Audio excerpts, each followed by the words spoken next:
We gon' separate live from jazz. You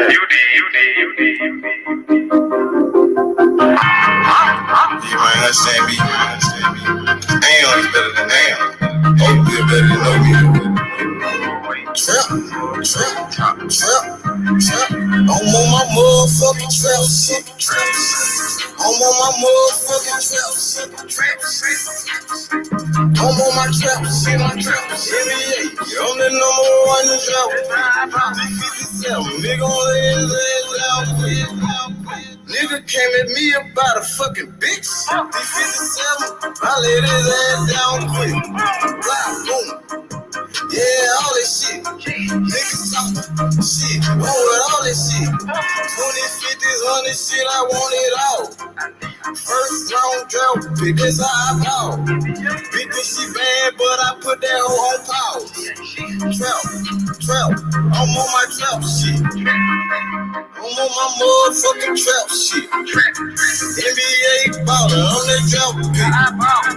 57, lay his ass down quick. Body found in the bag, laying in the ditch. Blah. Joseph, what's good, my brother? H Money, how you doing, my friend? Man, I'm good, brother. There's a new king in the lightweight division, and he goes by the name of the Ferocious One, George Kambosos Jr., the new undisputed lightweight champion of the world. How you doing, brother? And what's your thoughts on the fight? Well, you know what, brother, and once again, I hate to remind everyone of this, right?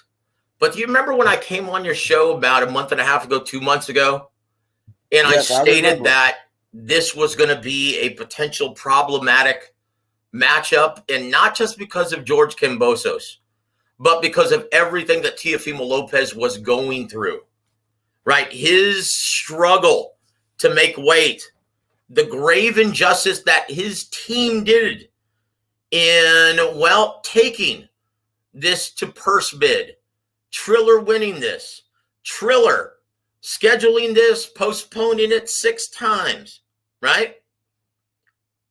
You know, when you're already struggling to make 135 pounds, and then you have to be in camp, and then peaking at the right time, and then you have to reschedule, and then you have to start it all over again. Imagine putting your body through that 6 times as a prize fighter.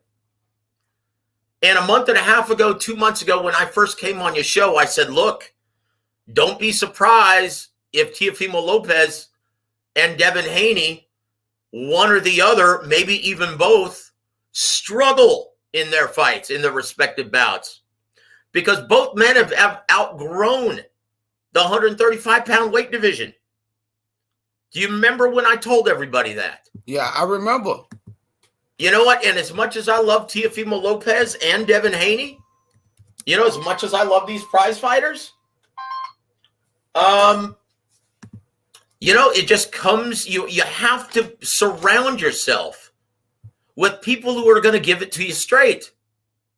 Now, once again, all of this, and a lot of people are blaming Teofimo Sr. for being a delusional, strange, weird guy who... He's fake boxing fans, bro. Bullshit ass boxing fans that don't have love for the sport, and they pushing the narrative. And they're fanboys. Everyone, including writers that I actually respect. Well, let me remind them of this. These are the same writers who voted this guy Trainer of the Year last year. Yes, thank you, brother. Now all of a sudden he's insane and he's a cancer? I'm sorry, man, but that's lazy journalism, brother. That's lazy journalism. Let me tell you who deserves the blame for this, right? Look no further than his manager, David McWaters. Because back then, in February, when it was announced that this was, IBF announced this mandatory challenge, right? Top Rank said, hey, you know what, guys? We could potentially get you $5 million if we can make this fight happen in Australia. Because of the COVID, there's no COVID problem down there, right? Well, as soon as they started COVID restrictions, right? As soon as they started COVID restrictions, Bob Arum said, well, you know what, guys? It looks like we're not going to be able to put this fight in Australia, in Sydney. So if we schedule the fight in America, that severely decreases the worth of this, the worth of this matchup, right? So instead of being able to get you $5 million, well, we're only going to give you a fraction of that. We're only going to be able to give you the contract minimum. David McWaters is the one who convinced Teofimo and Teofimo Sr. that Bob Arum was trying to rip him off. If David McWaters had just convinced his client saying, you know what, the brass at Top Rank, they're being earnest here. They understand what this matchup is worth domestically. Yes, it's worth a lot more money in Australia. This is a huge fight down there. But here domestically, it's not worth that much. If that happens, guess what? We're not even talking about this right now. This mandatory challenge happens in May, and we're not talking about this. Okay, so you can't pin this on Teofimo Sr. You've got to look at his entire team. So what's going to happen now? Well, I'm going to tell you what's going to happen now. It goes back to the drawing board. Teofimo Jr. starts competing at 140 pounds, and you've got to rebuild this guy's stature. You've got to put him in strategically to where he starts looking like a beast again. Because guess what? There's going to be a lot of interest in his return bout this year. As soon as he heals up, schedule a fight at 140. Have him look great. Schedule another one right after that. Have him look great again. And then by the end of the year, Josh Taylor will have vacated all of his titles. He can then contend and compete for one of the vacant titles at 140 pounds.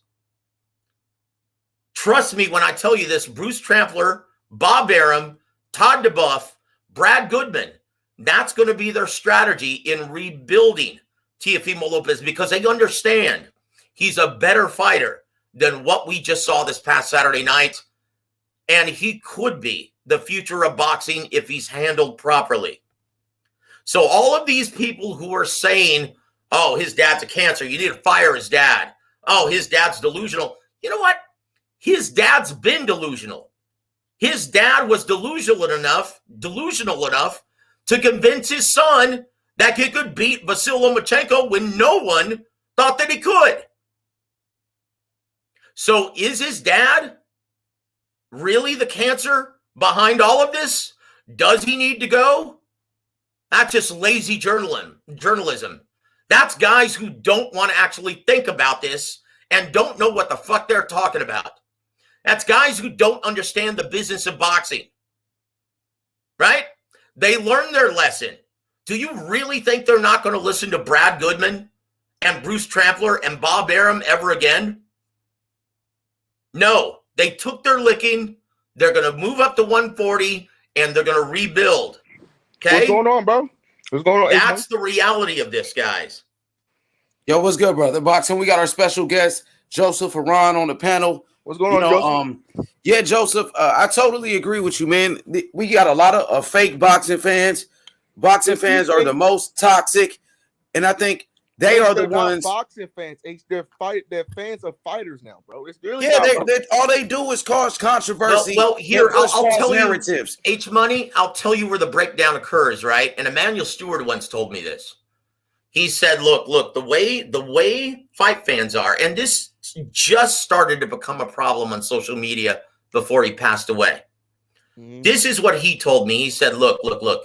Fight fans are knowledgeable enough and they know enough to be convinced that they're right. But they don't know enough to understand when they're wrong." Mm-hmm. That's the problem.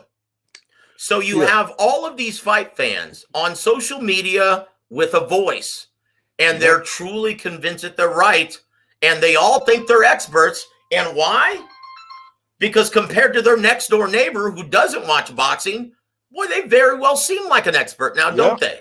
But look, I'll tell you this firsthand, unless you've been in this business, or have been educated from one of the gentlemen or one of the many people who made this sport what it is today, you really don't know half of what you think you do. Yep. That's the biggest problem, right? Mm-hmm. That's a huge problem today. And also, the fans got more voices now. They got voices because of Twitter. They can contact. That's it. Hey, guys, someone is blowing up my phone, and so I have to address this, but I'm going to come back on, guys, in just a bit. But I do have to exit. Just give me 15 minutes, and I'll be back on, okay? Okay. But H Money, thank you for giving me the floor, guys. Okay. God bless all of you. Thank you, brother. Yeah, man. It's unfortunate we got fake boxing fans. Mm-hmm. These people are not real boxing fans, bro. But my issue with H is let me just say this. Bro. No, go ahead. I'm gonna go after you. My issue is everybody wanted Teofimo Lopez to beat Lomachenko, right? They want this guy to beat Lomachenko. Yeah, exactly. They was on T.O.'s dick when T.O. beat Lomachenko. Yep. They was on his dick. Soon as he lose a fight, now they become Devin Haney fans. Y'all wasn't Devin Haney fans, bro. Soon as Teofimo Lopez he lose a fight, now y'all want to become Devin Haney fans, bro. Yep. Y'all was just on Teofimo Lopez side a couple months ago. Them niggas, oh, thank you, Tia, for beating Loma. You got him out of here. Yeah, y'all was just calling him undisputed. All you motherfuckers. Yeah. All of y'all was just on Teofimo Lopez side. Y'all was Teofimo Lopez fans, and then y'all switched on the dude that quick. Fake ass boxing fans, bro. Remember he said something about Wilder, and then he started talking shit about Devin Haney. These guys got their motherfucking feelings, bro. That's what happened, man. Yeah, some people, good, and then some people, they jump sides because Bill Haney start jumping on niggas' panels and shit. Yep. So then they want, you know what I mean? Then they want to flip sides. Yep. They say, oh, we getting views for hating on T.O. So now, let me turn to a Devin Haney fan. But y'all was just on T.O. dick. Yep. That's crazy. That's crazy, bro. And it's funny because T.O. just took one loss. T.O. just took one loss, but Anthony Joshua got 2 losses. Yep. When Anthony Joshua got his ass knocked out by Andy Ruiz, a guy that was fat, out of shape, who wasn't even a mandatory. He wasn't in the top 10, and Joshua got knocked out. These motherfuckers was crying like some bitches. They was crying like some bitches when AJ got his ass knocked out by a fat man, Andy Ruiz. But y'all made all type of excuses for Anthony Joshua when he got his ass whooped. Teofimo Lopez lose one fight. It was a close fight, a split decision, and now they celebrating like they still don't stink. Like your king Anthony Joshua ain't just get his ass whooped. You fucking punk ass bitches. Let me say something, H. Y'all niggas was just with Teofimo Lopez a couple months ago. Can I say something, H? Yeah. Yeah, this is my issue also. Teofimo Lopez, man, is a great fighter, bro. You could just tell he wasn't there that night, man. He just had a fucking off night. And every boxer in history has had an off night, bro. Every 97% of the greatest fighters that ever lived had taken losses, bro. Now, because we live in this generation of boxing, now you can't take a loss because of the Floyd Mayweather blueprint. You know what I'm saying, H? Yeah, I feel you, bro. It's just that I guess we in that Mayweather era. If you lose one fight, they say you not good. But it's funny when they favorite fighter get their ass knocked out, Anthony Joshua, you make, all these damn excuses. Oh, he can still come back. They even compared him to Ali. Oh, Ali lost fights and all of that. You know what I'm saying? Mm-hmm. These motherfuckers are disgraceful. They're fake boxing fans. They pushing narratives. They were just on Teofimo Lopez's dick. Now Teofimo Lopez, he lose a fight. Now they turn on Teofimo Lopez. Yep. Soon, these motherfuckers will do anything for some views. Motherfuckers have no respect, no class whatsoever, bro. Yep. I don't understand why they saying the father. Canelo lost the fight. Motherfucker was still on Canelo's dick. Yep. Still on Canelo's dick to this day. And Canelo, fucking Mayweather beat Canelo's ass, bro. But they want to talk about his ass, bro. Canelo got beaten way worse than Teofimo Lopez, bro. And people don't want to say that shit. Teofimo Lopez almost stopped Kambosos in the 10th round. You know what I'm saying? But in T.O.'s loss, bro, it was a close fight. And Canelo lost, it was never a close fight. He got outclassed. You know what I'm saying, H? Of course it was a close fight. It was a split decision. A lot of people thought it was a draw in that fight, bro. Yeah.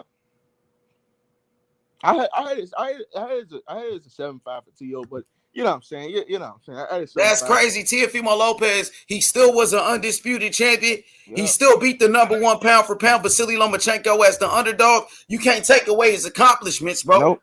He accomplished more than most fighters. My issue is Go why ahead. are people laughing at him getting beat like that? Because they're fake boxing fans.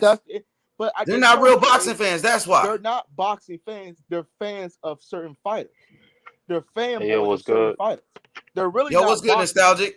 See, it's funny, these motherfuckers just was on T.O.'s dick a couple months ago.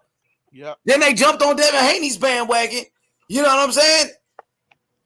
Yeah. Motherfuckers is pathetic, bro. Fake boxing fans. That's the problem. That's what we, you know what I mean? That's the problem we got with the sport right now. But it's okay. Teofimo Lopez still made millions of dollars. He still was on the pound for pound list. He still made history. He still was the youngest undisputed champion in the history of boxing. He's only but 24 years old, though. People act like you can't take that away from T.O., bro.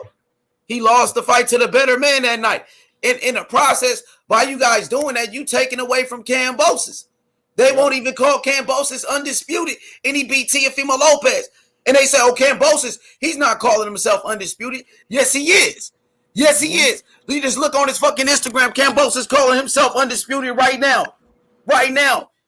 He called it, but they pushing the false narrative. These punk ass niggas on this shit, bro. They don't know shit about boxing, bro. The motherfucker put himself as the undisputed champion, but they going on their channels and saying, oh, he never said he was undisputed. The WBC said he was undisputed, man. So George Kambosos is the undisputed champion. Devin Haney didn't do shit. Devin Haney, he didn't beat fucking Teofimo Lopez. Kambosos did. But motherfuckers celebrating like Devin Haney won the fight. Yeah. Kambosos gets all of the credit. He does, bro. And Kambosos is the undisputed champion. Yep. And Kambosos, he's the shot caller now. He called the shots. He do whatever the fuck he want to do now, bro. He can pick who he want to fight. He could do what Canelo doing now. He could go fight a Makabu right now if he want to. I don't want to hear shit now.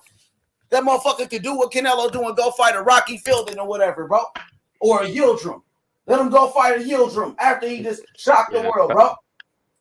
Right? Pack out Australia. Pack out like 50,000 people in Australia, you know.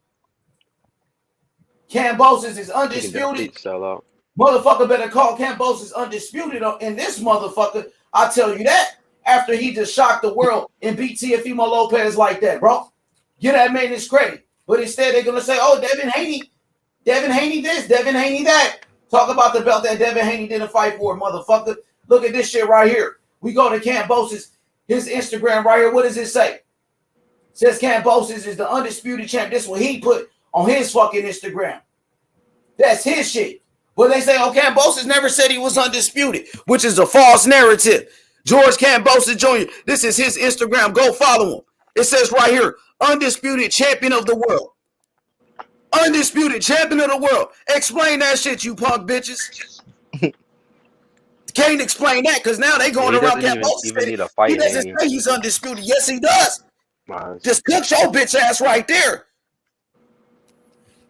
Go ahead, nostalgic. Hey, I'm him. My bad. Go ahead, bro. You got it. If I'm him, if I don't even think he needs to fight Haney. Honestly, if he wants to fight Haney just for competitive purposes and shit, I'm cool with that. But like, if he feels like he has to fight Haney to clear something up, I don't think he even needs to, because I feel like Haney's trying to use his WBC belt, that franchise or whatever the belt he has, to use it as like a token to try to get his belts. Try to you talking about that email belt? I know you ain't talking about that email belt he got. I know you ain't talking about that paper chip. I feel like he's trying to use that as like the like a token or whatever to try to get Kambosos to get in the ring and shit. Now, Kambosos, you know what Kambosos said about his belt, man? Let me go back and play what George Kambosos said about Devin Haney's belt. He called Devin Haney an email champion. He said the same thing Teofimo Lopez said about him. You know what I'm saying? So Devin Haney, keep that same energy, Bill Haney. Yeah, I seen that video. Call Kambosos a bitch now. Call him a bitch too. Like y'all did low-hanging fruit. Because Kambosos said he was an email champion. So what y'all gonna say? Kambosos is a duck now too? And Kambosos, he just beat the toughest guy, the number one lightweight, Teofimo Lopez. So let's get down to the bottom of this shit, bro. Because we about to cook these bitches tonight, boy. You know what I'm talking about? We gonna cook these bitches tonight, man. For real though. Already,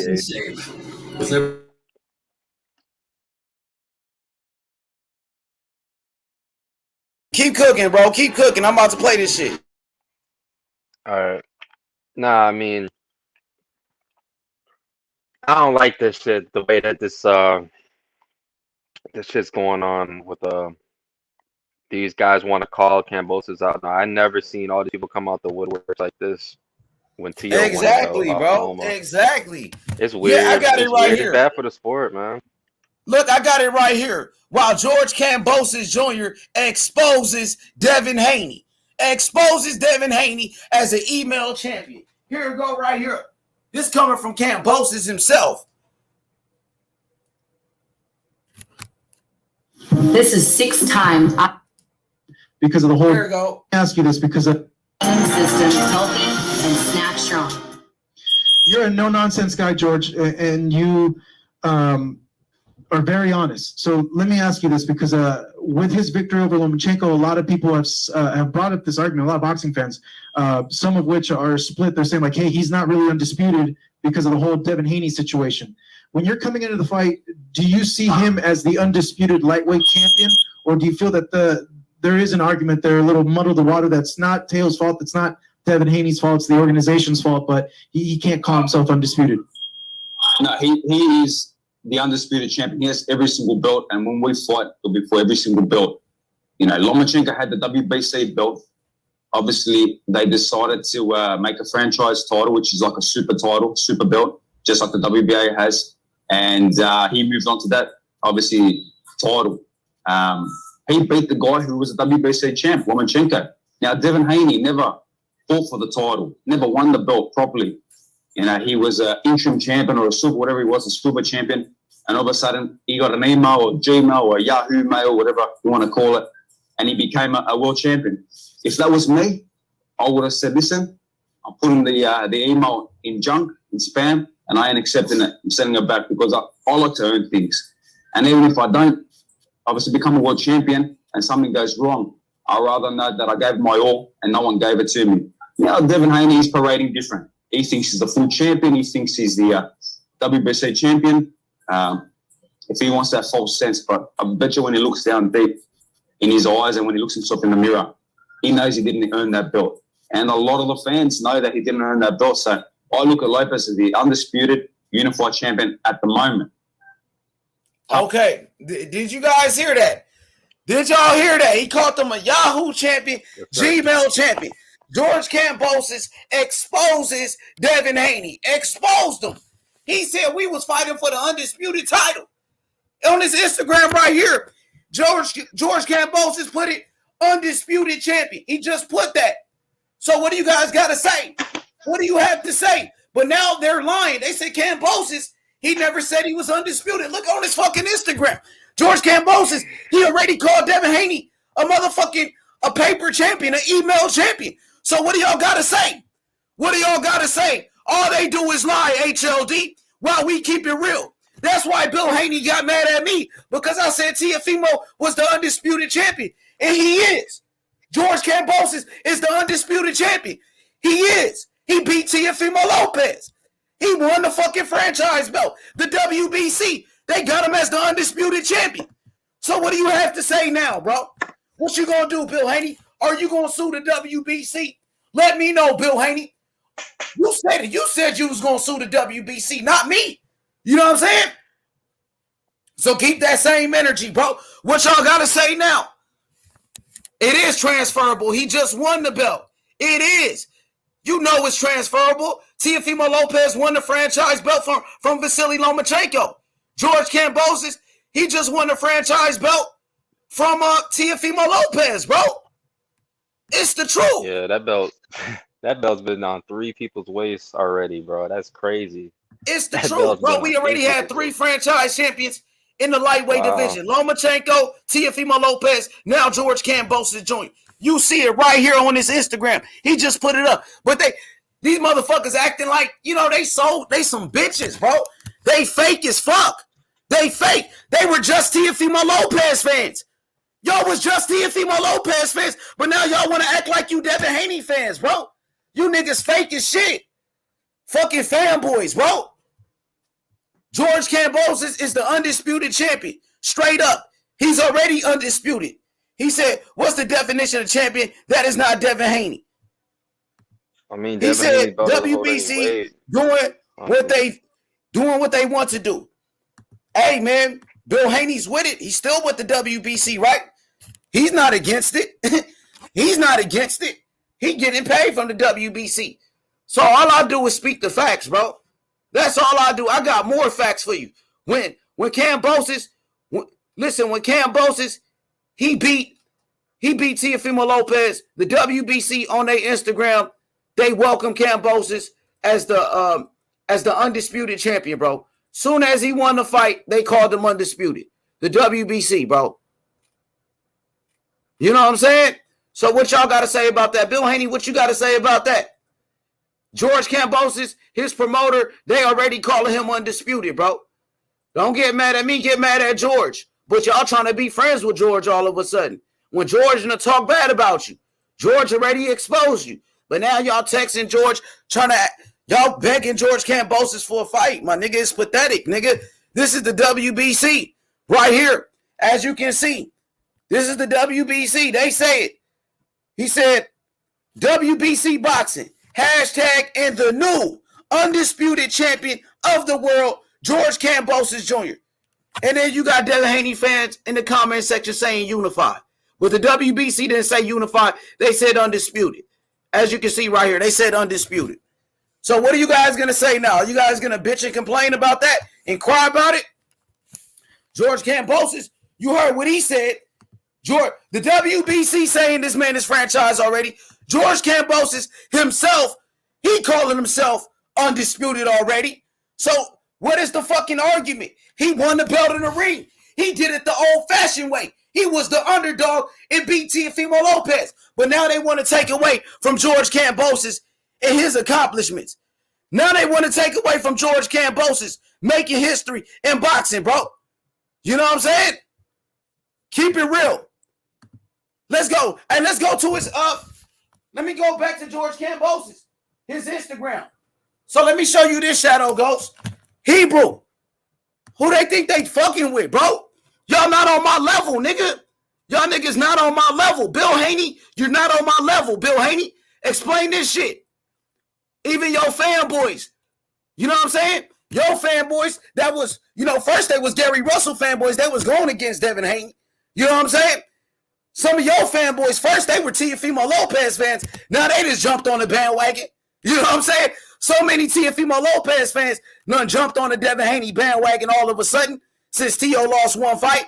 You know what I mean? Trying to get views, turned on Teo. That's what y'all bitch ass niggas did. But look at this though. Look at this right here. Shadow Ghost. George Kambosos Jr. calls himself undisputed champion of the world. Explain that shit. That's George Kambosos. He said he's undisputed. He don't have to fight Devin Haney. He could do whatever the fuck he want to do. He could go fight Tank Davis for more money. Kambosos, he can go fight Lomachenko, which is a better fight for him. He could go fight Lomachenko, my nigga. So what the fuck is they talking about? Real talk, bro. What is they talking about? Explain that shit. He said undisputed means no dispute. Why ESPN don't have him as undisputed? ESPN, they had Teofimo Lopez as undisputed, Kai. Didn't they? When Teofimo Lopez, he beat Lomachenko. That fight was an undisputed fight. Why nobody want to talk about that?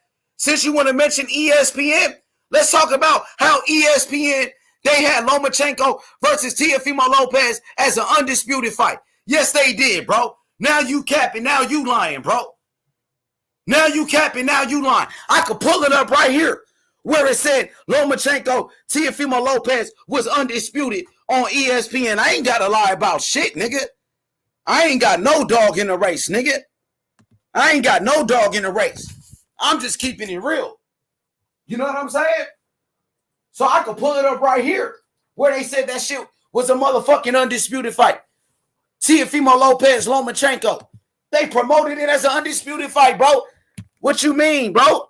What is you talking about? What is you talking about, bro? let me show you. Might be you might be confused because all I got to do is pull out the receipts, bro. That's all I got to do. I ain't got to lie about shit in this motherfucking boxing game. I ain't like these other motherfuckers, homie. Let me just show you where it showed that he was undisputed, bro. Let me just show you, bro. We're on ESPN where it showed the man was undisputed, bro. As you can see right here. What does it say, Nostalgic? You tell me. Here it go right here. Hold on, let me read. I was getting this food. Hold on. Right there. Look at this video. I said Vasiliy Lomachenko to become the undisputed lightweight champion. What does that say? ESPN. That's top ranked boxing. Yep. Exactly. That's facts. What does that say, bro? What is that, Devin? Who is that, Devin Haney? What is that up? Hold on. What did he say? The video up. The video on top of that. What did he say? Let's go, bro. They just capping, yeah, exactly. bro. Yeah, that happened. Come on, bro. Stop with the lies, bro. It was a dispute. Did y'all niggas make it a dispute when when Tyson Fury knocked out Deontay Wilder in the second fight? Okay, and then everybody said Tyson Fury cheated. So it was a dispute in that too, because y'all made it a dispute. And ain't no dispute in the WBC. And ain't no disputing in the fucking WBC. What up, Shadow Ghost? What's good, my brother? Hey, what's good? Hey, let me address something. It was good, Shadow. Just real quick. Hey, what's good, bro? Hey, a lot of these dudes are gonna start coming over here trolling, bro, because apparently these dudes sensitive as fuck, bro. Because I said something that I said and I said it, you know. So so I was on my channel and I mentioned another content creator, you know what I mean? Because he's always throwing racist shit about Latinos cutting grass and shit. And then I said I was a Tio fan. So obviously they over here trying to attack and shit. So I'm just letting you know. Cool, they're gonna come over. I'm letting you know they're gonna come over here because they tried some shit on another channel talking about H Money blocked you and shit. I'm like, he ain't never blocked me. What the fuck you talking about? Yeah, hey, you know, Shadow, I fuck with your channel, but I don't, I know you go to other channels or whatever, but I don't fuck with other channels. You know what I'm saying? Yeah. So we ain't gonna give no other channel no shine over here. That's why I ain't saying that, you know what I mean? But you know what I mean? Because these motherfuckers is fake. You remember, Shadow? Remember at one point when T.O. beat Lomachenko, everybody was a T.O. fan. Now all of a sudden, and look, and this is what they saying. This is what they saying now. A lot of these guys was all big T.O. fans and shit like that. Now they saying he was never that good and all this other shit. Like that ain't a real fan to begin with, bro. It's win, lose, draw, whatever. You still rock with that dude. You know what I mean? You get better, you take that L and you get better. You know what I mean? It's so fake. I remember they used to come on my channel right here. Bandwagon. They bandwagon. I remember they came to my channel. They used to talk shit to Bill Haney right here. You know what I'm saying? But now they with Bill Haney. You know what I'm saying? Mm-hmm. That shit is crazy. That shit is crazy. Yeah, I knew Devin was the best. They were just all with Punch, loving T.O. with Punch on Punch channel. And what now all of a sudden they don't like Punch, they don't like T.O. no more. It is what it is, though. But you know what, though? That just goes to show you the character of these guys. This shit remind me of the dude that they say, hey, who's your favorite team? Whoever won the Super Bowl.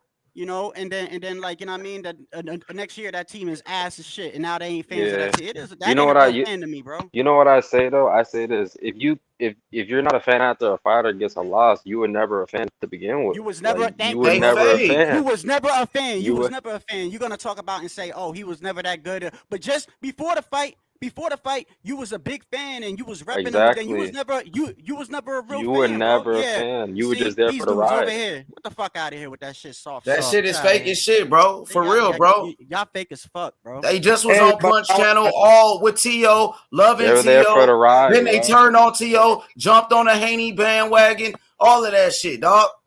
That shit is some whole ass shit, bro. Fake ass boxing fans. Now what they gotta say, George Kambosos, he's the undisputed champion. The WBC done said it. Mauricio Sulaiman, George Kambosos, he calling himself undisputed. What's the new excuse gonna be? What's the new excuse gonna be? What up, Kai? What up, Kai? The new undisputed champion, George Kambosos Jr. Congratulations to George. What up, Kai? What's good, H? Can you hear me? Yeah, I hear you good. What's up, family? Oh, yeah, for sure. Congratulations to Kambosos. He done his thing. I wasn't expecting that. But I just calling for some clarity. I'm a casual, so I'm tuning in to try to learn. Now, from watching this boxing shit, I done heard Mauricio Sulaiman say several times that the franchise belt is a designation. You got a petition for it. It's based off of your accomplishments. Then when I believe it was the Canelo fight when he fought Plant, they listed all the undisputed champs, and Teofimo wasn't one of them. So just for clarity, I know what the titles and stuff saying, but just for clarity, is he truly undisputed based off of what Mauricio Solomon said in the past, or what we doing with it? Now, you mentioned the Showtime telecast where Showtime, they showed undisputed champions. They didn't show Teofimo Lopez. But honestly, Showtime, they recognize Gervonta Davis as a 3-division world champion. He got a regular belt at 140 and 135. You know, Tank Davis, he's fighting against Isaac Cruz this Saturday, and they calling that a world title fight. He got, and that's for the regular belt. So if we're gonna go by Showtime, I guess we got to recognize the regular belt as the world champion. So they said Josh Taylor was undisputed on Showtime. How is Josh Taylor undisputed when Tank Davis, they said, is a world champion at 140 and he beat Mario Barrios? That's why I called it. That's what it is. That's why I called in, because if Showtime saying one thing, Mauricio saying one thing, is there like one credible source where we can go and look and like you see the shit instead of taking there's what's going on, guys? What's going on, H Money? What's good? What's good? My man, what's your name, Kai? Kai, man. There's literally not an official. There's not an official website. There's not an official ruling by any one of the sanctioning bodies. What is per word undisputed? Okay, there isn't. All they have is rules. What it is to unify, and that is with fighting the recognized preeminent champion of that of each recognized sanctioning body. That's it. That's it.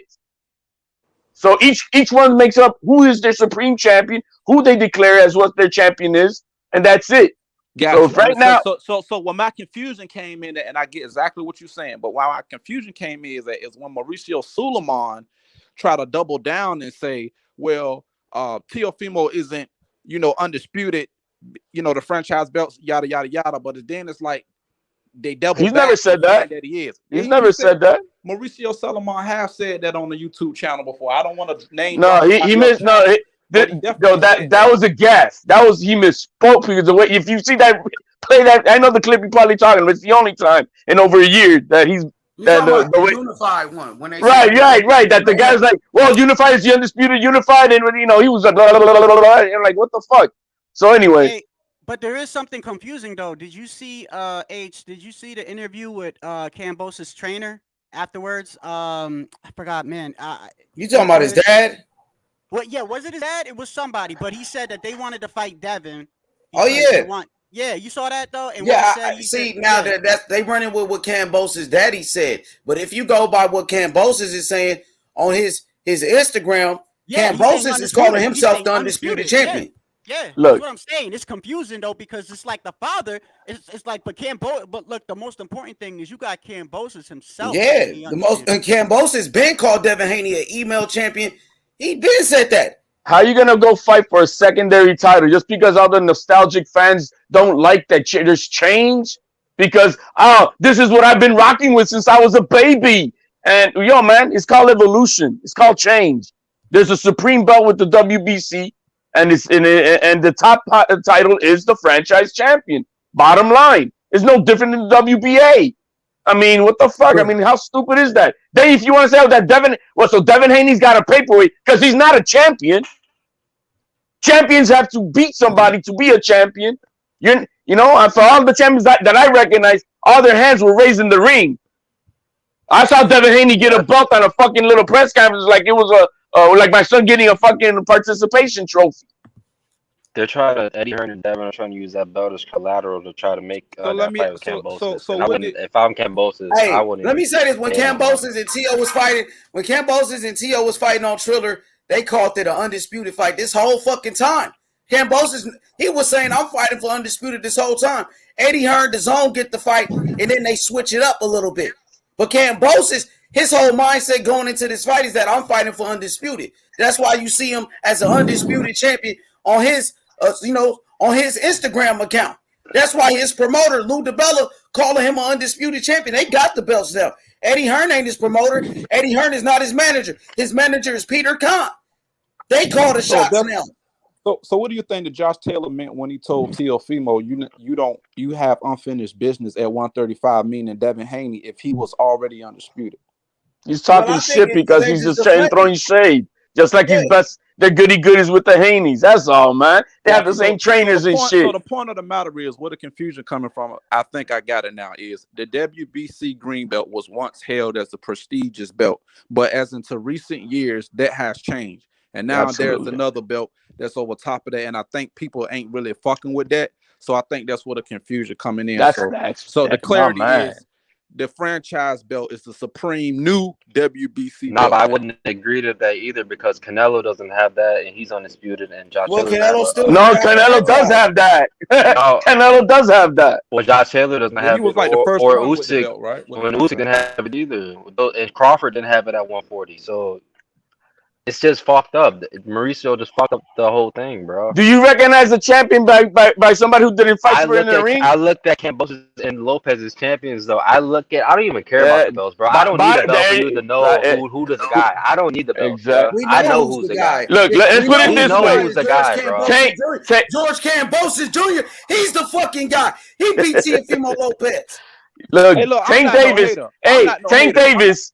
Who did Tank Davis beat at 135 for his belt, for his regular belt? Y'all know at 135 Gambo for the regular. Who did? Okay, so I consider Tank Davis more of a champion than Devin Haney with the regular belt at 135 because he earned that motherfucker in the ring. Just like the regular belt that he's got at 140, he had to beat Mario Barrios for that belt. He beat a motherfucker for that ring. That's honestly worse than a DQ championship, like that dude that Warren Jones Jr. Let me ask y'all this though. That's worse than that. But I got another question. Let me ask y'all this though. I know Tank is being moved from a business perspective, but as much of a draw he is and that backing that he have, why you guys think that he haven't fought for an actual world title fight? He has fought for a world title. He's an attraction. He's an attraction. Let me make this clear. He did fight for a world title when he knocked out Jose Pedraza from Puerto Rico. Right. He had a real world title.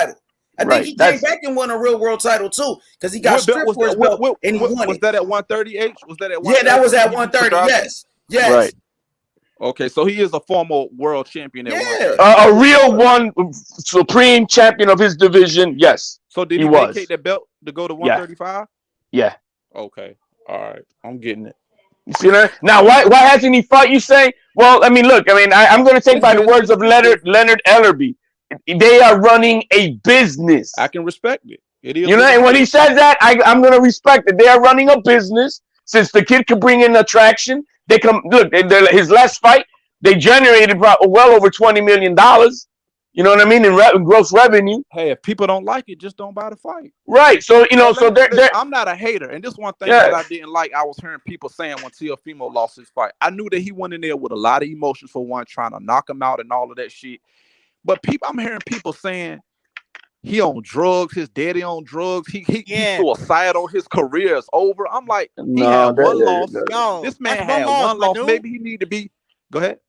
No. I'm just agreeing with you, and people disrespect. Yeah, I'm just like this man. This dude had one loss. Y'all getting y'all taking sound bites and visuals and trying to determine how somebody is living their life. And I'd be like, now it's becoming too personal. You know what I'm saying? Like y'all breathing that energy into that man. They fake ass boxing fans. They did the same shit with Earl Spence. They did the same thing with Earl Spence. Listen, when Earl Spence had that eye injury, he faking the injury. He ducking Manny Pacquiao. These the same people talking bad about T.O. and his daddy right now. These fucking goofies, bro. Look, T.O. lost. Bottom line. He wasn't the better man that night. The better man won. Tio needs to evaluate things, check himself, fix things in his personal life, then come back strong. Until then. You know what I mean? It's as simple as that. Tio's my dude, and ain't nobody right harder for Tio than this motherfucker right here. I know that for a fact, but I keep the shit real, and I want the young man. He needs to fix things first. And he's got a lot of other things going on, which are bigger priorities than fucking boxing. And guess what? Shit, it was a close fight. It was a split decision. T.O. showed hard. He got dropped, got back up, made it a close fight, dropped Kambosos. You know, some people had it a draw. Some people thought T.O. won. Some people thought Kambosos won. But at the end of the day, Kambosos, he's the new undisputed champion. I respect Kambosos. I give him all of his credit. But these motherfuckers, they hate T.O.'s. Listen, they hate T.O. so bad, they're taking away from Kambosos' victory. But listen though, but that's how you know that it's race involved. But why though, H? Because what's the difference between how Teofimo talk shit and at least with Teofimo, he's talking about God and that. It was no different from AB. And you ain't hear people going hard on AB when he lost and talking about his career over and all of this shit. So like, I don't know why people hate on Teo so much, man. It's just what it is. But you know what's next for Kambosos? Whoever drops the biggest bag for him, whatever the fuck he wants. It's as simple as that. Whatever the fuck he wants. Now, if the biggest bag comes from Eddie Hearn and Devin Haney, then that if that's what he wants, that's what he gets. But it's not about no fucking belt. I'm gonna tell you that. He don't need to fight for no belt. He's gonna fight for whoever's gonna drop the biggest bag. He is the undisputed champion. I understand it was the main event, but we're overlooking the fight before. That fight was a good fight. Do you guys agree? The Fulton fight. Oh, yo, no. it was some fucking I can't. bullshit, It was so much shit going on, bro. When that I didn't pound for pound, but somebody told me pound for pound was good. Let's go, T.O. the takeover. Let's go. T.O. took his loss like a man, bro. He took his L, bro. He didn't throw his father under the bus. He didn't say nobody spiked his water. He didn't say none of that bullshit. Listen, when Anthony Joshua lost to motherfucking Andy Ruiz, who was fat, out of shape, these same motherfuckers made excuses for Anthony Joshua. Yep. These fucking bitch ass niggas, bro. You don't hear the hard. Look, I'm a hardcore fan of Teo. I ain't no excuses on the.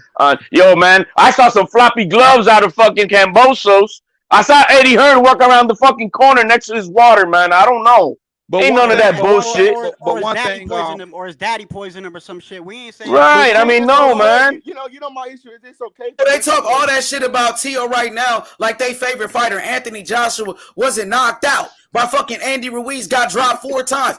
That shit didn't happen to Teo. Why y'all didn't say that shit about Anthony Joshua? When Joshua got his ass whooped by fucking Usyk. Now Usyk whooped that motherfucking ass for 12 rounds, nigga. They didn't say shit, but cried like some bitches. I just don't understand, H. Keep that same energy, you punk ass bitches and you punk ass hoes. H, straight up. I'm gonna let you go, bro. I say, well, hey, let me go ahead, boss. Go ahead. All I'm gonna say is people that like the fight wasn't close.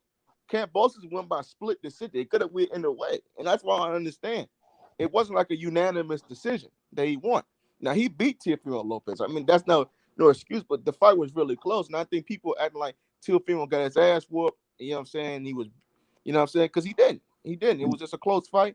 And the better man who came into that ring that night won. Cut man, they done a horrible job. You know that you see that and we can talk about that. But if we, Miguel, I think it's the I know it's. But it's the old guy. I mean, we can talk about those things, but without putting it as like full on blown like type of excuses. Now we want to dissect things that we saw. No, that's not an excuse. No, but I'm saying I'm just putting it out there that I don't want those who are listening and start saying, oh, now they're trying to talk about that because of the cut man only, and what they talking about these bitches. You know what I mean? It's just the fact is, fans, bro. They're fans of fight. They're fans of boxers, bro. They're right. fans of their boxers, man. No, they let that fight go. They didn't stop it, from the cuts and all that. I just wish, I don't know what was said in the corner, but when Kambosos was up some of the rounds, his daddy was giving him words of encouragement, but I didn't hear him really tell him, okay, well, slip this dude. He was just like, you got it, man. Just go ahead and knock him out already. I didn't really hear his daddy count. That was all bad. That was all bad. That was something that kind of bothered me too, was the fact that, he was he was trying to encourage him, but he wasn't telling him what to do. He wasn't telling him. Yeah, he was just like, man, you got it. Wasn't tactical, right? Let's just be honest. Can I say one? Let's just be honest, guys.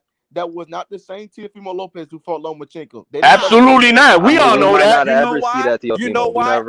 I think I think Teofimo had a little bit more boxing respect, not as a man, a boxing respect for Teo because for Loma, because when he went in there, he was poised. Soon as that fucking bell ring with Kambosos, he ran straight to him and tried He was to a knock him out. bull. He went in like a bull. And also, you seen that fight? You against seen a that fight though, with matador. Loma though? If you seen the fight, he used the jab. He used the jab in the fight. Yeah, there was a lot of things. If we want to dissect what we saw in the ring, Teo did not have a game plan.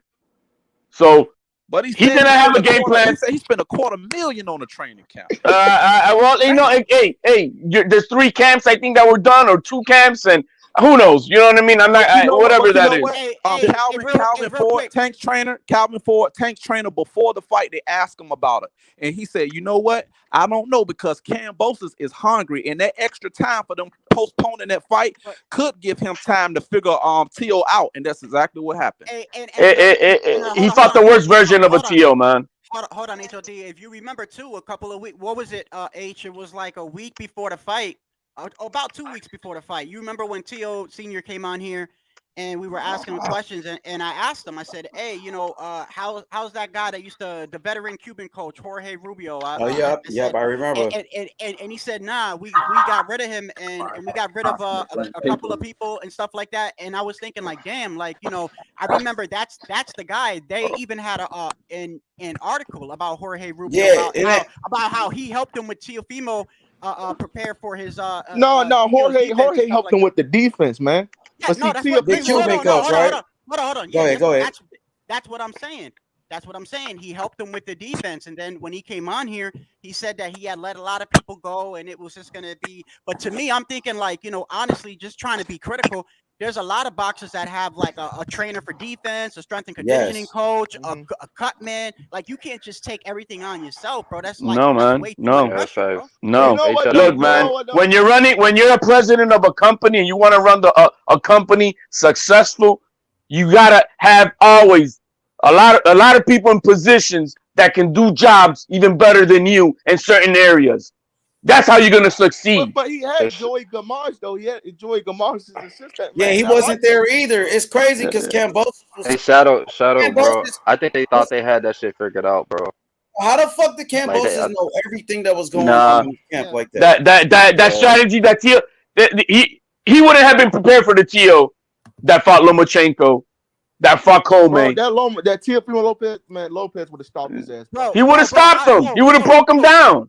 Yo, just real quick before I hold on. Hey, just real quick before I go. Just this morning, I watched the Teo fight when he fought Nakatani, and I saw the when he fought Loma, and then obviously I saw the Kambosos fight. Did you watch the Coleman fight? That was only 2 rounds, so I didn't. That's 2 rounds. That's an easy.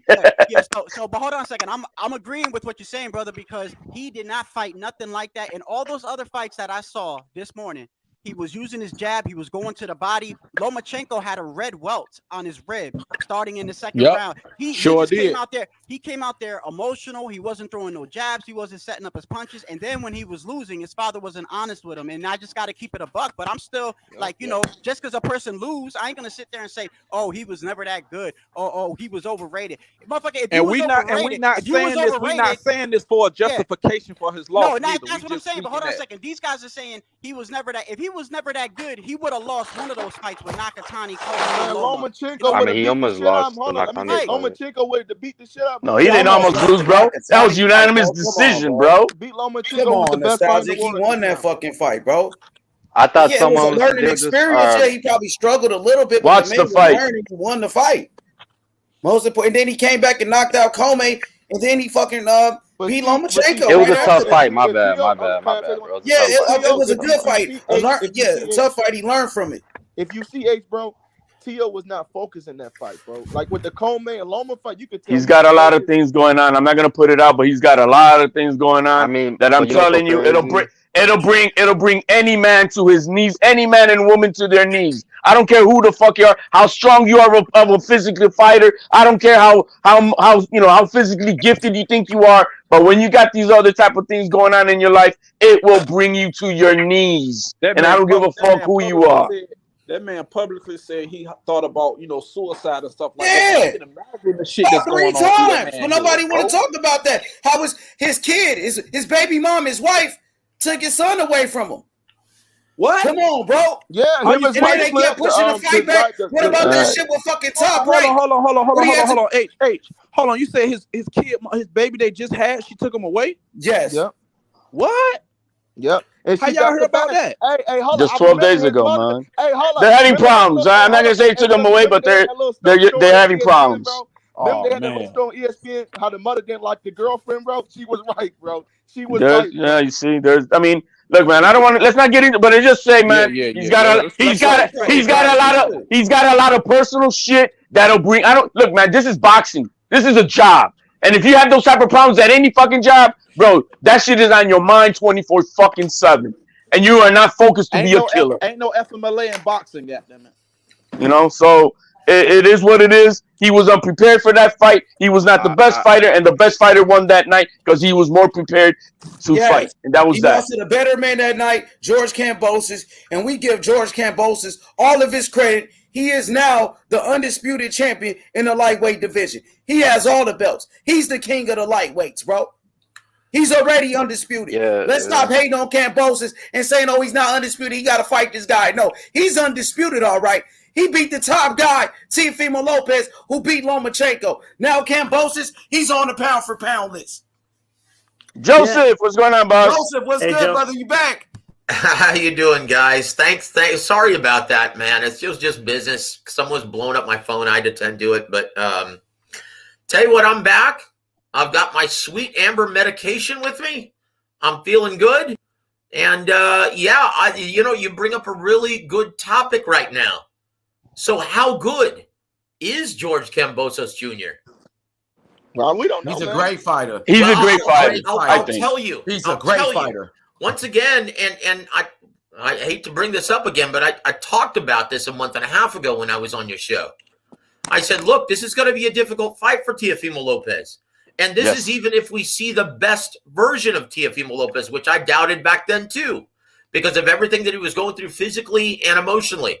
And you guys bring up a very strong topic in his marital problems. Once again, guys, what's the common thread from the last two fights that he struggled in the ring? Nakatani and George Kambosos. What's the common thread there? Yes, sir. Yes, sir. He was having woman problems. And once again, family problems. look, when you go into the ring, you have to be stoic. You have to be unemotional. Okay? And he was far from that going into the ring this past Saturday. But I will say this, going back to George Kambosos Jr., in my opinion, and this is just my opinion, he is the Sean Porter of the 135-pounders. He's a guy who's mentally and physically durable. He's got the mindset of a winner, but he's not an elite level talent. He's a guy who can compete at the elite level, but more than likely, he's not a guy if he's facing Lomachenko at 100%, if he's facing Gervonta Davis, if he's facing Devin Haney at their 100% capacity, he's not going to beat them. But if you don't take him seriously, just like Sean Porter, he can pull off the upset on any given day. I disagree. I got George Kambosos outboxing Tank Davis. I think he'll give him a boxing lesson. Because I thought Tio was going to get him out in the 10th round, but it looked like he was gassed out. Let him finish. Look, guys, Teofimo Lopez never took George Kambosos as seriously as he should have. Right? Let's just get that. Let's just make that crystal clear right now. And that was, his whole Teofimo. And once again, there's a certain amount of personal responsibility he needs to take here. But Absolutely. With that said, his entire team failed him. Yes, sir. Not only his head trainer and his dad, but his manager as well. And when I was on here the first time, just about 30 minutes ago, I outlined all of that. I missed that. Okay, well, I'll go over it again. We're not even talking about this, guys, if David McWaters just does his job. Okay? Let's rewind back to February when the IBF mandated this matchup. Okay, so once again, Top Rank, they were looking at the most money potentially yielding for this matchup, right? And Bob Arum says, you know what, guys? If we stage this fight down under in Sydney, we could potentially get you $5 million for this matchup. This is a huge fight. One of the biggest recent fights in Australian boxing, right? And they said, well, they don't have COVID problems right now, so that's your best bet. Let's try to make this happen in Australia. Well, as soon as they found out that COVID restrictions started in Australia, travel bans started, they realized they couldn't stage it there. So Bob Arum says, well, we're going to have to fight it or stage this domestically, and this matchup isn't worth nearly as much in America, so we're going to offer you then contract minimum for this fight because that's all this matchup is worth. Rather than listening to the very smart boxing men at Top Rank, what did David McWaters do? He said, you know what? What happened to the $5 million? That's bullshit. The greedy bastard, rather than listening to the smart Top Rank. I know Tio would have taken this fight here domestically. Yep. For $2 million. So once again, David McWaters convinced him that Bob Arum was trying to lowball him, right? Well, they do at the 1.25 minimum. That is a low ball. Tio was asking. They would have done it here. I know that would have done it here for $2 million. That's all that Bob Arum had to come up with is $2 for Tio. Exactly. Joseph, do you think so? He's at to blame here too. I'm sorry, Joseph, Bob Arum is to blame. How he much didn't did he end up bidding? He didn't want it. He wanted Teofimo's minimum on the contract with Bob Arum was 1.25. Tio was like, no, I want $2. Okay. I want $2. Again, and that's what they ended up offering him. Okay. No. Yes, they did. On the purse bid. On the purse bid, but not on the voluntary contract. Okay. So once again, when they were willing to offer that much, why didn't he take the deal and eliminate the purse bid? He didn't. Bob Arum didn't offer the $2 million. Yes, he did. He tried to bypass the purse bid. David McWaters wasn't having any part of it. He had convinced his clients that Top Rank was trying to lowball him. Okay, Bob Arum knew. All right, so maybe I'm missing another factor there because what I know from the facts is that's what Tio was wanting to do, the fight locally, to make the fight before going to purse bid. Now, if that was rejected by McWaters, then I can understand what you're saying, but I don't know that for a fact. I know this for a fact because I talked to Bruce Trampler all about it. Bruce Trampler is broken up about all of this because they desperately wanted to stage Josh Taylor versus Teofimo Lopez next year. Now that fight is dead in the water. Yeah, there's a lot of things that have to happen to build that up ever again. That was going to make Teofimo Lopez a superstar at 140. This was supposed to be just a mandatory defense on the road to the big one. Undisputed lightweight versus undisputed junior welterweight. That was the big one for Top Rank. And now that they can't secure a Terrence Crawford fight with Josh Taylor, that's what they were banking on. So once again, David McWater, because they couldn't justify paying Teofimo Lopez $5 million for this matchup, thought that they were lowballing him. Like, it didn't matter because David McWaters had his mindset on $5 million. They could have offered him $3 million, and it still wouldn't have been good enough. He had convinced his clients. You think he had inside information? You think he had inside information from Peter Khan that Triller would come into this purse bid and do this? No, not at all. Insider trading, if you will. Like, look, man, taking the purse bid. Peter Khan, of course, because he was with Triller at the time. Yeah, that's exactly what I'm saying. So then between Peter Khan and McWaters, maybe, we're gonna come in and let's take this person. We're gonna give you $6 million for this. So once again, how is Teofimo Sr. the bad guy in this equation? David McWaters failed him. This should have been open and shut. This should have taken place back in May. We shouldn't even be talking about this. Wow. So you think they made this bigger than what it was? I honestly. Like, So once again, these same writers who were kissing the ass of Teofimo Sr., saying that he was brilliant, because in his foresight, he was the only one who knew that his son could beat Lomachenko.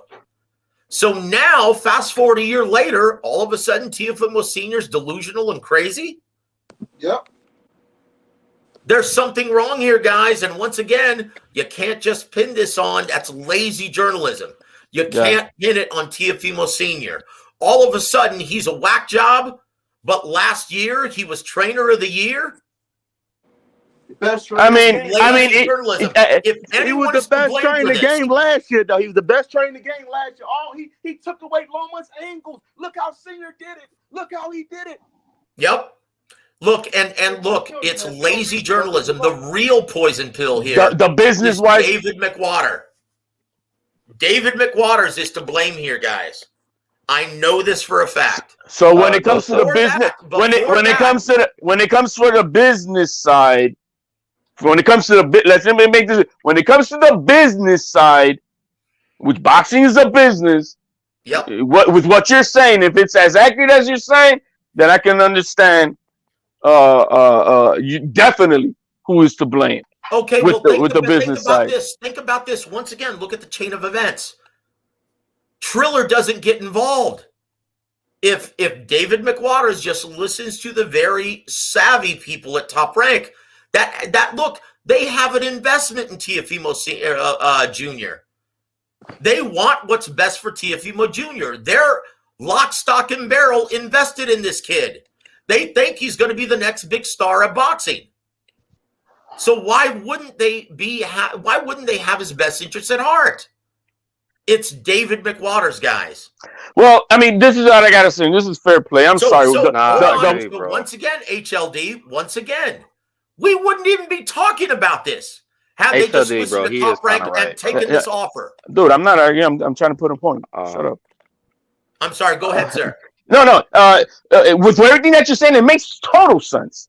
But then you throw in the way that they treated this young man after he beat Lomachenko, how Top Rank treated him, how Bob Arum treated him, and like, here's this young man. Who do I fucking believe? My manager, Top Rank. Who should I believe? You know, he lowballed me against Lomachenko. Let me ask you something. Please give your account of how Top Rank treated Teofimo Lopez after the win. Like it was a funeral. Not at all. It was a funeral. Bob Arum wasn't even present. I mean, it was a funeral. I'm sorry. He wasn't even present. Did you go see the press conference? Oh, I mean, in the middle of a pandemic? He's 90 years old. Of course he's not. Look. Let me ask you something. Once again, Top Rank is in a win-win situation regardless of who wins. Okay? They represent both guys. And if they're trying to justify and paint a picture to the media that justifies a rematch, well, then that's what they're going to do. That's what they were trying to do. They win regardless of who wins. I see your point, They're Joseph. trying to set up a rematch. They've been trying to set up a rematch since then. I see your point. I'm taking into account what I know personally, and then I'm putting in with what you're saying. Well, think about this. And once again, guys, and just as a disclaimer, I have no dog in the hunt. Absolutely. What I know from a business perspective, and I look at all of this, and this is kind of my job to do this. I look at all of this from a business perspective first, right? That's my job. Yes, sir. Joseph. That's why I kind of justify when Leonard says, "Yo, man, we're running a business here." That's why they haven't put this kid versus any top guys, because all they're doing is just milking the cow. And okay, that's what you guys want to do, but it's not about legacy. I get it. I will say this. If Teofimo Jr., Sr., and David McWaters, if they're smart, they will renegotiate the contract once again and keep Teofimo off pay-per-view and start the rebuilding process at 140 pounds. Get him a couple big victories, and then eventually fight for a vacant title at junior welterweight when Josh Taylor moves up. Okay? That's what they'll do. Look, but they need to start listening. And I think Teofimo Sr., I think he's convinced, okay, because of his comments post-fight. He said, you know what? We should have listened to Top Rank. We should have never left those guys. He's regretting now taking the advice of David McWaters. Right? I think so. I understand what you're saying with that, because you're when it comes to the rumblings about McWaters, you're not the first to say so, and I've heard them myself. Okay. Now, Shadow Ghost. Now listen. Now Shadow Ghost has the beat right there. He says they praised Teo Sr. before. Now they turned on him. He's referring to the writers, right? He's referring to the writers. This is a guy, they were kissing his ass. They voted him in. Thank you. So was the fans kissing his ass. So were the fans. You know what I mean? Yep. Now they turned on. They were calling him a genius. Shadow calling him a genius. He didn't help himself by giving him ammo. Let's say that. H, take care of the super chat for me, H. Super chat. Shadow Ghost. They praised Teo Sr. before. Now they turn on him. There's a fact. You know what? And I'll tell you what it is. It's lazy fucking journalism is what it is. Yes. Okay. So this is a guy who now they're saying is a cancer and needs to be replaced. Well, wait a minute. He's delusional now? This is a guy who they were calling delusional before the Lomachenko fight. This is a guy who was delusional to the point he convinced his son that he could beat Vasiliy Lomachenko when no one thought he could. And this is a guy who's a cancer now? Look, they may not agree with his bravado. That's right. And his theatrics and his drama. But guess what? Up until this point, it's been super effective. Just like Angel Garcia. Just like Yoel Judah. Okay, we've seen this before. Just like Jack Mosley. We've seen this before, guys. And all of a sudden, one loss, and now he's a poisonous pill? They need to just restructure themselves. And once again, guys, his entire team failed him. I will say this, just to be objective. I'll tell you where his dad's biggest fuck up was. Is going on this media tour and discounting the ability of George Kambosos Jr. Okay, why were they in Fresno having a face-to-face in a shouting match with Devin Haney Jr.? Why were they at the Canelo fight taking pictures? Why were they at the Crawford fight? Yeah, I'll tell you about the Fresno. His dad should have had him confined to camp. That's where he fucked up. And that's on Teofimo Sr., right? Right there is the only dagger that I'm going to throw at him.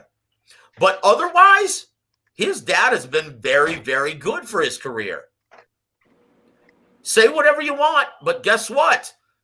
Teofimo Jr., as a result of his dad's delusion, quote unquote, he won Ring Magazine Fighter of the Year honors last year. And he won Trainer of the Year honors last year. Now all of a sudden this guy's a cancer?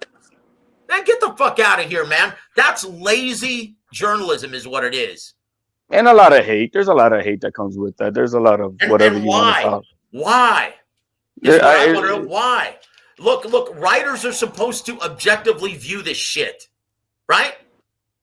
No, so Joseph, I'm impressed right now. I'm sorry, what? I'm impressed by the integrity of how you're speaking right now, and I appreciate that. Well, God bless you, brother. On that note, I'm going to take a shot of Sweet Amber, brother. Here we go. You ready? 1, 2, 3. Salud, everybody. Salud. Salud. Wow. Well, there you have it, man. Joseph, can I ask a question? We got a super chat. We got a super chat from the Axiom. Want me to read that, H Money? Yeah, you can. All right, Axiom. Got a super chat for H Money. Teofimo versus Kambosos was in Madison Square Garden Theater, and Crazy Loma versus Comey is at the Rio Madison Square Garden on the night, a non-title fight, Top Rank better. Okay, Yeah, I well, mean- once again, that's nothing. That's no discredit to Bob Arum and Top Rank. Who is promoting this fight? Lomachenko or Teofimo Lopez versus George Kambosos Jr. Who is promoting that? Yeah, it's Mr. Eddie Hearn. Exactly. That has nothing to do with Top Rank. Okay, so Joseph, you can't pin that on Bob Arum. I'll say this: in Eddie Hearn's infinite wisdom and his lack of understanding of the American market, guess where he has Haney versus Diaz? You got that in Vegas. He's got it not only in Vegas, he's got it in the big house at the MGM Grand Garden Arena. Let me look. Okay, so Crawford. So this is how ignorant he is of the U.S. market. Crawford versus Porter wasn't even in a venue that big. And all of a sudden, he thinks that Haney and Diaz is going to magically sell that out? I gotta look that up. I gotta look how many tickets on that sold. I bet you it hasn't sold. No, in fact, I'll be surprised if they get 7,000 in that place. Eddie said that was the only venue available.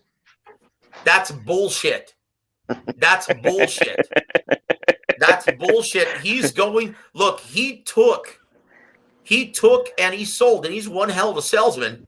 The reality of the matter is, he sold this fight to the big casino site fee. They gave him a bunch of money to stage that fight there, not realizing that neither guy is a ticket seller.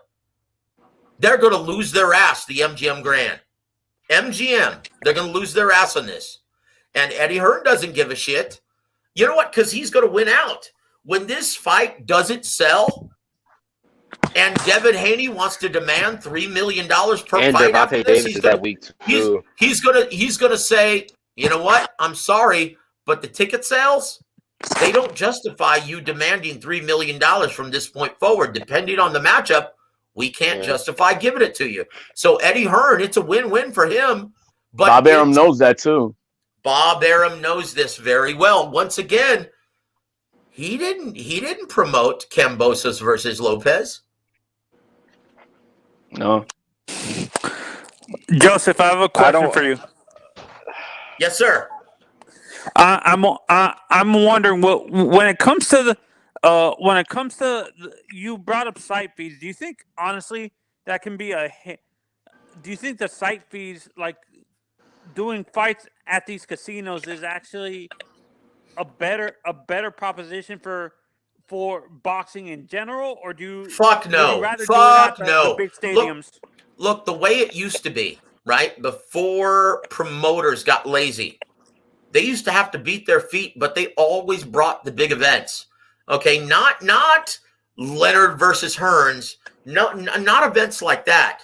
Not Cooney versus Holmes, nothing like that.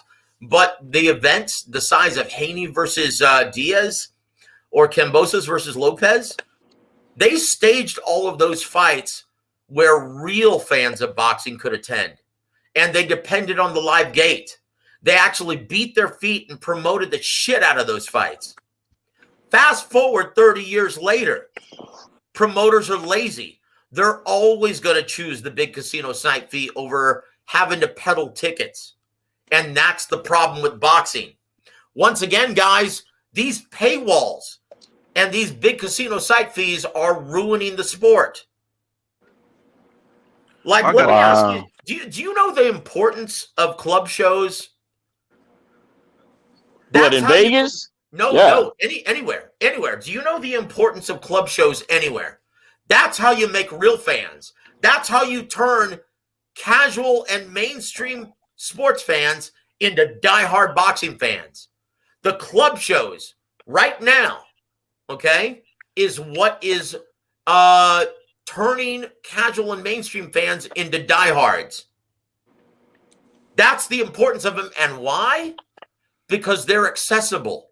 Fans will purchase a $40 ticket, $50 ticket, and they can go to the weigh-in. They can go take pictures with the fighters. It's very accessible. Give me one other big-time American mainstream sport in which the athletes are just as accessible. of basketball? Nope. Not as accessible. Isn't it the UFC right now? Nope. Not even UFC. Football players? The club show. No, fuck no, man. Football, you can't touch those guys. No, you can't. Okay, I know that for a fact. They'll call fucking security, man, if you're even talking to them from the stands, right? But boxing, the club shows, the mid-level shows, that's how you create diehard fans. You buy a general admission ticket or a $40 ticket, and guess what? You get to access. There's an experience. It's an experience to come watch. It's an experience, and you're going to remember it forever, right? That's how boxing used to be, like in the 70s and the 80s, when the sport was still accessible to the real fans. Now, all the big events are hidden away at these sterile casinos. And why? Because the promoters got fucking lazy. They depend on the licensing fee from the TV, from the networks, and they depend on the big casino site fees. And they don't have to worry about ticket sales. That's what's wrong with boxing right now. Can having Joseph, can both of those things coexist, having a live gate fee and the casino fees too, or no? No, because once the casino purchases and pays that site fee, it's their event now. It's their event. They're in charge of the tickets, right? So they pay the promoter to have their fight there, and then they sell it at their price or whatever they want. That's it. They comp, they can sell it, they can do whatever the fuck they want. It's their event. All right, here, Eddie, we're gonna give you. I don't know. I mean, I'm just throwing out a number. We're gonna give you $1 million or $2 million. What guys like Heyman do? What guys like Heyman, okay, and Eddie Hearn, what they do is they will purchase the tickets from the casino and sell them triple, right? Triple what the face value is on the third-party market. That's the hustling game, Joseph. So they'll get paid for the site fee, then buy all the tickets to sell them third party. So they're double dipping. That's a racket that they do. And guess what? It's legal, right? Yo, what's up, Isn't that like an anti? Isn't that like that's there's got to be something wrong with that. There's got to be something definitely wrong with that. Nope, it's legal. Wow. It's legal. Joseph, once again, that's a racket that Heyman and Eddie Hearn, that's what they both do. Wow. Yep. It's still Joseph, a gamble. let me ask you a question, Joseph. Yes, sir. You remember how big the Trinidad De La Hoya fight was back in the day? Oh, fuck yeah. Don King and Bob Arum working together. Yep. You know what Jojo Diaz and Devin Haney would have been? The undercard. Exactly. There's no reason why this has to be in the big house at the MGM. This is bullshit. They'll be lucky to have 7,000 people there. And if they have 7,000 people there, they will have papered the place and given away thousands of tickets, because there's no way that they have more than 5,000 or 6,000 paying customers for that fight. This fight does not belong there. But once again, Eddie Hearn, he's like, hey, this is a win-win for me. If people end up filling up this place, then hey, that's a win for me. But if people don't, then I can turn around and say, Devin Haney, I can't justify paying you $3 million per fight because you don't sell tickets. That's the real reason why Eddie Hearn is doing it at the expense of the sport. And once again, he's ignorant to the market in the U.S. He's ignorant to the U.S. market. This is a guy who has signed everyone who can't sell tickets over the last 2-3 years. That's got to be the main reason why they don't have a long-term deal now. They're just trying to figure it out. HLD, you know what I'm talking about? Back in the day, Devin Haney, Jojo Diaz. Oh, that would have been the first bout in the preliminary. It's a blip in the radar. But you know what, HLD? That'd have been great exposure for a young fighter. Well, just like Top Rank is with ESPN when they have all these free fights that everybody can see. You know what I mean? That's great exposure for the young fighters. The way Top Rank as well as they know the game, if they were actually promoting Lopez versus Kambosos Jr., they would have had a double headliner with Vasiliy Lomachenko and Richard Comey, winners fighting each other. That's what they would have done. Do that. I don't think they would have. Well, no, of course they would have. They've done it before. I'm sorry, Joe. I want to see Oscar. Are you there? Yes, sir. Yo, what's good, bro? I'm making sure you know you a real person. Okay, go ahead, Joseph. Continue. I'm sorry, brother. No, it just seems like it's a real convenience, right, or a coincidence that you have them trying to bolster Devin Haney's career. They have him playing the big house, the big room at the MGM, and they have Teofimo Lopez versus George Kambosos at the small room at the Madison Square Garden. That's why Eddie Hearn is a piece of shit, bro. I was saying it all week. He's a piece of shit, and he's completely ignorant to the U.S. market. He does. I mean, dude, this is a guy who paid $10 million for Mikey Garcia versus Jesse Vargas. Crazy! I can't believe they approved that fucking bill. He doesn't know. Joe. They signed Android. You're the first journalist that I've heard come out and say just like that. Like H Money says that Eddie Hearn is a piece of shit. He's a piece of shit. I'm sorry, guys. Without Canelo, look at his cards in America. They're dog shit. They're dog shit. Right? Yeah, he has Andrade and shit. Andrade, he doesn't even know what to do with Andrade. Demetrius Andrade. And where did he stage his fight? In Arkansas or some shit? In the home of boxing in New Hampshire. Where's the last fucking card you've ever seen in New Hampshire? Hey, Mr. Joseph, I got a question. He made it accessible. Why is Eddie Hearn trying to reach out to Mauricio Suleiman to try to get a fight with Canelo and Andre and seeing if they could do something when he have motherfucking Mongia? We have Mongia and Triple G. Why he ain't got them to fight yet? They all on the same network.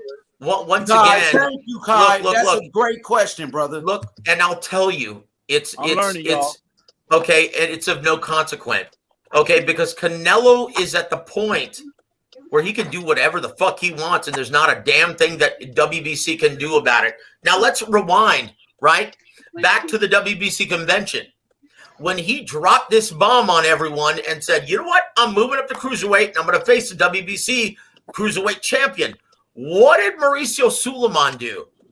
All in favor, say aye. Aye. Okay, we give you the permission. And why? Because they can't do a damn thing about it. You can petition all you want, but no one is going to dictate what Canelo does and what he doesn't do. He brings so much money.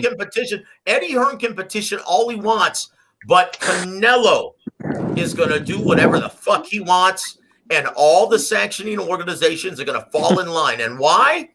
Because it's in their best interest to have their belt around the biggest draw in boxing. Exactly. That is free advertisement right there, my friends. The fight with Haney and JoJo Diaz is on the Zone. Yeah. Yep. Why didn't have it as the co-main with Triple G fight? Because Triple G is, and once again, that might not even take place because of the COVID restriction, right? Oh. That's supposed to take place on December 29th in Japan. They just closed their borders. So once again, Eddie Hearn's not that stupid. Why would you put Devin Haney and JoJo Diaz in Japan? It doesn't make any sense. He's not that stupid, right? But I will say this. Devin Haney versus JoJo Diaz, they need a much smaller venue. This should have been in the Cosmopolitan, right? Like they did last time, right? Not the MGM Grand. No, it was at the Mandalay Bay last time, right? I know it was like 5,000 seats or something like that. Yeah, it was 5,000 COVID restricted seats, right? Yeah. But so it's completely open now. It's completely open now. Check ticket sales, guys. How's I'm gonna do that? Joe, at best, I think Devin Haney. I'm not sure if you agree with this, Joseph, but at best, Devin Haney might be only able to sell out Uncasville. Wow. You know what, brother? In Connecticut, they'd have to give tickets away because neither Devin Haney nor JoJo Diaz is a draw in the northeast part of America.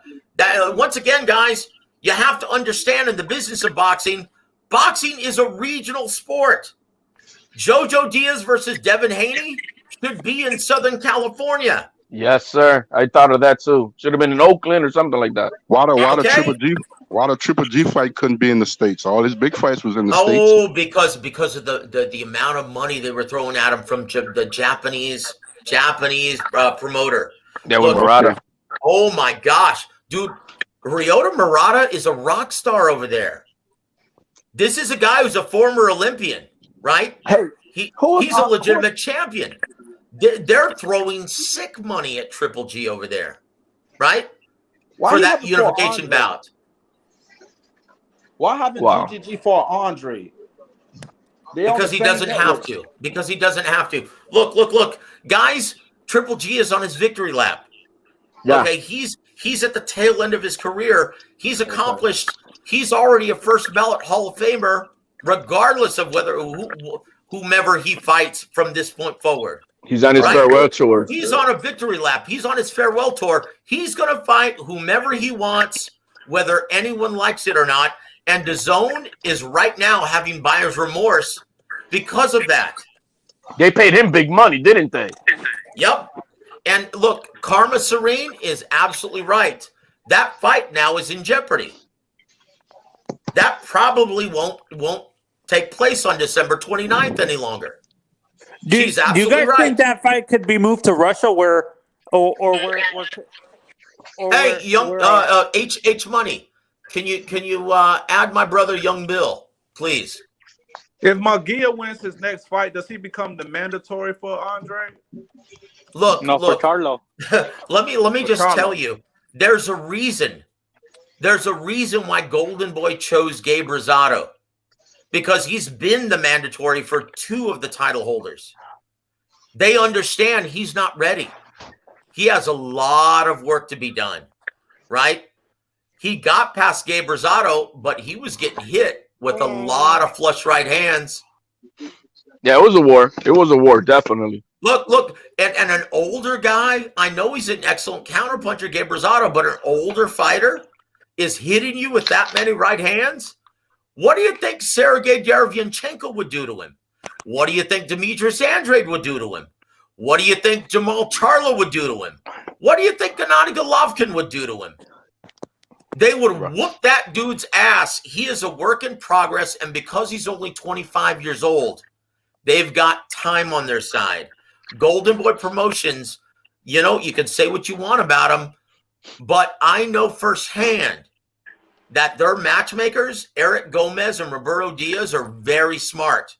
They were taught by my mentor, Don Warwick Chargan. And they understand that Jaime Munguia isn't ready for that level of smoke. Warwick Radio. Hey, Joe, sorry to cut you off, man. I just want to. You told me, and this is what you said the last time you were on here. You said, I wouldn't be surprised if Tio and Kambosos went 12 hard rounds. Yep. Because Tio is killing himself to make weight. You said he was a dead man walking. Yep. You said he's been trying to make weight for 3 or 4 months. Devin said that too. And you called it.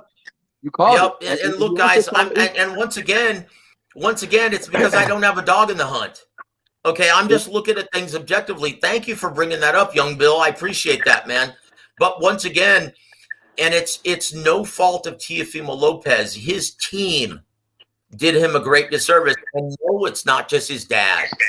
His entire team failed him, starting with David McWaters. If you want to go back up the ladder and look at the timetable, it's David McWaters who should get the brunt of the blame.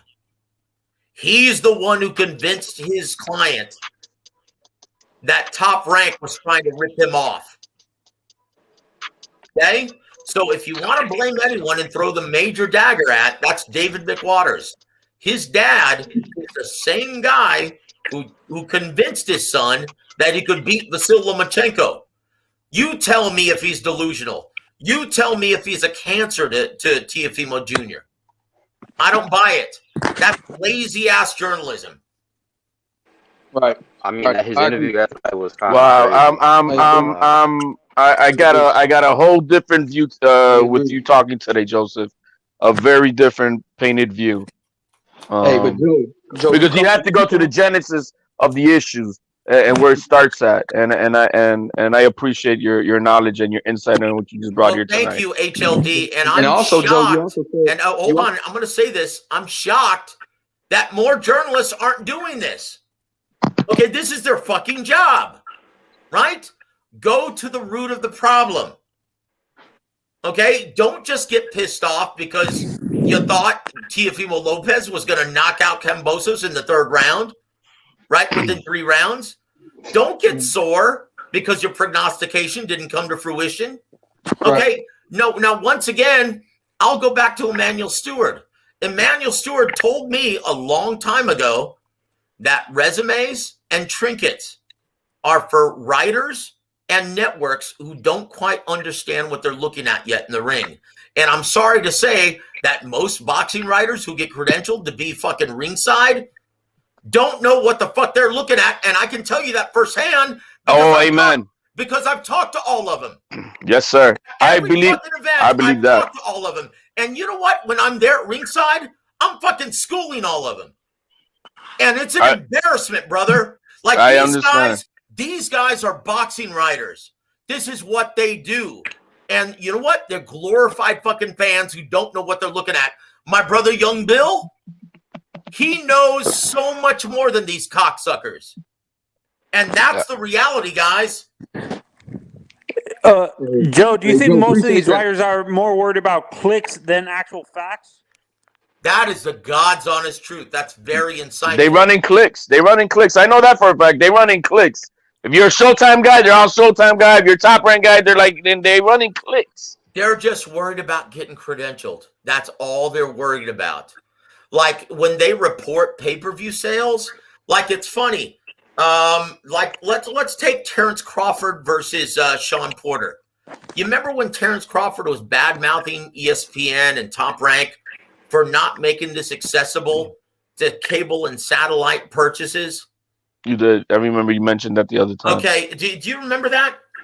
Yes, okay. Sir. Well, once again, what they're not considering, they're not going to report it the way it should be reported, right? I'm the only one who's reported this to my knowledge, but I'm sorry, but ESPN and Top Rank, they're looking at getting everyone paid, not just the fighters. Okay, someone needs to start looking out for the benefactors, the networks, the guys who write the checks, because of the $70 that they charge customers on last Saturday night, not this past Saturday night, but the Saturday night before when Crawford fought Porter. How much of that $70 went to the fighters, the promoters, and the networks? How much of that? 100%. They didn't have to split it with the cable and satellite distributors. 25%. Okay, so let's look at Tank Davis versus Isak Cruz. It's going to be available on your traditional cable and satellite pay-per-view paywall, right? How much do they have to split with the cable and satellite distributors? Yeah, I'm right here. Can you hear me? Yeah, we can hear you. Okay, well, guess 25%? No, it's more than that. They have to split it 60-40. And why? Because they're at the mercy of the cable and satellite distributors. Not only do the cable and satellite companies distribute the package, but they're also responsible for collecting the money through their bills. So the boxing promoters and the networks are at the mercy of the greedy cable and satellite distributors. They can charge whatever the fuck they want. So they're getting 60% of the cable networks? No. They're getting 40%. 40%? Okay. Okay, but on the streaming app method, come on, man, who's on the toilet? Oh shit! Come on, guys. So in the app method, okay, the one that Terrence Crawford was complaining about, okay, the networks, the promoters, and the fighters get 100% of that. Okay, now I get what you explained that last time, and I remember that. That's a huge difference, guys. And once again, someone needs to look out for, because once again, if the benefactors of this industry, the networks, the guys who write the checks and pay the bills and give the big purse guarantees, if they're not making money, are they going to want to continue in this racket? No. What other promoter besides Top Rank is actually looking out for its benefactors? Nobody. No one. Thank you. And that's why Al Heyman's about to go to a streaming network. That's why Fox Paramount. Is not gonna Paramount. Fox is not going to re-up. Paramount Plus. It's already a done deal. It's going to be announced in January. Do you think? Wow. So for you guys, for Golden Boy, do you think it would go permanently to like maybe an Amazon Prime or something like? Or Look, right now, they're going to DAZN. Look, right now, I'll find out within the next couple of days. But right now, it looks like it's very close because DAZN understands that with Matchroom exclusively, their American schedule is dog shit. They're going to be losing a lot of subscribers without De La Hoya's involvement. They're right now signing a new deal between DAZN and Oscar De La Hoya's Golden Boy Promotions, giving them more dates because right now they've got 80 fighters in their roster who currently aren't working, right? And look at all like the handful of cards that De La Hoya's been able to stage on DAZN this year. They've all been lights out. All of them. They've all been so much more entertaining than Matchroom's dog shit American schedule, right? Yeah. Okay, so DAZN knows that. They're like, oh shit, we're running the risk now of losing over 1 million subscribers in the U.S. market with this Matchroom dog shit schedule. So guess what? We're going to renegotiate a contract with Golden Boy, and we're going to give them at least 12 dates next year. Watch, it's going to be announced within the next couple weeks. Yeah, I heard they're looking at getting a 3-year deal coming up. Yep. Yeah. Yeah, because I mean, Golden Boy was about to go with Triller, but this whole bullshit that they did this year, man, ain't nobody looking to do that right now. So we're going to see the return, and once again, the staple of this agreement, from what I understand, is the return of Oscar De La Hoya. He's at the center of all of this. He's going to fight at least twice next year on DAZN. And that's how he's able to. Yep. De La Hoya is going to make his comeback against 2 MMA fighters next year. Yes. He's gonna go on the circus show. Man, hey man, whatever sells. Yep. Right? Whatever sells. And let me tell you, Oscar De La Hoya, as much of a freak show as us diehards think, guess what? He's a bigger ticket seller than any American fighter that Matchroom Sport and Eddie Hearn currently have under their roster. That's a fact. That's it's laughable because it's just he's been retired so long, but it's a fact. It's kind of like the Mike Tyson effect. You know what? And you have to give it to De La Hoya for being a company guy and putting his body at risk just to keep his company afloat. That guy is a fucking company guy. So like him or not, boy, you better damn respect him. Do you guys think Floyd would do that? Fuck no. Fuck no. Dude, Floyd Mayweather is done with boxing. He is done. Okay, once again, he wants to have fights in which he doesn't have to engage or commit to a grueling training camp. Young Bill, you still there, brother? Yeah, I'm right here.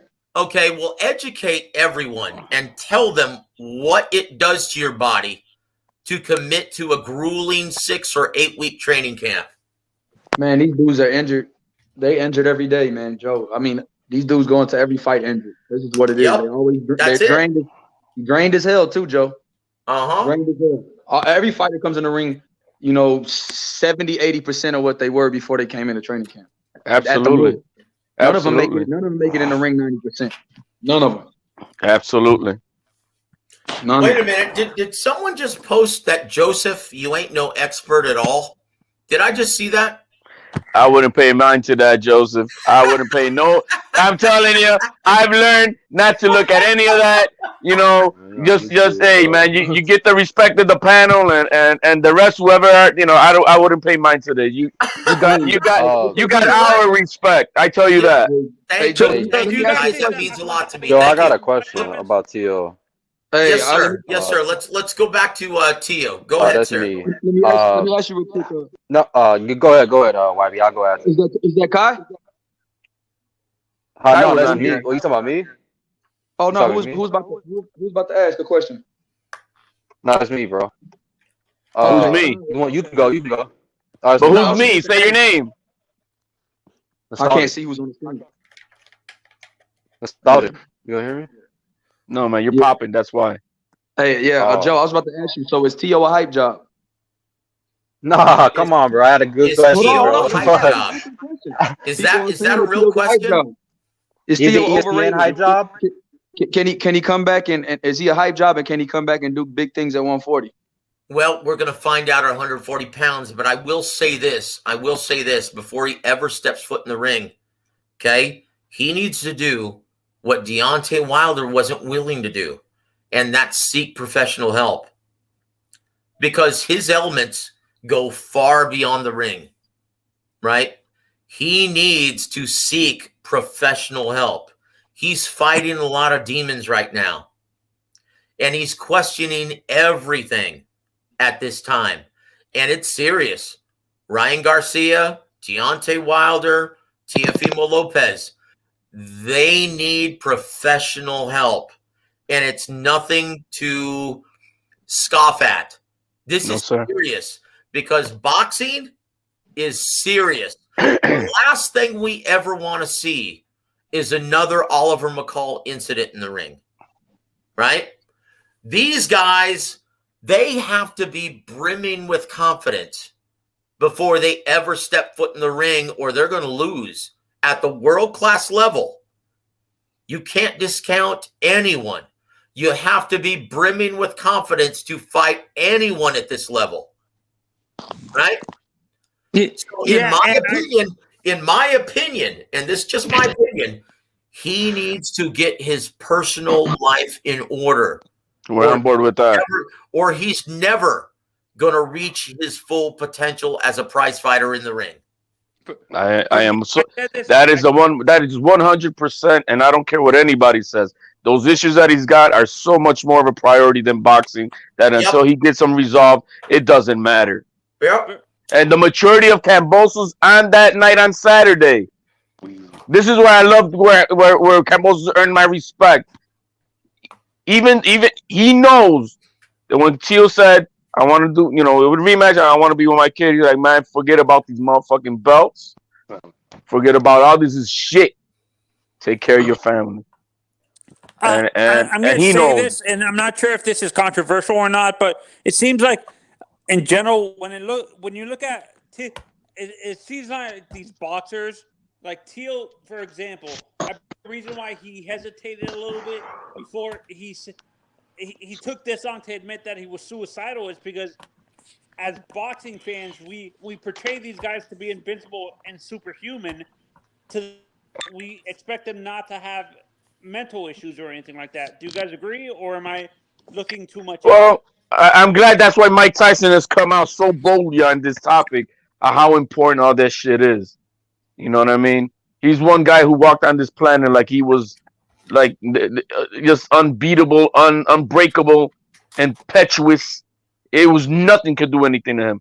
But as he got older, he realized how important the mental health is in life, and what other priorities in life are so much more important than boxing. So until you get your shit together, regardless of what you guys may think, boxing, and Young Bill will attest to this, it's 90% mental. Absolutely. If you have doubts going into the ring, you're going to lose. You have to be 100% brimming with confidence, right?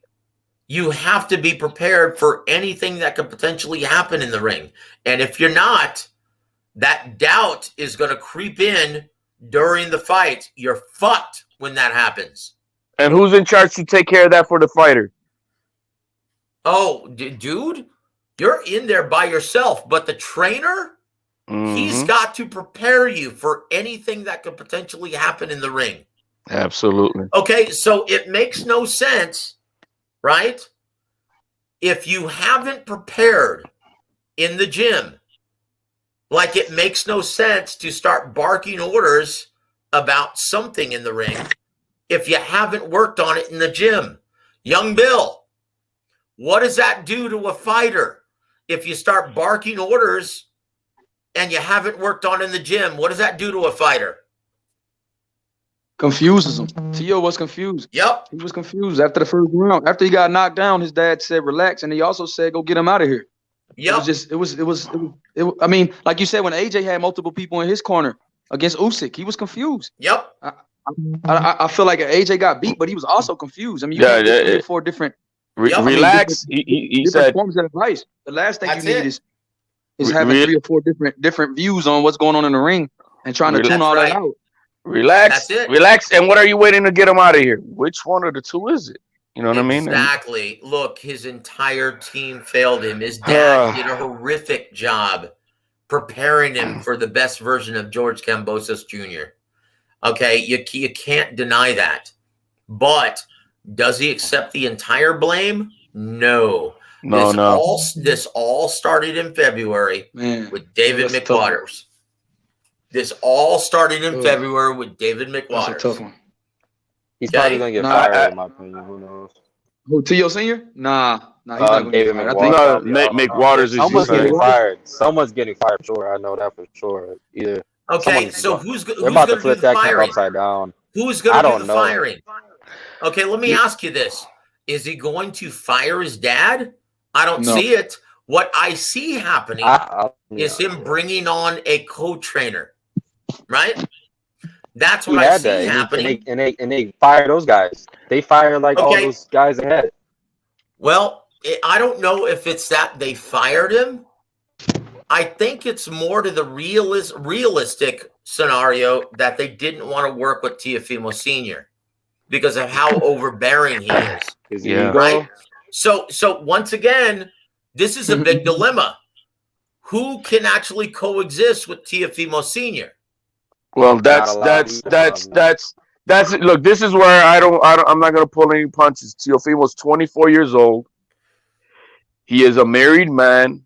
He is a new father, and he really needs to put up, tie his boots and pull up his pants and start making man calls that he's supposed to do. Okay, so someone asked me on the panel earlier, about 5 minutes ago, who do I think would be a perfect fit for Teofimo Jr. as a new co-trainer or head trainer?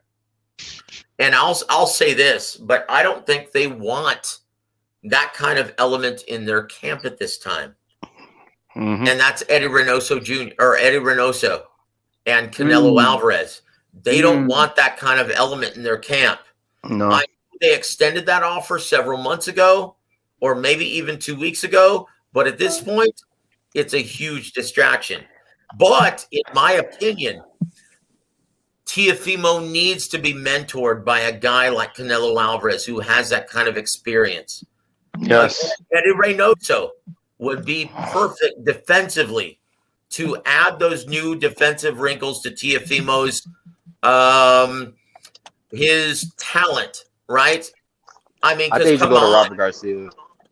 Robert Garcia, no, he's not a defensive-minded trainer. What they need is a more defensive-minded specialist. Salas. I mean, they know how to run a corner. Robert Garcia knows how to run a corner. You know what? Salas is a great suggestion. Salas to me is my first right suggestion. Here in Vegas too, Joey.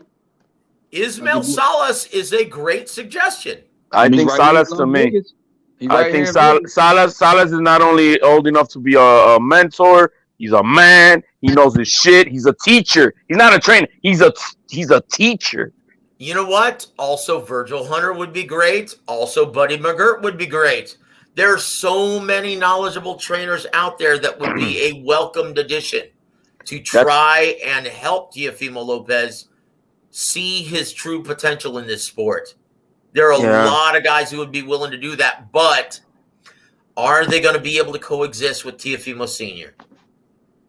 You see, and this is not about that I'm trying to throw Senior under the bus or we're trying to get rid of him. It's No. We're Tio just needs looking at Tio. everything objectively. I'm just trying to say, Tio, my man, you need to take a good hard look in the mirror, and you need to make the best decisions for you. That's it. Your wife and your family of your child. Your home, and that's it. Going back to the who's to blame scenario, right? Teofimo Jr. needs to accept personal accountability here. Yes, that's why I say that. So this is why I'm saying all of these journalists who are trying to actually label Teofimo Sr. as the poison pill here, they're way off the mark. There are a lot of people who need to accept responsibility here, including David McWaters, including Teofimo Sr., including Teofimo Jr. Yes, this sir. is his damn career. He's 20.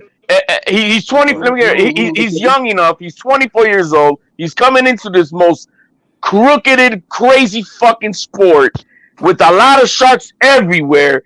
And all he knows is how to fight. He don't know the fucking business. He doesn't. You know what? I'll say this though.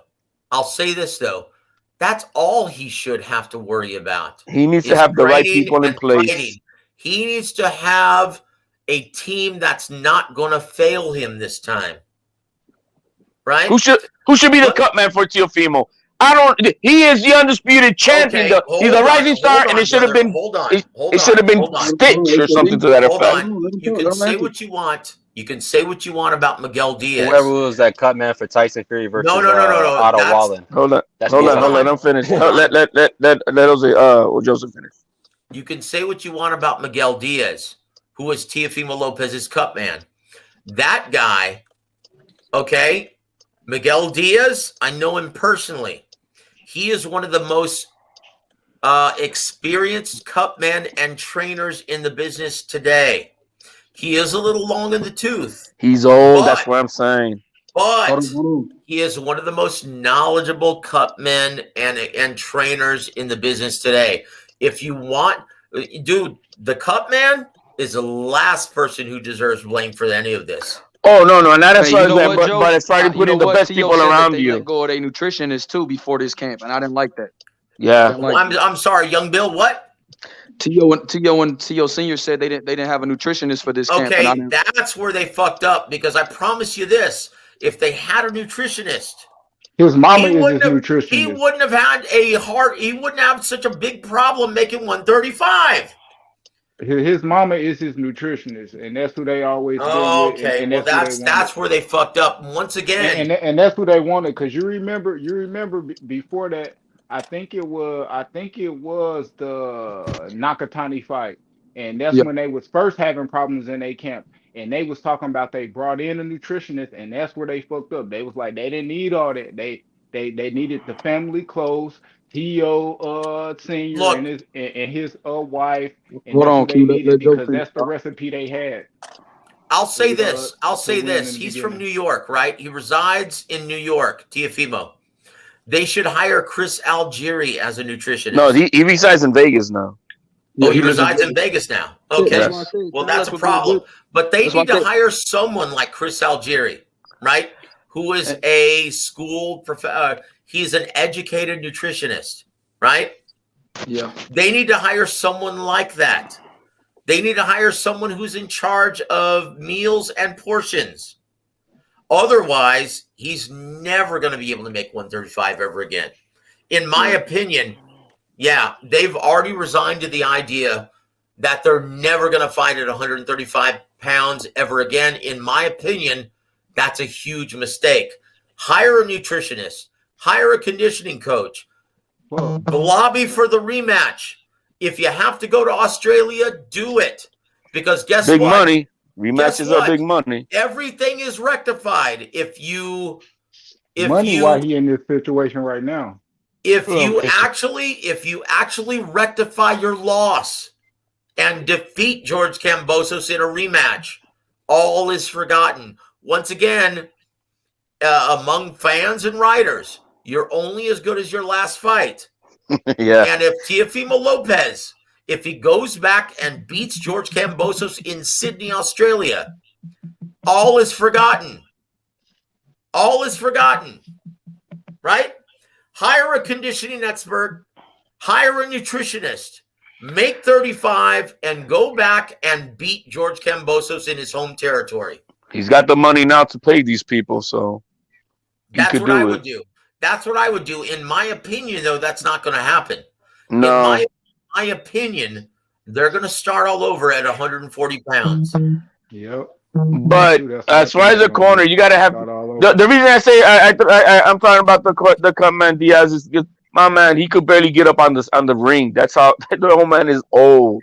Yeah, I mean, Miguel he Diaz is old. Yep. He would. I mean, I saw him, bro, struggling to get up on the ring. And yes, you know what? I loved his voice that he was putting in of calm and just trying to tell Tio himself. I think Tio should fight at 35 again, like you said, and rematch this dude. You have to. Let me tell you something. Emmanuel Stewart once told me, he said, look, if you don't avenge your losses in this game, it's a terrible look for any fighter. If you notice, Emmanuel was all about avenging your losses. Look at Lennox Lewis.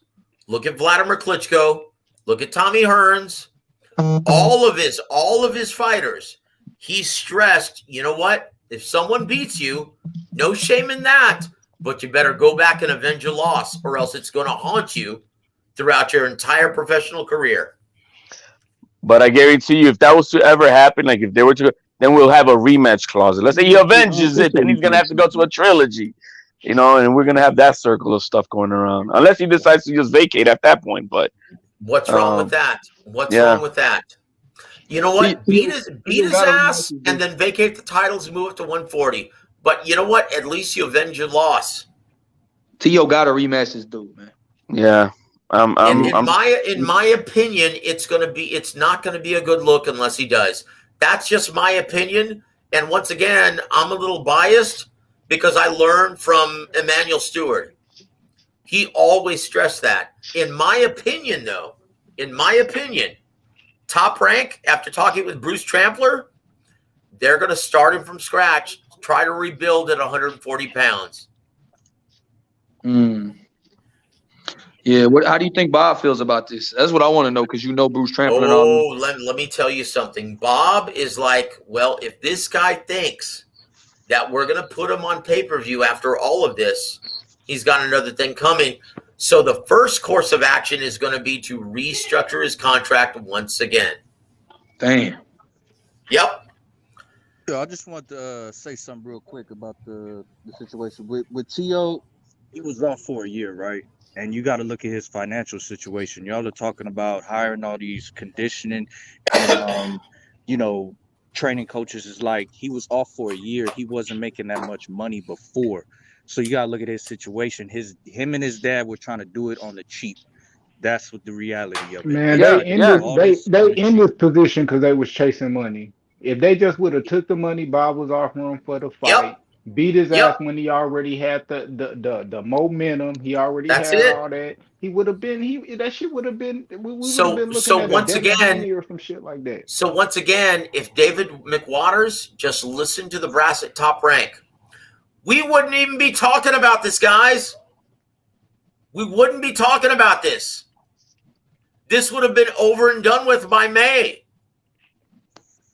So back to that topic, Joseph. So Bob Arum offered him more than his minimum before he went to purse bid. Of course he did. He tried to get out of going to a purse bid.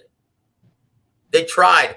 But if it was anything less than $5 million, McWaters wasn't having any part of it. And he convinced Teofimo Jr. and Sr. that he was trying to lowball him. And why? Because it wasn't the offer that they originally gave him to fight in Australia. Again, that's just ignorance. That's just ignorance and not looking at the big picture. Okay, they learned their lesson. Do you really think they're not going to listen to Top Rank now?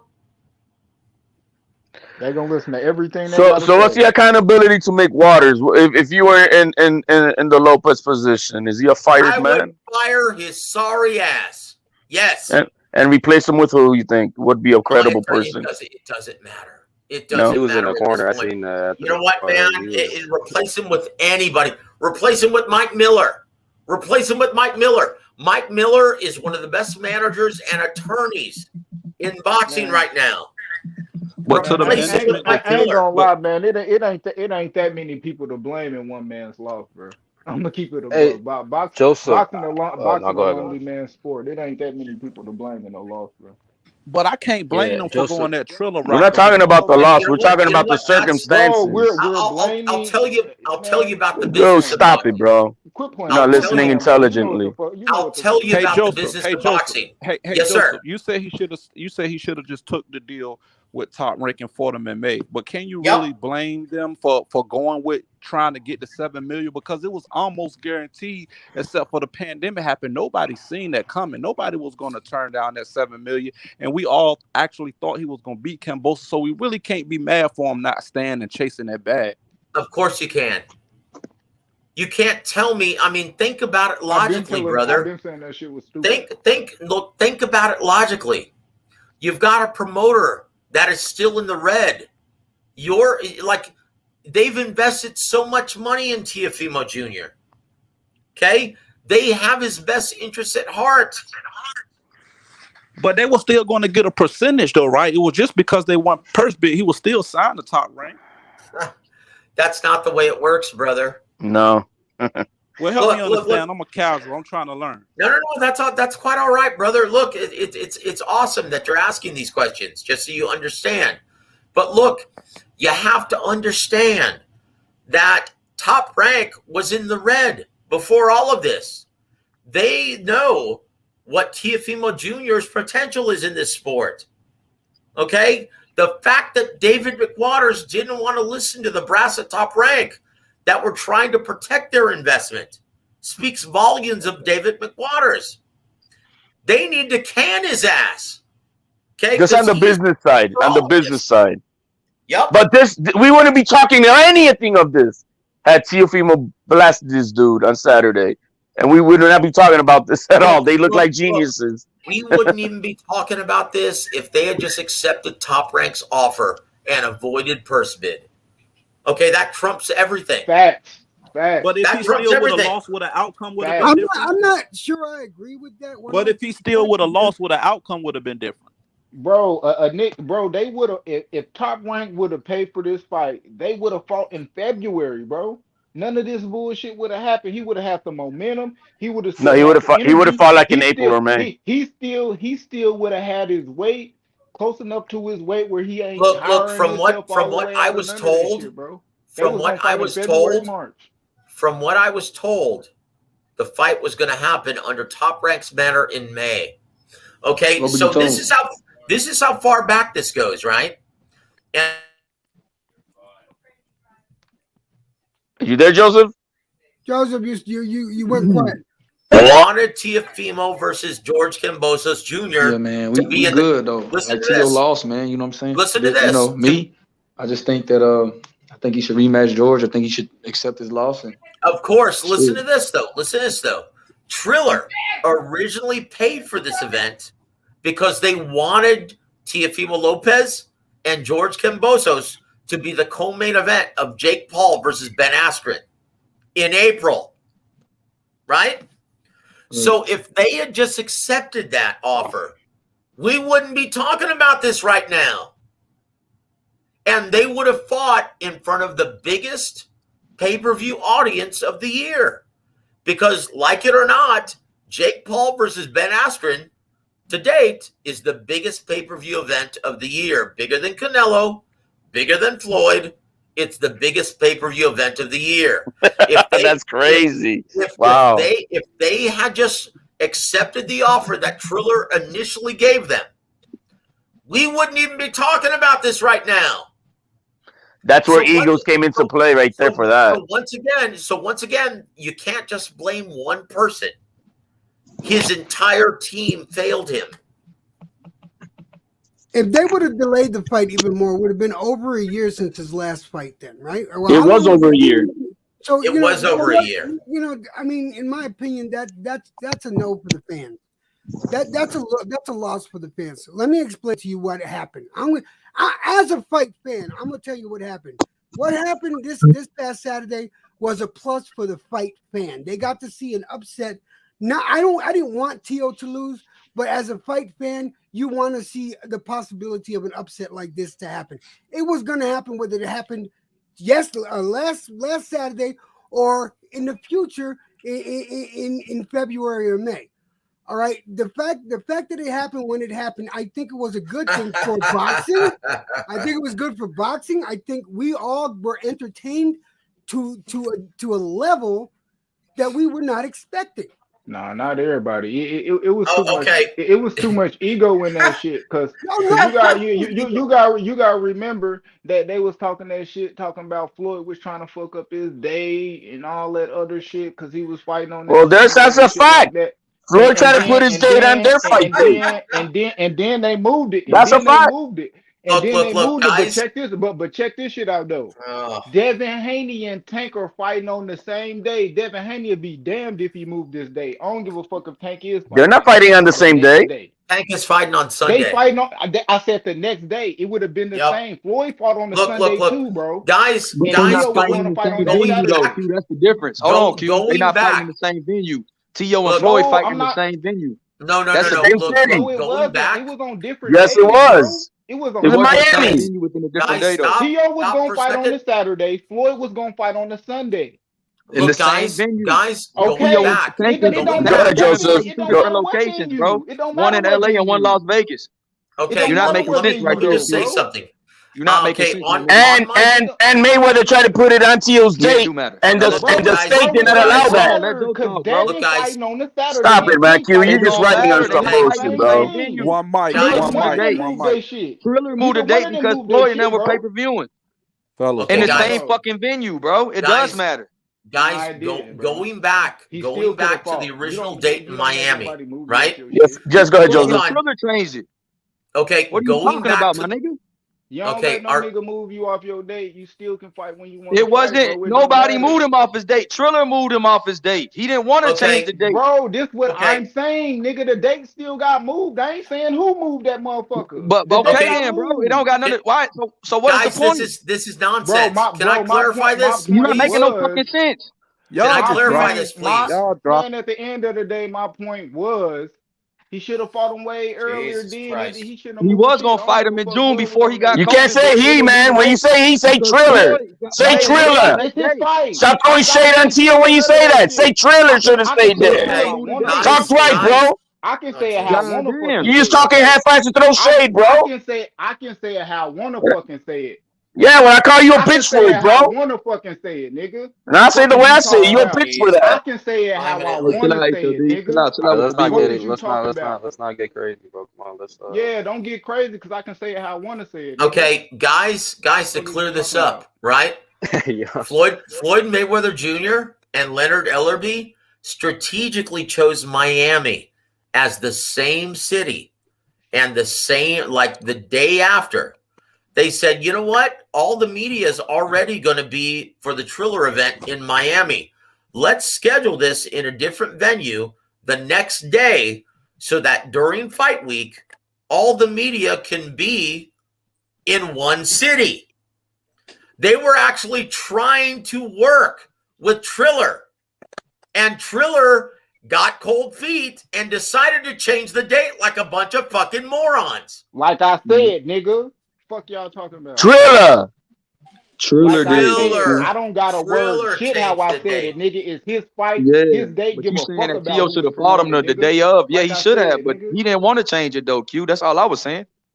I ain't even talking about guys, you, this Beans. is nothing but I ain't nonsense. talking about you, Beans. I'm talking about a nigga. It's just the way. Looking for an example, Joseph. This past week, look how strategic these clout chasers are. You tripping, bro? My boy Q ain't no bitch. Yeah, he just was. For throwing that shade in itself. No, he Nah, he ain't no bitch though, bro. Chill out, chill out. Guys, Who called on me a that bitch? note, Who called guys, me a on bitch? No, hey, Joseph. guys, on that you I got a note, missed that, question bro. about T.O. hey, Yeah, guys, because on in that note, HLD, you call me a bitch, you better watch your mouth. I'm Because sorry. I get on your ass 30 minutes, 100, nigga. I stay Hey, on your ass Who's this whole talking fucking right now? I get Who's on your talking right I now? want to ask you a fine, nigga. question. What's his What is name? you talking about? What's your name, brother? Joseph, me? I want to ask you a question about the Okay, T.O. one, hold the one I on. had earlier. Hold on, brother. Save that thought because right now, with all the turmoil and bullshit that's going on right now, I'm gonna take a shot, you guys. But that sweet All right, amber, that's Young enough for Bill, me. Oh yeah. meditation. The All good, right, good. brother. Hey, you know The what, good, good. guys? I- It's a pleasure to share the air with all of you. God Yeah, bless chill out, all of you chill out. guys. I'm gonna take a shot right now. 1, 2, 3. Salute. Salud. Yeah, shot up, baby. All right, go. Yes, sir. Yeah, shout out to Yo. my All right, boy let me Q. know when you're ready. Hey, but yeah, you right though. Fuck Hey, it, Q, I'ma they should take have fought one on that too, fucking nigga. day though, bro. I'm That's gonna take one too, nigga. yeah. They All should have right, fought on that fucking day. I'm sorry. Someone We had a need question. we need to smoke Yeah, I had a something here in a question. minute. There's like a narrative or whatever. Okay, so People saying someone had a that question. Bob's. Yeah, that's the Yeah, it's gentleman in the me. corner over there. That was me. That's me. Say your name, bro. Okay, so people, nostalgic. Okay, so there's like Yeah, a Yeah. no narrative or doubt, whatever smoking and drinking, about man. people saying that Bob Arum's happy that T.O. lost, or yeah, I told you you should have That's gone there, this and that. absurd. But at the end of the day, isn't Cute. T.O. still Bob Arum's asset? So why would he Yeah, he be is. mad that he He lost? signed for 3. He's got I a don't 3-fight understand. deal still with Top Rank. Yeah, Take one for me, Q. Take one for me, bro. Take another one, and how do man. you think? How do you Take think Bob another Arum one. feels about? Hey, How do you my think bad Bob with the Arum B word, bro. feels about Well, let me T.O. tell you. Let me tell you right now. Bob Arum is all business all the time, right? He Yep. has no emotional feeling about any of his fighters, but he understands that it's his investment.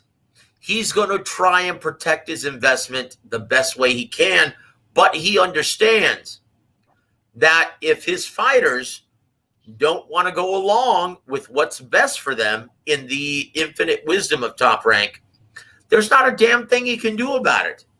Is he happy that Teofimo lost? If anyone truly believes that, they're fucking insane. He's invested so much time and money in Teofimo Lopez, and he understands that Teofimo Lopez could indeed become the biggest star of boxing.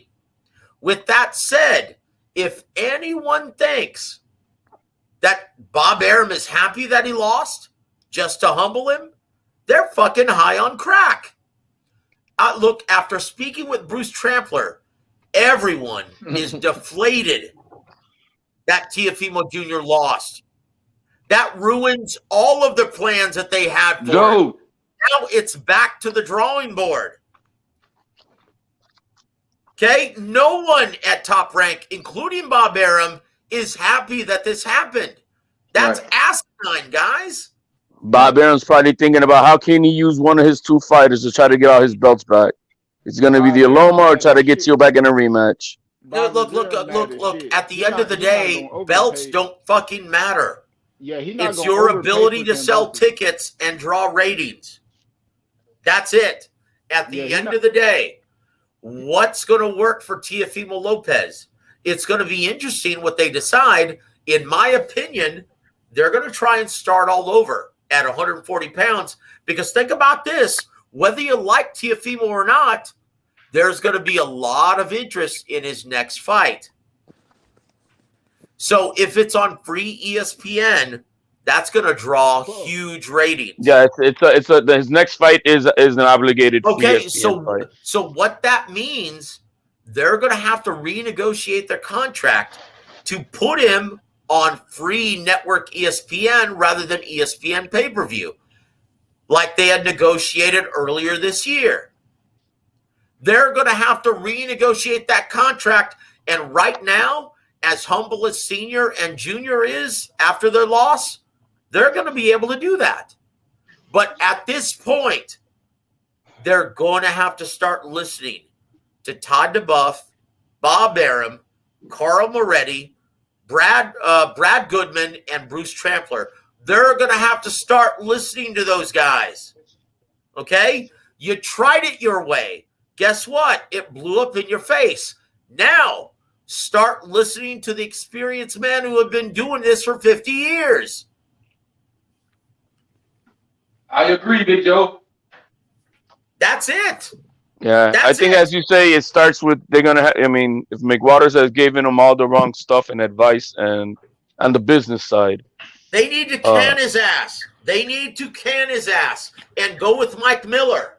Okay, in my professional opinion, Mike Miller is not only one of the best managers and the most knowledgeable and respected managers in boxing, he's also a knowledgeable boxing attorney, sports attorney, right? Where's Mike Miller out of? Joseph? Houston, Texas. Young Bill knows him. Yeah, he out there in the H, man. But you know what, Joe? I like you said, man. Just do the rematch. You know, he got to. In my opinion, Young Bill. Yes. That's the course of action they should take. In my professional opinion, that's not the course of action they're going to take. In my professional opinion, if I had to prognosticate and predict what's going to happen, just from my experience, they're going to try and renegotiate his contract and start all over at 140, blaming all of this on his inability to make 135. Like you said, though, man, how is Tio going to be mentally, though, man? Having that loss over his head and not ever avenging it. He's already got other issues with that mental shit. I don't know. Look, man. If they're successful in convincing him that the only reason why he lost was because of his inability to make 135 and stay as an effective fighter in the ring, if they can convince him of that, they can wipe the slate clean, start all over at 140. If he starts knocking people the fuck out and looking like Teofimo Lopez Jr. again, then guess what? The fans, the writers, everyone is going to jump on board. Guys, Top Rank has already been through this so many times. They've had to do this. They have so much experience doing this. What you think Bob Arum's course of action what you think Bob would want to do, or Team Top Rank would want with Teal to do? Is it to try to rematch or to just move on and do what would they want? Okay. What's going to be the best Band-Aid for the sore? Rematch and whoop this guy's ass, right? But they understand that that's going to be a very difficult task.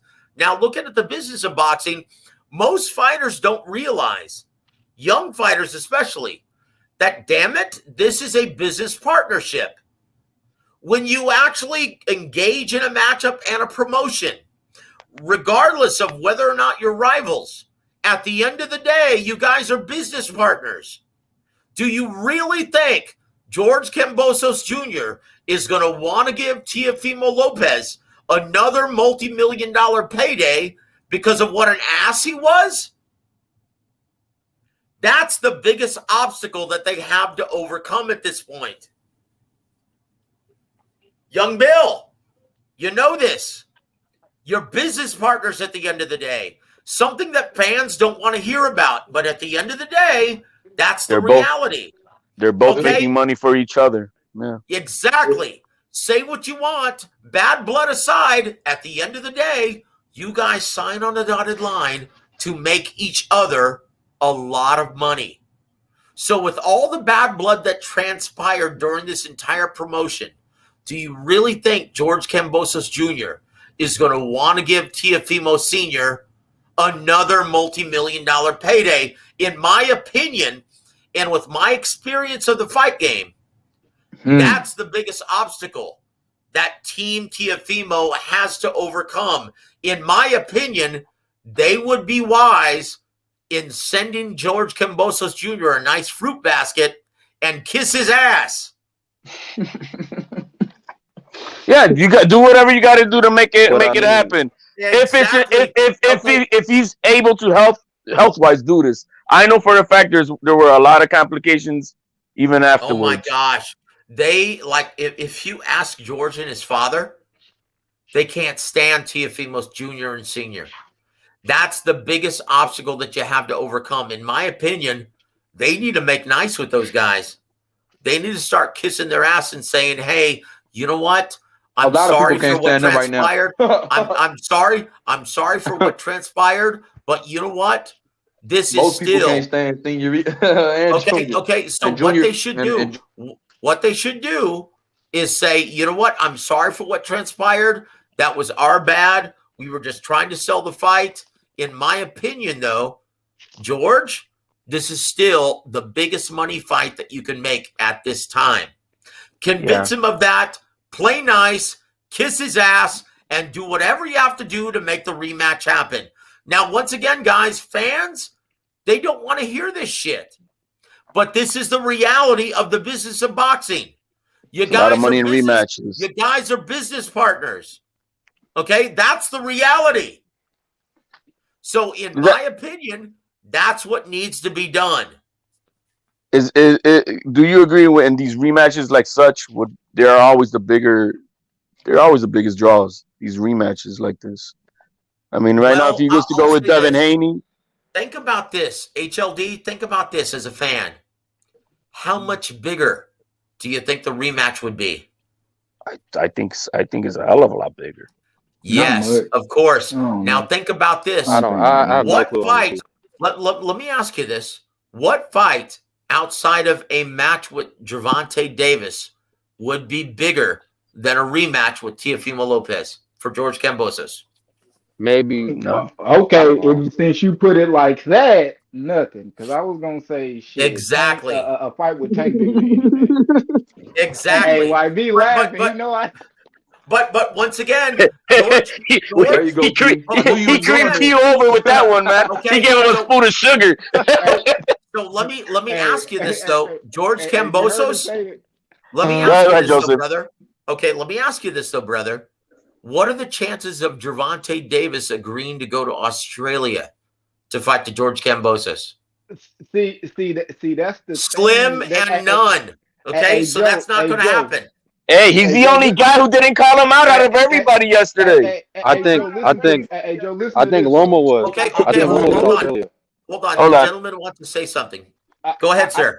I think still we still don't know how big Kambosos is going to be in Australia till he go back.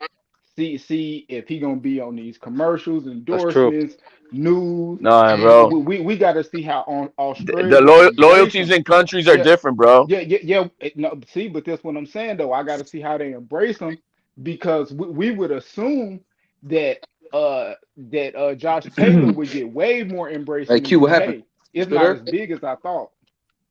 Q, look. That's a different climate that you're talking about. When you talk about Josh Taylor, okay, you look at Ireland, right? You look at Northern Ireland, right?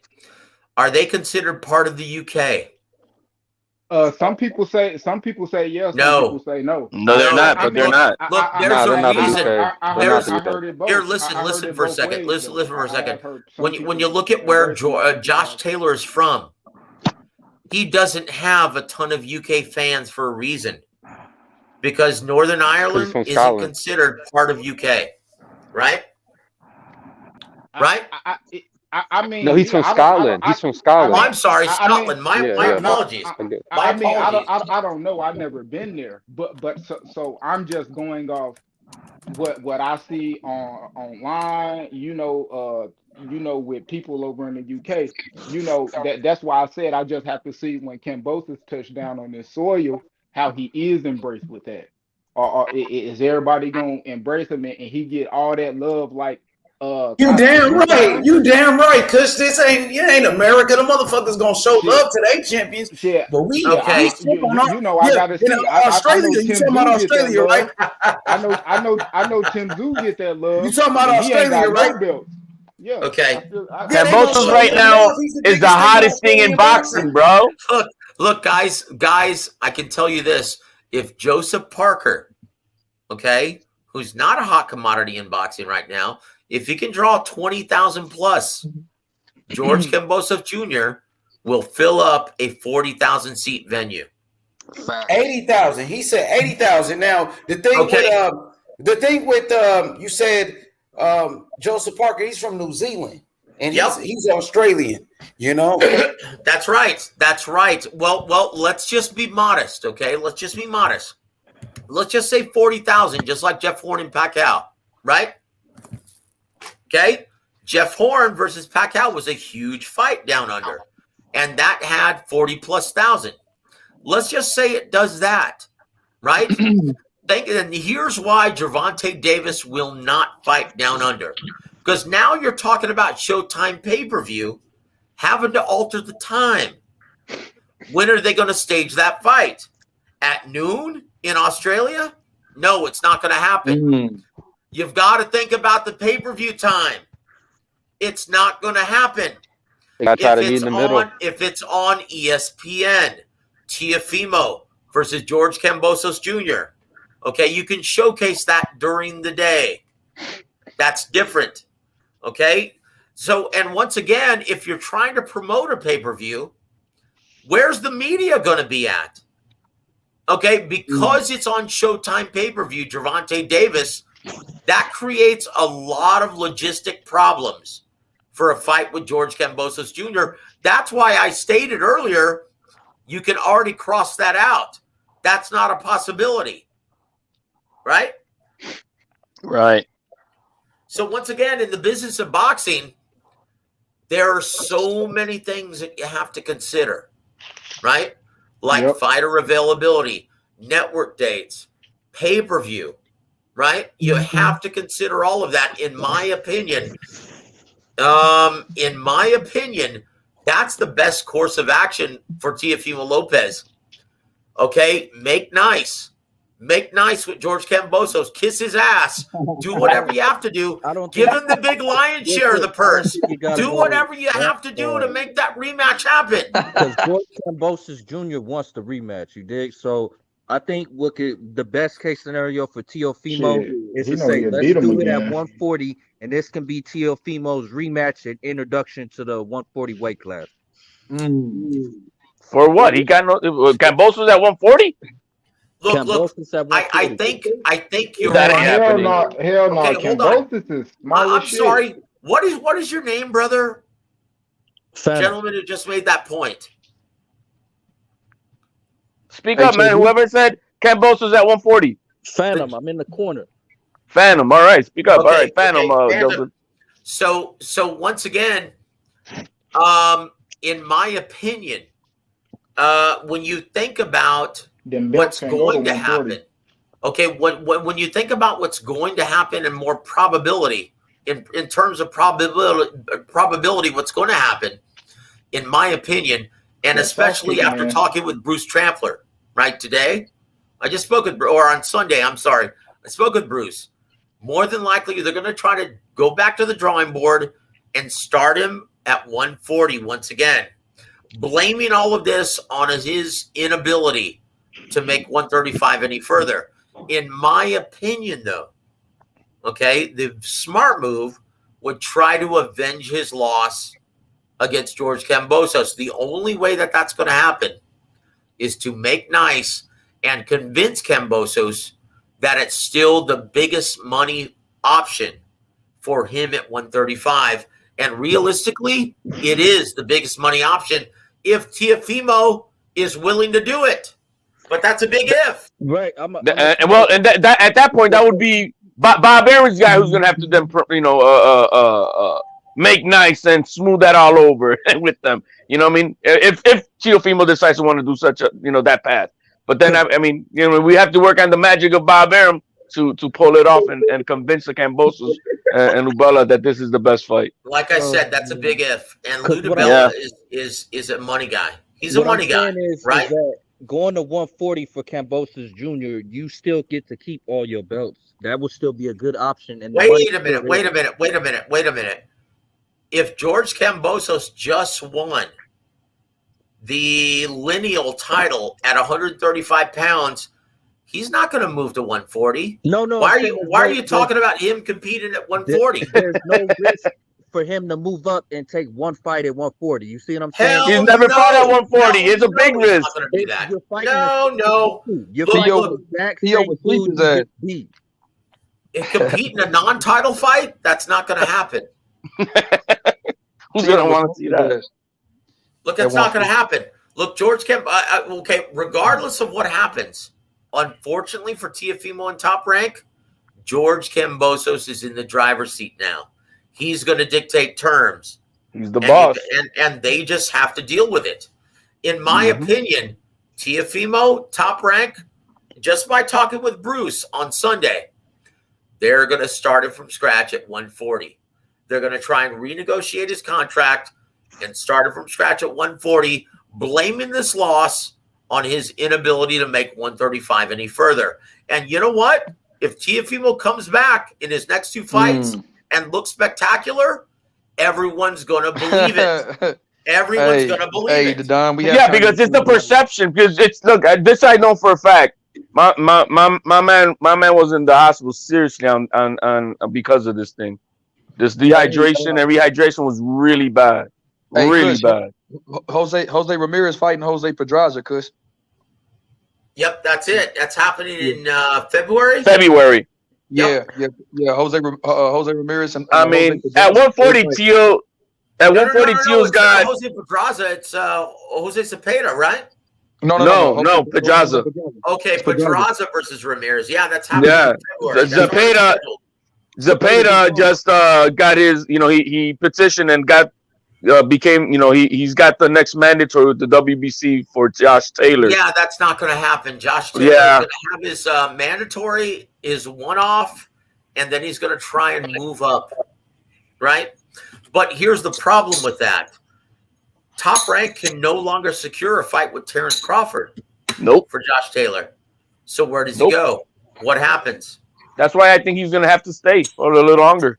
I'd be funny. Well, I don't think he can do it. Like, do you remember seeing Josh Taylor taking that picture with Terrence Crawford? Yeah. You guys see that? Yeah. Okay, who is the bigger fighter there? Who is the Josh bigger Taylor. man? Yeah. But, I mean, this is how it works. Okay, Josh Taylor's a fat motherfucker. Weight like Crawford this day. Josh Taylor's a fat motherfucker. This guy is a biscuit shy of 47 already. Yeah, he's a huge. Yeah, Bud said when they shook hands. But I never heard him say that he's having issues with it, actually. Oh, come on, dude. Come on. He was having issues making weight. Yeah, he's having it. For the Jose Ramirez fight. Was he now? Fuck yeah, he was, dude. Come on now. Both men were having trouble making 140, admittedly. Jose Ramirez and Josh. And these are grown men. These are like real grown men. These are big 140 pounders that are to 47. Now, once again, hey, are you guys ready to change the subject real quick? Yeah, absolutely. Okay. Yeah, we can go. So, what are your thoughts on Devin Haney versus Jojo Diaz? Good Devin fight. Haney gives him a boxing lesson. Devin Haney gonna whip his ass. Who said That's that? H-Money. H-Money. My honest opinion, Devin Haney's gonna whoop his ass. He ain't gonna knock him out, but he's gonna give him a boxing lesson. Okay, so let me ask you something. If Devin Haney, and once again, we'll find out at the weigh-in, because most people don't realize that Teofimo Lopez versus George Kambosos, the weigh-in, the actual weigh-in, took place at 8:30 in the morning. Yep. Okay, so if Devin Haney is having trouble making weight like he has been his last 4 fights. Yes, sir. And the weigh-in takes place at 8:30 in the morning. Is he going to be able to stave off the pressure of Jojo Diaz for 12 hard rounds? It's the same factors. Yes. Look, this we do know that Devin Haney's been hydrating up between 20 to 24 pounds. Yeah, that's to get an advantage. Arturo Gatti used to do the same thing. You know what I mean? Come in much bigger than your opponent, have a size advantage. It was, it was all strategy. But Devin Haney, he has a very good footwork, very good cardio, very good jab, and he's very fast. I think Devin Haney's going to outclass JoJo. Take him to school, Joseph. You know what? He does have all of that. You're absolutely right. But for how many rounds? When you look at his last fight with Jorge, JoJo's not a big puncher like a Linares, though, Joseph. You're absolutely JoJo doesn't right. have the pop like a Linares. You're absolutely right. But once again, was that the reason why Devin Haney actually chose to fight him in the pocket from round 7 on? That has nothing to do with power. So once again, it poses that same question. How long can Devin Haney be Devin Haney if he's still struggling to make weight? I agree with you, H Money. I think Devin Haney outclasses and keeps him from mid to long range for 6 rounds. But what happens in the back half of the fight?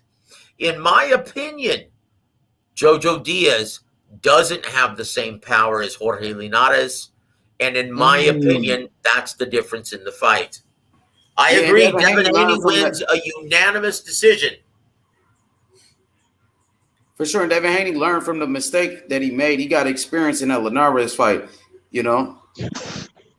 This is a great fight, though, man. I mean, I'm so intrigued by it because it's going to answer a lot of questions. You know what I mean? You know, if you find anything Devin Haney with a live dog, a young fighter still in his prime, you know, but Devin Haney has all the physical attributes, being taller, longer, and he is more skillful. So, you know, now we're gonna see what happens with the guy who's got that grit, who's an Olympian, who's got that pedigree. Also, keep in mind, guys, even though Jojo Diaz is a much younger fighter than Jorge Linares, he's not the most disciplined guy, right?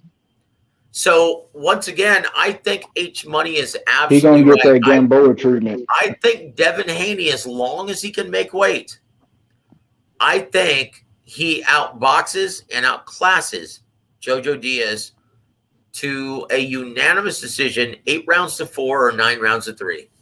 He should. He gonna give him that Gamboa treatment, but like I said, man, that's a small dude coming up.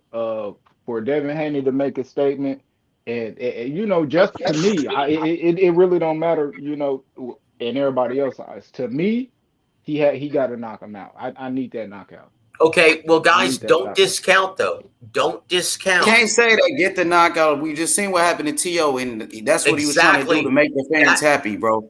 All Devin Haney has to do is win, bro. That's my point, H Money. Don't discount. Yeah, that's cool. Yeah, that's cool. Here, listen, guys. Listen up, guys. That's my point.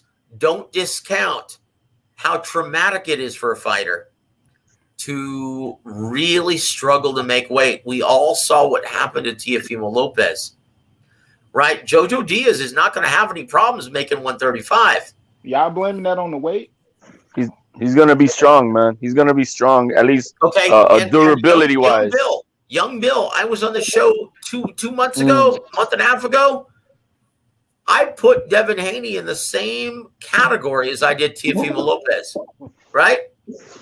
And I said, guys, don't be surprised if one or even both struggle to make weight or fail to make weight. And it's a detriment to their performance in the ring. Guys, especially if Devin Haney is looking past Jojo Diaz and already looking at a fight potentially with George Kambosos Jr.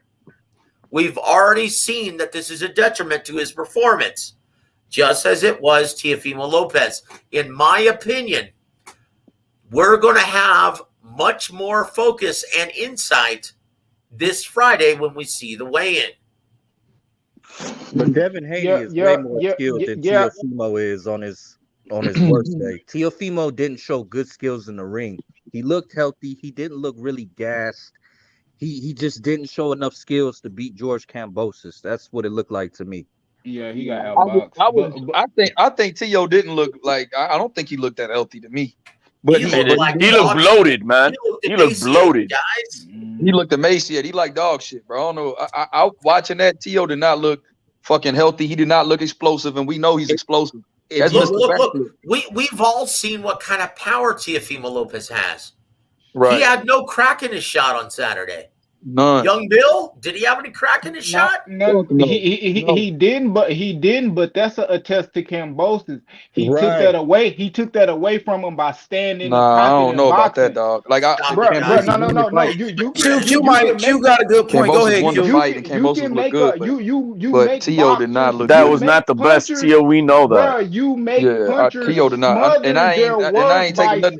Let's see what Q's got. Go ahead, Q. You make punchers smother. bro. You can make a puncher smother their work when you stay in the pocket with them, bro. They can't get their shit off like they want to when you're up in their face like that. They got to be at the right distance to let their shit fire off. Kambosos, he never ran. He stayed in the pocket with him and shit like that. Hold on, slide. Hold on. Q, in the 10th round, okay, when Teofimo Lopez knocked down George Kambosos, why did he finish him off? Because when Kambosos got back up, he didn't run. He still stayed in his face. That, you know what? That should be even more reason why he should have finished him off. There's something here. Listen, there's something that Emmanuel Stewart taught me a long time ago. You can always tell when a fighter is questioning his conditioning. When he lets his hands go in the first round. This is just ridiculous. And then fight sporadically for the rest of the fight. Hey, Joe, is this right or wrong? When we talk about finishers and when they get somebody hurt or knocked down, when they get up, you just don't wail the shots. You set up the knockout. You set it up. And setting something up is a test to your skill. Now, when you fight, when you fight skill for skill, and Kambosos came in there fighting a skillful fight, he got up and he knew if he was up in there trying to bag away and run away from Teo when he got back up, Teo would have flipped his ass again. But he stayed in front of him and smothered his work, used his lead hand to take away a lot of the shit from Teo's punches. He was countering with the lead left hand. He was coming with the overhand right, even when Teo was punching after he picked himself off that canvas. Bro. Q with all. Let me say something quick. Go ahead, Young Bill. Go ahead, Young Bill. That wasn't me saying what you said, bro. I don't know why you calling me a casual. Okay, I said the best Teo didn't show up. So Q, going back to that 10th round, and I can tell you this with great certainty, with Harvey Dock as referee, if Teofimo Jr. had actually gone all out and bludgeoned George Kambosos with a flurry of shots continuously for the next 30 seconds, Harvey Dock would have more than likely called a halt to the bout. He was going to. I heard them say that. I heard them say that in the commentary when he got up. But so why didn't Teofimo do that? 1 second. He didn't. He couldn't set up his shot. He couldn't set his shot to knock him out, because he didn't have the stamina or conditioning. Let me tell you this. Teofimo, this is the first time Teofimo has got a guy rocked and was not able to finish him. He has finished everybody else. Look at the fighter Kambosos was in there. Kambosos was boxing. We're not going to take away what Kambosos was doing to say this dude was gassed and all that. No, Kambosos did what he did, bro. Kambosos didn't come in there to lay down, bro. George Kambosos did what he did and started boxing effectively because Teofimo Lopez didn't put pressure immediately on him. He didn't have the conditioning to do it. No, that's not right. That's cool. He put his hands down too, Joe. He did. Even if he did that, I think Kambosos when he got up, he was trying to hold. It was a time. He was hurt. Okay. So it was a time in that fight when he got up, he was trying to hold, and Kambosos ran, and Teo moved to the side, and Kambosos had both of his arms out trying to hold. Exactly. He could have stepped to the side, uppercut, boom. Finish him. What? The setups wasn't there, bro. He didn't have the conditioning to do it. He didn't have the conditioning to do it. Okay, if that's what you. What was Linares' excuse for not finishing Haney? What was Linares' excuse for not finishing Haney? Devin had a whole round to sit on the stool. Had a whole minute to sit on the stool after he got rocked. Okay. It wasn't like Devin got rocked and it was a whole minute, 2 minutes left for him to Linares to do what he did. He got rocked in the belt and it was over. Okay, but he couldn't finish him in 11 and 12. He was drunk. We ain't talking about Linares. We talking about Teo and Kambosos. I don't know what. Okay. Because he was not in condition. Hold on, guys. Young Bill. What are your thoughts on this? I really believe Teo. Man, come on, man. To say Teo looked conditioned and looked good, he didn't look good at all. Like the beginning of the fight, he didn't look good to me. He looked like dog shit, man. He wasn't sharp. He had no crack in his shot either. He looked tired in the first round. No, I was like, damn. That's what I'm gonna say. What happened in the first round carried on into the rest of the fight. He got hit with that flash knockdown. He was hesitant. He was scared because he was getting countered and he couldn't hit his target. That's what happened to Teofimo Lopez. Yeah. Look, guys, if you think that's the case, look, I'm going to go back to once again what Emmanuel Stewart taught me, right? You can always tell when a fighter is questioning his conditioning. And if you go back to punch stats, they support this theory. Teofimo Lopez, a fighter that's questioning his conditioning, will come out guns a-blazing in the first and then fight sporadically for the rest of the fight. And once again, I've got the punch stats in front of me. George I don't know, man. Kambosos. Q speaking that real is just hold on. Listen.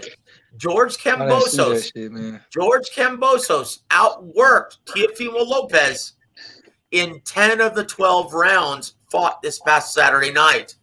The only round that Teofimo Lopez outworked George Kambosos was the first round. In the second round, they both threw exactly 51 punches apiece. After that, George Kambosos, including the 10th, outworked Teofimo Lopez. That's no coincidence, guys. And you don't think Wow. that's the result of Teofimo Lopez getting his ass Wow. in the first round? If you compare that to the Lomachenko fight, Teofimo in every round kept on increasing his output. And including in the 12th round, Teofimo outpunched Lomachenko by 98 punches, landing 51. That was the highest output in the fight for Teofimo Lopez versus Lomachenko. It was a completely different fighter that we saw on that's Saturday cool. night, guys. Yeah, he did that, but at the same time, look at and go. We talking about punch stats now. Go look at motherfucking Loma punch stats. Look and see. Go look at his output, and look at the output for his other fights. So we can say that same thing. I'm not going for that. It's about. But he wasn't tired. It's about what the person in front of you is doing. Because I'm gonna say the same thing about Kambosos. Look at what Kambosos was outputting in front of him. Okay. At the end of the day, I agree with that part. saying. Like we got to give Kambosos credit, bro. But that man was fighting back. He came to fight, bro. Of course he did. We're talking about what we see the bad in Teo. We're not comparing it to what the bad that we saw in Teo. We're talking about the 10th round exclusively, though. Yeah, to me, like the energy wasn't there for Teo. But 12 rounds, Teo got put on his ass and still. Like, this is my thing with 12 round Don. I just want to say this. I don't think Kambosos' jab is better than Teo's. I don't think Teo had. I don't think Teo used his jab like he supposed to. Teo got. He didn't use it at all. Nope, he didn't. Teo got dropped off the jab. He threw the jab and got dropped. No, man, he did that pity patter thing of just measuring out. That was a jab. It was a range fight. It wasn't It was a range grinder, bro. Okay, call it what the fuck you want to. It's called. I'm calling it what it is, bro. You're not being realistic. Hey, guys, relax, please, relax. The punch ain't called a pity pat. The punch was called a jab, and he got punched. Yeah, that's what I'm saying. Jab, Look, this is fuck. It ain't an excuse. I'm just telling you what I witnessed. I'm not. Okay, guys. Hey, I've been. It wasn't a setup jab. Man, Young Bill was there. Hold on, guys. I've been on the air now with you guys for like 2 hours. I'm gonna do a shot. God bless you guys. Hey, I'm taking shots with you, smoking weed. I'm waiting for my food to come. Hey, Q's on point. Hold on. Let me talk to Q real quick. Hey, Q. God bless you, brother. Thank you for sharing the air with me, man. God bless you, brother. It's a pleasure to share the air with all of you. Money. Thank you for the platform. God bless all of you guys. Now let's shift gears after this to Diaz versus Isaac Cruz. How do you like that? Davis, yeah. That hammer hitting hard. Hold on. As soon as we finish this shot, we're going to shift gears and start talking about Gervonta Davis versus Isaac Cruz in the Staples Center. Q on the count of 3, brother. 1. Let me turn the camera. All right. Come on, brother. Hey, man, nice dreads, brother.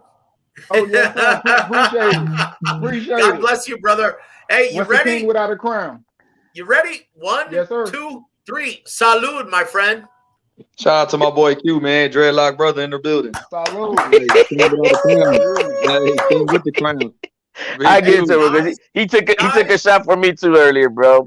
Hey, you know what? Q, it's a pleasure, guys. Thank you so much for letting me share the air with you guys. Yeah, it's a pleasure. You guys are my brothers in boxing. I love this shit. Thank you so much for letting me be a part of this. Always a pleasure. Nah, man, we thank you. Honestly, man, at least on my behalf, I seriously thank you because you bring a lot of insight, a lot of knowledge, and it's with much respect that I say that. Thank you, HLD. I appreciate it, brother. And let me tell you, man. Okay, and Young Bill knows this, right? Young Bill knows this. Do you realize how long it's been since I've actually been a fan and I've actually had a dog in the hunt for any fight? I miss that shit, guys. I fucking miss that shit. Dude, I'm paid to look at this sport objectively now. And it sucks. It really sucks. It does. Dude, fights used to be so much fun as just a fan. Yeah. You right. Like it was so much more dramatic when you had someone to root for. Do you realize it took the fun out of everything when I started doing this professionally? Hell yeah, so I'll say this, being a part of this panel makes me feel like a fan again. So thank you guys. Yeah, man. Blessings, bro. Absolutely. Okay, bro. It sucks. It's been almost 20 years since I've been able to root for somebody. How long now? About 20 years since I've been able to root for somebody. Oh my gosh. But you know what? But you know why, Joseph? Because your integrity says so. You're keeping it objectively. Now, like these other writers who are going around in their cliques and doing their bullshit for who they can feather over to get the exclusives. I'll tell you why, brother. I'll tell you why. Because as far as going ringside and reporting, I've already been there and I've done that. I don't give a shit. Like for Fight Saga, I don't have to be ringside to report, right? All I have to do is just see the event, right? I do the odds. I do my head-to-head matchup. I do the post-fight. And, dude, you know what? Realistically, you don't have to be ringside to do it. In fact, you have better vision when you're at home watching it on TV. So now, because I'm 50, I don't really care about visiting ringside. I don't give a shit about that stuff. So I don't care what promoters think because I don't have to be ringside to do my best work. That's why I can completely be objective and I can tell it like it is. Mm-hmm. Because I don't have to be ringside. I don't have to suck up to anybody. I've already been there. Like, dude, I covered Pacquiao Floyd Mayweather at the MGM. I've already covered all the shit. Yo, didn't you cover Canelo and Lara? Is that true? Oh, of course, man. Yeah, I think I seen an interview with you with one of those guys. Yeah, I mean, look, guys, I've already been through that shit. That's why I'm saying the promoters don't have shit on me. I can say what I want. I'll cover the sport exactly the way it needs to be covered. I don't need to suck up to anybody anymore. I've already been through that shit. I've been a publicist for so many promoters and so many fighters. Okay, I've been a ring announcer for so many years. I'm a color commentator. In fact, I'm going to be calling a fight again on December 11th. I don't need this shit, right? So I'm paid. I don't have to be live. I can cover a fight anytime, anywhere. And I do my best work in the comfort of my own home, watching it on TV. So Fight Saga, they pay for every single due. Like if there's a fight on pay-per-view like there is this Sunday, Fight Saga pays for it and I cover it. But I don't have to be there. Fuck that, man. I don't want to be in the rat race anymore. I've already been through that shit. And that's it. That's why I don't give a fuck what anyone thinks. That's why I don't have to fucking suck up to any promoter. I'm going to tell it like it is. You name me any other journalist who doesn't have to suck up to get a credential. Name me one. That's the reality, guys. I don't have to suck up to anybody. That's it. So I'm starting to feel a little lonely. Everyone's on mute. Yeah, no, you know what, Joseph, is that what you're saying is so factual, and it's, it's many of the reasons why I don't need, I don't want this YouTube channel and everybody, I've been told many a times to get my own. I'm like, nah, I like being able to just say what I want, how I feel, and that's that, regardless of anybody, of influence, of subscribers or likes, or because I want to, whatever. I just don't want any of that. I want to stand on my square, my opinion, and then whatever I can bring that's factual, I'll bring it factually, and that's that. And without having to own anything to anybody, or because I feel I'm going to slight somebody or anything like that. That's it. And you know what? I'm going to be ringside on December 18th for Gervonta Ramirez versus Yadeski Gonzalez. But just because I want to. It's in San Antonio, and I know Golden Boy. I used to work for him, right? So I'm going to be there ringside, but they already know I'm going to write whatever I want. I might go to that fight. And if I have anything bad to say, they're not going to give a shit, right? Because they know that I'm going to say what I want. I'm going to write what I want, and they're not going to be able to do a damn thing about it. But guess what? I'm still going to be ringside. And why? Because I've earned that fucking shit. I fucking earned that, dude. I put in my fucking time. I've been doing this for fucking 20 years. And there's not a damn thing that they'll be able to say or do about it. That's it. Do I give a shit about interviewing Gilberto Ramirez? No. I don't give a fuck. Been there, done that, dude. And I know his publicist, Bob Trigger. I could right now, I could easily call up Bob Trigger and schedule an interview with Gilberto Ramirez tomorrow for H Money's channel. I could do that. But you know what? Who gives a fuck? Is it going to bring H Money any more viewers? No, because Gilberto Ramirez isn't shit in the States. And you know what? I know this. So they don't give a fuck. I don't give a fuck. And that's where it is. But I tell you what, I'm going to be ringside in San Antonio. Yeah, I might go to that fight. If I go, man, I'll make sure I buy you a beer, man. I'll pull up to that bit. Well, I'll tell you what, brother. I'll do one better. At the bar that they have there on the floor, I'll buy you a shot, my friend. Yeah, it's gonna be in the AT&T. Let's do some shots, man. Let's do some shots. yeah, hell yeah, man. I might go. I'm gonna go check out them. I'm gonna go check out some tickets when I get off. Yeah, it's gonna be fun. It's gonna be a fun event, and you know what? I'm just looking forward. Yes, sir. I'm sorry, this is H right here. Let's talk about how the WBC announced George Kambosos Jr. as the undisputed lightweight champion. Let's talk about that. Nobody's talking about it. As soon as he won the fight, they said George Kambosos, congratulations, the undisputed champion. Bill Haney, this to you, Bill. I know you listening. Bill Haney, let's talk about how the WBC said George Kambosos Jr. is undisputed champion. Explain that to me, Bill Haney, please. I need an explanation. Well, once again, most ring savvy guys, right? Most writers, most fans, they understand that if you beat the man, you beat the man.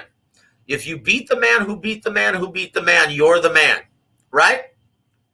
Everyone understands that George Kambosos Jr. is that guy right now.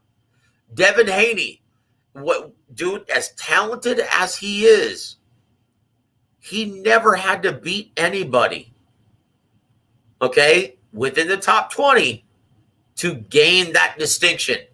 He was given that distinction, right? Regardless of what the formality is, most ring-savvy observers, they understand that George is the man right now. Even if they think Devin Haney is the more talented fighter and would win in a head-to-head matchup, You have to give George Kambosos his due.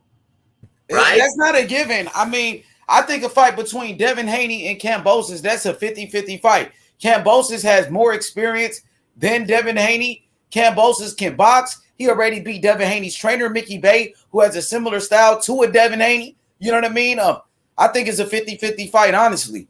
Well, Mickey Bay Jr., man, he used to be one of my clients. I know him very well, man, and he's a great guy. He would be the first to admit, you have to beat the man to be the man, right? Devin Haney is still looking for that distinction. Why do you think, as WBC champion, he's still looking for that signature fight? Why do you think he's still hanging around 135?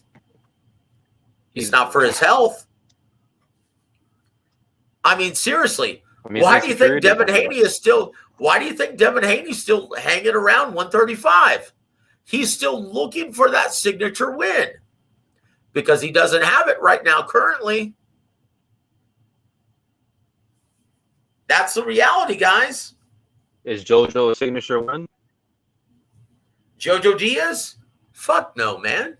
Yeah, is that? Well, dude, look, nostalgic. If you're asking the question, Yes, sir.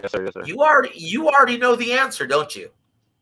It's all about the fashion. If he go in there and knock JoJo the fuck out like nobody ever did, people gonna change their mind. Okay, well, here it is. Here's the reality of it. Look, here's the reality of it. If he goes in there and does the unthinkable and the unexpected and knocks JoJo Diaz the fuck out within 5 rounds, all that does is just create the demand to fight the real man at 135. That's George Kambosos. Hey, that's all it does. All I'm saying. That's all it does. Yep, I agree with you, and that's all I'm saying. For a lot of people for a lot of people to eat their words, like Tio and Ryan, who say his fans need to be excited about seeing Devin. I understand that because I want to see Devin. I'm gonna watch Devin fight, but I'm gonna continuously say I want to. He has to prove certain things to me. People love to throw around this skill word. A highly skilled, skill. Bro, knocking somebody out is a skill in an art in itself. That's right. That ain't shit to just be like, oh, he only knocking motherfuckers out. No, that's it. That's everything. That's everything, Q. Because look, Q, dude, fans, what do they love? Blood and knockouts.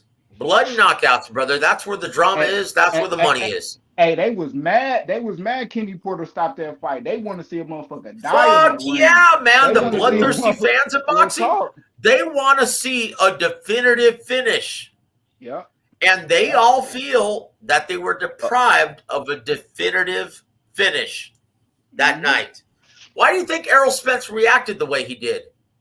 Man, we know why he reacted like that. He wanted he wanted the other guy to. He's like, oh man, fuck this, man. You know, he's like, fuck this, dude. We were just gypped out of the real conclusion, right? That's how I felt like a fan. That's how I felt like a fan. Exactly. So if you felt that way, of course, Errol Spence had to have felt that way. I was just saying, as a fan, I'm like, you robbed Crawford of his definitiveness, and you took away Porter's ability to see if he can even do anything about it. Yep. So I'll say this, guys. If Haney makes short work of JoJo Diaz and knocks him the fuck out, does that make him the man at 135? No. Yes. All that does is create the demand to see Devin Haney versus George Kambosos. That makes it definitive. That makes it very definitive at that point with the knockout. That's it. But it does not make him the George man at Kambosos 135. a favorite in any fight? That's my point. That's my point. Who's the real man at 135? Kambosos. Exactly. You can say what you want about franchise or real WBC. At the end of the day, George Kambosos is the man at this time. Yep. If George Okay. So what is this? What is this called once again? H Money. What is this called, brother? Right here, the super chat. Okay, it's a super chat. Let me read this.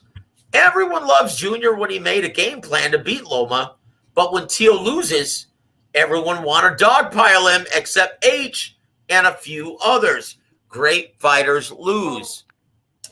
You know what, H? You know what? And I'll give you that credit, brother. You know what? You stick up for these guys. That's great.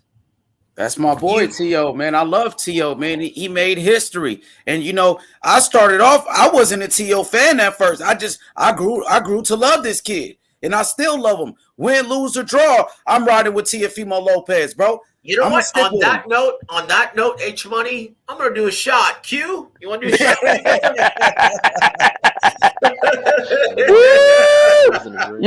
Yo, Q, he's gonna knock you out, Q.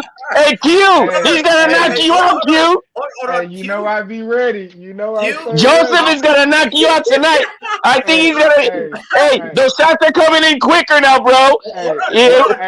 Hey, you know what they say? You don't got to get ready when you stay ready. You hear me? And there it is. There it is. Q, I'll say this, brother. I have some years on you. I'm 50 plus, right?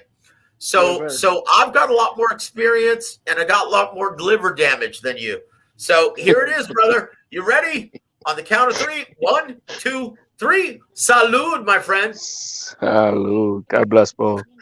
But I got my money on Joseph. Hey, those shots earlier were once a half hour. Now they're coming in like every 10 minutes. He's gonna knock you out, Q. I tell you what, guys, this is a lot of fun. Thank you so much for making my evening. God bless all of you. I heard somebody say shots. I figured I better play in too. Oh shit! Oh shit! What is that you drinking? Captain Morgan's? Yeah, it's Captain Morgan. Yeah, I fucking knew it. An alcoholic always knows that shit. I can spot that shit from a mile away.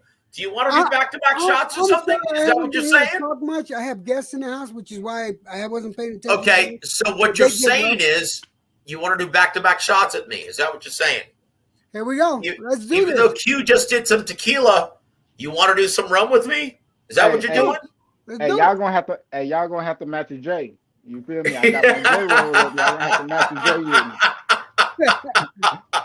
Y'all gonna have to match the J with me, man. See, that's the thing. I'm a singer, and I don't smoke weed, so I'm sorry, brother. I can't do that, man. But hey Joseph, man, you gotta take a shot with your boy IB, Joseph. All right. Too, man. Here we go. Here we go, brother. Y'all ready? Y'all ready? My throne, Captain Morgan. God bless all of you guys. Here's to your JQ. God bless all of you guys. Hey, H Money, you know how to throw a party, brother. Thank you, sir. Yo, and this is we got some real and this is a Monday night party. What the hell? Hey, this Monday we got on a Monday. Hey, man. It's all in the duty, man. It's all in the job. I tell you what, guys. So let's actually start talking about, and we haven't yet, Gervonta Davis versus Isaac Cruz. Why do you guys want to avoid that? Who's avoiding it? That's the motherfucking fight. I brought that up like 15 minutes ago. We haven't talked about it yet. I wasn't here for it, but there's nothing wrong talking with about that fight. I Tank, think man, that fight's going to be a good fight. He really the one. Tank really the one. But going back to the super chat, slide tendencies, yes. You know what? And credit goes to H Money. Every great fighter has lost. Every great fighter loses. There's no shame in that. No, okay. Floyd fans here, you say that. It's how you take the loss. You know what, dude? Floyd. You know what? Floyd is a different animal. I'll say this, okay? I love Floyd. Floyd is a bad motherfucker, man. You know what? And Floyd doesn't get enough credit for being the fucking dog that he is. That guy was a fucking beast. Have you ever seen him in the gym? I actually had the luxury of actually spending time with Floyd Sr. and Floyd Jr., right? Those guys, Floyd Jr. is a fucking dog, dude. That guy is a hard motherfucker, man. he doesn't get enough credit, nearly enough, for being as tough as he is in the gym. Nah, he don't. Nope. Like, don't all at of all. his detractors think that he's some kind of pussy that avoids the best. That guy, dude, he had so much dog in him. And there's a reason why he doesn't want to fight anymore. Because Real life game people. he's put his body through so much, right? He's like, I can't take anymore. I can't do it anymore. That guy was a bad motherfucker. Floyd Jr., in my opinion, he's the greatest defensive fighter that I will ever see in my lifetime. Yeah, and I'll That's say one the of the reality. smartest. One of the smartest too. Yeah, the smartest and greatest defensive fighters. You know what, man? Right up there with James Toney and shit. Oh my gosh, that guy was gifted with the best reflexes I've ever seen in boxing. Floyd, and you know what? Yeah. He's as tough as it gets. You go and see him work out and spar, and he will take 5 sparring partners consecutively. Different sizes, different weights, different qualities, different styles, and he'll hang with every single one of them consecutively for 2 hours. Man, for 2 hours push-ups straight, without a break. 200 push-ups straight, 500 sit-ups Yep. straight. No Dude, stopping. Floyd was a And it was fucking different. dog, brother. And boxing historian can't even do 30 push-ups. Dude, Hey, Floyd nah, was he a owed fucking me dog, 200, man. bro. He said he was gonna do 100 for me last night because he owed me 200. I wrote it down. He did. Hey, he did 16. Then he stopped. Then he did 17. Then he stopped. Then he did 11 and stopped. And that's all. Yo, he did say he was gonna pay up today. He did say he was gonna pay up today. I seen that shit on the playback. I was like, Nah, I seen it in the group message, bro. I seen that shit. I'm like, man, what the fuck? Seriously though, man, Floyd was a fucking dog, man. He deserves a lot more credit than he receives from fans. You know what? Like, I Floyd always is the definition of boxing, man. That dude is. He's a boxer, Floyd, bro. I always give Floyd his accolades. I always acknowledge his achievements. For me, as a boxing fan, never really was into Floyd, and especially in later years, the fights he picked or how he. I'm not a big fight fan of defensive fighting. It's just not my thing. Man, niggas talking about T.O. and all the shit that he had going on outside of boxing. Man, look at the shit Floyd was going through outside of boxing, and he still was fighting. Yep. Yeah, for sure. Pops Well, went to guys, jail. I'll tell you this from experience, right? I'll tell you this from experience, right? I covered Floyd versus Cotto, right, in Vegas. And Mickey Bay Jr., my former, I used to do publicist work for him, he was tight in Floyd's camp, and he said, you know what? Please don't write a story about this. Please don't leak it out in the media. But Floyd has the flu. But he's going to go through with this fight anyway because he's the promoter. He's the one who actually got the site fee. He's the one who got the licensing fee. This is his fight, right? Mm-hmm. So he went through with this fight even though he had the flu. And guess what? He's still whooped Miguel Cotto's ass. Right? That's how much dog Floyd has, right? Yeah. He was sick, and most people had no idea. And I swore that I wouldn't write anything about it. So how long ago did that fight take place? Like 7 years ago? 8 years ago? Yeah, I'm telling you guys first. Was it like 2016? Okay, no, before that. Was it 2014, 2014? 2014. I'm telling you guys for the first time, live right now, that Floyd was ill. He had the flu going into that fight. That's the first you're going to hear from that. Yeah. I need to ask H Money and the panel a question. Listen, I know that I came in here the other day and after the fight, and I asked all y'all to check out the new video that I put out. I'm wondering if you guys did, number one. If you didn't, please do. It's not that I'm pimping my channel. I just want you guys' opinion. Hey, put the link in the private chat for me. Put the link in the private chat for me. I'm a sub. Yeah, absolutely, brother. I'd be honored to subscribe. I would. I'd be honored. Okay, put up that last question, H Money, please. Put up that last. Okay, so Joseph, when fighters have problems with their wives, more often than not, do they have shitty outings? Just ask Pac-Man when he got KO'd by Marquez. He had problems with Jinky. Look, guys, this is something that most fans don't take into consideration, right? It's not just the wives.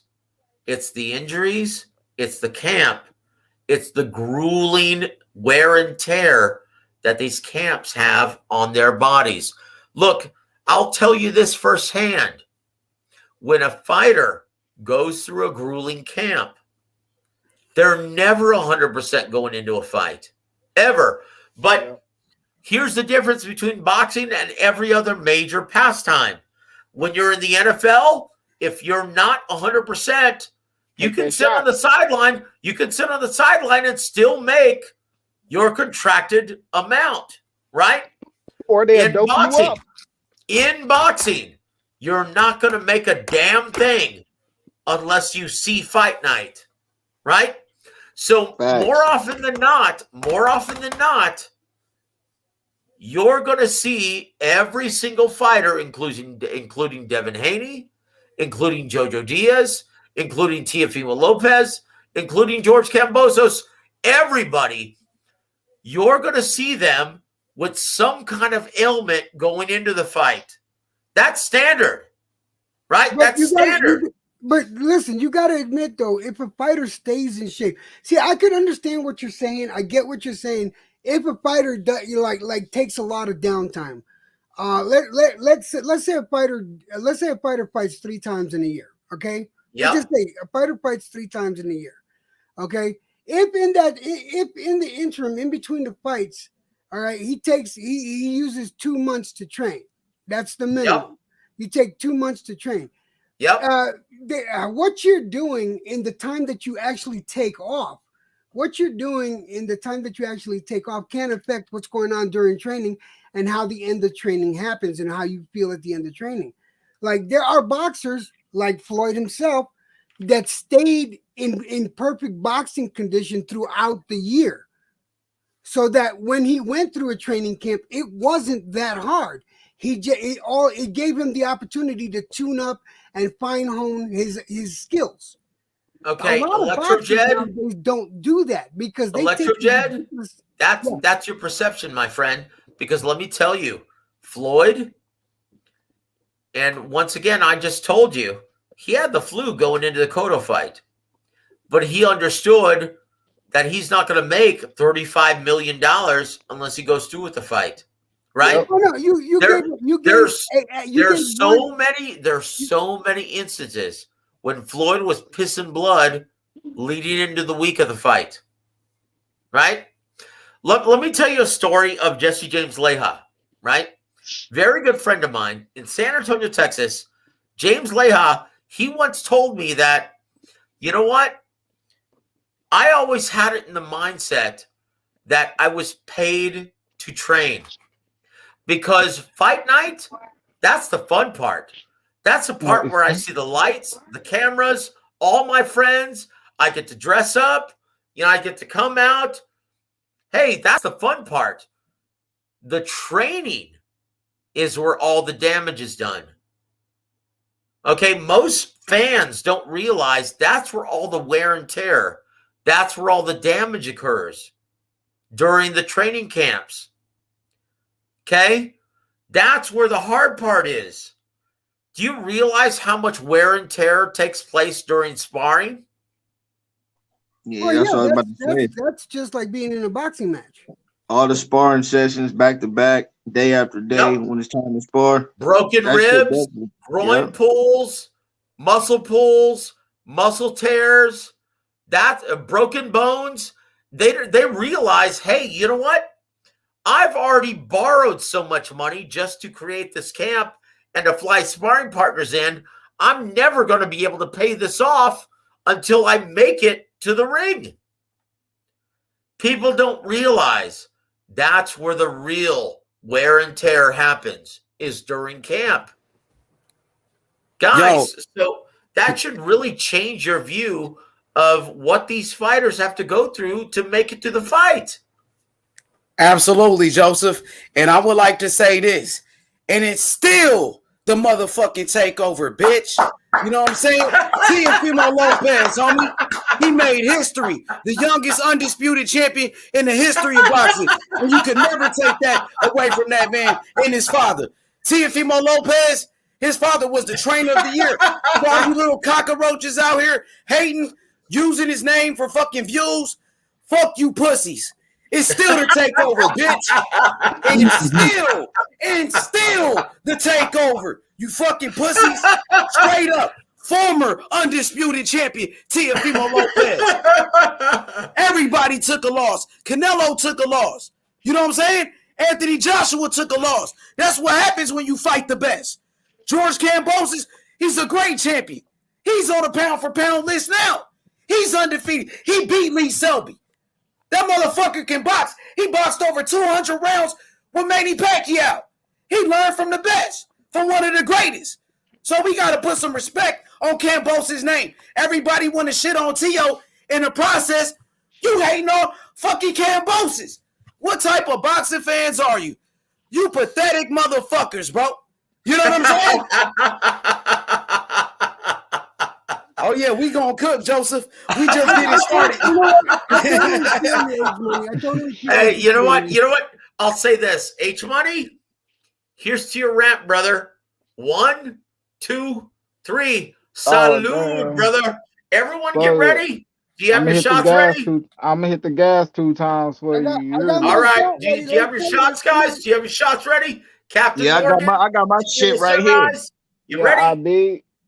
All right, brother. Let's do it. 1, 2, 3. Salute, everybody. Hell yes. Ugly face and all. Everybody know how it is with no chaser. Everybody know how it is with no chaser. Hey, let's go. It's the celebration. We celebrating our champion, Teofimo Lopez. My boy went out there. He been in some wars. He been in some motherfucking wars with the best. You know, I'm going to celebrate my champion, win, lose, or draw. I ain't never switch up on my guy. You feel me? Yep, indeed. I went to war with T.O. We took an L. We still here. We ain't going anywhere, you bitches. Y'all the frauds. Y'all was Teofimo Lopez fans at first and turned on the kid. You know what I'm saying? You guys the frauds. Now y'all with Devin Haney, jumped on the bandwagon. But guess what? Devin Haney, he didn't beat Teofimo Lopez. You stupid motherfuckers. Devin Haney still ain't fought nobody for that belt. That still haven't changed.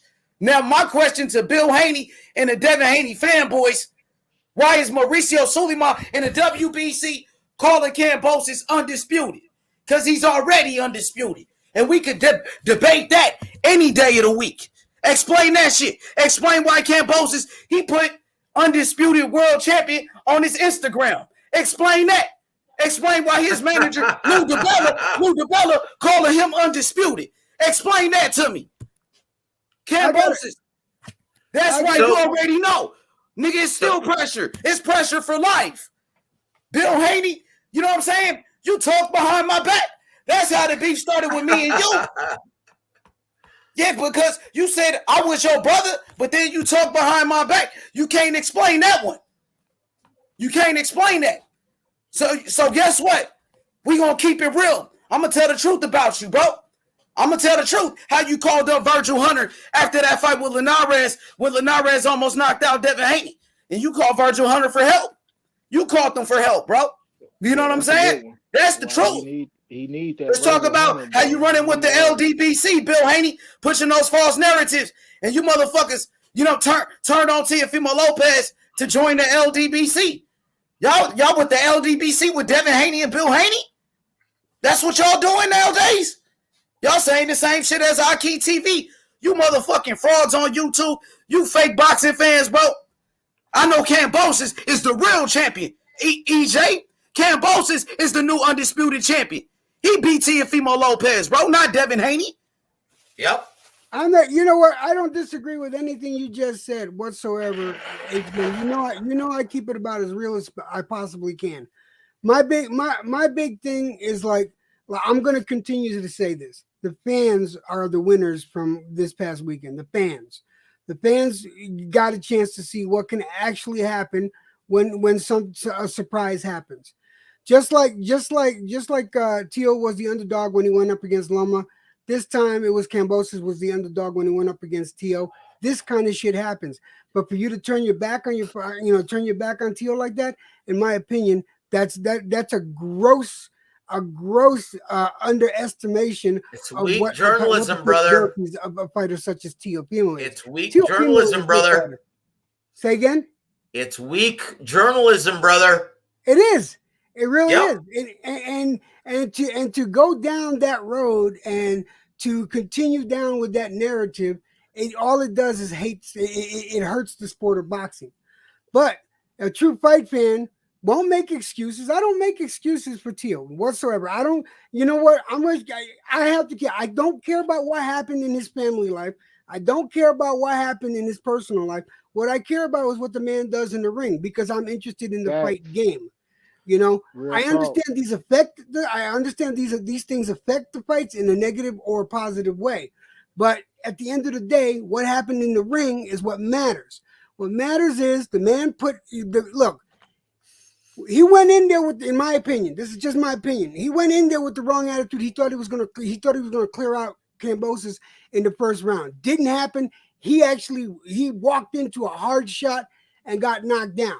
But it took him until the 6th round. If you watch the fight the way I watched it, the 6th round is when he started giving Kambosos the respect. Maybe a little too much respect, which is why he didn't capitalize. I didn't give Teo a round till the 5th round. You know, then he started respecting him. But in my opinion, at that particular moment, he should have capitalized. He didn't. Oh well, that's what happens. All right. I had the fight 6-6. I had it 6-6. You know, people say, "Yo, it couldn't have been 6." No, that's what I had. You know, we're round off. I had a 7-5. I didn't have Teo winning a round till the 5th round. Yeah, and Kambosos started off strong. He was that actually first winning round was the first a 10-8 round. round from the first round. He was out the gate. Teo was winning the first round till he got dropped. And then Kambosos. Hey, Teo was beating the fuck out of Kambosos in that first round, nigga. He got so comfortable, he got caught with a crazy shot, but he was going in there to whoop his ass, bro. You know, that's another thing, man. I have a real problem with writers. I have a real problem with writers who actually want to justify scoring the fight 10-8 or the first round 10-8. How can you score a fight around somebody 10-8? had a 10-9. Here, listen. How can you score around 10-8? Who judges had a 10-9, bro? That's fucking crazy. Well, one of the judges had a 10-9. Here, look. One of the judges had the round 10-9. Two judges had 10-9. That's the way I would have scored it. Because if you're overwhelmingly winning the round and then you get floored at the end of the round, that's 10-9, not 10-8. I'm sorry. Let me show you. That's what I was thinking. No, he gave him some work after that though. He had some good counter shots and shit after that round because he didn't drop Teo till like. Hold on, guys. I have to turn in my adapter, man. I have to plug in my adapter. Hold on. Let me show you what I had. I'll be back in about 30 seconds. There's round 1 for Lopez Kambosos. See that? Because I had Lopez winning until he got knocked down. So I had him winning. So for me, Kambosos took it, but in my head, it was a 10-9 round, not a 10-8 round, because it should have been. Man, I ain't even arguing the cards because he lost that shit. But you hear me, like, you know, just point wise. I'm just saying point wise. That's the way I saw it. It should have been a 10-9 round because he was blasting him the whole entire fucking round until he just only got dropped in the last 10 seconds. He was aggressive, and Kambosos was on his bicycle trying to avoid it. But once he was blasting him, bro. Kambosos timed that last overhand right in the first round that knocked him on his ass. That was a perfectly timed his ass. Hey, and the motherfucking commentator said that too. Like Kambosos is timing him, and then he got dropped like 10 seconds later. You hear me? So, you know what I mean? Like, but I've had Lopez winning the first round until the knockdown. Now, I still had I had Lopez taking round 2 and 3, and then I gave 4 to Kambosos, and I gave 5 to Lopez. Lopez gave too much respect after round 6. After round 6 is when he started giving the true respect to Kambosos, and Kambosos in my book took 6, 7, and 8. You know, but then round 9 and 10 happened, and of course, you know, he did. You know, Teofimo Jr. is a close. That motherfucker is a finisher. All right, he sees somebody. He sees the opportunity to take someone out. He will. He didn't this time. He gave Kambosos just that little extra respect. Which Why do you think he did? Why do you think he did? Conditioning. Exactly. They had the conditioning He didn't to have finish it. him. Look, if he had the conditioning to finish him, he would have. I'm sorry. Hey, Joseph, give me 1 second. Pardon me, my brother. I want Go to say ahead, this. 20. EJ, everybody on the panel, my brother Magic, shout outs to Dunn Dada, IB, you know what I'm saying? Nostalgic, my boy Sly, everybody Q. I'm going to just let you guys know this. George Kambosos Jr., he's the new undisputed champion, undefeated champion. He just beat Teofimo Lopez. Teofimo Lopez was the undisputed champion. Teofimo Lopez, he was on the pound-for-pound list, and we knew Teofimo Lopez was one of the best fighters in the world. We all said that right. Now Kambosos beats him. What does that make Kambosos? Kambosos is now the undisputed champion. Kambosos is now pound-for-pound. Have to be. You know what I mean? So we got to put some Nah, he respect ain't on my George pound-for-pound. Kambosos' I'm not disputing name. it. I'm here So to represent let me ask you this. Every undisputed champ that becomes undisputed gets put on the lightweight pound for champion. pound. So George why He's not not Kambosos? on my the pound for pound. ferocious. They Hold call on. him the Hold on. ferocious. Put some respect on his name. Kambosos, So he called the shots. Devin Haney ain't Keep the running same shit energy around over here. here. We're not gonna pretend Kambosos, that he fights who he want to fight. He's the I Canelo of the can lightweight tell y'all division. my criteria. So of yeah, pound Kambosos, he's going to show up to Devin Haney's fight because he want to fight the best. But he decides who he wants to fight next in his own country, in Australia. That's right. You know what I mean? That's right. Go ahead. that's one of the perks of being the champ. In my So- opinion, I think Kambosos should fight the winner between Devin Haney and Jojo Diaz, and then make the mandatory the winner between Loma and Comey. That's how I fuck feel. nah. The mandatory is Tank and motherfucking Isaac Cruz, nigga. Why not go Tank easy? holds Isaac cause Tank, Why not go cause Tank hold the little French fry belt at there, and that's what they fighting for right now. They took that away, I Mandatory thought. spot. A regular Fuck what belt, y'all man. talking about. That's You a hear me? Didn't they take that? Hey, I'm guys, asking that Tank legit. done Didn't they did take more that than away? any Let of me them. ask I you don't care something. what y'all talking about. He got just as much skill. Y'all can say what y'all Go ahead, want, Joseph. but any of the fighters and any of them trainers say, hell yeah, Tank is the best skill fighter. He the end game. He the biggest fight. All the trainers, all your He's favorite gonna have fighters to gonna prove say it, that. man. I don't care I what agree, you but he's talking gonna about. have to prove All it. your He is one favorite, of the biggest fights. all and he's your the biggest favorite trainer. trainers, No, all wait, your wait, favorite wait. fighters gonna say that. Q, Fact. Q. I agree. I but don't he's know. gonna Does have to anybody prove know it, this? man. If you know this, say it. If you know this, say it. Didn't they take the WBA regular belt away? Isn't that gone now? No, Now they took they're they fighting took for away the they took away They're going to be. they took away the Look, gold belt. They the took away Oh, WBA. okay. Okay, so the WBA regular title, whatever the they fuck still that have the means. super in the world. The Yep, world they the have a world WBA title and they regular have a super title title. is still The going to super title be is the defended dominant title. Okay. against I was just Isak asking. I wasn't Cruz trying to be this like a Sunday smart ass. night, right? Yeah. Yep. I Whatever heard the that. fuck that Yeah. means. I know, For a right? man Whatever the fuck that for the shit is. for the mandatory of the WBA. So if so, Okay, you know, so wait a minute. Who has Patron here? Is it IB? Who has Patron? Yeah, me. IB? I got the Patron over Is that here. you? Okay, Yeah. so Q? I got my drink too. I got my drink. What do you have, Yes, sir. 1800? Is that what you have? 1800. Okay, Captain Morgan, Electrojet. Is that what you have? Okay, so I'm going to do one more shot here. I've got about 3 shots left in my arsenal. Dondado, what do you have? Walk away from this motherfucking drunk. I don't want to Yo. walk away drunk tonight. Yo, Hey, EJ, Dundada popping a bottle. But listen, Kambosos, let's make a toast, y'all, to Kambosos. Take a shot for Kambosos, the new undisputed champion. For the undisputed champion, George Kambosos Jr. Okay, The Boxing ferocious. Magic, what do you have, brother? They call him King Bosis. All right, King Bosis. Tecate. Boxing Magic has Tecate. Electro Jed has Captain Morgan. Dundada has Corona. I got Patron Right. too, but I'm not gonna Q- pull that out. Q has 1800. IB has Patron in the Patron. freezer. I've got Jack, Sweet Amber. Let's I'm do sorry this, that I guys. do- I'm On the sorry count that of I do three. welfare On the wrong, count but of I don't three. give a fuck. Oh shit, we got a blunt too, man. Yeah, we got On the blood. count of Yeah, three. yeah, blood, baby. Yeah, On the my count J's of still three. blowing. My J's You still ready? blowing. Take another one. All right. Let's do shots, guys. On the count of three. 1, 2, 3. Salute, everybody. Salute the George. Salute to the new undisputed champion, Kambosos Jr. Yeah, Kambosos called the shots, man. You gotta earn a shot at Kambosos at this point, EJ. Salute, You think salute Devin Haney the deserves a Here's shot? the thing, though. Does he really Salute deserve the a shot? belt. It's funny how everybody wants the belt now. every Shit. The reason why hey, I say, let the me say reason this why I real say quick, man. fight the winner between Haney and Diaz is to shut all naysayers up. Whoever wins Let me between say Haney this and real quick. Diaz, that should be who Kambosos fights next.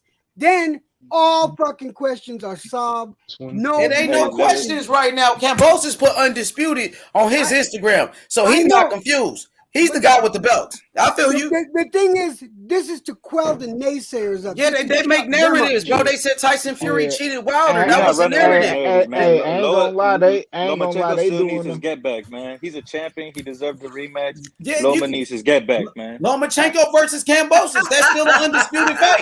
Kambosos said he wants Haiti, or he said he wants Loma as well. Yeah, Loma. And Loma needs his is the get better back, man. fighter. Loma is the more accomplished fighter than the Devin Haney.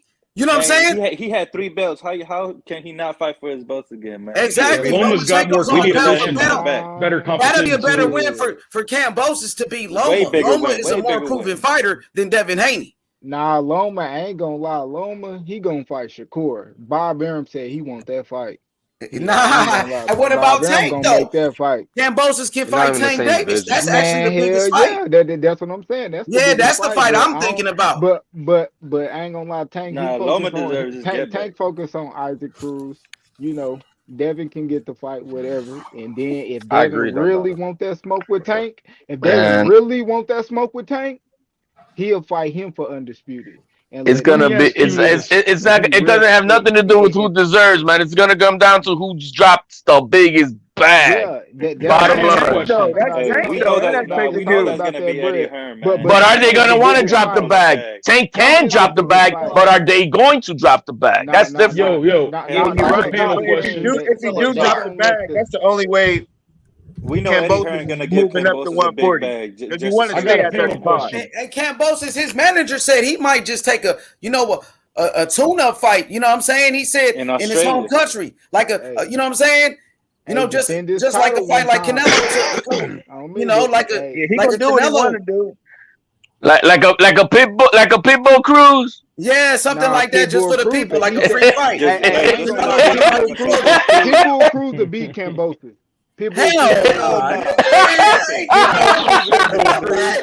Oh shit! Box circles around Pitbull. Hey, there's a reason why I threw out Pitbull Cruz, because I knew he was gonna come up with that bullshit, bro. I got Kambosos over Tank Davis, and I'm taking all bets. Man, Kambosos is a Manny Pacquiao. Oh yeah, you said you got Pitbull over Tank. I got Kambosos. Yo!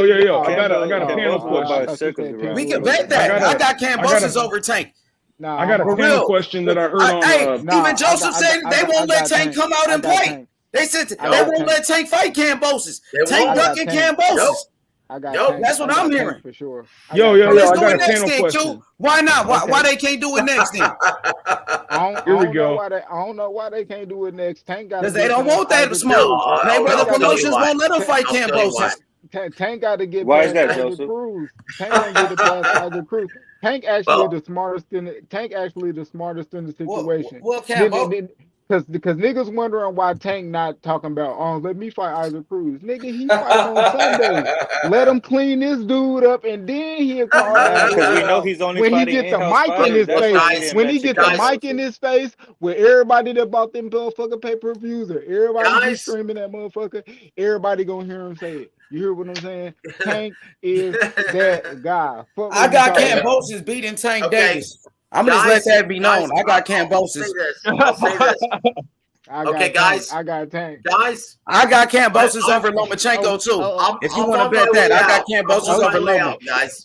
What was Guys, that? I'm on my way out. I'm going to do one final shot with all of you guys. He ain't being And I'm fucked, going man. to tell you guys why the fight with Gervonta Davis doesn't make any sense with George Kambosos. Okay? Because of Gervonta Davis's contract with Showtime. When are you going to schedule that pay-per-view? Yeah, that's true. When? What do you think about? Okay. So once again, they all fought around the same time. Hold They on, all brother. fought a week apart. If George Kambosos insists on fighting in Australia, in Sydney, when are you going to schedule that pay-per-view? It's not going to happen anytime soon. That's the problem. It's because of Gervonta Davis's schedule with Showtime Sports. That's the reality, guys. Hey, Joe, I understand that, and you know, even kind of a little bit further than that. Tank said himself, man, and that undisputed costs too much money. He don't give a damn about having all them belts and paying them That's sanctioning it, fees. man. No one wants to pay those sanctioning fees. That's bullshit. So guys, look, I'm gonna have to go, right? But let me just tell you, one more shot, right? I've got one final shot in my arsenal.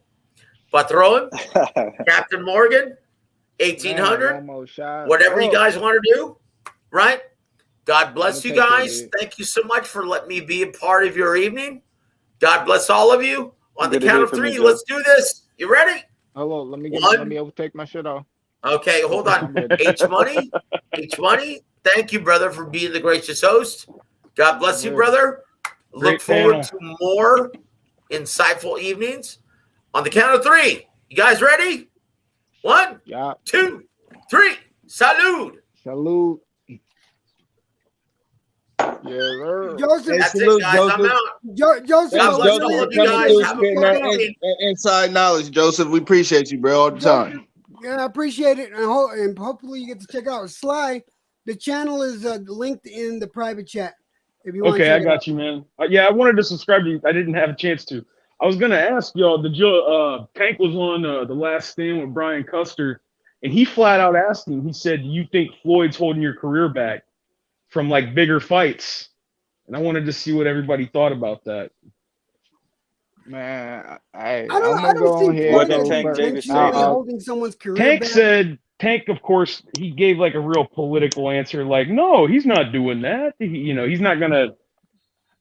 I shouldn't say I said it like that because that's my opinion, to be honest. But Tank did say, no, he's not holding me back. Bro. I mean, Tank is with the game plan, man. He knows Floyd is doing the best for Tank by guiding his career in a certain way. It may not be like the super best competition, but it damn sure ain't no weak competition. I'll tell you that much. I agree. I ain't gonna lie, because everybody Tank fought is in the top 10. Yeah, I mean, if you want to look at it on paper, the people he's fighting are supposedly top ranked, but that's what I'm saying. Floyd is guiding his career the best way he can, and just like everybody. Let's be real. Who's really available for him to fight? Let's not be foolish and say that Floyd is not good for him. He's making him a bag, and he's making him a champion. So that's good. That's a good guidance for me. I got a serious question for the entire panel, and I know this is it's still unboxing, but I want to talk about Frank Sanchez and his next fight. I need to ask you guys. Do you think Frank Sanchez should fight Helenius or should he fight Zhang? Because Zhang, that's a big motherfucker. Do you think that would be a good test for someone like Sanchez? Both of them would be a good test. He'll beat Zhang up. Zhang gonna gas out. But I ain't Yeah, gonna Zhang lie, will No, go. Zhang I want to is an see. I want to Olympian. Frank see Sanchez Joe boring Joyce as and fuck. Helenius. Frank, That's what I want Zhang to has see. a Joe silver Joyce, medal. Helenius. He like lost to AJ, I think, man, in the Frank Olympics. Sanchez is boring. That nigga Frank like hella Sanchez boring. I is think Frank seriously Sanchez beat talented, man. Helenius. So I think Frank beat both of them. Honestly. Yeah, but Andy Zhang Ruiz is a says he silver wants to fight medalist. Helenius before he fights King Kong Ortiz, but I guess because didn't Helenius lose just a little bit ago? Didn't he lose? Nah, No, he won he beat against Nah, Kalnaki nah. already. Nah. He Oh, beat okay, Kalnaki. Yeah, he he beat beat Kalnaki. Yeah, That's knocked him right. out. yeah, and then PBC dog, they be taking so long. Like after somebody Yeah. lose, they'll throw their ass on the shelf. Like Yeah, them because fools didn't fight. Like when they rematch was a rematch. They literally last time they fought was when they fought each other. That shit crazy. Like that shit was damn near 2 years for both of them fought. the reason why That shit. the reason why I asked the question is because you can't put him up again. You can't put Sanchez, not yet. All right, you can't put him up against the top 20 or top 10, not yet. I mean, they just I did. think He he's just beat talented enough. FA Jogba. Shit, why can't you? He just wasn't Why FA can't you? Jogba, right? You got to build He him should up. have knocked FA out. That's why I said he born. Like he should have knocked his ass out. Like He you was too already afraid to get outboxed him. caught. Shit, man. Yeah. Say, hey, and that's why I I mean, say he's a Cuban that. Olympian, so we know his style.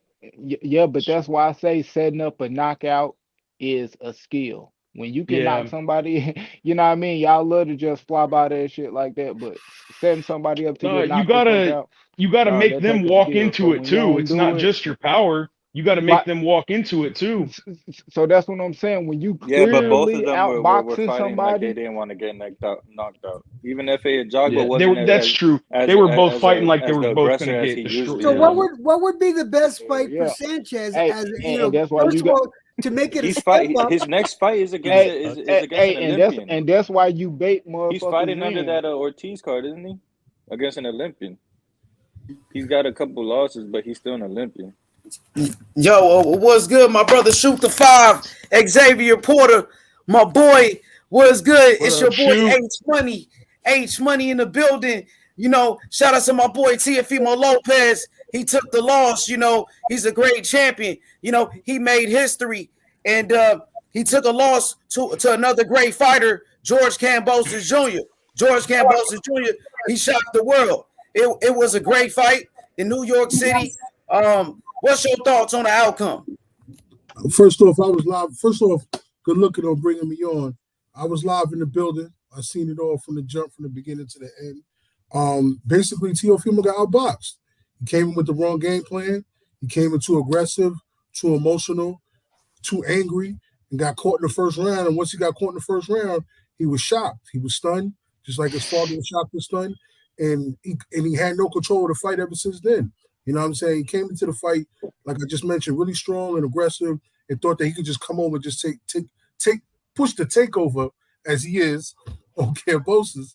And Kambosos said, "Nah, we ain't gonna do that today." And he just gave him the work, he gave him the business. He controlled the ring. His footwork was phenomenal. His hand speed was phenomenal. He was landing combinations inside the middle of the ring, not even just on the ropes, but on the inside of the middle of the ring. He was landing uppercuts. He was landing hooks. And that jab, the jab is the best punch in the world, and the jab was the key to him being victorious. That's why Teofimo eye looked the way it looked, because he was hitting him with that left hook and that left jab all day. Beautiful fight, beautiful game plan. He was calm, collective. He never wavered. He never got frustrated. He never felt like he was the underdog in the fight. He came in like, you know what, I'm coming to win no matter what's in front of me, and he showed and proved. Hey, shoot the five. Hold on, let me finish. Even after getting knocked down in the ninth round, he still came back in the ninth round and put on a phenomenal performance. And then won rounds 11 and 12. So, you know, fantastic fight from Kambosos. I had him winning round 11, but not 12. I had Lopez had round 12. I agree with all that.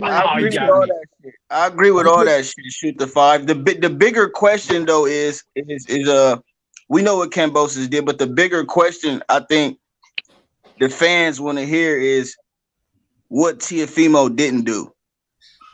Okay, what Teofimo didn't do is he didn't box. That's what he didn't do. And he was too. He was basically a couple of steps behind Kambosos, and mentally, and trying to get your offense going. Like I said, he came in there hyped.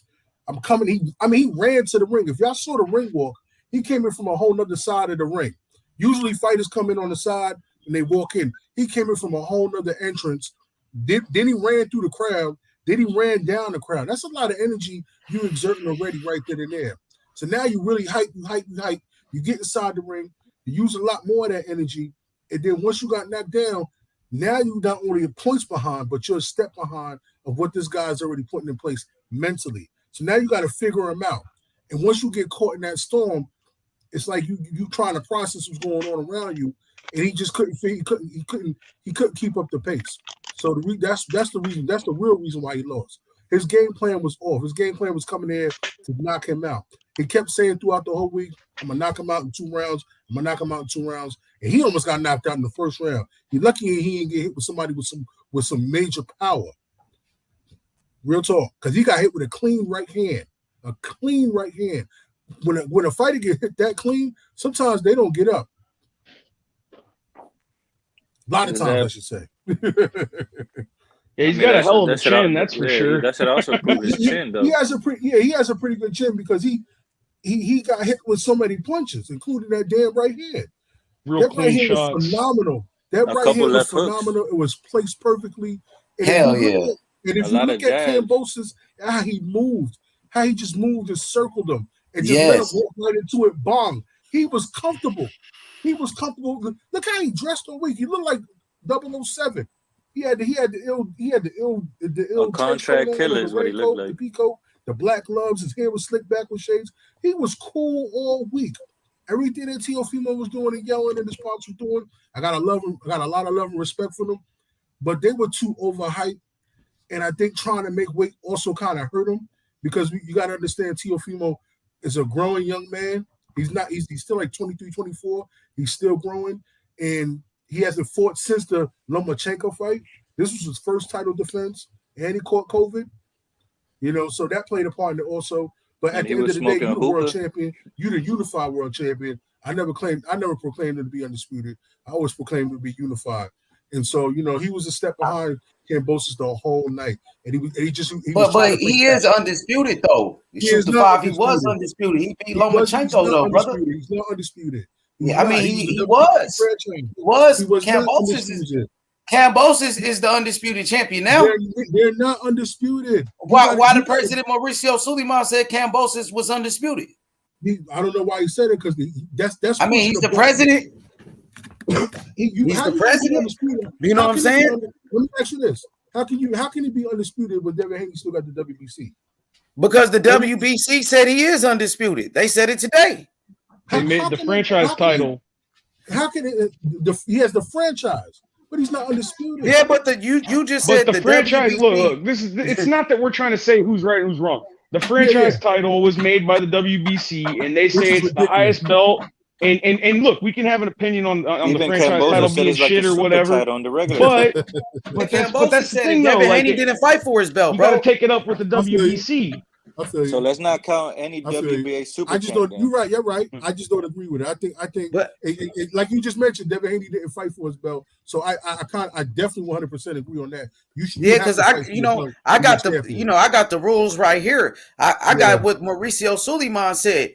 You know what I mean? He said Lomachenko is the WBC lightweight champion. Confirmed. Mauricio Suleiman. He won and petitioned for the franchise destination. The franchise is put above any champion in the lightweight category. I repeat, the franchise is put above any champion in the lightweight category. Mauricio Suleiman said that. So I ain't got to lie. You know what I'm saying? But that is in the WBC, but that's not recognized by the other Well, he just said that Devin Haney got the WBC belt, and I'm telling him that Kambosos is the WBC super champion. He's the franchise champion. He won it in the ring. It's the same thing as the WBA super and the WBA. Kambosos is the undisputed champion, bro. Whether we like it or not. Mauricio Suleiman, they already said it as soon as he won the fight. So he won it in the ring against Tio, bro. You was at that fight. Devin Haney ain't fight for his belt, bro. So we can't lie. We can't act like he did something he didn't. H Money, that's not the problem. The problem is the other sanctioning bodies are not recognizing the franchise as the top belt. That's so the thing. Devin Haney doesn't have a belt from any other sanctioning body. The only belt he got is from the WBC sanctioning body. That's the belt that the other sanctioning So that's what we're talking recognize. about, the WBC, my brother, and the WBC. I get it. No, dude, I totally get it. And so Kambosos got the IBF. Ain't no dispute in the IBF. If you look at each sanctioning body, there's not a dispute. They all say Kambosos is their supreme champion. Everybody say that, bro. Magic made a good point though. He said, like, what about the super, like the super WBA?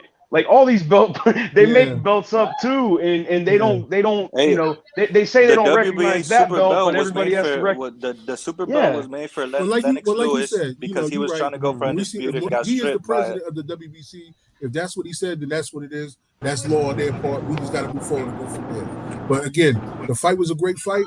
I think Teofimo definitely does not need a rematch. I mean, I think he needs to move on to 140 and better. I think there's a lot of things he needs to change, though. He needs some defense. Because you can't keep fighting the way you just fought against Kambosos against guys at 140 and going. But he doesn't use. Listen. The thing is, Teofimo I'm has just gonna say footwork, this. but we didn't see it on Saturday night because of this He conditioning. doesn't fight Teo like has that great normally. footwork. He doesn't fight like he did Saturday night. That's not the way he fought normally. He was way overconfident and thought he was going to clean house Saturday. That's not the Teofimo we're used to. It was just a perfect storm fight for smarter Teofimo to lose, than man. that. He looked like With a His basic personal fighter. problems, with his team, with his He looked like he camp. got exposed. Well, I mean, we got to give credit to George Kambosos Jr., Yeah, bro. yeah, Like we're saying that Teo wasn't this. It was Kambosos that made him look like that. Yes, exactly. You got to really assess and analyze. So y'all can the honestly, footwork y'all and the honestly way think that a healthy Kambosos controlled the ring. There was so many Teofimo can times in beat that fight Kambosos where in a rematch? he would hit Teofimo with a couple of shots, and Teofimo would just stand there like this and throw no punches in between because he didn't know where he couldn't get the distance, he couldn't get the timing. That's a credit to Kambosos. Kambosos made Teofimo look like a basic fighter. He needs to get some defense. He looked like the same Teofimo to me. The only difference was his speed and his timing wasn't as fast against other opponents as it was against Kambosos. He got thrown off. As he takes the fight to other fighters, I don't think it was an opponent. I think he just wasn't conditioning well enough and didn't he had to play have a nice camp for this. What about this real quick? I wanted to make this point real quick. So when Teo fought Lomachenko the first time, he almost beat Kambosos, almost beat him the way that he beat Lomachenko. Exactly. And if you look at the last two rounds too, especially where Teo dropped him, those last two rounds in the Loma fight, Teo turned it on, and in the last two rounds in this fight, George turned it on. We can't say Teofimo was as sharp as he was in the Loma fight. I'm not hating on no. That's not any diss on him. I'm just saying that's what it looked like. You know? Loma fight. It's less of what the opponent did, he might have came out and with it's all more that of what aggression and anger and Lopez emotion didn't. against Kambosos, but the hunger wasn't there. The hunger, the hunger wasn't there. When he fought Lomachenko, he seemed like he was off too, and I'm not trying to make excuses for him. He was it seemed flat. like he was injured. Like he looked like he was he wasn't even throwing a jab. He could barely keep his hands up after the third round. It's obvious that wasn't the Teofimo we're used to seeing. Every boxer that goes into a fight, whether it be championship fight or regular fight, they injured. They got a broke finger somewhere, or they got a broke pinky toenail or something. They going to fight injured. You know what I'm saying? Teofimo, he knew he was coming into this fight. He knew what was on the line. The hunger factor I saw was different from when he went after Lomachenko. Like he wanted Lomachenko. He was calling Lomachenko out all day. Yeah, Loma, I'm gonna take Loma. When I get to Loma, I'm gonna beat him. When he fought Loma, he cleared Loma out 7. He won the first 7 rounds easy. He won the first 7 rounds easy because he was hungry. He wanted it. He desired it. When he fought Kambosos, he came out. Oh, I'm gonna get rid of him. I'm gonna knock him out. Boom. And then he got caught. Like, okay, how do I come back from this? And boxing is 90% mental and 10% physical. His 90% wasn't there that night. He was on the back foot trying to catch up all night long. Look at when Kambosos was circling him. He was controlling that ring like a matador with the bull. And I'm saying he was hitting him in the middle of the ring, on the ropes, slipping, dipping, smiling.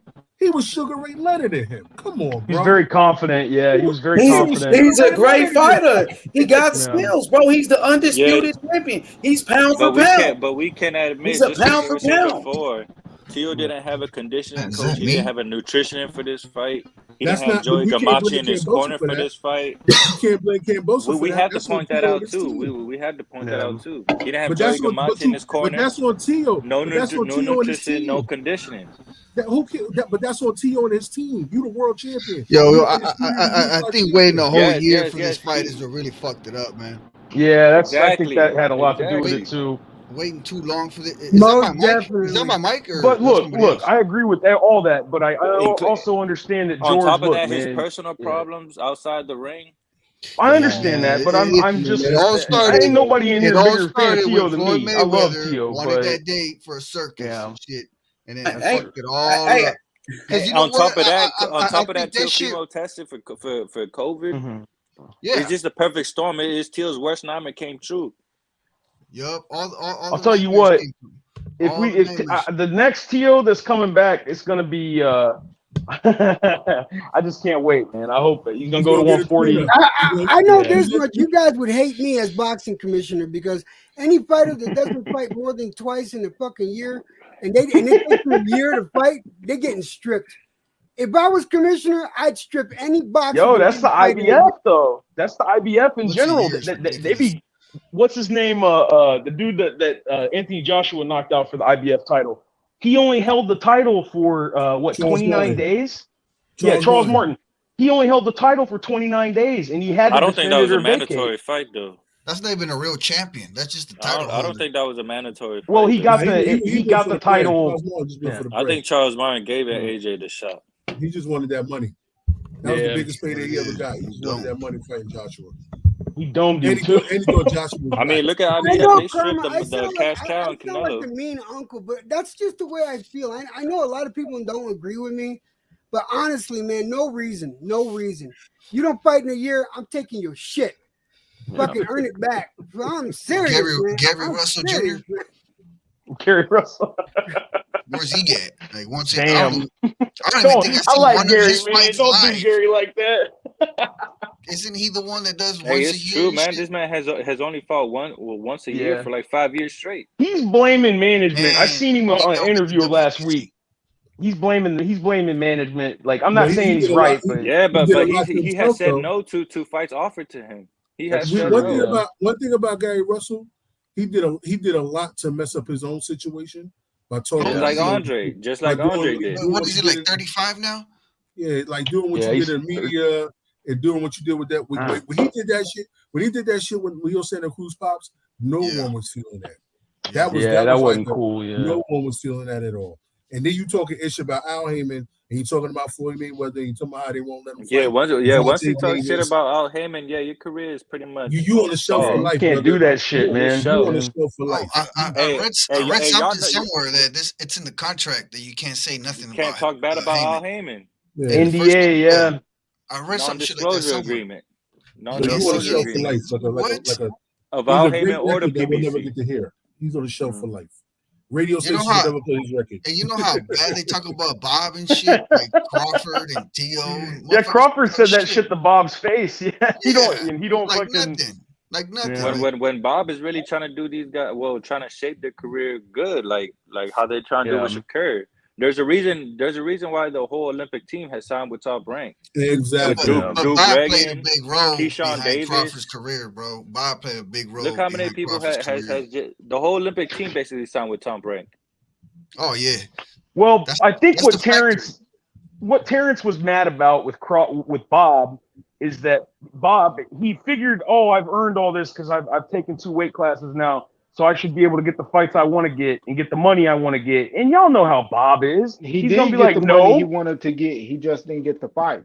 the fight. I mean, but the point being Because is he got yeah. more money because he didn't get the fight.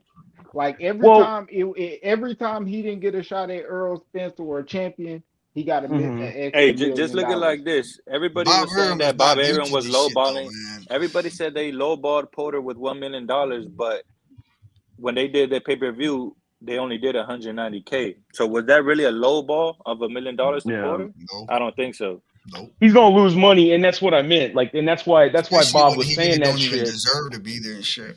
Fuck that. I mean, Bob is a realist. Bud sounds like a great businessman. He doesn't overpay like Eddie Hearn and Al Heyman. They overpay their fighters. Here's the thing. What people seem to forget.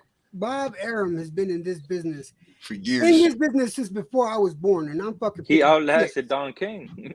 You know, he's been. He outlast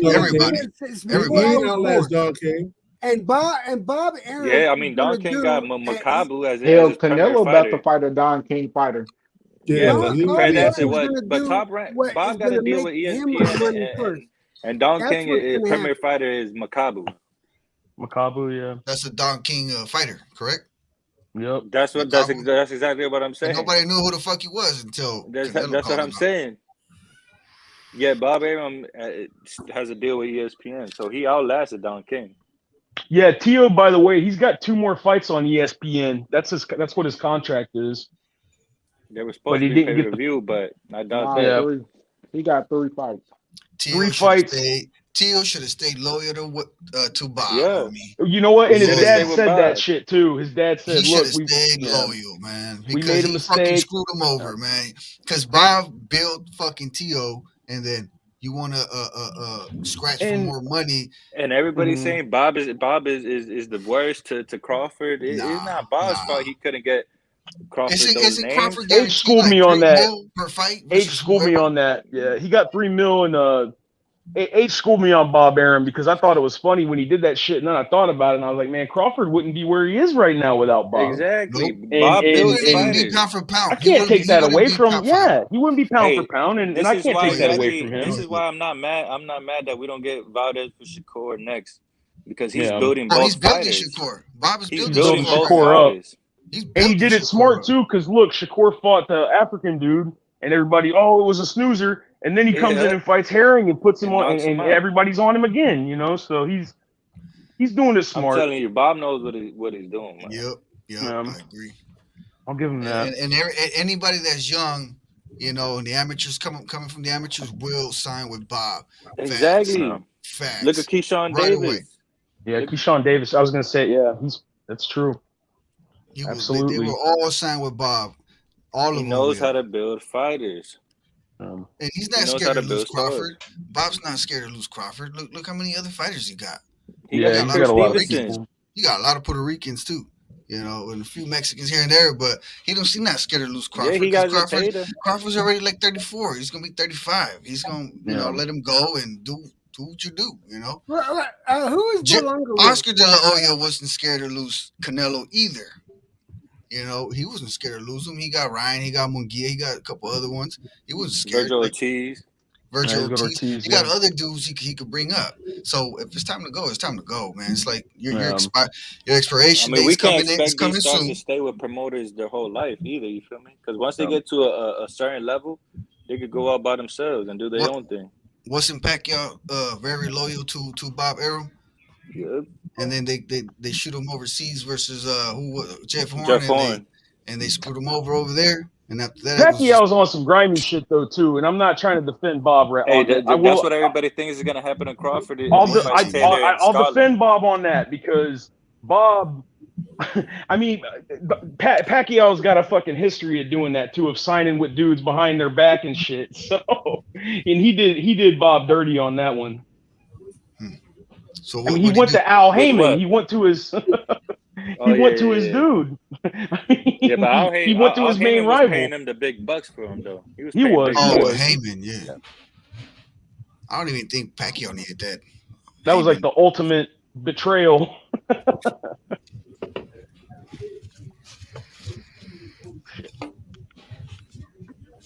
All right, I gotta ask. All right, because this is the one I lost money on. Let's talk about. Shut up. Let's talk about Fulton Figueroa, man. Come on. Oh shit, man! I had that fight. I had fucking Figueroa winning that one. I did too. I did too. Man, how many of you were surprised by that call? I was. I I thought Figueroa, like even if he got a split, like I was expecting Figueroa to get a split or to be a draw. I had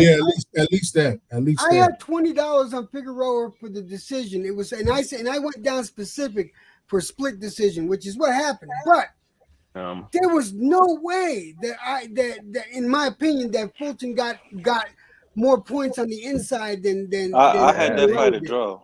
I had that fight a draw. And I wouldn't be mad at 7-5 for either fighter. I wouldn't be mad, but I had Fulton knew he lost the fight because the first question to him from Figueroa was, "Hey man, you know you lost that fight." He said, "Oh, it was a close fight." Stuttered. No, he knew he lost it was a close fight. He lost it. I'm not gonna lie, he didn't expect to win. Figueroa totally expected to win that fight, and when they said Fulton, even Fulton was surprised. Like, what? Yeah. If you ask anybody, do you think you won? The first thing you're gonna say is, "Yeah, I won." If you really believe you won, you're gonna say, "Yeah, I won." You ain't gonna say, "Well, it was a tough fight." Yeah, Teddy Atlas. The first thing he tells him, "Put your hands up. Put your hands up. Walk around." Yeah. You know exactly what was going on. I mean, Figueroa had fallen hurt like 3 times in that fight, man. Yeah, he got. They did him. Fulton started the rounds off fast, but Figueroa kept taking over. Yeah, I had Fulton rounds 1 and 2 because he was coming in and scoring quick, right? But then 3, 4, 5, and 6, I gave to Figueroa because I felt like right there Figueroa started understanding where Fulton was coming from, and Figueroa kept throwing them double and triple jabs, and then coming inside to the body. And then when Fulton tied him up, Figueroa was scoring with inside uppercuts to the fucking chest and fucking jaw. So I don't see how they came up. I don't think the judges scored a lot of body shots that Figueroa was landing. Fulton did score a lot of body shots, but they were outside body shots. There were a couple of times where he got. But I don't think the judges saw all the body shots. A lot of these judges are headhunters now, man. They don't. He was kind of smothering his shots, though. I can't lie. He was kind of smothering his shots, but I don't think the refs seen all the damage he was doing on the inside for Figueroa. It was a lot like the shot. It was like a lot like Crawford and Porter, where Porter was. It looked like Porter was getting. I mean, and I had not Porter. It looked like Crawford was getting lit up for a little bit in the beginning, but all those body shots he was throwing, he was sneaking them in, and obviously it slowed him down toward the end. But. All right, here's a question. Okay. I've seen this said a lot. Hunit said Fulton had the cleaner work. How do you figure? I don't know about that. Fulton was just flashier. He was just flashier. He did have clean shots, but was when they were tied up. That's where the majority of the work that Fulton did was at. It was when they were tied up and they were outside on the elbow or under the elbow, but he scored. He didn't score too many uppercuts. I think I've seen him score like 4 uppercuts throughout the whole fight. Where I can say with the utmost of confidence, I saw Figueroa land with 10 solid uppercuts when they were on the inside. When they were in the booth, it was just Fulton was flashier, and that's what the refs. That's what the refs look for, man. The flashiness. He was. I tell you something I do all the time, even when I watch a fight and I'm thinking like, and I see a dude win that I don't think won. Sometimes I go look at the CompuStat, and like last night, Saturday night when Teo fought against Kambosos. I was like, I could see where Kambosos won, but then I looked at the punch stats, and it wasn't that big of a gap between Teo and Kambosos, but Kambosos got off on him more times. And when I went back and looked at this one, you could clearly see the amount of like the body shots, power shots, and he outlanded him. So I'm on top of looking like to me like he did a lot better, Figueroa. So. I don't know. I'm going to tell you right now, and Figueroa did something that he never does. Figueroa fucking boxed. Figueroa is a brawler. He did. Yeah, man. Exactly. He was moving his head. He was trying Figueroa to use his jab. is a brawler. He's a fighter that fights with his heart. The Figueroa that I saw Saturday night, that was a fucking boxer. He needs to stay in that fucking motion because, god damn, he did good. He just didn't get recognized for doing good. He came out acting like Uskatek. He came out. He fights like Uskatek. The only thing I didn't like about Figueroa was that he kind of shrinks down and shit. He was shrinking down a lot. Yeah, he should have used his height more, but he doesn't use his size. He's doing this, but he still look good, man. And then all the He rounds likes to look get the same inside. and shit. So how can I don't know. I think Figueroa pulled this shit off though for sure. He's phone booth. He likes to fight in the phone booth right here inside and shit. Yep. He likes to get close, but it's still though it doesn't. It's like if you look at a lot of Roberto Duran's early shit. I mean, he knocked out a lot of people too, but he loved to.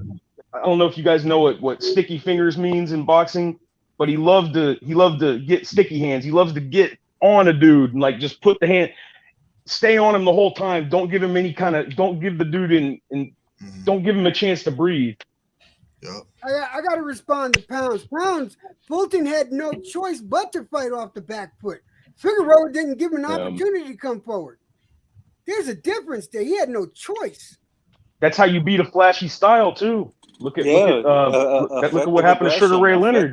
Effective aggression. Get in their face. Make it ugly. Like, that should have been a draw to me. That fight should have been a draw, man. But I'm going to because he outlanded Fulton by a lot. All I'm going to say, and he threw a lot more punches. And hurt Fulton numerous times in that fight, man. I mean, all respect to Fulton, he won, but I mean, it could have gone either way. I'm not mad at it, but I scored it as a draw. I had it 7-5 Figueroa, but the only reason that it bothered me because this is the first time in 25, maybe 30 years that I actually put money on a fight. Well, what bothered me was an 8-4. They had it scored 8-4 for Fulton. 2 judges did. That's what bothered me. Yeah, I don't know what fight they were. It wasn't 8-4. It was. I could see something. That was insane. Yeah, that was insane. Because the other judge had it 114, I think, something like that. Like it was no soft spot. Why you got to be the bane of my existence? Me and you're gonna have to talk, motherfucker. I love you to death, but you always fucking with me, man. So here it is. So it says here, Stephen Fulton landed 44% of his power punches. It says the 314 landed punches by Brandon Figueroa was the most landed on Fulton in a fight. Yep. Yeah. Fulton never pushed Figueroa back. That's it. I'm watching the highlights right now, and it's just like a beating and shit. All you see is Figueroa fucking this fool. He's just fucking on him. I know. That's what made me. Fulton was like 70% of the fight. Fulton was on the road. Like I remember looking down at my phone for like a couple minutes. I was texting my daughter, and I looked back up, and it was still beating the shit out of him. I was like, man, there ain't no way he didn't lose this fight. That's what it looked like, though. It looked a lot worse. But I am going to say this. Figueroa's trainer did a good job. Yeah, he did a good job on getting Figueroa to change his game because I really like this new Figueroa. He needs to stay down this road that he's going down because he's focused. He is. Even though Fulton won, man, I didn't like nothing about Fulton, man. He didn't make no adjustment to me, and he wants to bring up Onuye to fight him, man. I think I got Onuye smoking for him, man. Yeah. Dude, the way Inoue goes to the body, like he's gonna get hurt. How sharp Inoue is, man, and then Fulton makes no adjustment. He fights your fight. If you push the pace on Fulton, he's gonna fight your type of fight. So I think he just leans. Can I get back to the question that I asked the panel earlier? Yeah. Go ahead. Yeah. Who the fuck should fucking Sanchez fight? Who should he fight? Should he fight Helenius? Or should he fight someone like Zhang? Did you say? And if he fights someone like Zhang, should he worry about Zhang's power? Should fight Helenius. You think he should fight Helenius? Yeah, I mean, fighting Zhang ain't gonna get you no fans because Zhang ain't shit. Yeah. Honestly speaking, Nobody knows who the fuck he is. Yeah, he ain't shit. You know, even if you did know he was, he ain't shit. No one knows. Zhang right Nah, around he's the a same decent fighter. ranking He's an as up and coming Sanchez, heavyweight, but We nobody talk knows. about the Asian heavyweight guy, right? The guy that just Yeah, fought on that Saturday, fucking right? giant of a motherfucker that came That in. motherfucker ain't shit. That motherfucker slow as hell. Deontay Wilder would knock him out in 30 seconds. That motherfucker. Zhang 66 years old. Look at no soft spot. Zhang 66 years old.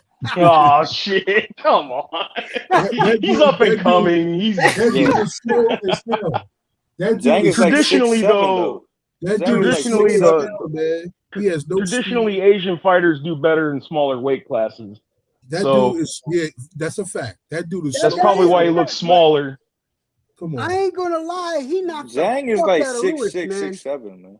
Not Dude. smaller. I meant faster. I'm sorry. That's why he probably looks slower. Shoot the 5. Tell me he did not knock the soul out of Lewis. He did. Twice. He did, but I don't know, man. Boxing math. He might just have the dude's number. It's hard to. Sometimes that's. I mean, look at what's his name? God, I can't remember his name. Vernon Forrest. He beat Mosley twice. Oh, with Ricardo three Mayorga. times. Yeah, and look at that. He And beat lost 2 Mosley times 3 against times, Ricardo beat him in the Mayorga. amateur, beat him twice, and Ricardo Mayorga knocked him out. So Rating Pete says Sanchez should fight Otto Wallen. What do you think about that? I think that's a good fight. That's a good fight. And Otto's ready to strangle somebody because he just lost the Dillian White fight. and he actually has decent skill from a southpaw angle. He's actually one of the He gave best Fury a fighters. fit. Yeah. He got gave some decent Fury a skill. fit. So I think he would be a better opponent than Zhang. for Sanchez. The only reason I say Zhang is because Zhang and Sanchez are around the same ranking. That's why I'm saying Zhang. You know, Is that in the WBC, Jed? No, it's probably the WBA. I think it's the WBA, man. Okay, because I'm only saying that because I know White is Dillian White's ranked number 1, and number 2 is Otto Wallin in the WBC. Okay. So actually, no, wait, I'm sorry. Deontay Wilder's ranked number 1 in the WBC. He's ranked number 2 now. I'm sorry. Dillian White's ranked number 1 because he's got the diamond title, and Wallin is ranked number 3. That's 3 or 4. I can't remember. I just looked at it a week ago. But he's in the top 5 though, is what I meant to say. So he might be taking a step back if he goes down. You know how these dudes are. Like once they get to the top of the list, they don't want to fight anybody that's that's lower because it feels like they're losing money. So Frank Sanchez has a fight in December under the Ortiz card though. Who's he fighting? Let me look this up. Wait, King Kong Ortiz? Charles Ortiz, he got that pay-per-view, and Sanchez on his undercard. I think he's fighting against Johan. He's fighting on Ortiz. Yeah, he's fighting against Johan Dumpis. I think a former Deontay Wilder victim. That pay-per-view doing. No, that's not it. I know the guy's an Olympian. Ooh. I'm trying to think. I gotta look that shit up. Oh, he's fighting Carlos Negron. There you go. Oh, okay. Yeah, Wilder knocked that dude out already. Yeah, that's a Wilder victim. Yeah, H is right. Yeah, he's fighting Negron on the 1st of January. Ooh, he got 5 losses, but he boxes well. He's a former Olympian. That's not a bad fight for Sanchez. It could be a style. Is that a better win than it could be a classic style Efe, though? Is that a better win than Efe? Yeah, that would definitely be a better win than Efe. No, I don't think it's going to be a better win, but it's a style of. So that's a step back then. That's got to be a step back. Not necessarily a step back. No, I think it does more for his experience. If he beats Carlos, I thought when he beat Efe, I thought that was a great win. Yeah, that's a better win. Definitely that was a great win. He took his O. But this he took his O, and Efe Jabba was supposed to be, that's going to be another. Efe Jabba was on the come up too. Like another Wilder or some shit, right? Another Wilder, exactly. He got big power. He was supposed to be the next, yeah. But Negron, the thing with him is he boxes well. He's a former Olympian. It's not necessarily a step back. It's more of he gains more experience with this fight. The truth. Okay. The difference between Sanchez and Wilder is Sanchez knows how to box. Okay, for real, but there's a difference. He's Cuban. Come on, he knows how to box. So you're about to get some. I'm about to start some shit. I know, man. I'm not trying to fuck you. I'm not fucking with no. You're right. That's the thing. Wilder fights though. I'll give he knows how to. He's a fighter. He's a brawler. Mm-hmm. He's looking for that. He's looking for that one shot knockout. Sanchez is a boxer. Yeah, right? Sanchez and he hits hard too. And he hits really fucking hard. I mean, he knows how to time, and you know he's under Eddie Reynoso and Canelo team. Yes, he is. Is he under PBC? Yes, I believe so. One thing I know for sure about PBC though with heavyweights is that, so he just beat a Jugba. They probably want to build him up so they can make money off of him, and if they give him another highlight reel where he can knock somebody out. It looks better when he goes to fight. A lot of people saying that this should be a highlight reel for Frank Sanchez. Yeah, this should be a highlight reel knockout for Frank Sanchez. But like I said, Negron, he's a former Olympian. He knows how to box. It could be a perfect clash of styles. Isn't that I think Sanchez should get more credit for this FA win because if it would have been the other way around, bro, if Homeboy would have knocked out Sanchez, he would have been like up in the pound. Nobody picked Sanchez. Nobody picked Sanchez to beat a Jugba. Most people I know they would have said FA Jogba's a boogeyman or something like that. Yeah, exactly. Oh, definitely. They were already going there and shit. They were already going down that road with the knockout. Frank Sanchez beat him pretty easy. If you ask me, this panel saying Sanchez was going to whoop that. I remember being on this panel. Remember I saying Sanchez was going to beat that ass. Well, not nobody here. I'm talking about the. That's what I thought. I thought Frank Sanchez is just too good of a boxer for him. Mm-hmm. They were saying, "Oh, he's going to knock him out. He ain't got no power." They were saying all this stupid shit. Yeah, that was a good It's just strange. Like if a dude's got a couple good knockouts, suddenly every person that he fights is, like you said, PBC was trying to push a FA Jogba as the new Wilder, or like a new guy with amazing power. That's what they was trying to push. I know that Canelo, they were getting there too.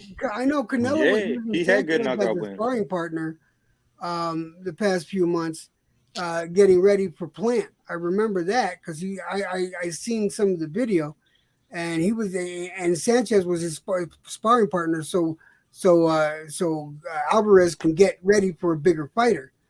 So, and I think he's going to continue to do that. I think he's going to continue to do that. PBC put up some good heavyweight fights on that card. A lot of good heavyweight fights. I'll give him some love on that. Not all the time though. Man, I think Top Rank and DAZN shitted on PBC this year, man. Yeah, no, I just mean on the Wilder Fury 3 fight. They had a lot of good heavyweight fights on that card. Lanius Kolnacki, they had a Jugba. It was pretty good. They had a few good ones. Yeah. Man, it's all about Kambosos, man. That motherfucker Kambosos, he's a special fighter, man. That kid was out there boxing, man. That kid looked like Sugar Ray Leonard, man. That kid is one of the best boxers in the world, Kambosos. He's pound for pound. Yeah, I'm taking Kambosos over Tank Davis, and I'm taking all bets. Kambosos box circles around Tank. You know what I mean? Hey, H Money. If Loma, if for some reason Loma gets that fight, man, who you got between Loma and Kambosos? I got Kambosos over Loma too. I think he's too young. He's taller than Loma. He can match him skill for skill as well. His jab, his work rate, he throws more punches. You seen how Kambosos looked against Tio compared to Loma? I like Kambosos' footwork, man. Yeah, I like his hand speed and his footwork. It's all that training with Pacquiao, dude. He's been training with Pacquiao for years. The in and out, the combination punches. Yeah, roll under right. Like he did pretty good. Like it was impressive. I can't take nothing away from him. This, and people might disagree with me on this one, but H, please don't hate me for this comment. I can't put Kambosos on a pound per pound list until he earns it. Just because he beat, he earns it. He did just earn it, brother. Just earned it. He beat Tio, in my opinion, doesn't mean he earned it. He's got to make it on his own. He's got to not only beat Tio, he's got to beat Loma, and he's got to beat. Well, Tio was on the top 5 of the pound for pound list, brother. Yeah, but he's got to get, just because of this fight, he doesn't get that list with me. He's got to get. He's got. I mean, that's what happened with Tio. They put him on the pound for I pound think they list did that though with Tio because he was coming off of the Comey fight. He was, and then Lomachenko, and the way he was beating dudes. I think that's why they did that. And I'm not hating on Kambosos, but Kambosos just beat Lee Selby before that. He just beat Lee Selby before that, who was a former champion. You know that fight, in my opinion, I'm not hating on him either with this, but that was a pretty dang close fight. That wasn't like a. That's why I wasn't picking Kambosos in this fight, because his last 2 fights, especially the one before that against Mickey, like I don't even think he won that fight, in my opinion. Like, I mean, you go back and look at it. If you don't believe me, it's just my opinion. But that's why I was saying Tio was going to walk over him. But he surprised the hell out of me, man. He won. He did a great job. Great job. That right hand, he was timing him. You can't take that. You can't take it away from him. And he said, and look, this is the truth here. The entire time, all the press I saw the Triller press conference. I saw the DAZN press conference, all that shit. He said exactly what he was gonna do. He said, "I'm gonna eat all your punches. You ain't gonna hurt me." Like he did it. He did everything he said he was gonna do, man. He said in the first round he was gonna catch him if he got crazy and wild and shit. He actually did that. That was actually kind of crazy. Can't take nothing away from him. I couldn't believe that shit. I would never take anything away from Kambosos because I'm going to tell you right now, I was highly impressed. Even if he would have lost, I still would have had the same amount of respect for him because he went in there with a game plan, executed it well, and he put up a good performance. The fact that he won was just the cherry on top. Yeah. I mean, he boxed a great fight. I mean, he should be on the pound for pound list. And just look at his resume. He beat Mickey Bay, a former world champion. Devin Haney's trainer beat him. Let me finish. He beat Lee Selby. Now he beat Teofimo Lopez, who was on a pound for pound list for the undisputed title. He's an undisputed champion. He deserves to be on the pound for pound list. George Kambosos. He's undefeated, bro. I get where you're coming from, H, but you know I love the hell out of you. I love you too, brother. But that's your list. I respect your pound for pound. But if he's on a ring magazine or ESPN pound for pound, what are we gonna say then when he is on there? Yeah, I can't argue with them. I'm just gonna say how I feel. You know how I am. I told you my pound for pound list. I'm very strict on my pound for pound list, and he's got to go. He's got to go through more. He has to take out Loma. I thought every undisputed champion gets put on the pound for pound list. He needs to clean house. He needs to prove to everybody, not that he has to, but for the pound for pound. He says he wants to, Jed. He says he wants. He's going to the Haney fight. I'll give him that. He says he wants to smoke. So let's see what he does. He could fight Tank. He could fight Loma. He could do plenty of things. He's the man. He called the shots. Devin Haney don't run nothing. You know, Kambosos is the A side. He's the cash cow. He's the undisputed champion. Hey, he's on the just pound like for everybody pound wants list. a Canelo ticket. Everybody called wants a Kambosos ticket now. And you heard what he said about Devin Haney's belt. He said Devin Haney was an email champion. That's how we felt about Devin Haney. You know what I'm saying? He kept it 100, yo. That's how we all feel. And look, he's on tape. He'll feel like he's an email champion. But he's on tape, and he said it to Radio Raheem. He's on tape, and he said it to bro. And I don't want to hear nothing else, bro. That man deserved it. He beat Lopez, who beat Lomachenko. He's the undisputed champion. Devin Haney, he said, was an email champion. That's what Kambosos said. And look, Kambosos too. He's on tape at the end of the fight, and he said it to Radio Raheem. He said, "Look, I'll give Tio a run back if he wants it." He said we can fight in my country and we can make millions. And he's not running from anybody. Yeah, that's a true champion, bro. He got options. So what is Devin Haney gonna do? Wait on Kambosos forever?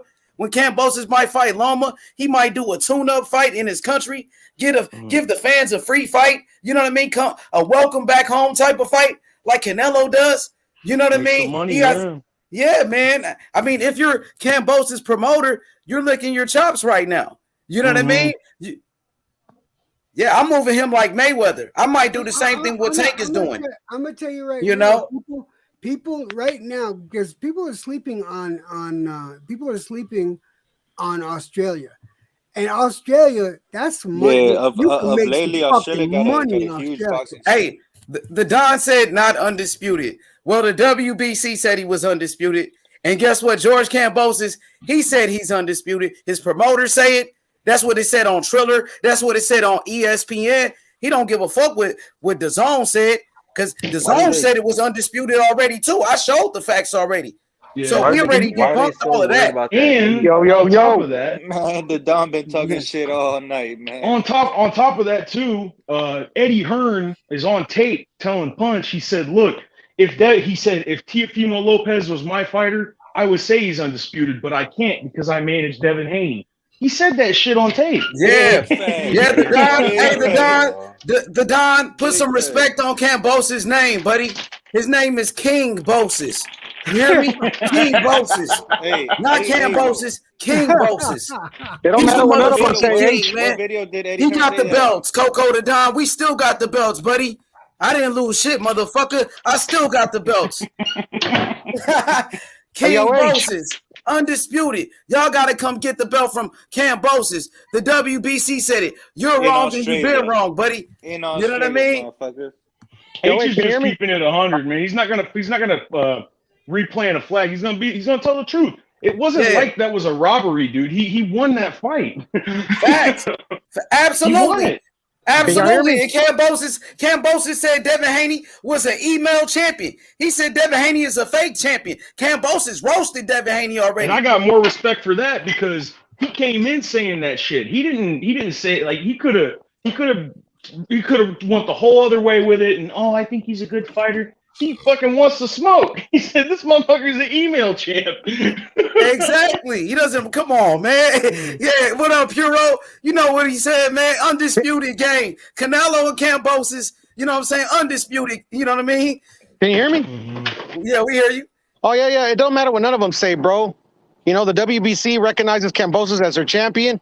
He's their super champion. He has all 4 belts. To me, that's undisputed, bro. That's what I've been telling everybody. I don't care if they call me a fanboy. Everybody knows I like Tank anyway. That ain't no fanboy. That's facts over feelings. That's just factual facts. Exactly. I tell him all the time. I'm like, who am I going to listen to? Ex-user on YouTube or the WBC president? Hey, Kambosos, it's undisputed. You know what I'm saying? Word. Yeah, undisputed champion. The new undisputed champion, George Kambosos Jr., nigga.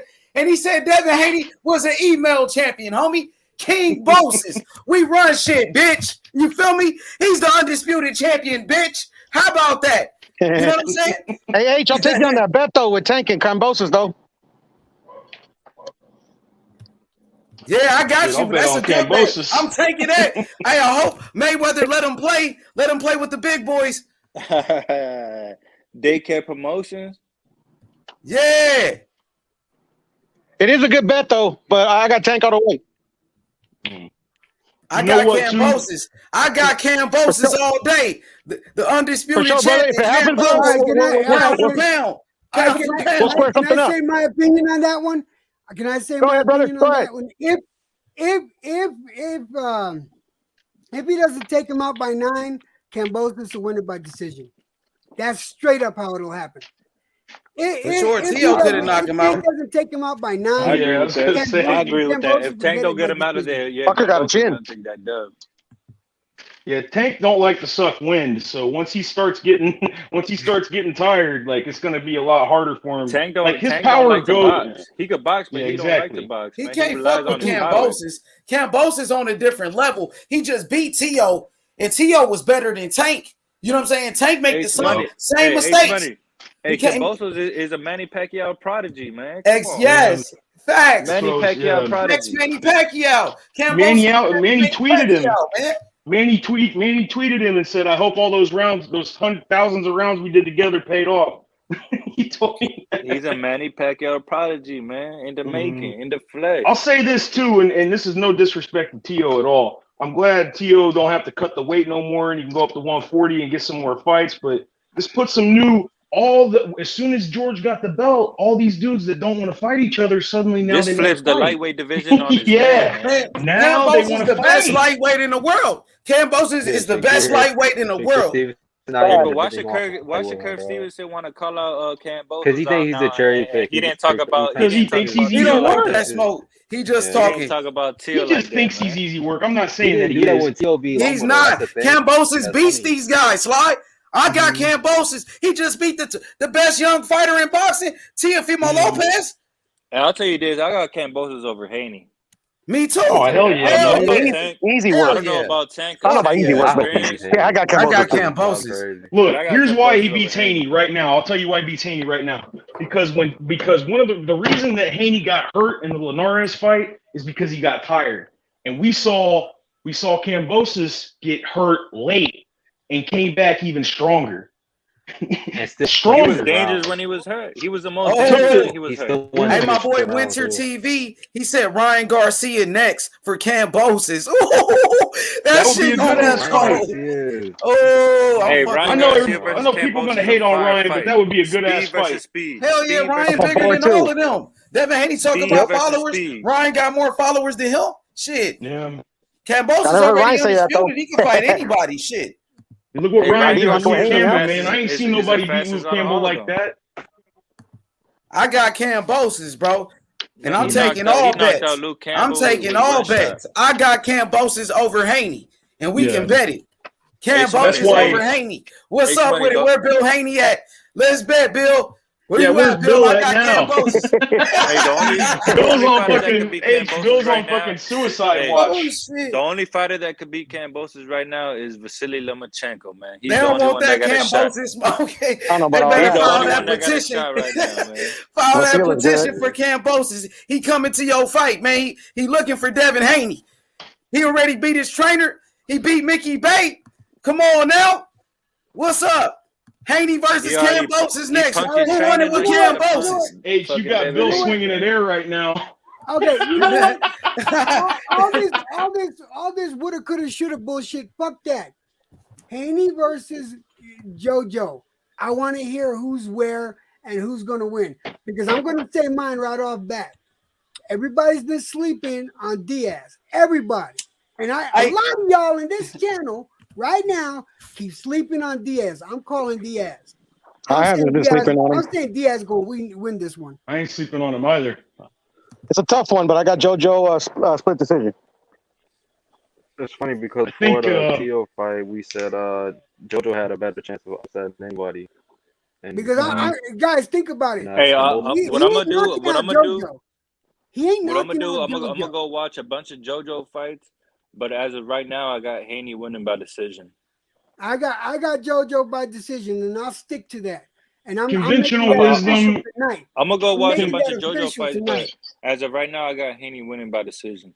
Yeah, conventional wisdom is that Haney's gonna beat him and and try to unify and go for undisputed. But I don't think I really hope he's not overlooking JoJo. JoJo's been in there with champions. Like he's got a lot more experience, especially when shit goes bad. I want to see really. I want to break that fight. Good ass fight. Nah, I'm gonna go watch the Fortuna fight. I'm about to watch the Fortuna fight right now. Yeah, Fortuna.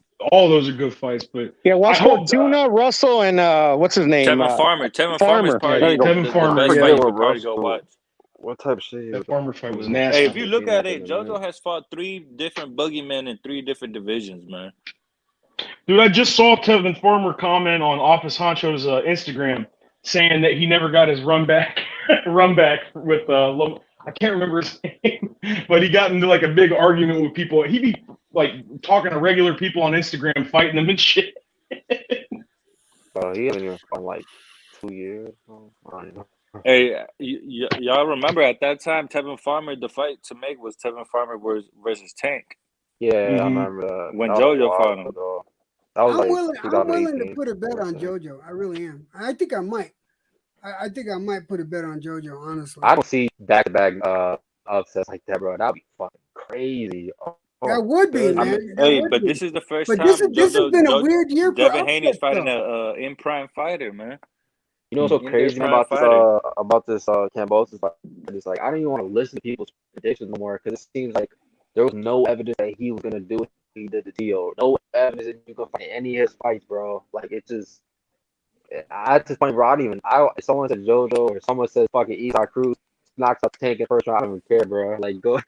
That's how you feel. That's how you feel, bro. At this point, that's how I feel. Oh shit. Yo, H, what do you gotta say to that? What's her name wants her wig back?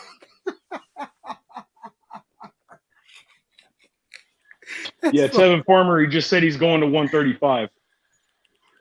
But he said that he never got his rematch with the IBF when he lost the IBF belt. And when they said go fight Ogawa, and he said, I'm going to 135. Yo, IB, if you want to talk about the bet, man, I'm willing. Man. Hey, Jonathan, join the panel. I would like to debate you. You said Kambosos lucked up into that win. He won the fight. There was no luck involved, bro. He was the better man that night. Kambosos is a great boxer, bro. That motherfucker can box, bro. He's a technician. Email, brother? Get on the panel, IB. I'll give you my email. I'll put it in private chat. Yo, come on, Jonathan, join the panel, bro. I would like to debate you. I got Kambosos. I think he's going to outbox Tank Davis. I think Kambosos, he can beat Lomachenko. Right now, Kambosos, he's the #1 lightweight in boxing, bro. He's the top dog in the lightweight division. Everybody begging to fight him. You know, they treated him like Canelo around here, bro. Everybody want to fight him. Just like Canelo, everybody call out Canelo. Even guys at 160. Shakur Stevenson, guys at 130 calling him out. Come on, bro. It's all about this Kambosos right now. You know what's up. He controlled the lightweight division. We got the belts, motherfucker. We got the belts, nigga. He's undisputed champion. We call the shots around this bitch. You feel me? Real talk. The same thing Canelo do, that's what Kambosos is going to do. If he want to fight Makabu, okay, don't get mad when Kambosos fight Makabu. That's what I'm going to say. That's all I got to say. Hey, the Alphabet Boys is so happy Teofimo Lopez lost, man. But they still don't got the belts, man. Yup, he just beat Tio, so shit. He could do what he want to do now. He's already Exactly. He don't need to fight Haney, but that's a narrative they're gonna push because they can push whatever they want to push. You know what I'm saying? But I'm gonna tell you this. At this point, Kambosos could fight anybody in Australia. Anybody he wants to, man. Yeah, he could put 40,000 people in an arena. You know, sell it out. Easily. He could put 40,000 easily with anybody. They got some big ass arenas down there. He could fight Rolly out there, nigga. You know what I'm saying? He could fight anybody. He could fight Ryan Garcia, gonna do big numbers. He just fight. You know what I'm saying? If he could do a comeback fight, man. All that heat he's gonna get. Yup. Right now, Kambosos take time, man. You know, celebrate with your family. You're the undisputed champion. You know what I mean? You just beat the #1 lightweight in boxing, undefeated Teofimo Lopez, the superstar boxer. Now you call the shots. Now you the man. You the man in the land. You know what I'm saying? That's what it is. Let's not take a year for the next fight. I feel you. I feel you. Yeah, we look, he gonna come back soon. You know what I'm saying? He gonna come back very soon, bro. He just fought the best fighter. So, you know, he might have a mandatory. He might fight Lomachenko. You never know. But he's the best lightweight in the world. Take a good look at him. George Kambosos Jr. Let's go. GK. That boy. Let's go, bro. Undefeated. Undisputed. Pound for pound champion. George Kambosos Jr. The ferocious. He learned from Manny Pacquiao. One of the greatest champions ever, Manny Pacquiao. He taught Kambosos. He sparred over 200 rounds with Manny Pacquiao. George Kambosos, bro. Manny Pacquiao prodigy, man. Facts. Big facts, bro. Real talk. He just beat Teofimo Lopez, who was the fucking boogeyman, bro. It was a war. That wasn't an easy fight. Devin Haney ain't never been in no fight like that. How Kambosos was in there with Tio.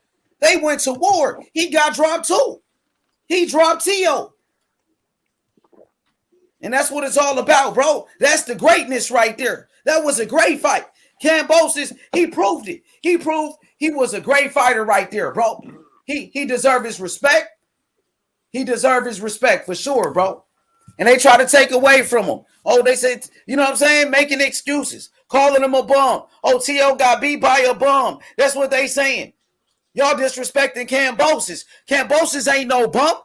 Kambosos, he's a great fighter. He's an undefeated fighter, bro. He's the undisputed champion, bro. Hey, what's his name? KQKC said Kambosos is a B-level fighter, man. Hell no, he's an A-level fighter, bro. That nigga's like A. He's an A. To become undisputed, you think that's easy? Those dudes ride Devin hard, man. That's why they're trying to diminish his win. They say he's a B-level fighter, man. They're trying to bring down Kambosos and Tio. That's the only reason they're saying it. That shit is crazy, bro. That shit outright delusional, man.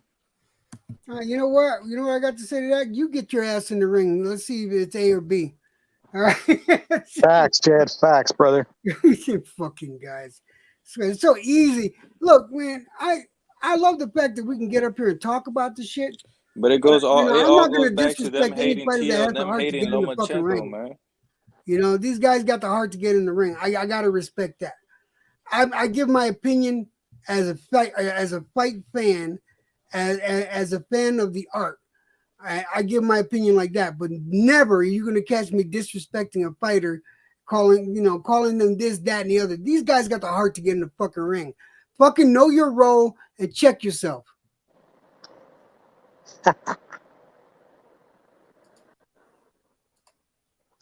So who do you guys think is next for Kambosos? I already said my opinion, but you know. Yeah, who you got? Go ahead, brother. Say it again. I want him to fight the winner of Haney Diaz. For sure, that's a great fight. Devin Haney versus Kambosos. That's a great fight. But check this out, though. The winner of Devin and JoJo, they have an obligation. They got to fight Ryan. Yeah. They got to fight who? They got to fight that's Ryan. The thing. Is Ryan going to fight I think them, Loma. though? I think that's Loma. Damn. Well, let's not speculate if he's going to fight or not. Just he's healed up. Got so many options, though. And ready to go. Kambosos got plenty of options, bro. He don't have. He could fight somebody else that's a bigger fight than the Devin Haney fight. He's gonna do what's best for his career. In my opinion, Devin Haney ain't got nothing that he won't. In my opinion, if it's not Loma, it's gonna be Loma, man. But he did say he want to fight Devin Haney, though. He did say that. He said he wanted to fight Loma as well. He said if he if he wants Devin Haney, that's a good fight. He want all the smoke, so man, I fuck with it. He want to fight Haney, let's do it. Whoever he want to fight, he call the shots. But like what's his name said, they got an obligation. They got an obligation after that fight, JoJo and Haney. Yeah, so but Kambosos doesn't. I'm thinking it's gonna be Lomachenko, man. I think Bob Abrams gonna finesse his way into that fight. Kambosos can fight whoever he wants. It's just Haney or JoJo, depending on who wins. That's the caveat. Lomachenko's mandatory for 2 of the belts, I believe. Yeah, he's mandatory for 2 belts. So if Haney and if he beats Comey, then like it's clear he's ahead of the line. He's next in line. Who fucking knows? It's clear. But that's the thing. Don't write off Richard Comey, man. His back's against the wall right now. No, I think Lomachenko's gonna dominate him like he dominated. I think Loma will win too, but you know, you can't sleep on Comey's power. No, I think Lomachenko's gonna dominate. I don't think Loma needs to get a highlight on Comey. I think he just needs. He's gonna get a highlight reel victory over Comey, and I'll put I think Loma screw the fuck out of Comey too. I'll put money on that. He's gonna do. Oh, you think so? How do you think he does it?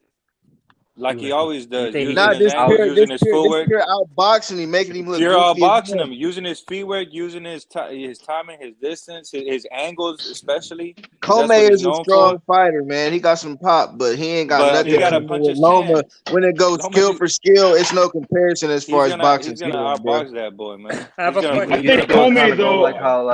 So let's vote then. Where's the way Usyk? I think bully punchers. Let's do a vote. I'm sorry. Go ahead, Sly. Go ahead. I'm gonna go after you. I was just gonna say real quick that bully punchers, bully fighters always give Lomachenko a hard. Like they always give him a fight though. And like Salido and Teo, but Comey, he's not really a Salido. He's not really a Teo. Yeah. He's not much. He's not like pressure. I know what you're saying. He tries to set up a one punch knockout, or he tries to set up big punches. He's not really a pressure fighter like that. Yeah, he's not gonna walk him down Mexican style. That's for sure. Exactly, like Salido or Teo. Yeah. Go ahead, Ace. Yeah, man. Hey, that boy Kambosos is something special, man. He's a great fighter. His cardio, he throws a lot of punches. He's always in shape, bro. And he's not struggling to make 135. So he said he can make 130. Yeah, he can make Devin Haney wait. He ain't got to fight Devin Haney now. He can take a tune-up fight. He could have a comeback home fight in Australia. Just a welcome home fight for the people. A free fight. Like Canelo, when Canelo fought against a Rocky Fielding type of fight. You know what I'm saying? Yeah, like when Mayweather fought against a Berto type of fight. He deserved it after beating T.O. You know what I'm saying? You got to. What separates the men from the boys? Yes, he already separated. What separates the men from the boys is discipline.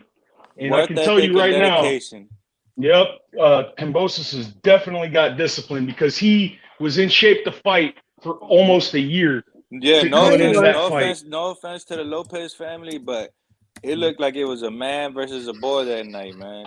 Mm-hmm. You guys said let me say this real quick, bro. When you say something like that, I'm gonna say this. You got to give Kambosos credit, man. No, that's what I'm saying. He came for war. He meant business. He got into T.O.'s head, bro. Let's be honest. He got into his head. That's what I say. That was like a Tyson Fury type of tactic. He does the same thing as Fury does, bro. Hey, that's why I said T.O. lost a fight before he stepped into the ring, man. Kambosos was living in his head rent-free. He knew everything about T.O., like what T.O. was doing, his team, about Joey Gamage. He brought up all of that shit. Wasn't in the corner. He didn't have no nutritionist. He didn't have his athletic trainer. Whole. That's why he said numerous times in the build-up. He said, "Oh, that's why your whole team left you." I wonder how he knew that, bro. How does he know everything? He said about that's how you're because you know when you're in the build-up, when you're going to press conferences, you have your whole team behind you, with you there. He didn't have nobody but T.O. Senior. He did his homework on T.O. Definitely. He did his homework on him, man. And it's Sugar Ray Leonard put spies in the Marvin Hagler's camp. I don't know about that's how he knew. I'm not kidding. He probably had a spy. That's what I'm thinking because he knew too much shit was going on. Yeah, like he put a spy in his camp because he knew that Marvin Hagler was going to switch it. That's why he came out southpaw. The perfect fight. Hell yeah, bro. His footwork was phenomenal, bro. His boxing IQ, his jab too. He throws a lot of punches. His cardio. He give a young fighter problems, bro. He'll give Tank a lot of problems. I think he will beat Tank Davis. A fight with him, every single punch that he beats everybody is weak for it. The overhand right and the left hook. Ain't nobody beating Kambosos at lightweight, bro. He'll beat them all, bro. He just beat the top guy. He just beat the number one guy, bro. And T.O., bro. T.O. was the man, bro. I mean, look in the 80s when Hagler, Hearns, and all them, there was really not. I'm saying T.O. was the best lightweight in the world, and Kambosos beat him. I mean, for like a year, though. Still, the same thing. Kambosos was out for a year. They had the same Lomachenko was pound for pound number one for like 3 years in a row. I'm not saying you're wrong, but I do think Kambosos. I got Kambosos, bro. It's solid, bro. He proved it. So who's the king of the lightweight division? Kambosos has a belt. He got all the belts. He got all the belts. I know you ain't talking about the email belt, bro. Don't bring it up. Nah, that's exactly what he's talking about. Don't even bring up that belt, bro. Don't even bring up that belt. You got mail. And Kambosos already roasted Devin Haney and his belt. Hey, I can email WBC and they'll send me a belt in 5 days. That's what Kambosos said. Don't get mad at me. Kambosos is the one that called them email champion Bill Haney. Don't get mad at me. Talk behind my back. Kambosos, he called them an email champion. You feel me? I see, Jay, you got that smile on your face. You know H Money cooking, man. You know what I mean? No, this Kambosos, man. It's crazy that Kambosos, they say Kambosos didn't say he was undisputed. Me and IB just made bet. So now it's crazy. A lot of these channels are saying that Kambosos never said he was undisputed. He did say that. He did say it on his social media. All right, man. Let me just cook these motherfuckers. No, you're right. But I seen Blue Bum Sports today say that. Yeah, they be lying. Come on, man. You know they gonna lie, bro. They lied about Tyson Fury. Remember, they said Tyson Fury had an egg weight in his glove and cheated and all of that. Yeah, Blue today Blood this tried man to say that post Tyson Fury. up a video saying Bro, they that lost all their Kambosos never said he credibility was after that undefeated. Wilder Blue fight. Blood They lost tried to all say their that Tyson credibility. Fury You gonna wasn't the believe the lineal LWBC champ. what they said about Kambosos? Bro, Are you they lost serious? Nah, all that their shit just credibility. Are you irritates me. serious? That shit just irritates me, and I have to smoke. I have to fucking roast that shit. They Because ain't tried to nobody. say Tyson Fury wasn't even the lineal champ, and when they asked him, Bro, "What do you mean by that?" he goes, bro, well, Kambosos is the undisputed champion, bro. I'm at this point, I don't even know if Devin Haney deserves a shot at Kambosos. And when I honestly think about it, Exactly. Loma you know, deserves more of a chance than Haney. Loma's been fucking fighting y'all can top keep 10 praying for that fighters Kambosos fight. It's not back gonna after happen, back. bro. You're not gonna Yeah, get they're the not Kambosos. guys, I have a Kambosos. I want The your only reason opinion on Haney's this. fighting Y'all JoJo keep because begging for JoJo just came up Kambosos, from bro. 130. Keep crossing your fingers, bro, hoping you guys get this Kambosos fight.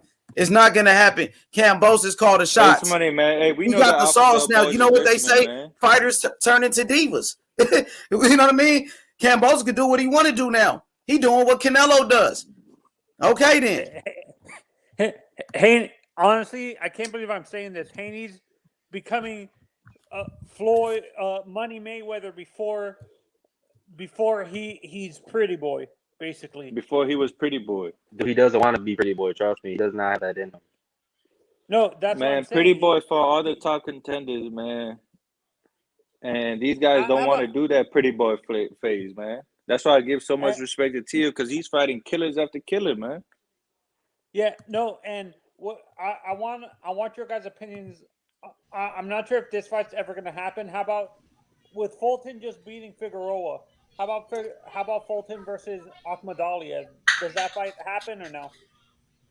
Hey, what about Fulton versus Inoue? Same thing. I think Inoue. No, that's what I'm wondering. Do you think those fights happen at all, or do you think Akhmadaliev has to move up? Akhmadaliev ever happened before? No. I think they're trying to set up Inoue versus Fulton.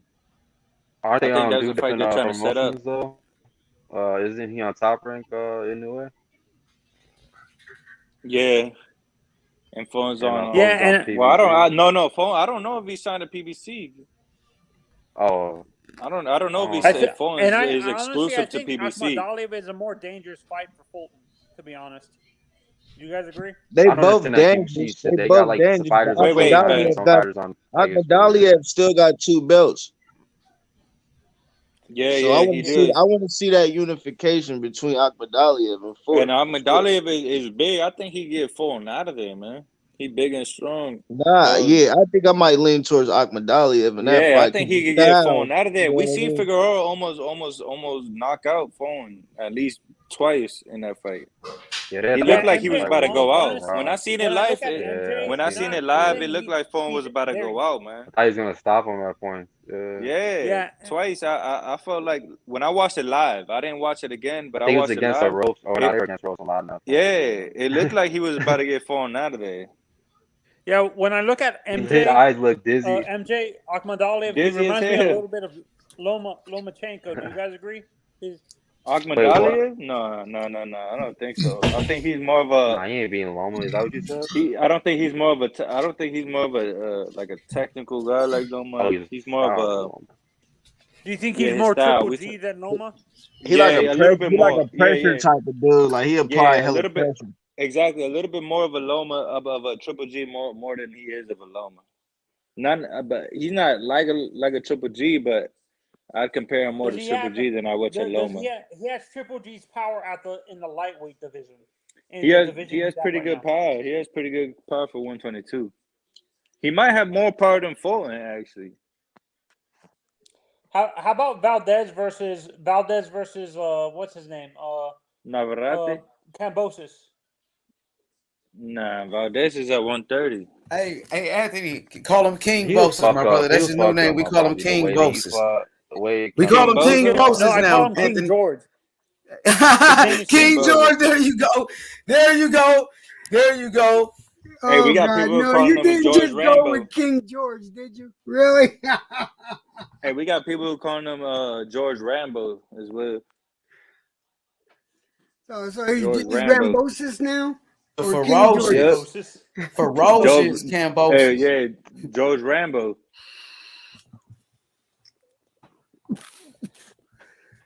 So, what do you got? I know he's at 130, but do you think is he the same? When you look at Valdez, is he more of a 135 or is he actually 130? Valdez That's is a his limit. 130, man. I think Valdez is better suited at 130. Yeah, Valdez either stay at 130, it probably try to fight Shakur or Chris Colbert or something like that. Like, Hey, even though I think Shakur will beat Valdez, I think Shakur wouldn't stay at 130 for long. I think he got like 2 more fights before he goes to 135, man. Shakur is he's as big as Crawford. but Colbert on Showtime, and we know. No, Valdez hey, top but Colbert is small. I'm saying Shakur, I don't think he's gonna be long at 130. I think he's moving up to 135 pretty soon. Now Shakur want to get in the mix at 135 right now. That's what I'm saying. I don't think he lasts long at 130. I think he has like maybe. I think George is the one out of everybody in that division. I think George stays in that division his whole career. I don't think he moves up to 140 or 140. Nah, George is like he's like the perfect 135 pounder, man. He got the perfect body. Hello, Maestro. How you doing, to brother? be not weight drained and shit like that.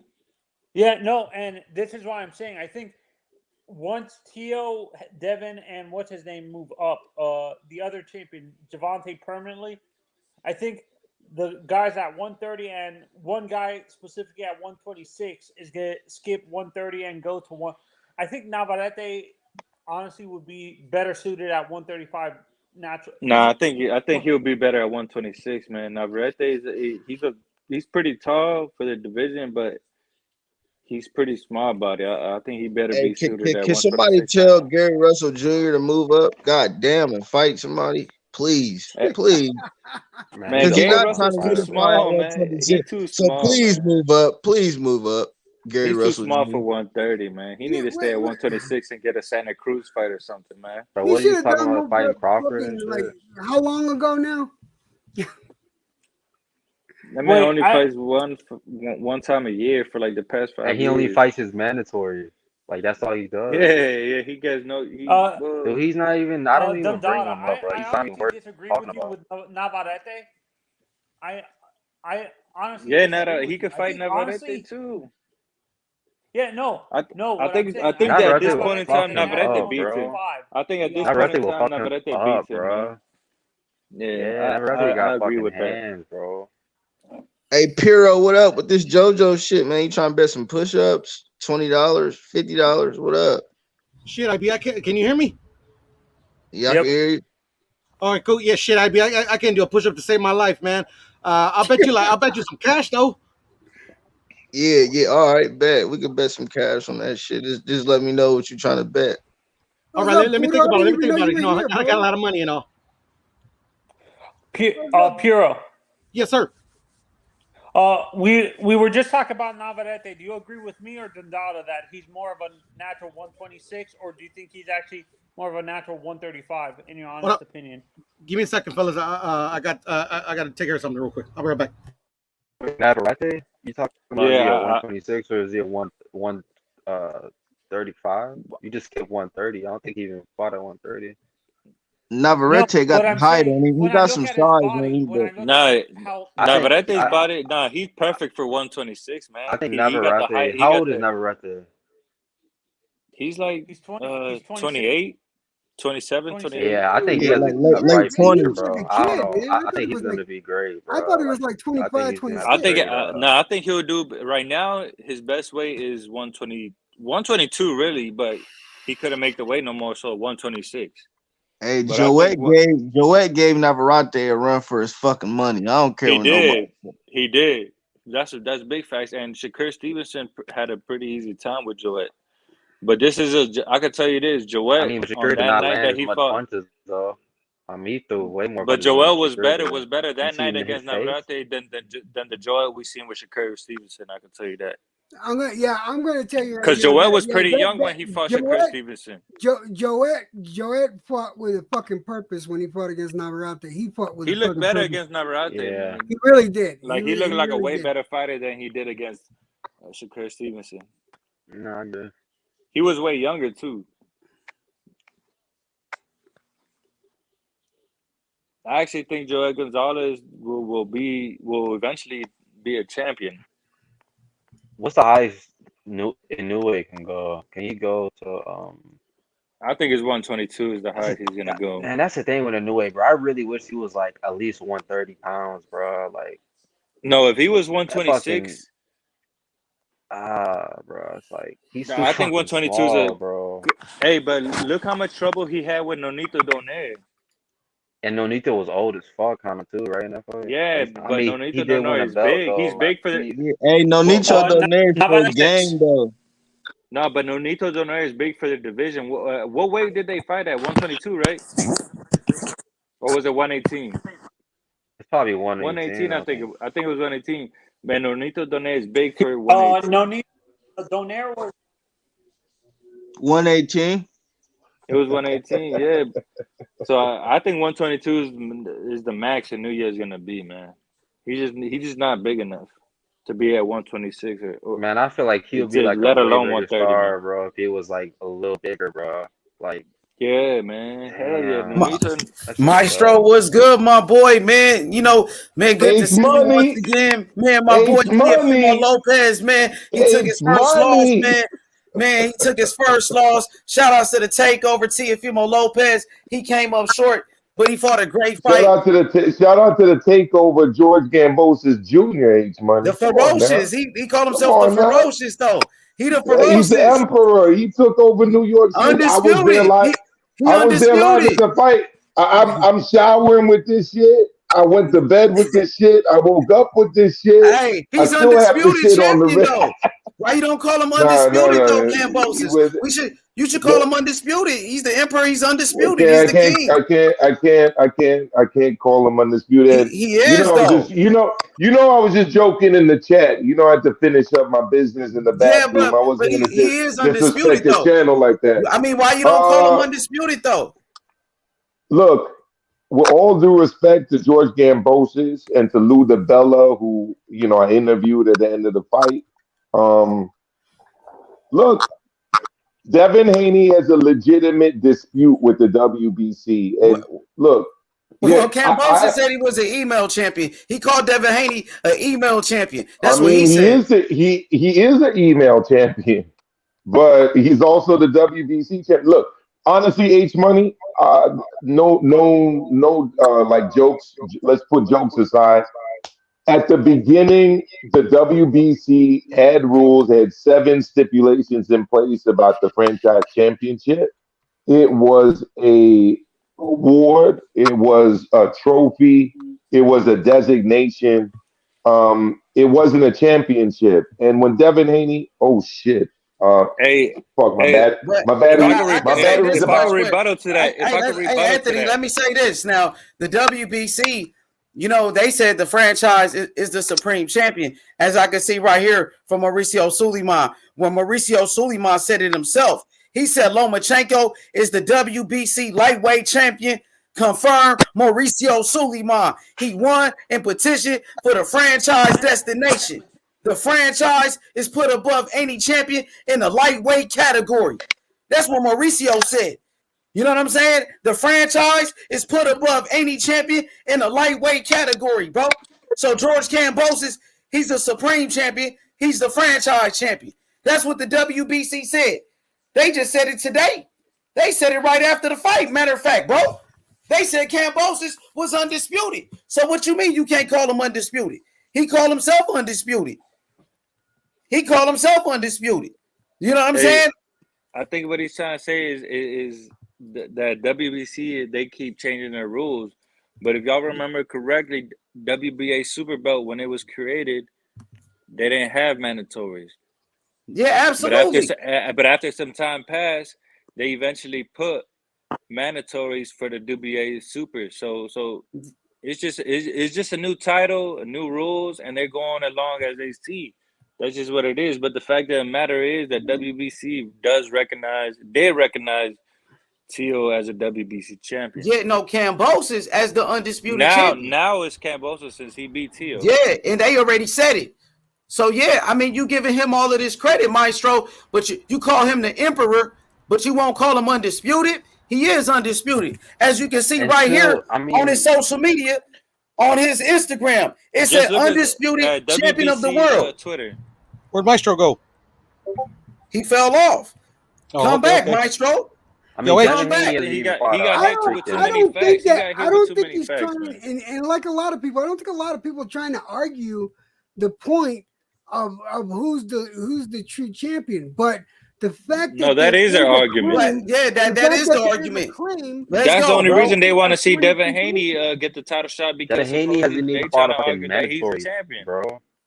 Devin Haney hasn't even fought. Yeah, it's saying right here, Kambosos undisputed champion of the world. So Maestro, you won't even call the brother undisputed, bro, after he beat Tio. So you taking away from Kambosos. You call him Emperor, but you won't call him undisputed. He said Devin Haney was the email champion. That's what he said. That's what he said, bro.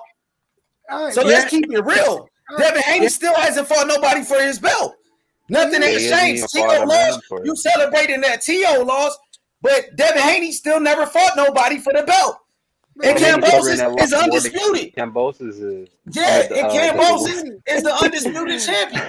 H-Money, the deal is this though. This is why it's important to quell the naysayers by making this fight happen.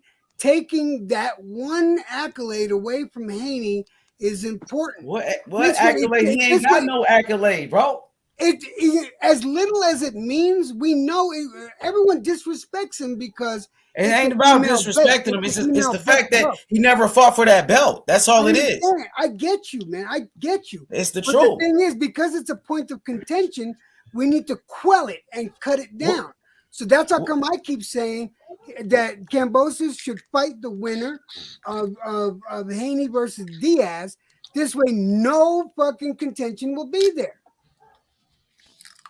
That's the only way to stop this argument. That's the only way to stop it. No. But the argument is only for Haney because he got an email championship, man. There's no exactly. Kambosos Kambosos said that Devin Haney was an email champion. That's Devin Haney fanboys that think that he needs that he deserves. Yeah, the fanboys. There's a lot of fanboys out here. Devin Haney fanboys. He never fought for the belt. We know that's what y'all arguing about. Listen, Kambosos said he's the undisputed champion. Hey, let me play what Kambosos said. Here we go. This is what he said about Devin Haney. Listen to this about that email belt. This is 6th time. Here we go. So let me ask you this, because with his victory over Lomachenko, a lot of people have brought up this argument. A lot of boxing fans, some of which are split. They're saying like, "Hey, he's not really undisputed because of the whole Devin Haney situation." When you're coming into the fight, do you see him as the undisputed light guy, George? And you are very honest. So let me ask you this, because with his victory over Lomachenko, a lot of people have brought up this argument. A lot of boxing fans, some of which are split. They're saying like, "Hey, he's not really undisputed because of the whole Devin Haney situation."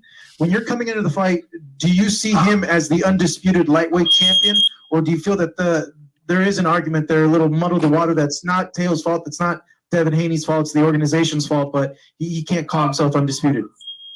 No, he is the undisputed champion. He has every single belt, and when we fight, it'll be for every single belt. You know, Lomachenko had the WBC belt. Obviously, they decided to make a franchise title, which is like a super title, super belt, just like the WBA has. And he moved on to that, obviously, title.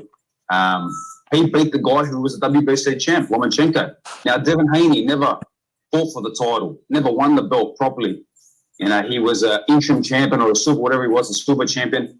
And all of a sudden, he got an email or Gmail or Yahoo mail, whatever you want to call it, and he became a world champion. If that was me, I would have said, listen, I'm putting the email in junk, in spam, and I ain't accepting it. I'm sending it back because I like to earn things. And even if I don't, obviously become a world champion and something goes wrong, I'd rather know that I gave my all and no one gave it to me. You know, Devin Haney is parading different. He thinks he's the full champion. He thinks he's the WBC champion. If he wants that false sense, but I bet you when he looks down deep in his eyes and when he looks himself in the mirror, he knows he didn't earn that belt. And a lot of the fans know that he didn't earn that belt. So I look at Lopez as the undisputed unified champion at the moment. Exactly. So he said it. Devin Haney was an email champion. That's from the undisputed champion himself, George Kambosos Jr. You know what I mean? So he could fight Lomachenko. He could fight a Lomachenko, bro. You know what I'm saying? He got plenty of options. You heard what he said about Devin Haney in a Devin Haney belt. Straight up. He said he was an email champion. That's what the champion said. Don't get mad at me. Get mad at Kambosos. That's the WBC. No mad at that. No one's disputing that. What about what the WBC said then? Here's the thing, all right? No matter what you say, H Money, no matter what you say, it's going to be a point of contention. So because it's a point of what you mean contention? What does that mean? It's going to be a point of argument no matter what. Argument like when they said Tyson Fury cheated, and that was an argument, right? That's what the fans said. Yeah. I'm So telling you, quell it. Just quell it. Kill it right at the source. The man didn't earn the belt. Fine. Okay, then take that bullshit belt that he got away from him. Oh, so right here, that he didn't earn the belt. So right here, the WBC, the WBC ain't no quelling to do where the WBC says undisputed champion of the world. He already accomplished undisputed. He did what he had to do. Ain't no dispute in a boxing world in real time. What's good? Maestro's in the background. Also wanted to ask you if I could shout out somebody. Okay, go ahead, brother. No, I just wanted to shout out G Funky. Today was his last show. He's out of all the channels on YouTube, he's one of the real good ones, man. I wish him well with his new child, man. I hope he comes back soon. All right, G Funky, man, stay up, brother. Okay, I got you, Maestro. You in? All right, yeah. All right. So look, H Money, I agree with everything you said. My dispute is not with you. I don't think anybody that's saying what I'm about to say is capping on behalf of Devin Haney or Bill Haney or anybody else.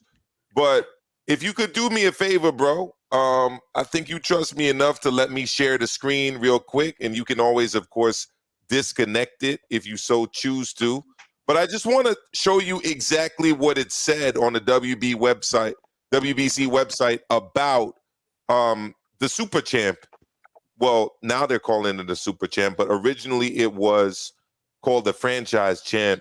I got it queued up. I can also read it, but they said 7 different things, and this is what Devin Haney agreed to when he was accepting the quote-unquote email title. And I agree with you, it was an email title. So number 1, thank you for sharing.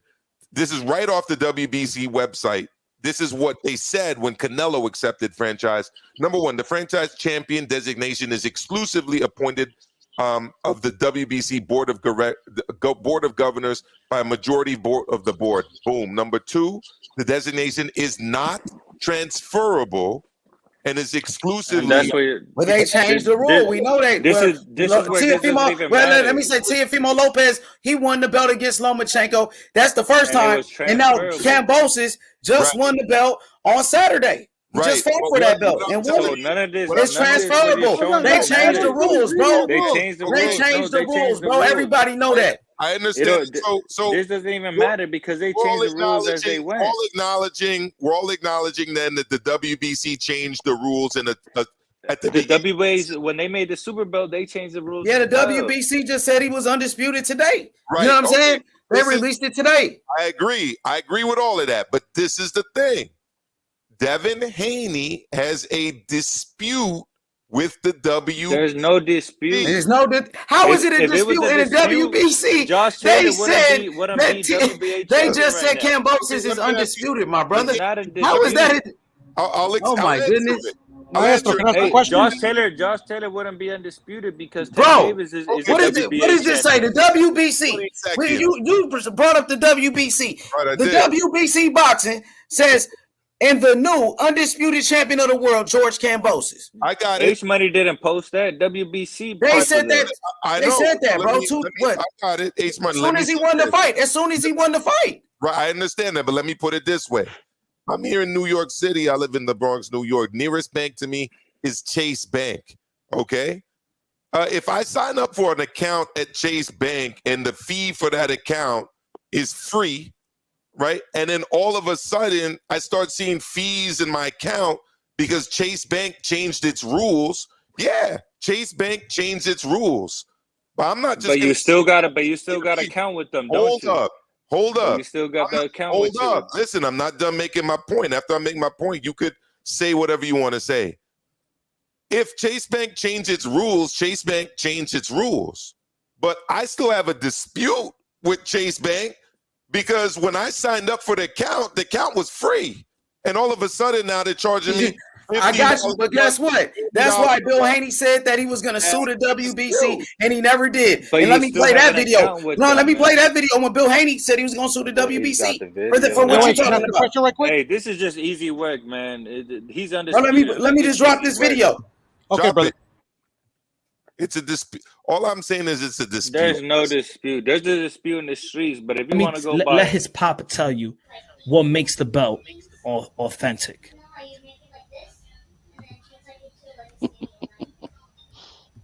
The same thing done to Devin Haney, and was that sent to Devin Haney Promotions and to Devin Haney that same certification that legitimizes his WBC lightweight championship status.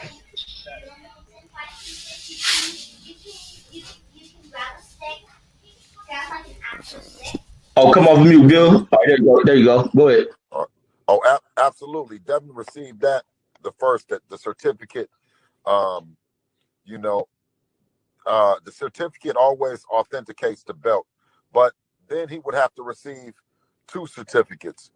You receive a certificate too. So I think he's actually confusing the people, and I think that they're being confusing, right, on purpose, right? But like I said, though, we're intelligent Negroes. We know how to, push this pen at him, and we'll be filing a lawsuit. If that's what he's going to say, then, I want him to go on record and say it, because you can't have two fighters paying 2 sanctioning fees. Well, he was wrong about that because I think it was number 6 of the franchise rules. Number 6 says the WBC may recognize a WBC champion in the division or divisions where the franchise champion currently. Hey, but what I'm saying, if that's the case, why is Bill Haney talking about suing the WBC then? Because we live in the United States of America. Because he knows that the WBC said Tio was undisputed, and now they're saying Kambosos is undisputed. Ain't nothing changed. Ain't nothing changed that the WBC still recognize these guys as the undisputed champion. You can't get around that. No matter what you say, you can't explain this. How Teofimo Lopez had 2 certificates from the WBC, showing that he the undisputed championship. The WBC changed its rules, and they left Devin Haney ass out with a 2nd tier world championship belt. Hence, he has a dispute. I mean, the WBC. It's not a dispute. It's not a dispute, man. Because even that's what I'm saying. Kambosos is the undisputed champion.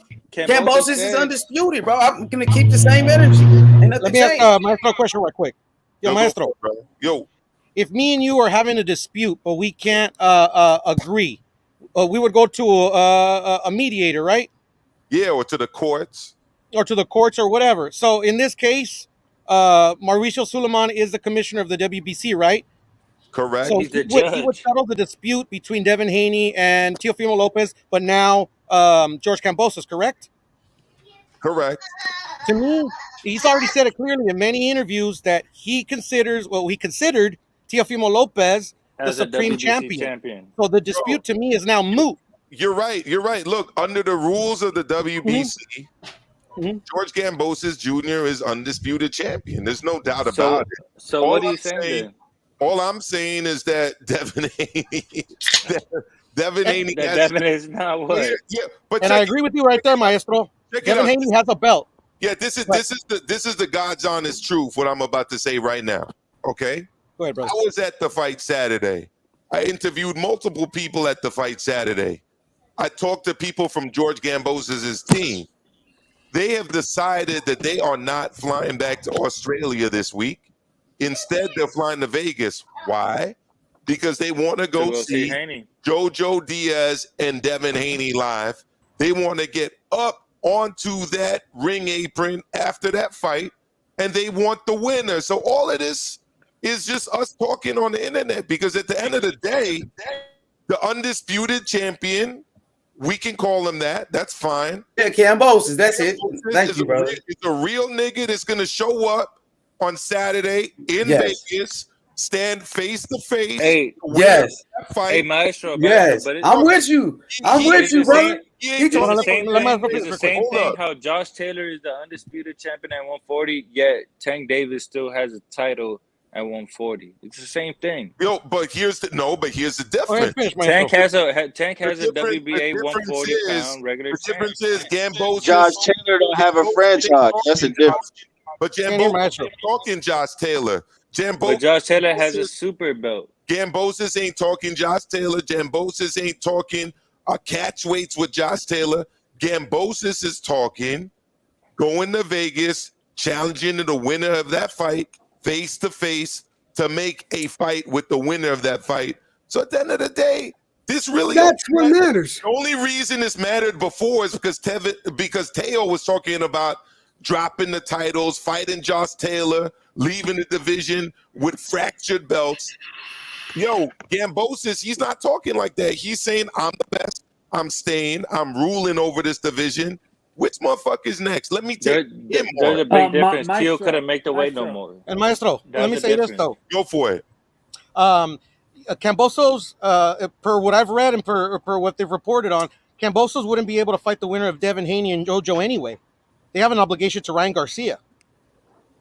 Ryan Garcia. Big facts. Yeah, they allowed JoJo to fight. Yeah, you remember when I think it was on the Boxing Voice. Mauricio went on there and said, because remember when Ryan Garcia went on his hiatus or whatever, or his mental health, he said that he ordered JoJo Diaz and Ryan Garcia to fight for the opportunity to fight Devin Haney for the WBC belt. And then y'all want me to respect the rules of this clown ass organization. Maestro, I don't respect them either. Maestro, I don't respect them either. But the thing is, they're his rules. At the end of the day, he could have had the JoJo fight. He ain't want it. He could have had the Haney fight. He didn't want it. Who? But I'm talking about Ryan Garcia. But okay, the Fortuna fight. Okay, I totally understand that one. You know, he could have had it. Like he's so cocky. But at that point, it don't matter. They still gotta go through. I can hear you. No, now I understand why he's so cocky and confident, because Shakur showed respect to Kambosos and asked for a fight, right? You're not even in position. Haney showed respect to Kambosos and talked about a fight. Ryan Garcia was pretty much like, yeah, that's who I'm fighting next. Or cocky. Well, now I know why he had that cockiness, because apparently, according to you, he's next man up. According to the World Clown World Organization. Clown Organization, the WBC. Come on. And now. I feel you, Maestro, but the thing is that the fight was already signed between JoJo and Ryan, right? Ryan injured himself. I got it. He was actually going to fight Fortuna. But they allowed him to fight Devin Haney in the meantime while Ryan heals up. So he was actually supposed per to what fight I've read, Fortuna. he has an obligation to the winner of Devin and how is the interim champ not fighting? Like this is crazy. But no, I understand, and I get all that. But the thing is that it is what it is, and the WBC does do fuck shit. I totally agree with you. The WBC is the problem with all this shit. I totally agree. But it's still their organization, and they run it how they see fit. You know, it's all about money, Maestro. I feel you on that one. I agree. But I'm just saying, and I'm not just saying that, oh my God, it's going to happen. He has to fight Ryan, because you know they do whatever they want. It's all about money at the end of the day. So I'm just saying that could be a roadblock to Devin Haney versus Kambosos or JoJo versus Kambosos. That's all I'm saying. I have a solution for this, but I'm not sure if it's ever going to happen because of the money we have in boxing right now. Is the WBC or some of these other sanctioning bodies that have some of these championships that they create to hand out to people, it's what the WBO just did. Was it the WBA or WBO that just consolidated all their titles? Yeah, it's the WBA. They're stripping titles. That's why what's his name? Reis Alim lost his title. Daniel Dubois lost his title because they stripped all the interim titles from all the division. Yeah, if the WBC follows what the WBA just did. Can I ask a question after you go? I gotta ask a question to the panel. Go ahead. Why is it that the franchise title, the WBC created, of course, why isn't it in every division? Yeah, that's true. I thought about that as well. Because they just want to give it out to their stars, the people that they favor. I mean, at the end of the day, the original even meaning of the franchise title made no sense to me because they already had a moving diamond up and title. down The divisions. franchise Fighters shouldn't that have even more be a important thing. fighters in way A of mandatory. franchise title, I don't. That's you know why what? it's made. Hey, hold on. The franchise title is just Hey, another way Maestro, for them to but you collect never more. mentioned Estrada having a franchise title, did you? Yeah, because and I don't think nobody else in the panel mentioned Estrada I'll having a mention it WBC right now. franchise title. I'll mention it right now. Estrada They're had a allowing franchise him title? to avoid Exactly. Rungvisai. They're allowing him to avoid sore Rungvisai. But how are you gonna avoid Rungvisai when you're fighting Chocolatito for a third time? I don't think they want their Fight of the year certain fighters to candidate. fight Fury mandatory. don't even have a Come on, man. franchise. Can I explain Come that? on, man. Can I answer that we question? know the franchise title is to make big fights. I'll answer that question right now. It's very simple. It's money. These organizations get a percentage of purses. Chocolatito Estrada is a much bigger purse than Estrada Rungvisai. Hence, it's in the WBC's interest to get 3% of a much bigger pot than 3% of a much smaller pot. So therefore, they give out a title that allows them to collect 3% of a much bigger pot, which is Rungvisai. No, sorry, not Rungvisai Estrada, but Estrada Chocolatito. That makes a lot of sense. But everybody knows Chocolatito Estrada is the better fight. It's a great fight, but at the end of the day, it's a better fight than Rungvisai. Well, at the end of the day, what's the record of Estrada Rungvisai? I mean, I think they both got one win right? each. One they win got each. one each, so why not have a rubber match? They're even. But so does Chocolatito. Don't I they have agree. 1-1? I understand that, but Rungvisai earned his shot according to their own rules, which they're switching now because they want to make more money. No, but Rungvisai isn't Rungvisai fighting somebody else? For much Carlos less Quadras. money. For much less money. Maestro, I have a Quadra, but wait, Quadra, right? Carlos Quadras, correct. Money. Yeah, but Quadra is a big player in the game too. He has a win. He has a win over them as well. The level of Estrada or Chocolatito. Let's not play. Not anymore. I agree with Maestro. Not anymore. But that's still they put it as a tournament base, just like they did with the WA has done with Ugas and their little 4-man tournament they have. Explaining why they did it because it's money at the end of the day. Look, at the end of the day, do you know why they gave Devin Haney a title? I'll explain it right now. Money. His contract is incentive based. He gets 7 figures, about $3 million a fight from the Zone, from Eddie Hearn, from that room, because he's a world champion. If he doesn't have that world champion belt, his purses are in the 6 figures. That means there's a bigger pot for WBC. WBC gives them a title, and they get to collect 3% off of 7 figures instead of 3% off of 6 figures. That's why they did it. It's money. So Maestro, that's crazy. I did not know that. I did not know that he got paid more because he was the champion. Now it makes total fucking sense. Incentives based. The PBC guys are that way. Most contracts these days pay you more once you win a world title. It's under contract. That's a world title. So he gets his $3 million, and WBC collect 3% of it. It's money. So that's how we know it wasn't Teo and it's a WBC behind the undisputed shenanigans we've been having. 100%. Because guess what? Now they get to collect money off Lomachenko, off Teo, off Kambosos, off Teo. So you can't blame fans for thinking that Teo's undisputed. Undisputed. Look, I agree. Under the WBC rules, all I've ever said is that Devin Haney have a dispute. That's it. I agree with you. He does have a dispute. And your videos were funny, Maestro. You should have kept going. He got fucked. Plain and simple. He got fucked. He got the bone. I mean, they all getting pinned. They all getting pinned by WBC. Anyway, but H Money, I gotta go, bro, because I gotta get up early. I got classes in the morning. I wanted to come through, say hello to everybody. Bless the panel. Appreciate Maestro, it. before you go, I have a question for you. Actually, yo, you were talking. For me, it's money, and also, I can't remember who said this. I think it was Joseph or someone else on the panel that said they use the franchise designation is used to move up and down in divisions because Canelo's just doing that now with the cruiserweight title. Gonna face one of the cruiserweight champions in the cruiserweight division now. So I know it's money, but it's also them being able to move up and down different divisions too. Like the super division is the super title is the same way. That designation is the same thing, correct? Am I confused? I'm looking at the rules right now. It doesn't say that. It says that a franchise champion, when they retire, will become WBC Emeritus Champion, which is what Vasiliy Klitschko has, which means that once you retire, if you come back, you get immediate shot at the champion. I'll tell you what it does do. It laces the pockets, bro, of this organization. So, I mean, you're paying them, you're currying favor, and then when you want to move up to 200 pounds, they'll give it the rubber stamp and let you fight Makabu for a title, right? When you want to move up to 168, they give it the rubber stamp. They allow you to fight Yildirim for a vacant title. I think that's really what it is. You know, he didn't fight Yildirim for the vacant title, but he tried to. Well, that's what I mean. That's what I mean. So yeah, but sausage is made right here. This is everybody. This want is to what wish this everyone is. A good night and a good week, and I'll try to jump back on this week. H Money, appreciate the plug. Salute everybody in the chat, everyone on the panel. Hey, Maestro, I got one question for you, buddy. What's that, Maestro, I got one question for you, buddy.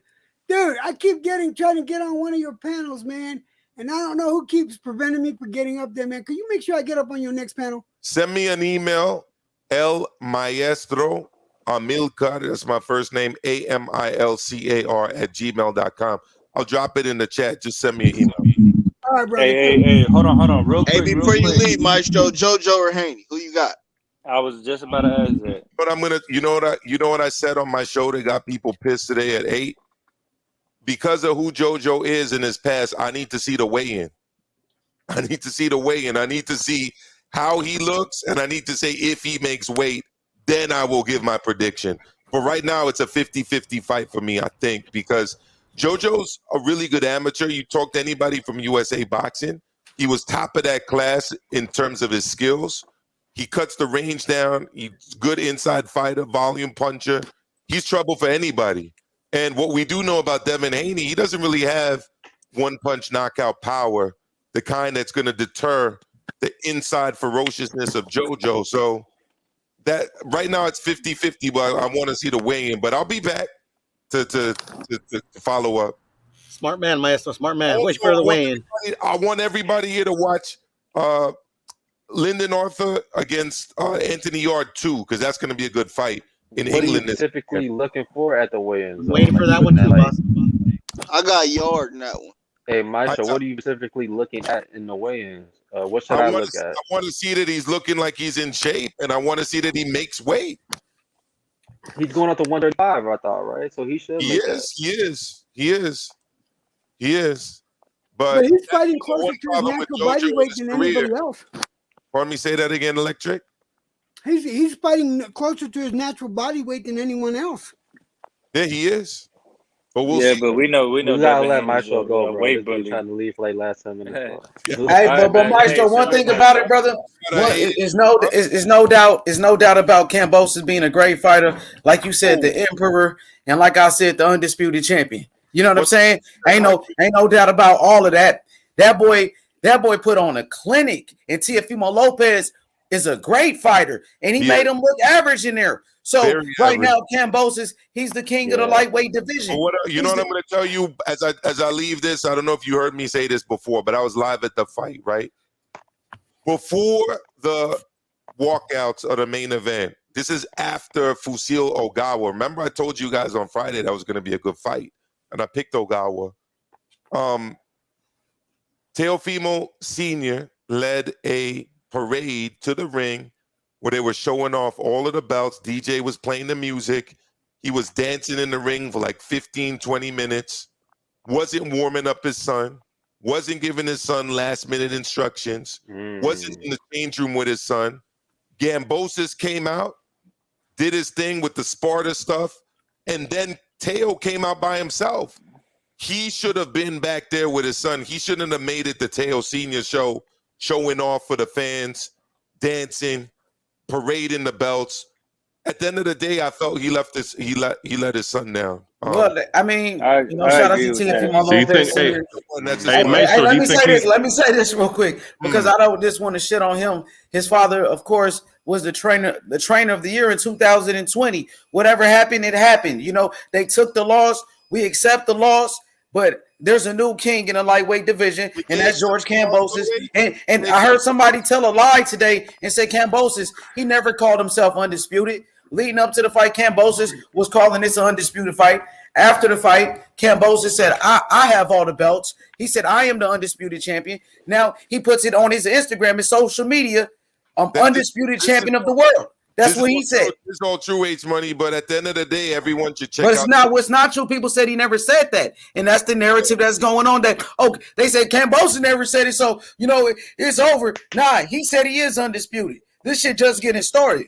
People need to check out the Radio Raheem interview. Yes, I saw it.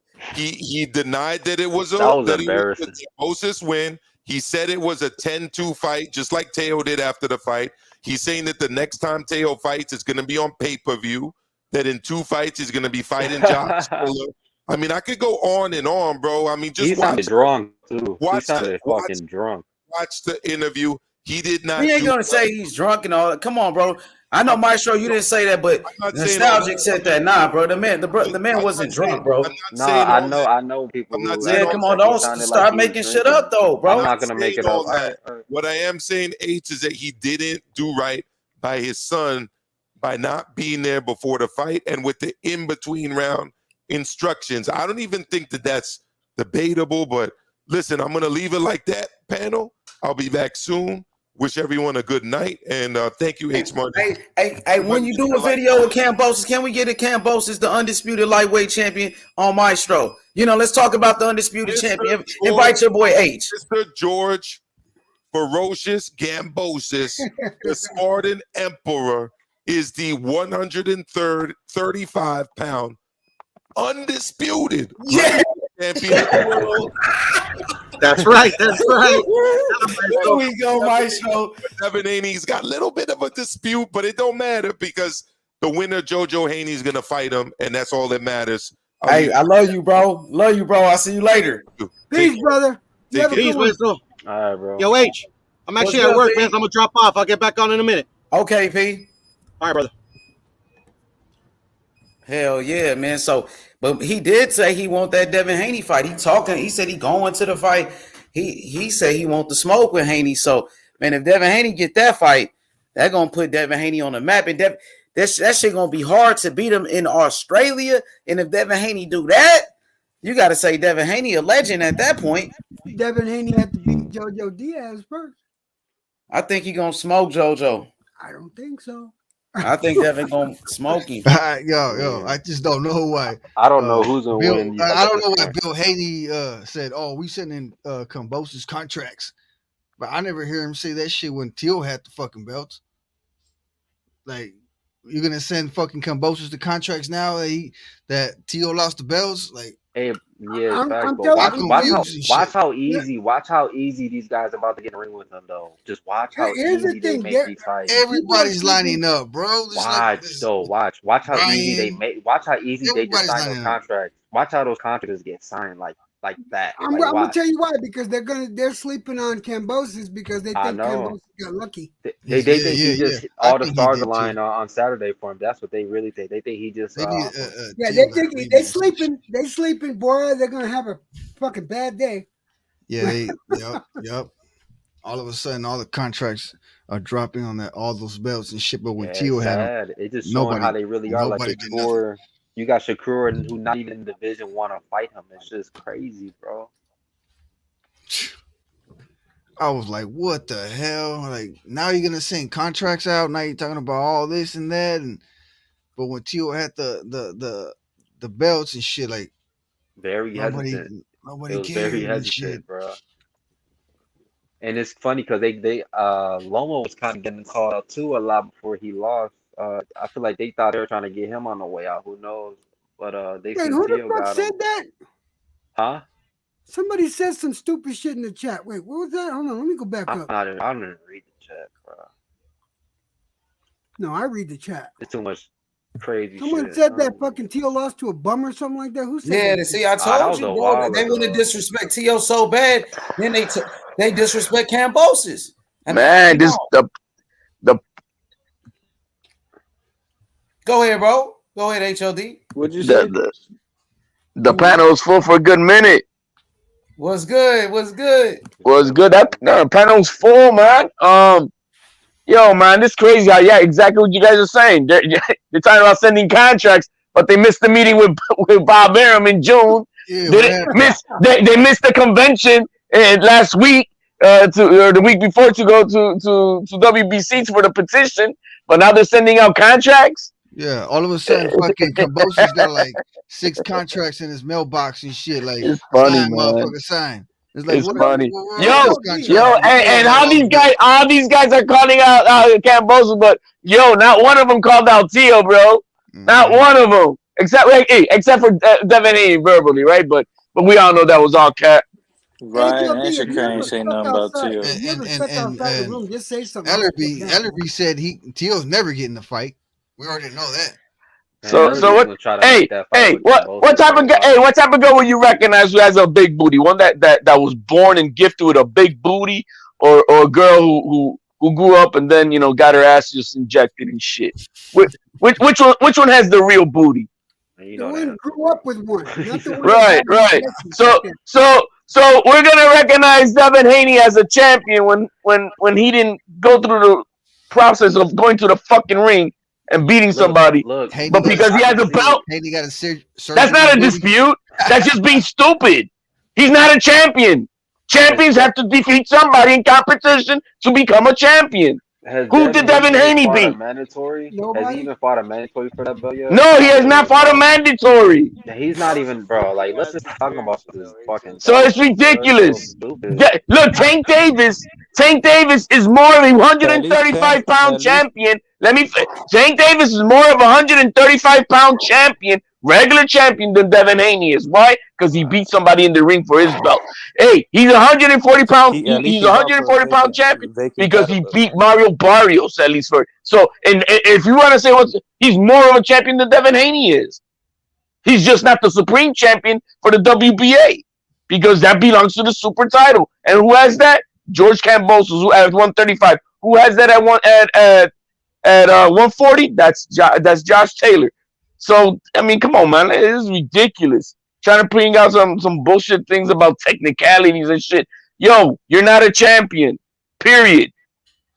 You got a paperweight. It looks nice. I know Haney. I can't wait till this Saturday's fight because I want to see King George get up there and challenge the fucking winner. I'm just looking. Look, man, I don't care, man. Until I see it, I don't believe that they want that smoke. Look, man, until I see it, I don't believe it. Simple as that. I gotta see it for sure. I believe George will get up there and fucking. No, I'm not talking about George. I'm talking about the Haneys that they really want that smoke.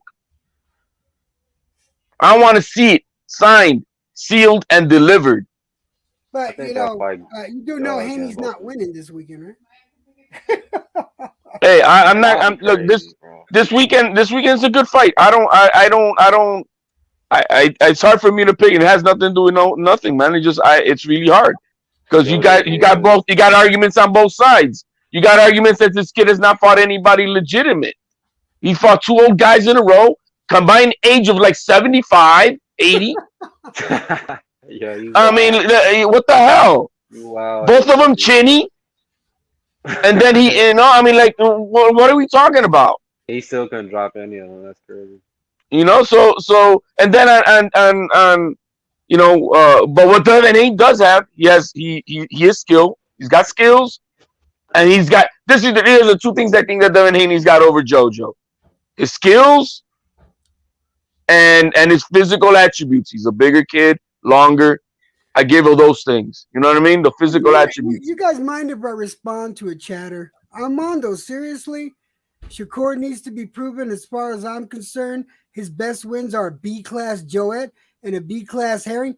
You need to put respect on Herring's name, seriously. And Joet as well. Those are 2 good fighters. That's a bullshit. That's a bullshit comment there, right there. That entire Yo, man, you're gonna be all day answering to the trolls. I don't know if you, EJ, man. I don't even pay attention to that shit.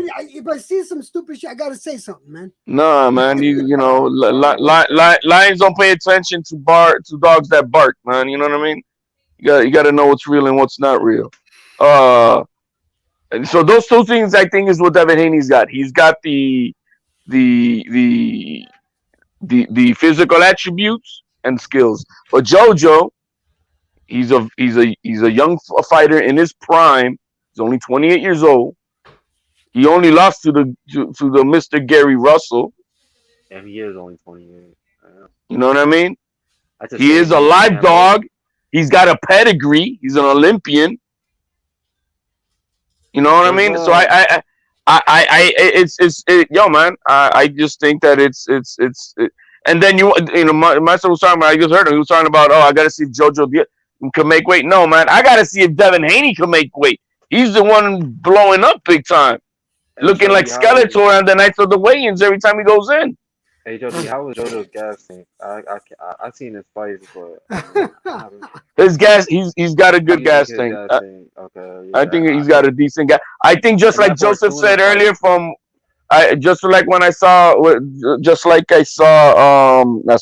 we heard Joseph earlier from War Week Radio. War is Week Radio, I think as it is. He was saying earlier, I think that if JoJo is able to maintain is able to apply pressure and Devin Haney, he could get Devin Haney past the 6th round with the pressure, it turns into a different fight, because Devin Haney is great with his skills up to about the 6th, 7th round, but then after that he slows down. If I'm JoJo, I'm on Haney like flies on shit, bro. I'm just all over this dude. Well, it's got to be intelligent pressure. You know what I mean? It's got to be intelligent pressure. It's got to be a jab to that body. I want him to work that body down, and he has to look at that Linares fight, because one thing that Linares exposed is that he pick up on Linares on that fight. Devin Haney was super susceptible to the left hook all night long. He can't recover. And JoJo Diaz, I mean, he's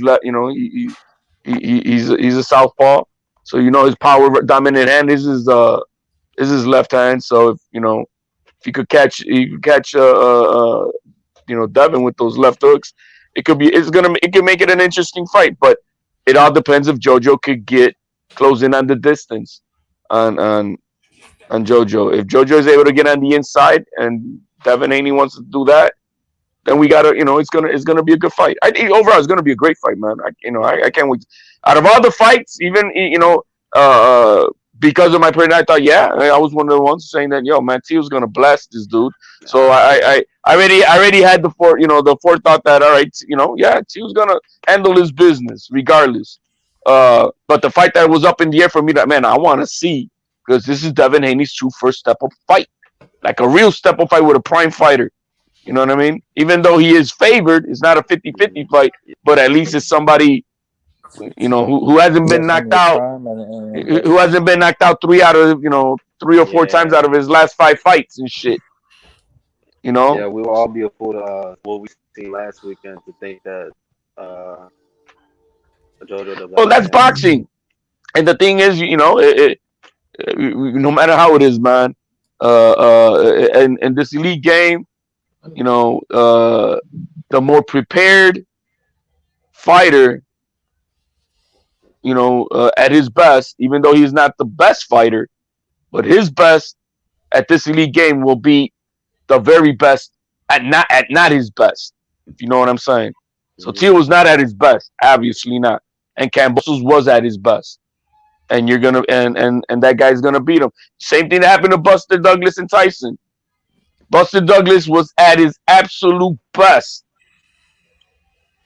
and Mike Tyson was having orgies and doing cocaine the week of. You know what I mean? So, I mean, no matter how good, we know that Mike Tyson is the better fighter, but he was not at his best. And in this game, you cannot overlook anybody, because their best will beat your worst. And it's as simple as that.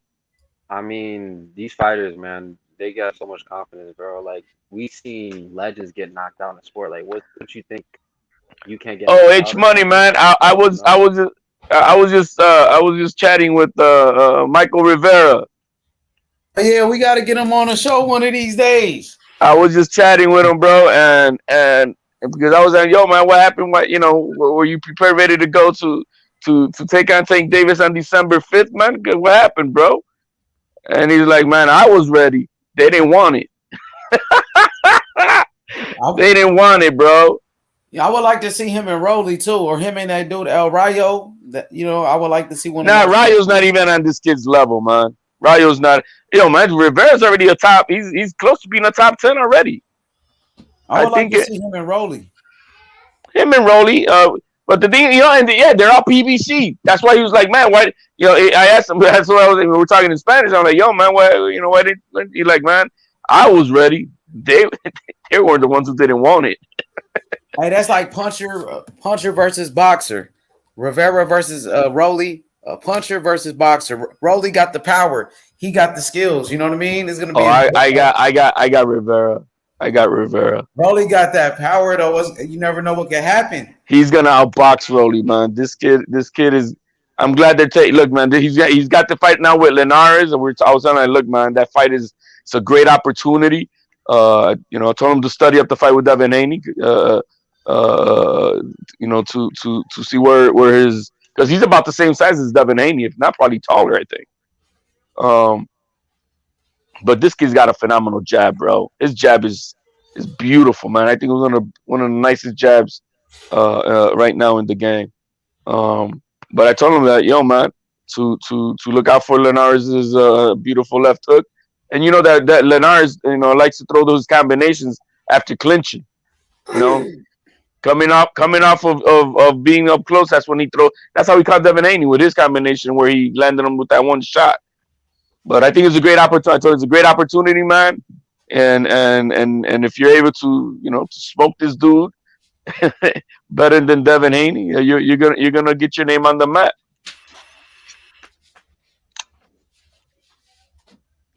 Hell yeah. YB, what up, YB? My boy YB. Hell yeah, Kambosos, the kingpin, man. Could you believe these motherfuckers, bro? They saying, Kambosos. Now they made up a lie. They said Kambosos never said he was undisputed. Yes, he did. Right after the fight, he said he got all the belts. I mean, leading up to this fight, he been saying this is an undisputed fight. He said Devin Haney was an email champion. Since y'all want to say Kambosos said that, he said Devin Haney was an email champion. Kambosos, he put it on his social media, undisputed champion of the world. So what is y'all talking about? Man, y'all got to do better than that, man. For real. Man, Kambosos can drop all those belts. He's still a guy. Like those belts on the. If I was Kambosos, this is me. If I was Kambosos, because I got all them, everything runs through me. I don't gotta chase Devin Haney for shit at his fucking fight. I would go right to I would go right to fucking Australia with all my belts, celebrate it with my people, and you come to me. You want to challenge? You challenge me. You come and you bring the bag to me. That's gonna put Bob. That's gonna put Bob.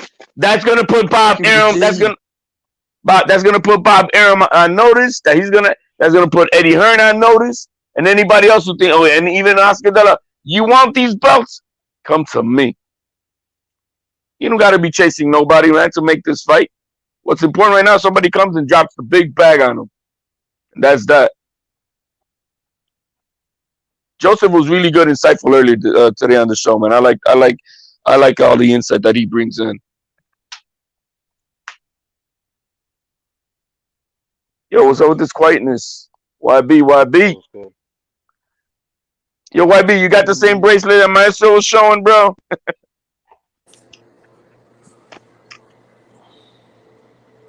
Yeah, what you said, man? I couldn't hear nobody.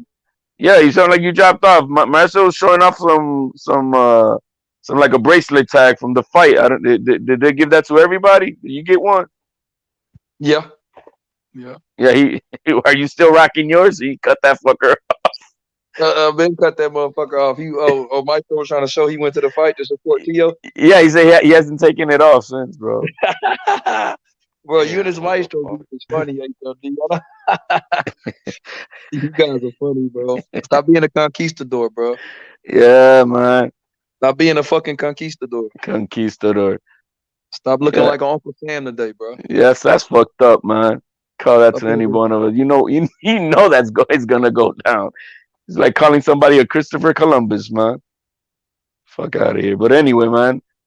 But I don't think Kambosos should be chasing him, man. He don't need to chase him. Oh boy needs to chase them. Kambosos, I'm going to the fucking Tank fight. Why not go to the Tank fight? What? Fight. You would get way more money with the Tank fight than a Haney fight. Yeah. Huh? Is my boy Nostalgic? Yeah. Yeah. That's a good point. Nostalgic. That's a good point. No one thought about that, right? Yeah, I just thought about that. I'm like, bro, he can go to the fucking Tank fight.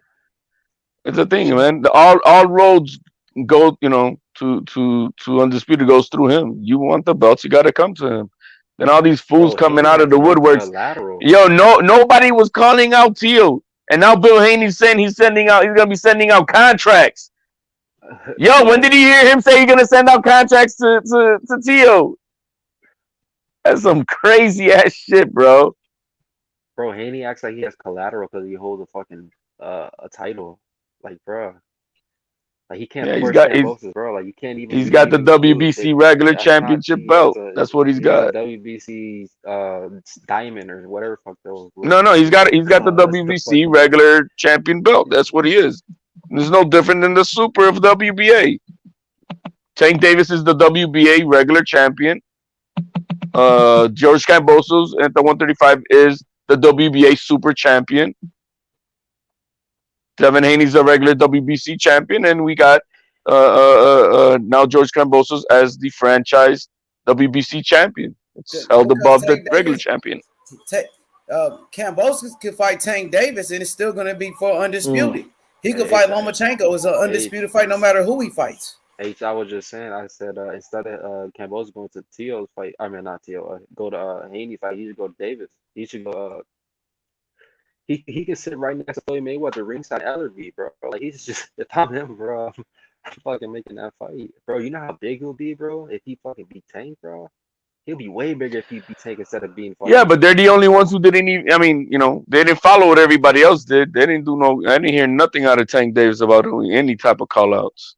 He's probably locked in, honestly, bro. Because I seen on Thanksgiving he was working out, bro. This dude, bro, missed this Thanksgiving, probably pissed off.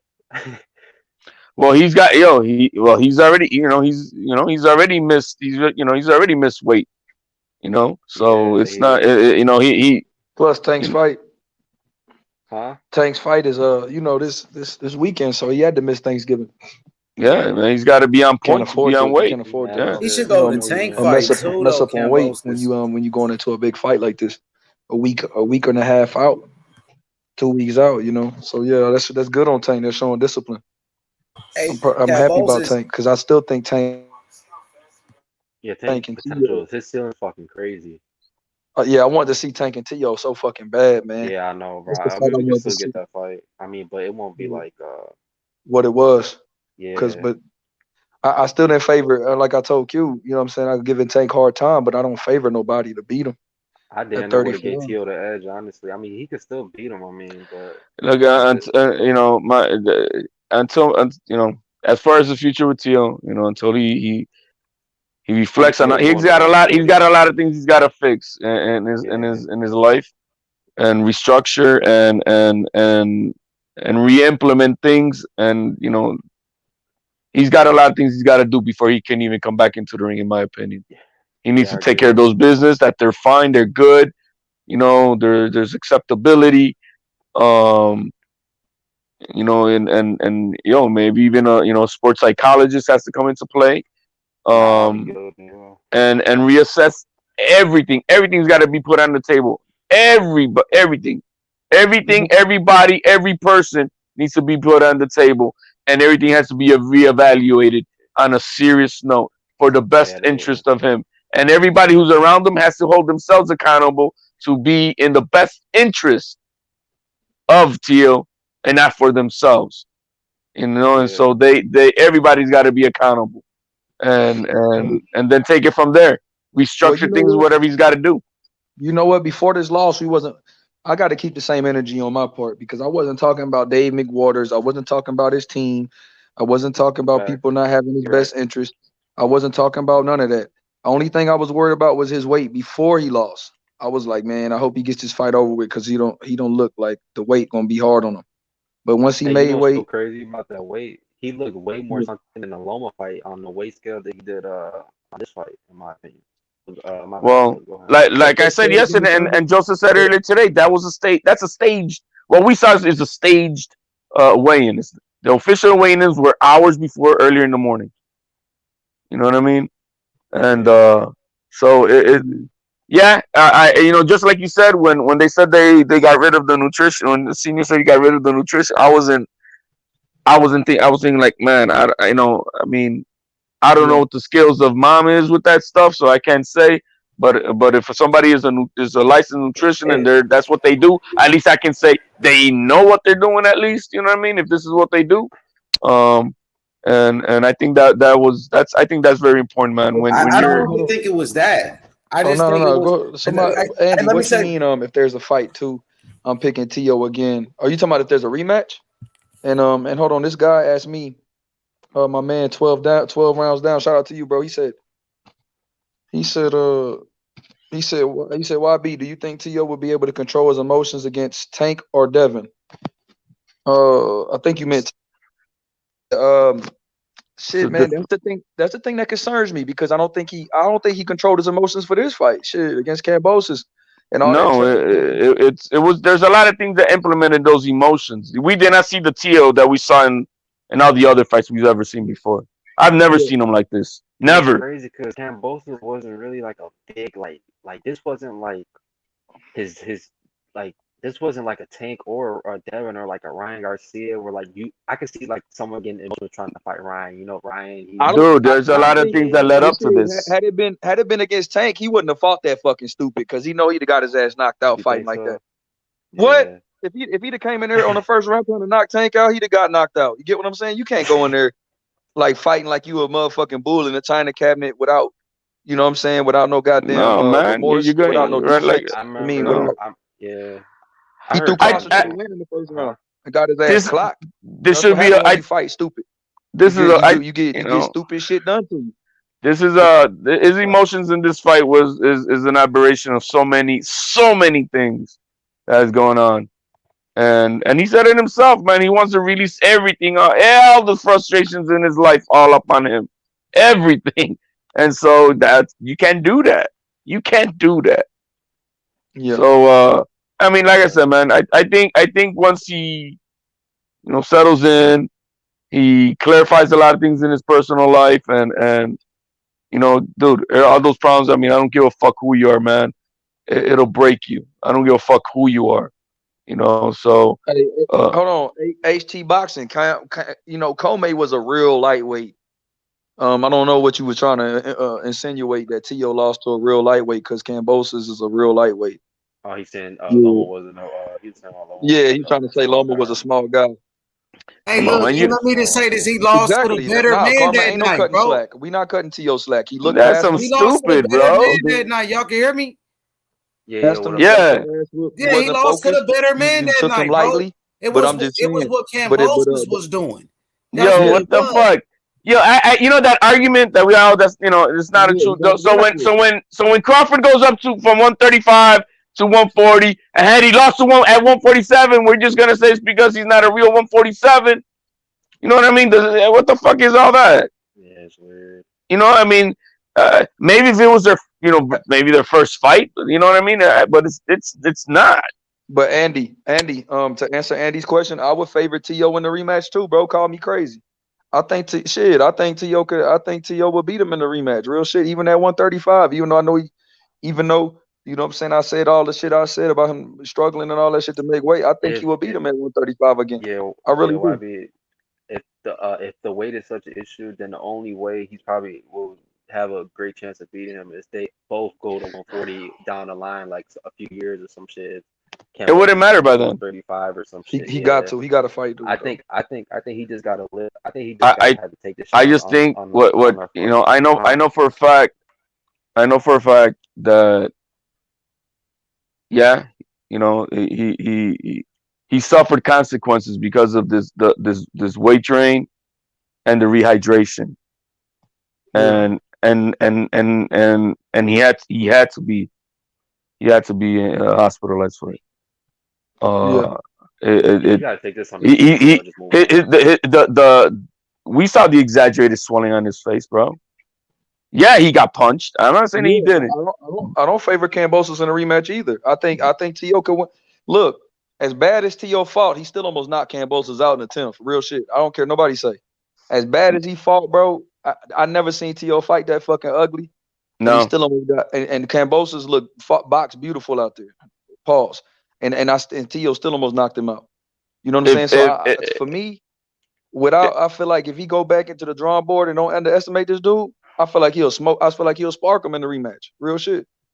I'll break him down. I really believe that. I'm rocking with Tio. That's my guy, bro. Like I don't care what nobody. Tio with his jab will break this guy down. I don't jump shit when dudes lose, bro. You know what I'm saying? Like that. If I said what I said about him before, I got to keep that same energy. But I wasn't talking about his team. I wasn't talking about his nutritionist. I wasn't talking about none of that. So for me, if Tio and them thought, you know, that they shouldn't have had a nutritionist and they thought they could do it with just him and his dad and his mom, and you know, they thought that this was the right thing to do and all this shit, then I gotta eat it. You feel what I'm saying? I no, he don't. He do got the mental edge in a way. Yeah, we did say he made weight with pants and shoes. So nah, he got that mental edge. No, but that's not the real weigh-ins. That was not the real weigh-ins. So you know what I'm saying? So I mean, as bad as Tio fought, bro, he got dropped. He still was hunting them. I mean, even though he was fighting flat foot ring, he had his hands down. I mean, everything that you could do wrong, he did wrong. He still almost knocked dude out. Yeah, so for me, if he has way more adjustments he can make than Kambosos can make, and he was a fucking Olympian, so Tio could still fight, bro. So I'm not about to let this one performance say that he ain't got no skill. He ain't got this. Dude was on the Olympic team. Dude beat Montgomery from Ohio, who's 10-0 with 10 knockouts. He beat a lot of dudes in the amateurs. He got robbed in the Olympics. He boxed Kambosos Loma for 7 rounds before you know, Loma got on the inside and started doing work, but he kept him out with the jab. So that jab that we say that he was throwing in this fight was a lazy jab compared to what he was throwing to Loma in the Loma fight or against Comey. So for me, nah, bro, Kambosos don't have a mental edge. To me, he won the fight and he outboxed Tio and all that. That's cool, but Tio know he could hurt him, and Kambosos know he could hurt Tio too. But he hurt Tio in the recklessness of that first round. But he never stumbled Tio after that. Nah, he stumbled Tio a couple times at the end of the rounds. I ain't gonna lie. I'm a Tio. And which round he saw that you round 2 or 3? Round 2 or 3 and round 8. He hurt Tio a little bit at the end. No, round 8 is the one that Tio caught him on the inside in the last 10 seconds and had him rocking back to his corner. Nah, remember when the referee grabbed Tio? No, I remember this. Tio hurt him several times in that fight, Andy. Facts. It's not like it was just one round. Tio had Kambosos' attention. He would hit him with a right hand here and there. And I mean, it was slow as fuck. It was telegraphed, and he still almost not. And as much punches as he telegraphed, he still almost knocked him out, bro. So I don't give a fuck what nobody talking about. And he was gassed, bro. I mean, the kid was, you know, and he still did that in the 10th round. It wasn't like, you know, he came back when he had all his. He was able to do that in the late rounds. Historian. Yeah. I don't want to channel. Tio did get rocked in the middle rounds. That's facts. I do agree. The historian, Tio would not lose the rematch. Tio would spark his ass in a rematch. I put a rack on that. I promise you that. Tio, for real, bro. I don't give a fuck, bro. That's how much I still believe. I could have lost the rack. I lost like $300-$400, bro. Nah, Kambosos don't got all his numbers, bro. You tripping? Tio fought his worst, bro. Still almost sparked dude. He did fight it. That's what I'm saying. That what you learn in this game is that the elite, when you're fighting elite fighters, regardless of one guy is so much more gifted, his worst will lose to someone else's best. If they do that rematch, Tio go spark his ass, bro. I promise you that. I promise you that, bro. I promise you that. And I don't care what. See, this the thing though. People like this. The thing about Tio, he looked bad against Nakatani, then spark Komei, and then beat Loma. So dude can come back from the grave, bro. And you know, when we said that he looked bad against Nakatani, it was not like this bad. No, man. No, I know, but people was criticizing the Nakatani performance, and he won that by unanimous decision. I know, but hold on, HLD, but he looked bad compared to what he's supposed to look. People, and then even though Nakatani was undefeated, then he went in there and sparked Komei, and then he beat him. So, but I don't think we've ever seen Tio box 12 rounds straight, like solid 12 rounds, where he like gets his opponent. All right, let's keep it on that. No, I'm just saying. I fuck with you, HT. You a real one. Hemroy Jones, shout out to you, brother. Shout out to you, Q to God. Kambosos is a dog, bro. Shout out to Kambosos. Q to God is still hanging around, bro. He hasn't been knocked out by that tequila yet. but see, look, that's Tio's second undefeated fighter in his past 4 fights, though. This is 4th top 10 fighter in a row. The 4th top 10 fighter in a row in only 17 fights, though. So that, you get what I'm saying, bro? Like, that's why I can't. That's why I ain't finna turn on. That's still his 4th top 10 guy, even though he was so favored. That show you how good people thought Tio was. It's not a knock on Kambosos. You know, we was shitting on him, but he still was undefeated. You know what I'm saying? But that show you how good. That show you how good people think and the odds makers thought Tio was. You know what I'm saying? It show you after you beat Loma, you know you're gonna get put up on that pedestal. And when you lose focus, you get your ass knocked down. Yeah, but you gotta give. You think the rematch gonna happen, bro? Exactly. Nakatani and Kambosos. Yo, somebody's microphone is going crazy. That might be me. Hey, you gotta get. It's good now. It's good. No, there it is again. I look at. Oh shit! Yo, whoever it is, man. Somebody must have just got added in because that's not me. Somebody. Nah, I think that's not me. It's all good. Yeah, my bad, my fault. Damn. Nah, it's all good. You know how we. Hey, man. Go ahead, IB. What you about to say? H Jones, man. To me, bro. And I'm a Tio guy. Tio lost to me, man. You know what I'm saying? Oh yeah. So I'm not gonna say that, none of that stuff, bro. But H Money is my guy, so H is entitled. Everybody's entitled to what they saw, because I know another guy that thought Tio won 7-5, but me. I saw Tio lose 7-5 for me. Yeah. Yo, but I saw some floppy gloves, man. What's up with those floppy gloves, man? Yeah. You know what I mean? This is one thing nobody can say, man. We're not on that bullshit, bro. Yeah. You know, and they coming out trying to look for to try to troll the Tio fans, but you know what? We're keeping it a buck. And on that Deontay Wilder fantasy bullshit. We're not delusional. Yeah. Yeah. So yeah, what up? That's how I look at it, though, brother. I'm just gonna be honest with you. For me, like, I ain't about to be in here, part of the excuse click and be like, nah, Tio, what he said after the fight too pissed me the fuck off. I didn't like that either, my man. Yeah, 100. Yeah, he lost me with that shit. I was pissed off with that Totally shit, lost bro. me with that. 10-2, all that shit, bro. You only set yourself up for more hate, bro. Man, you're giving fuel to the fire, man. I think Tio should have just shut up and said, man, good fight. You know what I mean? And we could do it again. Had he done that and say just thank you to everybody for coming out and support me and just walk out. So that's all, man. That shit pissed me off. Yeah, he learns, bro. He learns. His worst performance, he only won a max of 4 rounds. But if you make adjustments, you can see how he can win 7 out of the next 12. 7 out of 12 in a rematch. You get what I mean? Yeah. But why? Because he fought terrible. Dude had a lazy jab. Yeah. Tio didn't have his hands up, nigga. I mean, like, for me, shit, I was like, damn. I felt like Tio was fighting in the gym. It looked like a sparring session more so than a real fight. It looked like he was fighting. He was fighting wanting to lose, man. Like that shit of having his hands down the whole entire fucking fight. I was like, what the fuck is that? Or he really came into the ring.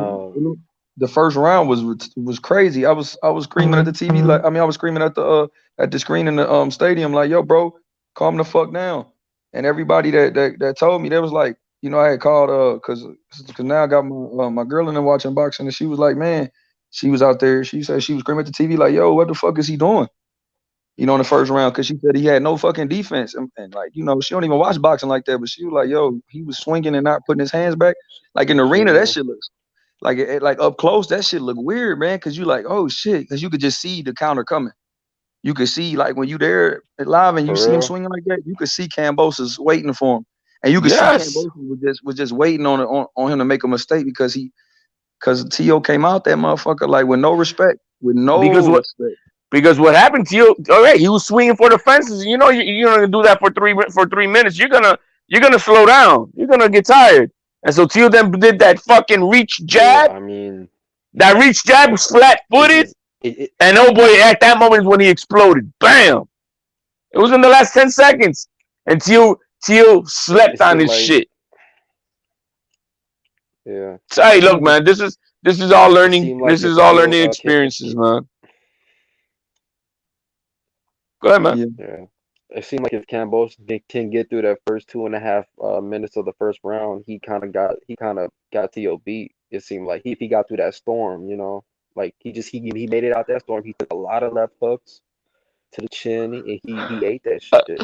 Yeah. For now, man, I just want the best for this kid. I want him to strain out his life and his mentals and reevaluate things and just be content, happy with his life and everything with it, and at that point, you know what I mean, when he's ready and they're like everything is good. I mean, life is never perfect, but going through what he's going through, his marital problem, those are big fuck. I don't give a fuck who you are. Those are major problems, man, and you carry that in your heart, mind, and soul everywhere you go, and so he needs to fix that. To me, this is the thing. Tio's a passionate guy, and he's very passionate, and that passion, can either drive you to win or it could be the reason you lose. And I think you lost composure. If you don't channel your emotions, composure is the number one thing. So when you fight first round, no composure, got clocked. And I think when you get clocked like that on your and the fact that he did recover fast from an equilibrium shot, though. I give Tio credit for recovering fast. But he didn't have to experience that to know he can recover. He didn't have to show that much heart. You get what I'm saying? Like, bro, it was a fight that was there. You know what I mean? If he took his time, if for me, it's like, okay, you come out going for the win and going for the KO right away without setting it up. And if you did have trouble making weight, then why would you burn all that energy in the first round if you don't get the motherfucker out of there? So instead of letting that motherfucker come to you. Tio's always been a boxer puncher, not a puncher boxer. He's a boxer puncher, and when the opening comes, that's what I'm gonna. Okay, the same thing the way that Kambosos did. He waited for the right moment to do what he had to do. He didn't go crazy looking for. And the other thing that Tio, man, he chased this dude the entire fight. He didn't let Kambosos come to him. He was chasing him all night. Like, dude, let the fight come to you. Do some counters off of what he does. He never did that either. So, like you said, YB, man, if you let your emotions get the best of you. Tio fought that motherfucker like he was like them boys be fighting Kimbo Slice. Yeah, man. That butter bean style. You know what I mean? Like, I'm all in. That shit like them old Kimbo videos back in the day. Like they only got 1 round or 2 rounds. Hey, am I still fucking up? Yeah, nah, you're not fucking up, big IB, who I be, my boy. Hey, what's up with you, what up, YB? I got a question for you at HOD. So I know Kambosos' options obviously open and shit. Do y'all really, honestly, keep it 100? Do y'all think that this rematch gonna happen, bro? No, I don't. No, hell no, I don't. No. I don't think so. On the Team Lopez side because of this weight issues, I don't think so. Can that change with Bob Arum? You know what I mean? Because now there's a lot of humbling that has to go around, and they have to now reevaluate. Who's telling them what in the best interest for them. You know what I mean? So I mean, I think on Team Lopez side, I don't think the 135 is there anymore. Can that change? that may change per Bob Arum if you're like, look, we're gonna get you the best, surround you by a good nutritionalist or something to that effect to weather the storm. But he this weight issue was major. It's beyond just cutting weight. It caused issues. That's why he was in the hospital. It caused issues. See, but okay. Now I'll be like, let me answer. So I don't think it's gonna happen. And I think Kambosos, if you smart, you leverage these belts. You get what I'm saying? Like Tio didn't think enough of you. Just like what we said about Loma. Tio didn't think enough of you. I mean, I know he's a mandatory, but Tio didn't think enough of you to even. I mean, he thought he was gonna run through you in one round. You know what I mean? So he was talking about Haney and all these guys in 3 months. So if I'm Kambosos, I feel disrespected. I won the belts. They use if I'm a rematch to do. If not, I'm gonna throw it in his face that I beat him, and I'm gonna throw it in his face that I got all his belts, and I'm gonna fight Haney or I'm gonna fight. Well, yeah, I mean, right now he owns it all, man. Kambosos deserves whoever. Hey, Kambosos deserves whoever gives him the biggest bag and whatever the fuck he wants, and that's that.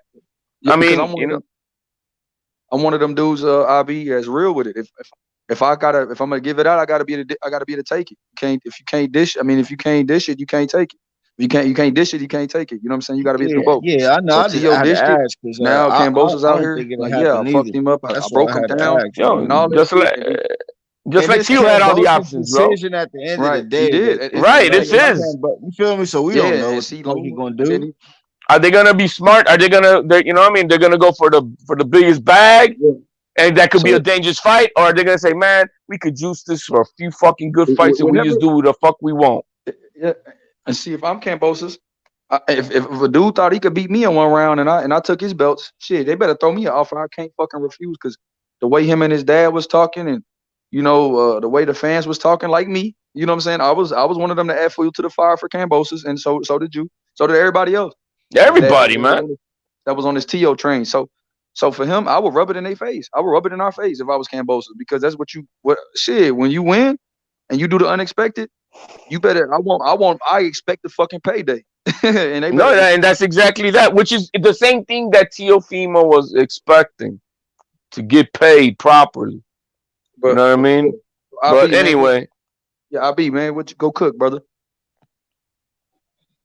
Nah, I just, you know what I mean? I was just like. Right now, like I said, the ball is on Kambosos' court for sure. Yep. You know what I'm saying? And we know Teofimo is struggling, but like you said, once you get them belts, I feel like Kambosos, you know what I mean? Like the Jeffersons moving on up to the east side. He got a lot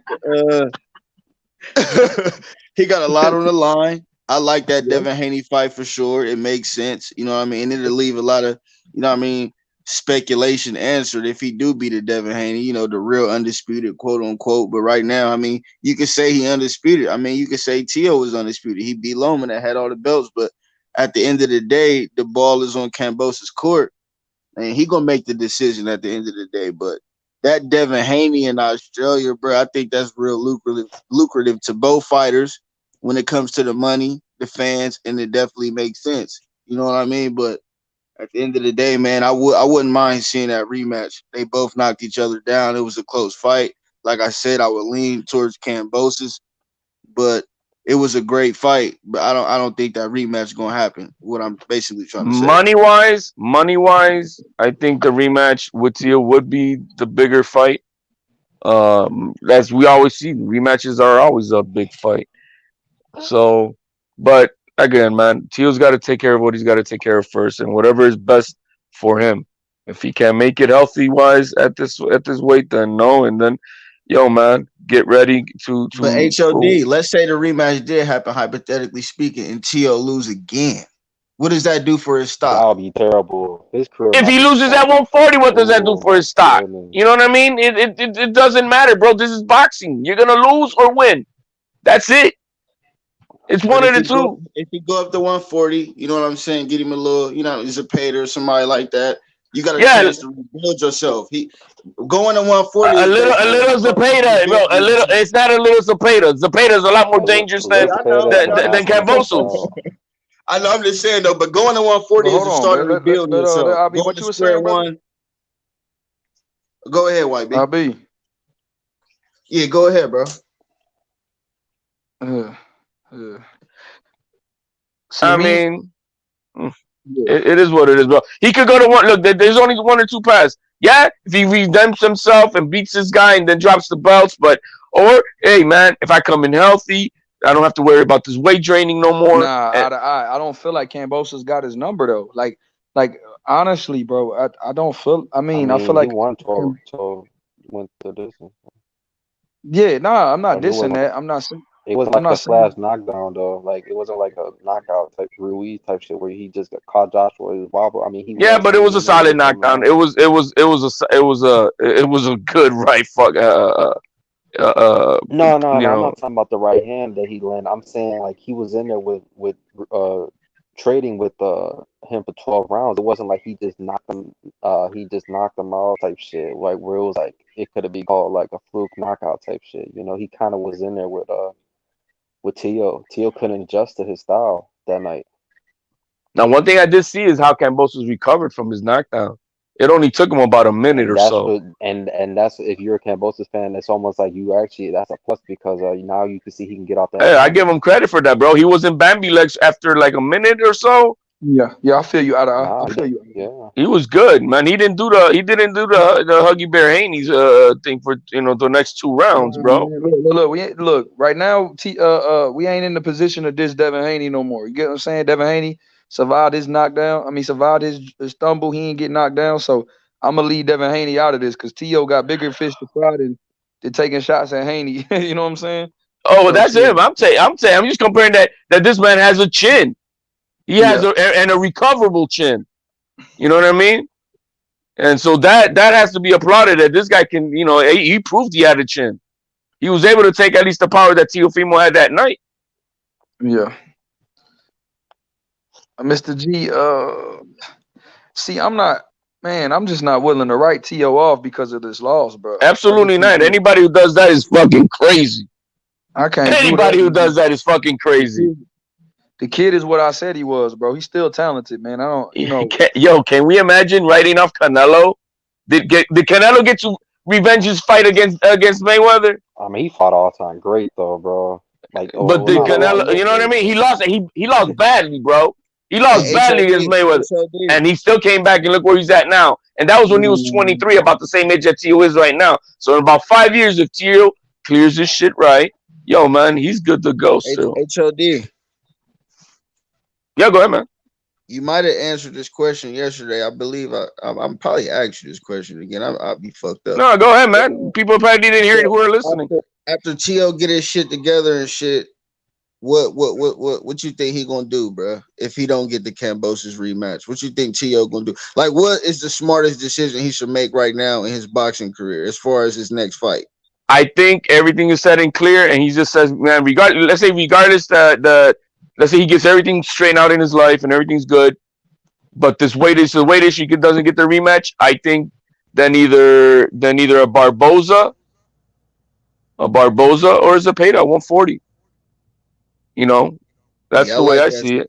Fight. I like this Zepeda. Oh, I like it because look, man, his road to redemption is there, man. If he goes to 140 and he takes, we get the Teo that we fucking know. And he does what is it? At least putting in the work and the talent that we expect him to do in dedication for this. He could still his road at 140 is still there. You know what I mean? He beats a Zepeda, and he beats a guy like a Zepeda convincingly. Hey, Josh Taylor's still available. What is Josh Taylor gonna do at 147? There's no fights up there for him. He wants to fight for belts. And these guys are not going to fight him. Crawford is not fighting him. Ugas is not fighting him. And neither is Spence. So, the road to redemption is there.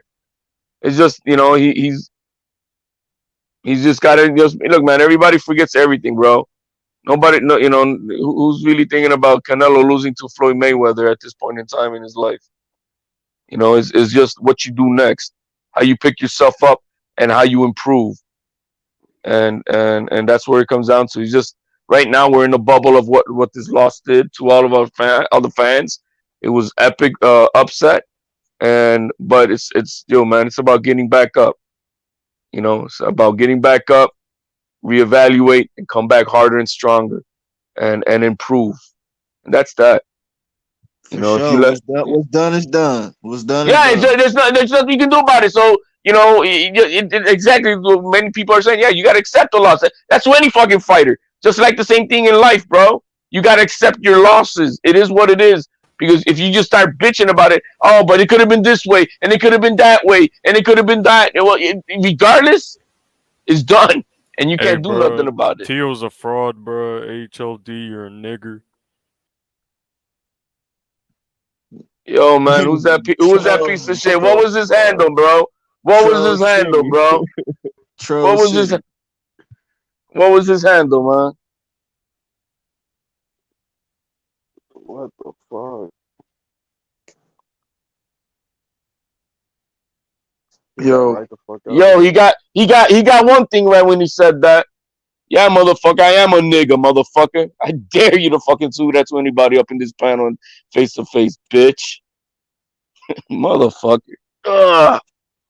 But back on topic, What happened, Tio, bro? he'll be back, man. He'll be back. We already see what he proved in the sport of boxing at this stage in his career. He'll be back. We all know, real boxing fans, know, bro. 90% of the greats took a loss. A couple losses, shit, if you ask me. So it ain't You don't know nothing. what you about to Yo, say. man. You When you don't think know about Pacquiao, dude, are you thinking about his losses, bro? You know what I mean? It's just what you do afterwards. Canelo's is the face of boxing, man. Period. Period. Ain't nobody thinking about that loss. Well, I get what they're saying about Kambosos. You know, like Canelo lost to Floyd. And Canelo lost to, you know, if we talking losses, you know, Canelo lost to Floyd, who never lost before. You know what I'm saying? So it's a big deal, and one of the best fighters ever. Yeah. So he was expected to lose that fight. Well, he was expected. Yeah, LB, I agree. That's what I'm saying. Like, you know, I'm not on here to cat, man. Everybody got a different journey. Look, I'm not writing Tio off, man. I don't care. Like I said, bro, I'm with Tio. You know, I just want Tio to get his shit together. Got his ass. He got beat. Shit, it is what it is, bro. He got beat. I was talking shit. I gotta eat it. You feel what I'm saying? I'm still Dude, absolutely, bro. I'm still here. Man, y'all was wild. Y'all was wild last week, bro. Y'all was wild. No. Hey, I was though, but I'm still that way right now. To me, it's still Kingpin Tio. I still got Tio in the rematch if they fight. I think he'll knock his ass out, bro. Call me crazy, bro. I'm crazy, Hey, fam. bro. Nah, man, it's not crazy. I was like, It's not crazy, man. Look, man, as reckless as he was in that first round, he was tagging old boy. But yeah, it's not the right way to fight. If he would have taken all that energy and spread it out through the rest of the, 10, 11, 12 rounds, yeah, he would have finished Kambosos. And I think Tio, bro. I think Tio. I think Tio listens to everything, and I think that's a problem for him. Like he's one of them dudes, bro. He don't need to be on social media. He don't need to be Man, bro, you said it right there, man. I really, I wish he was. Fuck all this, man. He needs a publicist to take care of this fucking social media and not pay attention to none of that shit. None of it. None of it. Both of them, senior too. They don't need to be up on this shit, bro. They don't need to. They don't need to prove anything to anybody. There's gonna be trolls. You don't gotta man, celebrate your fans, and that's that, and just get focused to work. Fuck all the other noise, man. Who cares? Who cares if they say you're undisputed or not? You know what I mean? Who cares if they think you're ducking Devin Haney? Fuck out of here, man. Just do your thing. Focus on that. You want to do some interviews here and there. You know where you can go to do them right. And that's that, bro. Keep it moving. Keep it moving. Because this shit is toxic, man. This shit is toxic. I don't give a fuck who you are. It's toxic for any of us, bro. Too much of this shit is fucking crazy, too. Yeah, he's too emotional, bro. I think Tio was in a dark. I think Tio can get. I don't know, bro. He's one of them dudes that don't need to be around that shit. I don't think he compartmentalizes that shit well. And I think that just stay away from social media, bro. Bounce back. Take a fight. Don't do none of that extra ass bullshit. Be humble. Humble your ass a little bit. Stop talking so much shit. Tell T.O. Senior to calm it down a little bit. And yeah, man, just focus on this next fight. Do what you gotta do. Get your shit together too, like HLD be saying. But me, I'm not with all that extra shit. I'm not finna do all this capping for this dude. I love T.O., but bro, you can't be saying this shit after this fight. Too, YB, bro. What's up? Oh yeah. That stuff at the end of the fight, there, all of it, bro. All of it was discussed. Hey, I can't hear the last part you said, bro. Went out again. What you say? Am I good? Yeah, I can hear you now. Say that one more time, IB. What was crazy is he was building himself to really be a pay-per-view fighter. Now that pay-per-view shit out the question for my man T.O., bro. Hey, you know what, IB?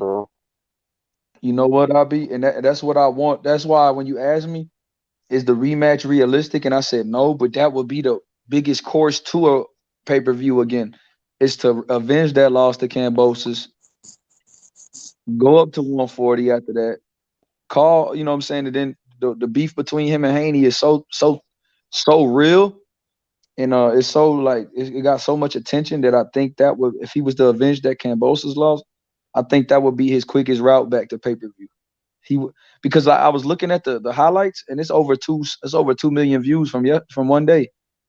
The zone highlights from that fight, bro. But nobody wanted to see this fight, right? You know what I mean? Yeah, the hypocrisy is, bro. Afterwards, they Yo, man, everybody and their mama saw this fucking fight, bro. At least everybody I know on fucking YouTube, I know they all watched this fight, talking all that shit. So yeah, it's true that is way back to the business side of things, yeah. But everything's based on your last performance, bro. That's how it is.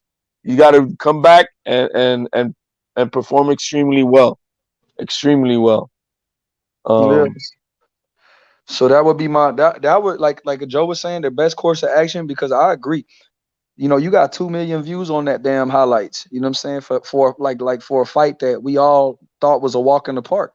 And the only reason why it's got so many views is because T.O. lost. Probably. Yeah, exactly. But all publicity, even though it's a fucked up situation, all publicity can come back and be good publicity if you was able to right that wrong. Like they say, you only, like Outkast used to say, you only funky as your last cut. So when you come back and drop and shit, if you was to win this rematch, like, you back on top of the world again. And then everybody's like, oh, he rebounded. Oh, look, he's redeemed. Yeah. So you one moment away from, like, you one fight away from redeeming what you were and getting back what you were. People will always say you lost, but then if you avenge that loss, it's a little bit different than moving on from it. Well, the thing is, man, like last week, what fight was everybody talking about? It was this fight with T.O. and Kambosos. Oh yeah. Who's talking about? Who's really talking about this Saturday's fight? Where's the noise for this fight? I mean, Sunday fight probably got a little more buzz than the Saturday one. But who's really talking about the Tank and Isaac Cruz fight? You know what I mean? So on the business side, it would be good for them if they could come back with a rematch. You know what I mean? Hey, average Joe, look, most of all, T.O. doesn't get dropped in the first and probably wins if he doesn't come in looking. Look, on that scorecard, you got 114, 113 on one scorecard for T.O. You look at the 115, 112. T.O. outlanded him in that round. Had it been a 10-9 for T.O. instead of a 10-9 for Kambosos, that's a 2-point swing. Now you're looking at a draw. So you might be right, bro. He's still, as bad as he performed, if T.O. didn't fight like a fucking fool and come in, like you said, like all these people are right what they saying, bro. You don't respect your opponent. We didn't respect them. You get what I'm saying? And T.O. fed off that dumb shit. It is what it is, bro. He got his ass whooped, and that's the beauty about boxing, bro. You come in here playing, like we always say, you can't play boxing. I think T.O. thought this shit was a game. He thought this shit was sweet. He thought this boy was we was talking about Crocodile Dundee and got his ass bit. Pause. Word up. Fucking IB. I ain't gonna lie, that was fucking funny, bro. Yeah. He thought he was Kangaroo Jack and got kicked in the fucking mouth. I was looking for a reference to use with Crocodile Dundee, man. I couldn't get one out, bro. But yeah, I like it, bro. Oh shit. They were. They were Karma and shit. It was his downfall. Kambosos' fist and T.O. came in that bitch thinking that dude didn't have 2 fists like he got 2 fists. And shit, you know, he came in that motherfucker thinking dude wasn't that dude. And that's what it is. But T.O., I still favor that motherfucker in a rematch, bro. I think T.O. could beat him. I really do. Boxer puncher Theo? Yeah. Boxer puncher Theo. Hell yeah. I think I'll get a slight edge to Kambosos probably. Because yeah, I feel know. like after the fight, let's I say know he didn't deserve a Kambosos beats 10-9. Theo, I beat right? LB, he And then didn't he beats deserve a him 10-9. He only got dropped in the last, like, it was like 12 seconds left in that fight, in that round. You know what I mean? That was crazy. That was crazy that the judges did that. But I mean, so then what are the rules? You know what I mean? What are the serious rules for that? But it is what it is. Regardless, he still got it. Hey, Aries. Yeah, man, I do too, bro. I'm telling you, I would still put money down on that rematch. I think, Kambosos is a beast, man. But shit, I know. Look, but when my man said, Junior, Mr. G, Junior said they sold out Madison Square Garden when they didn't even sell out the theater. Yeah, yeah. I went to the Hulu theater, man. It wasn't the big place. Like, how's are we gonna say that Teal did not Teal didn't dominate the first round? What are you talking about, bro? But that little room was packed, though. Where the fuck is the Hulu theater? I thought about that shit. Is it like is it inside the same building or some shit? Yeah, it's like when you get off on that exit when you come in from the train train it's not station even under in the same building as Madison Square Garden. It's the smaller theater. It's in the same. It's like in the same vicinity, bro. It's right there in the Madison Square Garden complex, but it's in like it's a smaller stadium within it. It's weird. It's weird. It's like 5,500 people. Right. Oh, okay. Yeah. Yeah. So that Unlike what they're doing right now, the way Joe was saying that they're doing with Devin Haney, they're putting him in the big one. And is that gonna sell? Okay, is that gonna sell? Keep spitting that real shit, bro. Keep spitting that real shit, Kush. Hey, bro, if you dish it out, you gotta take it. T.O. gotta eat this one. Hey, that Devin Haney fight gonna look like a baseball game. You know, like in the baseball games, there be no one in the stands and shit. No, they gonna. Hey, you know how they do? They gonna black that shit out. You know they gonna put the little lights and shit. Yeah. Whose fight did they do that recently to, man? There was a fight that Jerron Ennis. Yeah, that's the fight they did that to. Yeah, it was Warmay or some shit. It was the co-man or one of those guys. Hey, bro, but I'm still chilling with Hey, bro, I don't care, bro. I'm still rocking with T.O. Senior, bro. I mean, T.O. didn't die, bro. I mean, he still got his. I mean, he still got his brains and shit. I mean, he didn't take that much damage. I mean, it's just the confidence, it's just mental from here on out. He got the athleticism still, you know. And right now, just praying, hopefully he does everything right, and that's that's the thing with boxing now, man. It's like the losses just kill these guys' careers to the fans. I feel like losses need to be more. We need more losses. We need more losses, bro. People just can't hang on to O's all their fucking career. Like having losses. He put Australia on the map. Shit, we need this. Hey, Andy, this is what I do. If I'm T.O., now Australia on the map. I fight for every belt but the IBF. So if I fight Kambosos, I don't do that fucking 10-pound weigh in the next day. I come in there my size, however I want to be. I just want to beat this motherfucker. Oh, that's an IBF. You have the IBF is a 10-pound rehydration clause. So if I have trouble making weight, that's why a lot of guys. Hey, that's why a lot of guys don't fight. If you notice, all the top guys that we know, who's rocking the IBF, man? Hey, wait, which color is that? Is that the red one or is that the burgundy? And that's why EJ be looking so dead too. That's why that motherfucker always be like, man, I gotta make weight, yo. Yeah, that's why and that's why I give EJ a lot of credit because when EJ fight, that's the first belt he won was from Kell Brook. Is that the bright red one or is that the burgundy one? And him and Kell Brook, two of the biggest welterweights. I mean, they as far as walk around weight. So I really respect them for making that one. Coming in at 157 on the rehydration and then having to come in the ring. Like EJ, for him to be a big boy and still making that weight, I got respect for EJ because he never missed weight. EJ he come in never there, missed weight, even though he may talk about it, complain about it. I like how EJ conducts himself as far as making his He weight. ain't never missed weight, And fighting those fights. So and still have his activity. So never miss no weight. yeah, and he don't. Hell no, he ain't never missed weight. And EJ and like you said, EJ will throw 1,000 punches in a fight at welterweight and be drained as fuck. So I got to give EJ his credit. Yeah, for sure. He definitely looked drained against Mikey Garcia. I really ain't seen him that slim. All I seen was against Danny too, though. IB against Danny, he didn't look that good as far as yeah, but I kind of expected it. I kind of expected that though. We seen what he was coming off of, so I expected that. I'm talking about the weigh-in though. Like he looked real skinny to me too. Yeah, for sure. But we know how big he is walking around, especially you. The nigga like 180, 185. Yeah. And he said after the accident, he got up to like 192. That's a lot of weight to cut, bro. Damn, you got bro.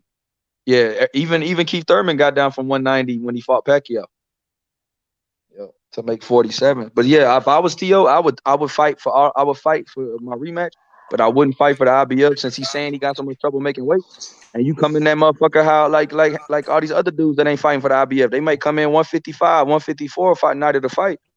And shit, yeah, like what would be doing, bro? I mean, coming in at middleweight and do what you do. You know what I'm saying? If that's the reason why you feel like you lost, but see, this the thing though. Nostalgic. If you do that and you get your ass whooped again, your confidence will be crushed forever. Because if you're gonna put this shit on the weight and you don't have to do the hydration clause and you come back and lose again, I don't think he'd be able to come back. You talking about T.O.? Well, the thing is the cutting weight is a problem. It's not about that it's both things are a problem. The cutting weight is a problem. The hydration that you had caused problems. So both ends of these things are a problem for Tio. It's not just cutting weight to make it. Yeah, he could do it, but he's all fucked up. And then when he's hydrating, he's all fucked up for it too. Nobody forcing him. Ain't no. Oh, word, Albie? Yeah. Shit, hey, bro, you educated me, bro. Nobody forcing him to stay there. The temporary hydration was shit with Tio. Hey, bro, man, look, running out of shit to talk about, Big T.O. You just better get in the ring and swing, bro. You better take this rematch and take this shit seriously. You made your couple mil, shit. You made your 3 mil, bro. Get back in there, get you a good. Get back with it, bro. Heal them cuts, man. Shit, talk to whoever you need to talk to. And it is what it is. It doesn't have a 10-pound rule, but it still has a percentage rule. You know what I mean? You know what I mean? Yeah, shout out to Big AJ. Like you said, Kush, that boy say he's a hard worker. Hey, pimp, I'm hurt too, bro. You know what I'm saying? I fuck with T.O., but I'm not writing him off. I'm not writing. That's my boy, man. I fuck with T.O., bro. I said all the shit I said, bro. I don't jump off wagons, bro. Fuck that shit. I still got all my gear, man. I don't give a fuck. Yeah. I'm still rocking my gear, man. That's all I gotta say. I'm still rocking my gear. The Australians deserve a champion. How many Australian champions y'all know undisputed? Like they deserve it too. Shit, they have one. This is my first. They're like the first real boxing worldwide. Shit, salute to the Australians. Now y'all got y'all one. Facts. And hey man, they got some. That dude. They got some $25 tickets for the Devin Haney fight, man. Man, you petty, Tim Zoo is they got, bro. Yeah, and Kambosos. That's live though, man. Shout out to Jeffrey Horn too. Man, that Jeffrey Horn shit, bro. The way people reacted after that shit, it was like he wasn't even. My dude. We on the same page, bro. Like I expected to go to the bodega and see at the T.O. smoke Kambosos. I thought shit, I was about to go to the bodega and go check on my boy Santiago, man. I want to go check on Santiago. I want to smoke me a mean Dominican cigar, bro. Fucking might be, bro. And light that shit up with the vanilla, bro. I want to play dominoes in the bodega, bro, in the Comado. I want to go down to DR and go check on my boy Santiago, man, since Haney fought him.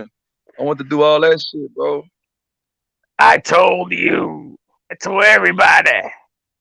Yeah, bro. I wanted to be like the Oracle, bro. I want to be like Nostradamus and be like, yeah, bro. I told you it was going down.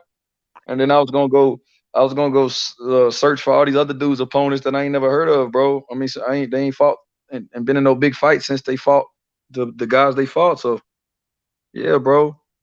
Damn, bro. So you think you hurt, Pimp?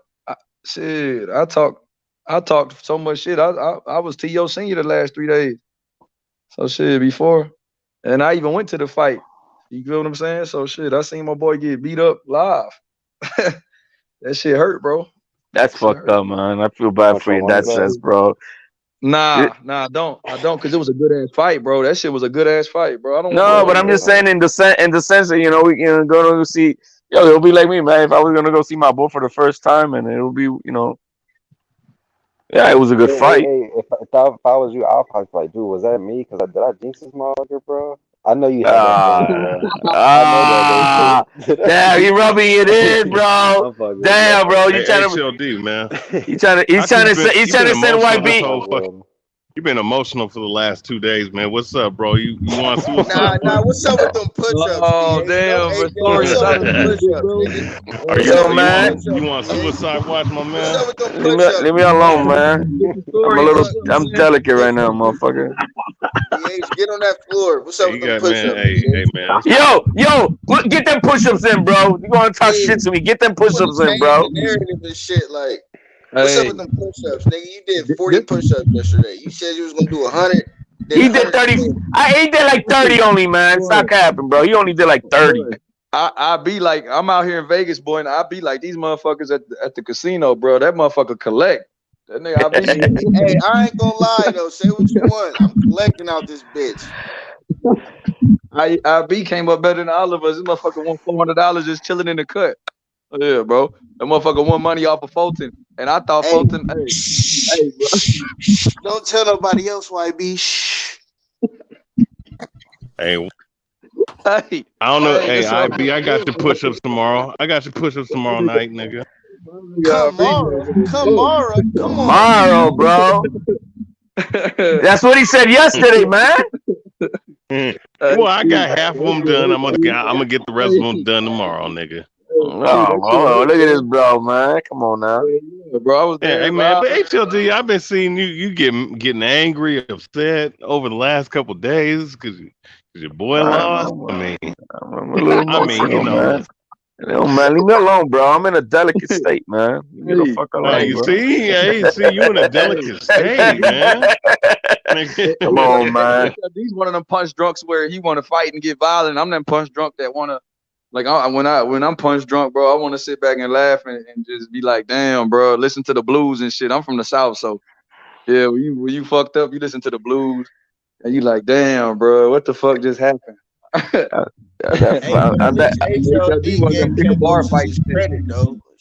that? No excuses. At least HOD gave Kambosos his credit. He ain't keep talking about it was 10-2 and all that goofy. No, man, not at all, man. Put me up with that shit. That night, look, this is on that night because man, I was watching the fight through watch party with my family, watching here at home. I was watching with you guys, and so to me, I thought, man, I saw a draw. I saw a draw that night, so I wasn't, because I wasn't really totally focused. I can't hear, bro. Damn, what happened? Are you there, Webby? Yo, am I still here? Yeah, you here, bro? I hear you. I can hear both of y'all. No, I think the StreamYard is goofing off, bro. YB, you can hear me, YB? We can hear you. I can hear you now, H. I couldn't hear. I could only hear what IB. That's all I could hear. I couldn't hear. Oh, no. HLD? Yeah, you hear me, right? I can hear you now, HLD. Yeah, I can hear you. Yeah, no, that night, bro, like I said, I was watching the fight through a watch party with the family here at home, watching with you guys, chatting. I'm over here, with messaging and everything and shit. So when I finished the fight, at the end of the fight, I'm like, man, I think this is a draw. This is a draw. And then, I heard what it was. And I'm like, all right, fuck. I left it at that. There's nothing I get like, but it looks like the better man did win. So then I said, let me score the next day. And I saw the next day in the morning. Saw the fight like 2-3 times. How did you score the next day when you saw it? I scored it 114, 112, 7-5. Kambosos. Okay. Yeah. For people like and convincingly, you know what I mean? Not definitively 7-5 to me. Okay. Kambosos was the right man who won. All right, I respect it. Yeah, I ain't see no robbery at all. If anything, Kambosos robbed me. Historian, what's up, man? I hear you, man. I hear you. Hey man, I lost some dough too, man. But I Oh, don't, hey, when I you bet lost for some fun. money. You lost some money on this shit, huh? Cool. You. Yeah, man. Oh, that's why you so. Oh man, that's why you so sad. T.O. lost, man. Don't stop it, bro. I mean, it's no big deal, man. When you bet, you got to bet like a man, bro. It's for fun. If you betting to get rich, you're a sucker. Hey, Josh Taylor, either day. Josh Taylor ain't been more happy that the motherfucker lost. Well, you know what? He tweeted, bro, and he said what he said in his tweet. He said, there's no need to kick a man when he's down. The result speaks for themselves, and that's how he left it at. You know what I mean? Well, I respected that. Josh Taylor. I don't think Not he like beat this. Josh Taylor. Not like this. But the best version of Tio, I'm putting my money on that. I never thought he was. I never thought he was ever gonna be Josh Taylor. I always had Josh Taylor favor in that fight. I mean, he is the underdog. He would be going up as an underdog, understandably so. Regardless if he would have beat the shit out of Kambosos, he was the underdog in that fight. But I got Tio on that. Damn. Hey, we know what, but here's the thing though. Tio was complaining at the end of the fight that he's like, hey, look, 135 is a hard cut in the last 2 years, so he might as well fucking cut, go to 140, 140. It might be that right. I mean, it might have. I mean, I'm saying the only way I think that he does a 135 again is because Bob Arum convinces him to, and but they get everything right, perfect for him to do it. It's a whole team effort. Shit. Top my boy ranked Andy, effort. the truth, bro. Shout out to my boy Andy, bro. Fucking around with it. You gonna stick? Hey, you gonna go down with the ship, bro? You gonna be like? Yeah, I think that's exactly what I lost. Is $400, man. Yeah, my boy Andy like Jack off of Titanic, bro. He's sitting in that motherfucking cold ass water, like Rose. I could have lost more than the stack because what I did is I put 100 on the first round and I put 3 on 1-3 knockout. So yeah, I lost $400. When did you start sweating though? Are we doing then, gentlemen? I didn't sweat, bro, because I don't look at that shit, bro. I mean, I put the money down. If I win, I win, and if I don't, I don't. I'm not watching the fight based on my bet. You know what I mean? Hey, greetings, everyone. How we doing? Paulo, what's going on, hermano? PT. How we doing? All right, everyone. YP historian. Yeah, I lost 300. What was it? Pounds. So that's nearly $500. Oh shit! Oh shit! But 300 anyway, pounds. You beat me. Andy, bro, I'll tell you what. I'll be honest, and I'm not ashamed to admit it. I'm still sick as a dog, not because of the money, because I'd made that money earlier on the Miami Heat, because I backed them. Yeah, seriously, I backed them from behind. They were getting beat by a lot, so I handicapped them, and they came in. That night. Anyway, regardless. Yeah, I'm still sick as a dog. I'm not gonna lie. Every time now. I mean, I went to work last night. I just got back from work doing 10-hour night shift, and I was breaking it down in my head, and I was thinking, "Fucking hell! How can you just give everything away like that?" Regardless of, Kambosos. Don't get me wrong. He was fire. Kambosos took it, You were betting emotionally. You see when you do things emotionally, Paulo? Yeah. I mean, Kambosos took it from him, bro. You gotta give us a Kambosos, bro. That's why I got him on the screen. He deserved it. He took it from Tio, bro. He did deserve it. He did. I mean, I can't take it away from him. He took it from him, bro. And I don't dislike him at all. Kambosos is the man right now, bro. Until somebody beats him. You know what I mean? Until Tio comes back and beats this guy. He will always have that over Tio that he won that night, bro. That's why you need that rematch. I believe an average fighter, average to good, very good fighter with all the right preparation and what have you beats him. I'm sorry to say. And we'll see in a few months' time when he does fight the guys or who he does fight. I'm just saying that. I was just listening to a podcast last night, which is an English podcast called Fight Disciples, and they heavy with Teo. They got a lot of access to him. They have a lot of interviews with him, with the dad and the son. So I regard them, from the English side as, reputable or whatever. And they close to Senior and Teo, and they had to be honest. I was listening to it last night. It's on YouTube, Fight Disciples. Look at their review.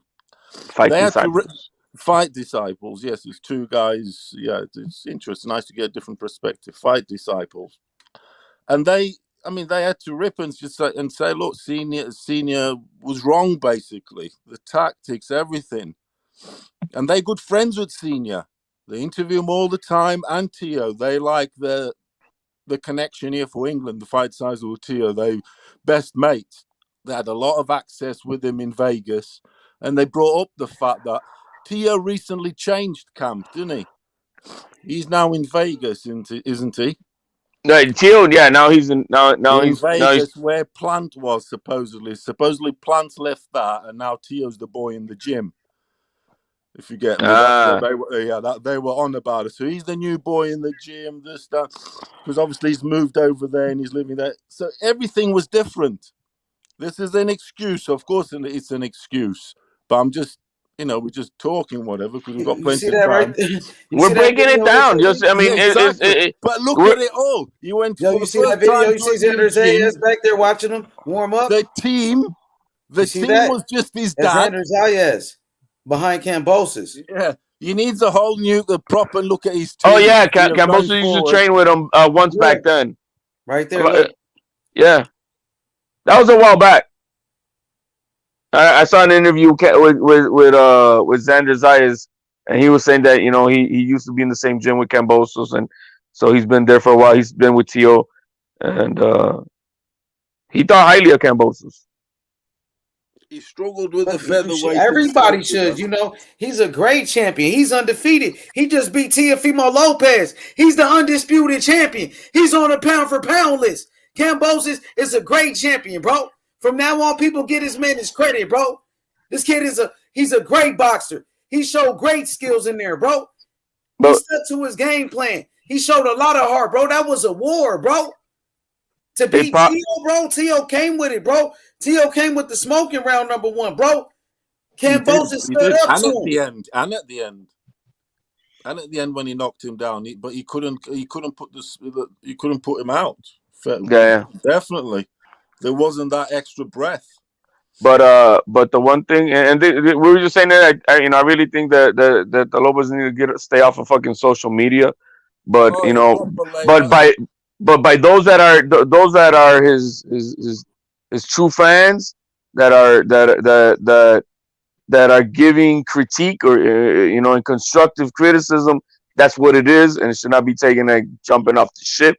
Not for me, not for anybody. Is that he knows that are his fucking fans.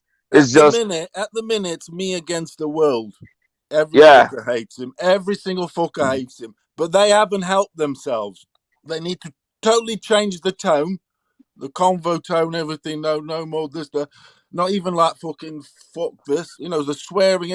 They need to be a bit more professional, but in every aspect, and definitely in the fucking corner.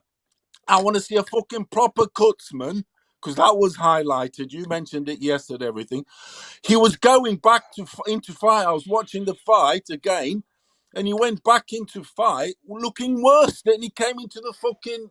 When he sat down, he was still bleeding, everything. Shit job, shit cuts, everything. I know it's an excuse, but it's actually there. It's real. This shit happened. I want my fighter with the right fucking preparation. I'm disappointed that a guy like that, it's not. We said this yesterday again, but now other people are mentioning it. The English side, friends of his. So everyone wants to play and point to, they need to get pro about things and the tactic. The match was perhaps needed. He needs help. Otherwise, he just believes Lopez is a bit mad.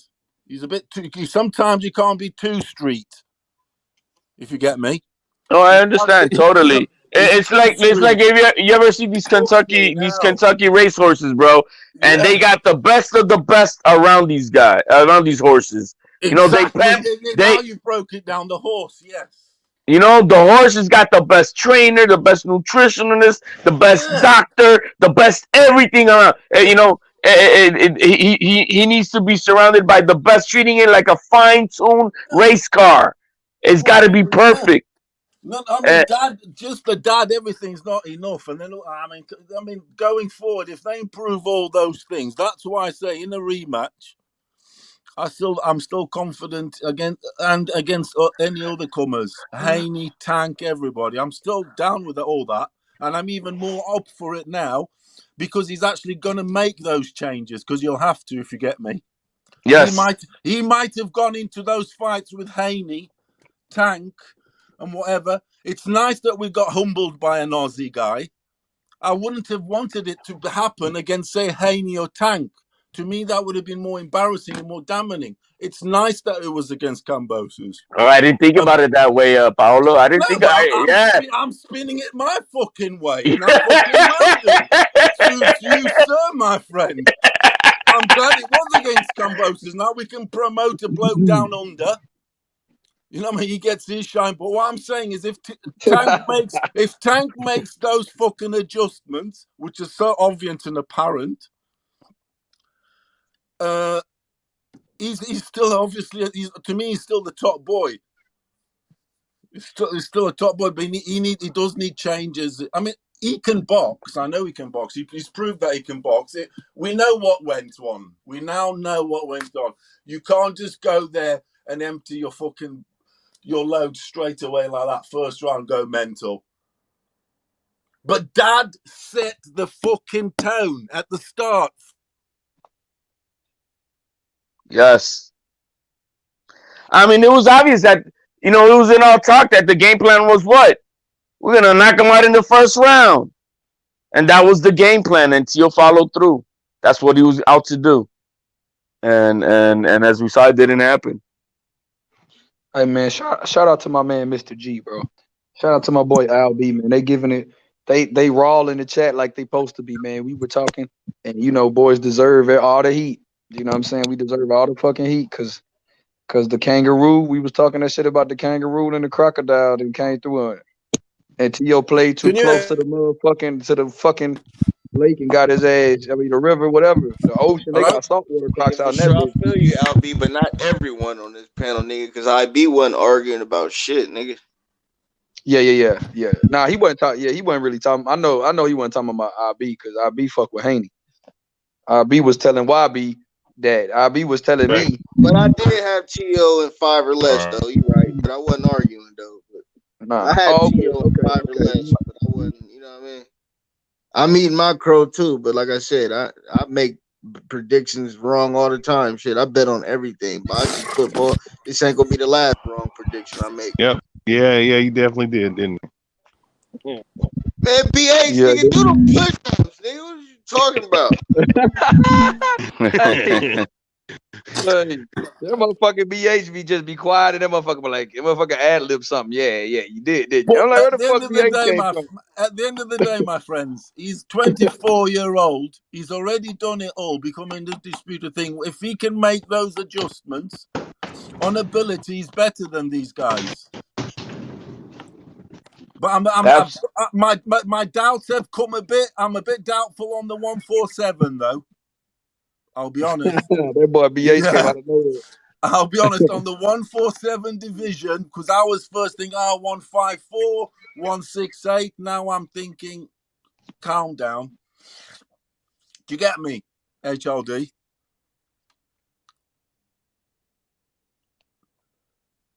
Can you hear us?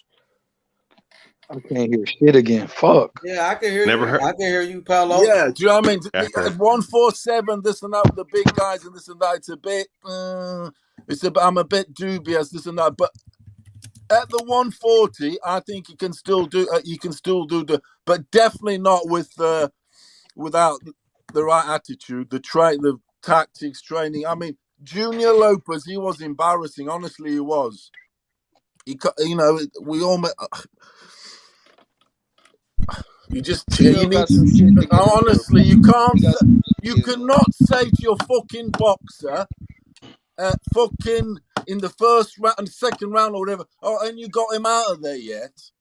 Fucking hell! That's emotional. Hey, Joe G, Deflating and pressure. Joe It's like, G. and then when you go the next round, what are you going to do? You're trying to bomb the guy out once again because your dad's just said to you, haven't you got him out of there yet? So his mindset already there, he's changed. It's not thinking, oh, let me, do my boxing, so, like I've done. We know what Gio can do, yeah? No, it was just hello.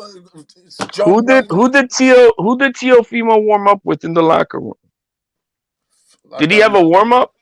I mean, the team is small. It was like go in there and blast him. I can't believe it was that arrogant. I'm trying to. I don't know. I didn't see no warm up in the locker room. So I don't. Was there a warm up? There was just too much disrespect and arrogance. The arrogance was just too much, HLG. There were two. I love him. I mean, I still rock him. He's still my favorite fighter. I'm telling you, him and Tyson Fury. They're my two favorite. I'm still rocking. I always will rock with him. I like him to bits. I like the guy, and I like his dad. But then they just need to change the mindset because obviously his dad does know his shit. Of course, he does know his shit. But it's the attitude, until like I said yesterday, that needs to change. And he does need help also. Another guy definitely. We're seeing this with some boxers though. Because it doesn't necessarily work with all of them. I mean, but they had a better attitude. Look at Joe Calzaghe's dad. He was an Italian, old school, Sicilian sort of guy who was, he didn't act like Senior's acting, if you get me, basically. He just didn't. He was a bit, and that helps. I think that helps your boxer, everything. It takes added pressure and attention from your boxing. Senior needs to lay low. Let Teo do his BTO, be the undisputed boxer there he is. Teo, his dad, is the one who needs to be the one who needs to lay low and do his thing. He's just living in his son's light. He needs to get out as his son's light. Take the back seat. He's lived his life. He's this trainer. I mean, obviously, we're all proud of him. I love him to bits. Of course, I love him to bits. I know that because I'm talking from experience. Because I've got two sons in their mid-20s. Then they were in activity, and you know that shit. You wanna, you do as a dad everything. You're proud and everything when they achieve something, and you can't help it. I know that. But he needs to release because his son is undisputed king of the world, not fucking, he needs to release, and he's the one who needs to lay low, not Teo. Teo needs to do his, do whatever. I mean, I disagree with that. Okay. I disagree. This got beat by the better man that night, my brother. You know what I mean? I think his father was doing a great job. We were just loving his father this whole time. And that one loss, bro. Come on, man. Let's not do that, bro.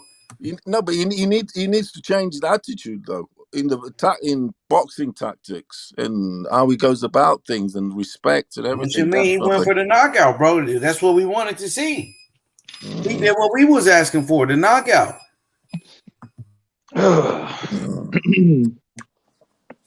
But anyway, I still think he's the top boy up from 135 to 140. And that's just my opinion, my friends. You know what I mean?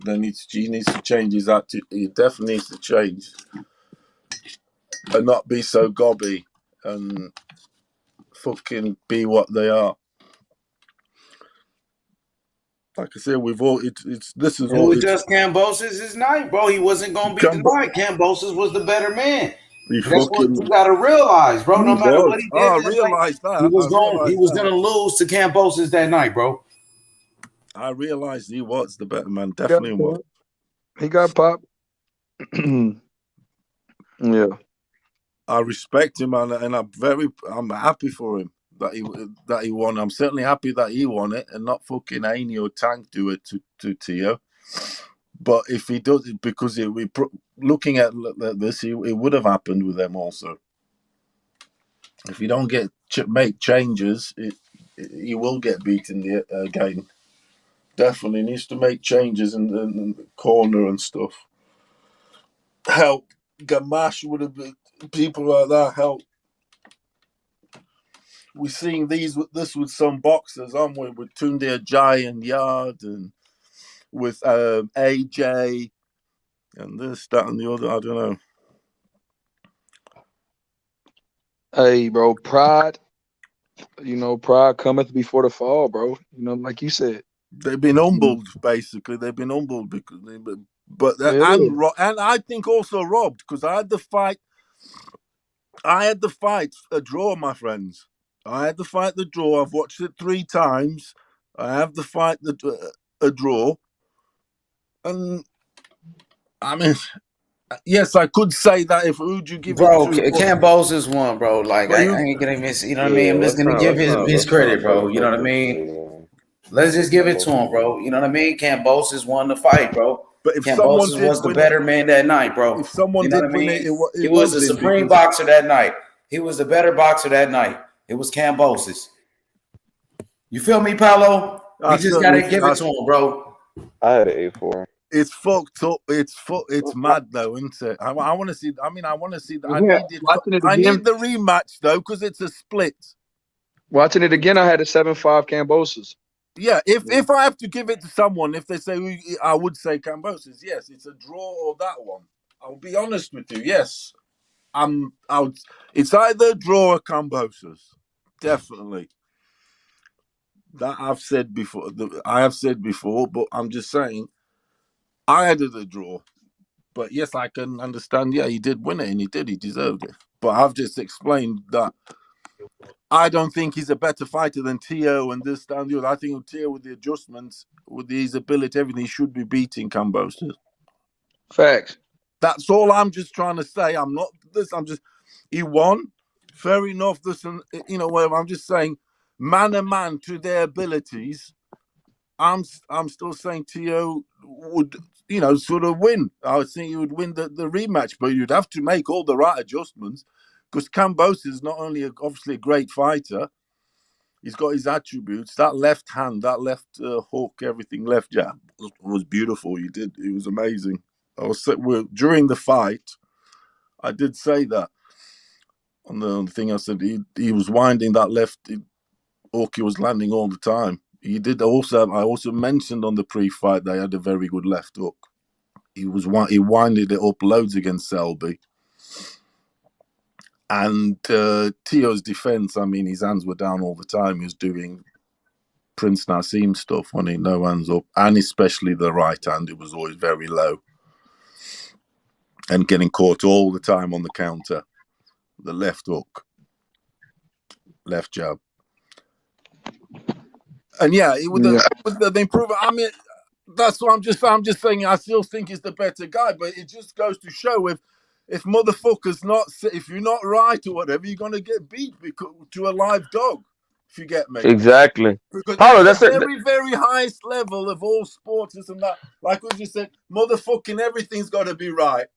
Yeah. It goes down to, and Teo, I mean, yeah, he's got beat fair and square.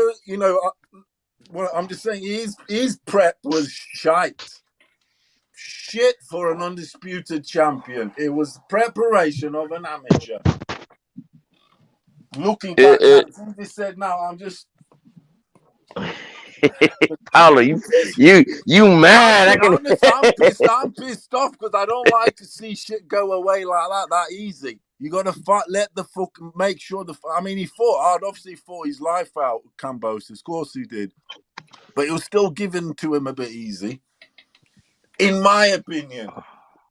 With a bit more tactics, a better corner, this and that. It ain't being a split decision. Well, it's like I say, man. It's the ifs and buts.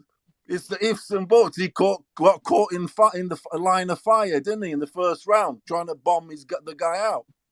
Knock down himself. I mean, that's shit tactics. That's straight away you down 2 points.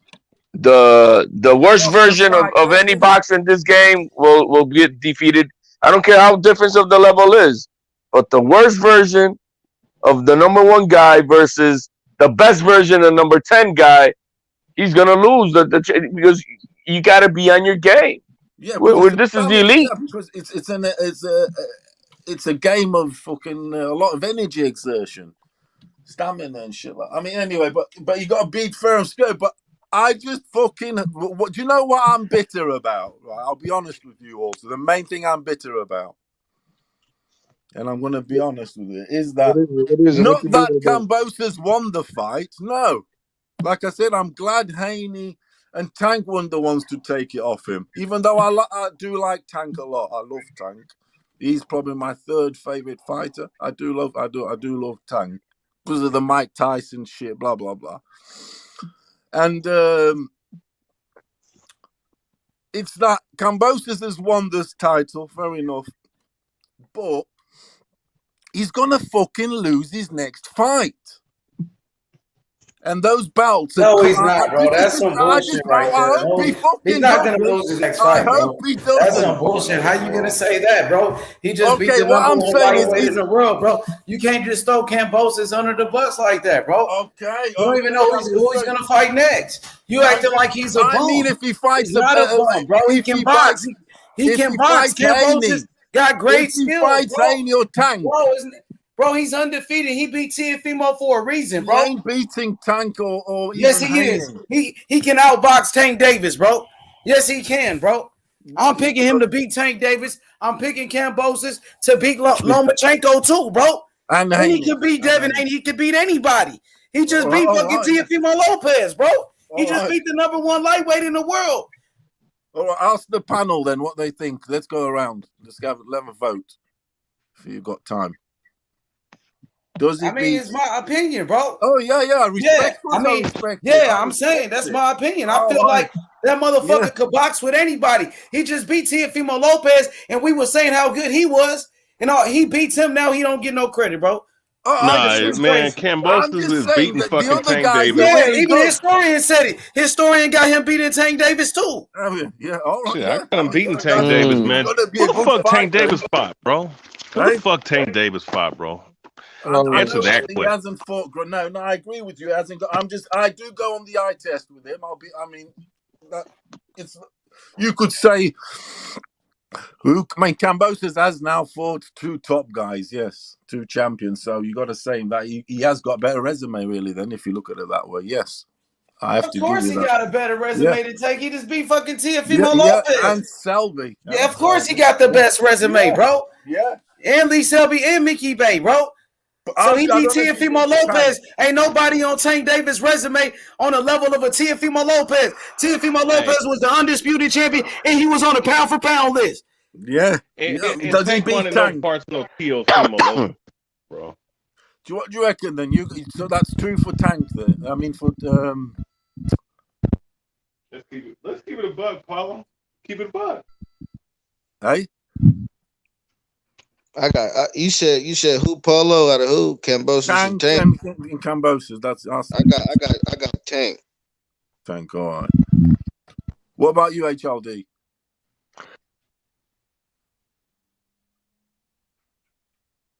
Between Tank and Haney, that could beat Kambosos. I got Tank. Tank and Kambosos.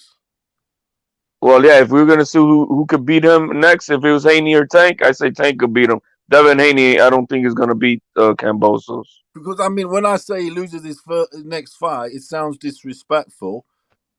But if he fights one of obviously the ones that it looks like it's going to happen, it's either Tank, Devin Haney, even a Shakur, even I don't have Kambosos beating any of them guys. Yeah, he's going to give him a hell of a fight. Yes, he is. I think after this Saturday. This Saturday is going to answer a lot of questions with me for Devin Haney. So I'm going to take that, but I'm going to reserve it until I see what happens with JoJo and how he wins that fight. Haney supposedly has been training to get this knockout. I think he would have gained confidence from Teo's defeat because that does give you confidence when you see your big opposition fall. you feel you do. You grow an inch taller. That's how life is. Yeah, but And so is JoJo. JoJo seen that the underdog, he's gonna come in a little bit hot too. yes, yeah, it works both ways. Yeah. You might think, oh yeah, the underdog story. Yes, yeah. It's going to be riveting, really. Yeah, hey man, we're gonna have a good. I think it's gonna be interesting. Saturday night of boxing. Yeah. That's it, man. I'm yawning my ass off now, bro. I gotta be hit honest the side. with you guys. Before the fight I'm looking forward to the most is Lyndon Arthur versus Yard. It's an even fight at the bookies. Everything. You're the same. You're the second person to say that tonight that I heard. Am I? Maestro said that earlier. I am because I'm a big fan of Yard, even though I am. I ride with Yard a lot, so it's one of those that rematch came, and he needs them to win sort of big, doesn't he? Or at least get a knockout, or it's an intriguing fight because it's a rematch. I'm pulling for Yard. For Yard, Paulo. PT, I'm pulling for Yard. Yeah, I love Yard. I mean, he's another one. He's one of those that's got great ability, but because of how he's come up with Tunde. Because obviously he's his manager. He's a bit like Teo, really. He's his manager, trainer, he's everything, mentor, the lot. It's one of those where he gave bad instructions against Kovalev. Oh, empty the tank and all this shit. Do him in the eighth and empty the tank instead of take your time. He's worn. He's worn and torn. Just take your time. You'll get him. No, just try to empty the tank anyway. But he was never going to sack him, was he? Get rid of him. Because he's like a father figure, which he is, sort of thing. So they brought another person in, the cook, Jamaican guy. That's why it's crazy when everybody says, Teo, fire your dad. I mean, like, think about that in itself. You know what I mean? In reality, you're talking about your father. And that's what I was saying. You see, to sack your dad, because now it's a professional game, this and that. But then when it's your dad, it's not the same. Like if there's anybody in that just me as a father, if there's anybody who needs to make that decision and not put it on your son, is the father. It's not that the father fires the dad, but that the dad says, you know what, I maybe need to take a step back. If that's the case. Look, HRD, I've watched a lot of interviews, even recent ones, and there's a lot of times where the dad's in the background. The dad, when it's being Teo interviewed, the dad sort of gets in some of the interviews, and Teo even has to say to his father, "Oh, Dad, I got this," sort of thing. Oh, I got this. Do you know what I'm saying? It's just like it's too much. Anyway, we won't bet on that one. But there's three amazing fights. Obviously, the tank, that's Sunday, isn't it? Haney, JoJo, Saturday. But that one before the Haney fight, Lyndon versus Yard, that fight is tense. That's a good fight to watch. Even at the bookies. That's on the zone too? Sorry? Is that on the zone or what's that on? No, that's on BT here, so I don't know who covers BT over there. I think it's SPN with you guys. I don't know. I'm not sure. Oh, okay. It could be SPN with you guys, but obviously it's early. It's about 6 o'clock for you guys. Oh no, earlier is it? What is it? YB. YB. I'm on mute, guys. Yeah. What you know? What time? You know that Lyndon Yard fight. Over there, it'll be about 6. What time will it be over there? It depends on what time zone. So on the East Coast, it'll probably be around 5 or 6. So it's 10 o'clock here because it has to be at 10 because of TV rights. So what time? So there it's 6 hours. So it's late afternoon. It'll be 5 p.m. Eastern time, 4 p.m. 3 o'clock, 4 o'clock. Yeah, 4 o'clock Central for us. Well, that's a good fight. Both trainers have got loads of beef. Oh, man, I want to watch it. I saw the press conference with Tunde, and I forgot my man's trainer, Yard's trainer. I mean, not Yard, but Arthur's trainer, Lyndon. What's his trainer's name? I forgot, man, but they were going at it. Lyndon Arthur? Yeah, Lyndon Arthur's trainer. Pat Barrett. Yeah, but something Barrett. Pat. Short for Patrick. Yeah, Pat Barrett. He used to be a pro too, didn't he? He was very good, European champion. He was very good fighter, all action. He's good. Watch some of his one or two of his fights. He's very exciting fighter, all action, mate. Very skillful. But he fought for the world title, but lost at world title level, but still fought one. But he was European champion. He did everything else, if you get me. Good fighter, very good fighter. I used to watch him actually. But so see, Pat Barrett and Tunde were going at it more so the than thing is, obviously, than Yard and Linden. Because what it is that press conference was fireworks, man. So I can't wait till this, to tomorrow and Thursday, and the weigh-in, man. Because what it is also is Tunde is like he's like a black guy from London. He's from London. He's from the road. He's from the road. Yeah, from London. And Pat Barrett he's a black dude, but he's from Manchester. And them two cities, they're big rivals. Even in do you get what I'm saying? So Pat will be a big rival of Tunde anyway. Yeah, it's like that. It's just in the gangster world and all that shit. The gangs go from Manchester to London and you know what I mean? Right. Yeah. He said, "Look, you're not from the ends." I love that shit. They'd be like, "I'm from the ends. I'm from the road." Yeah, and their accents are totally different. You see, Manchester and that's what I mean. You're saying the beef was decent. Did you watch the press conference? I watched that shit. I watched the whole press conference with him and Pat. That's why I said it was fireworks, man. Pat, it was. Yeah, it was the beef, isn't it? You see what I mean? Beef between the boxers and the trainers. Pat was like, "Oh, fuck you." Pat left early and shit. He's like, "Oh, fuck you up." Yeah. He was wearing that big ass bubble jacket. Pat is a thug. He wears his with a cap, and Pat Barrett's mad at he is because he got into the gangster world afterwards. Then he got into training after. that was told Pat. He said, "Pat."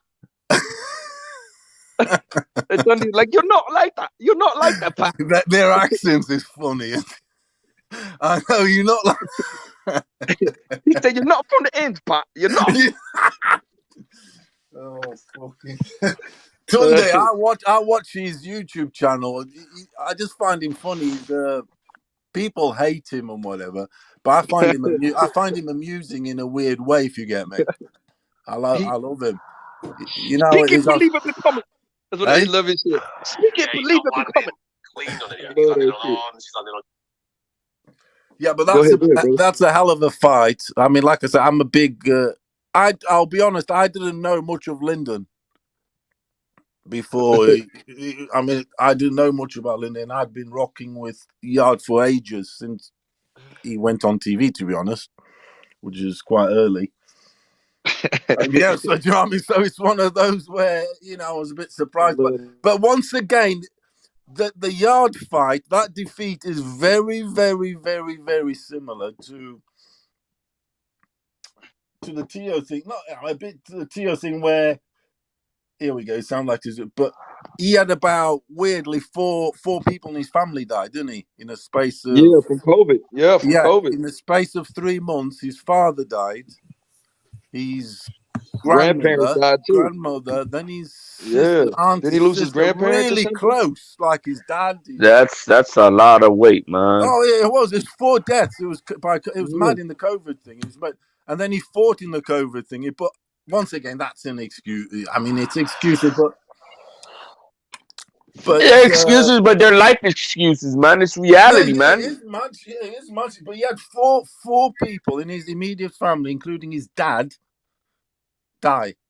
That's fucked up, man. In 3 months, and then a month later, he fought Linden. And then you're supposed to be 100%. But once again, it was one of those fights where the tactics were wrong. He fought wrong. He fought wrong tactics. He needs to.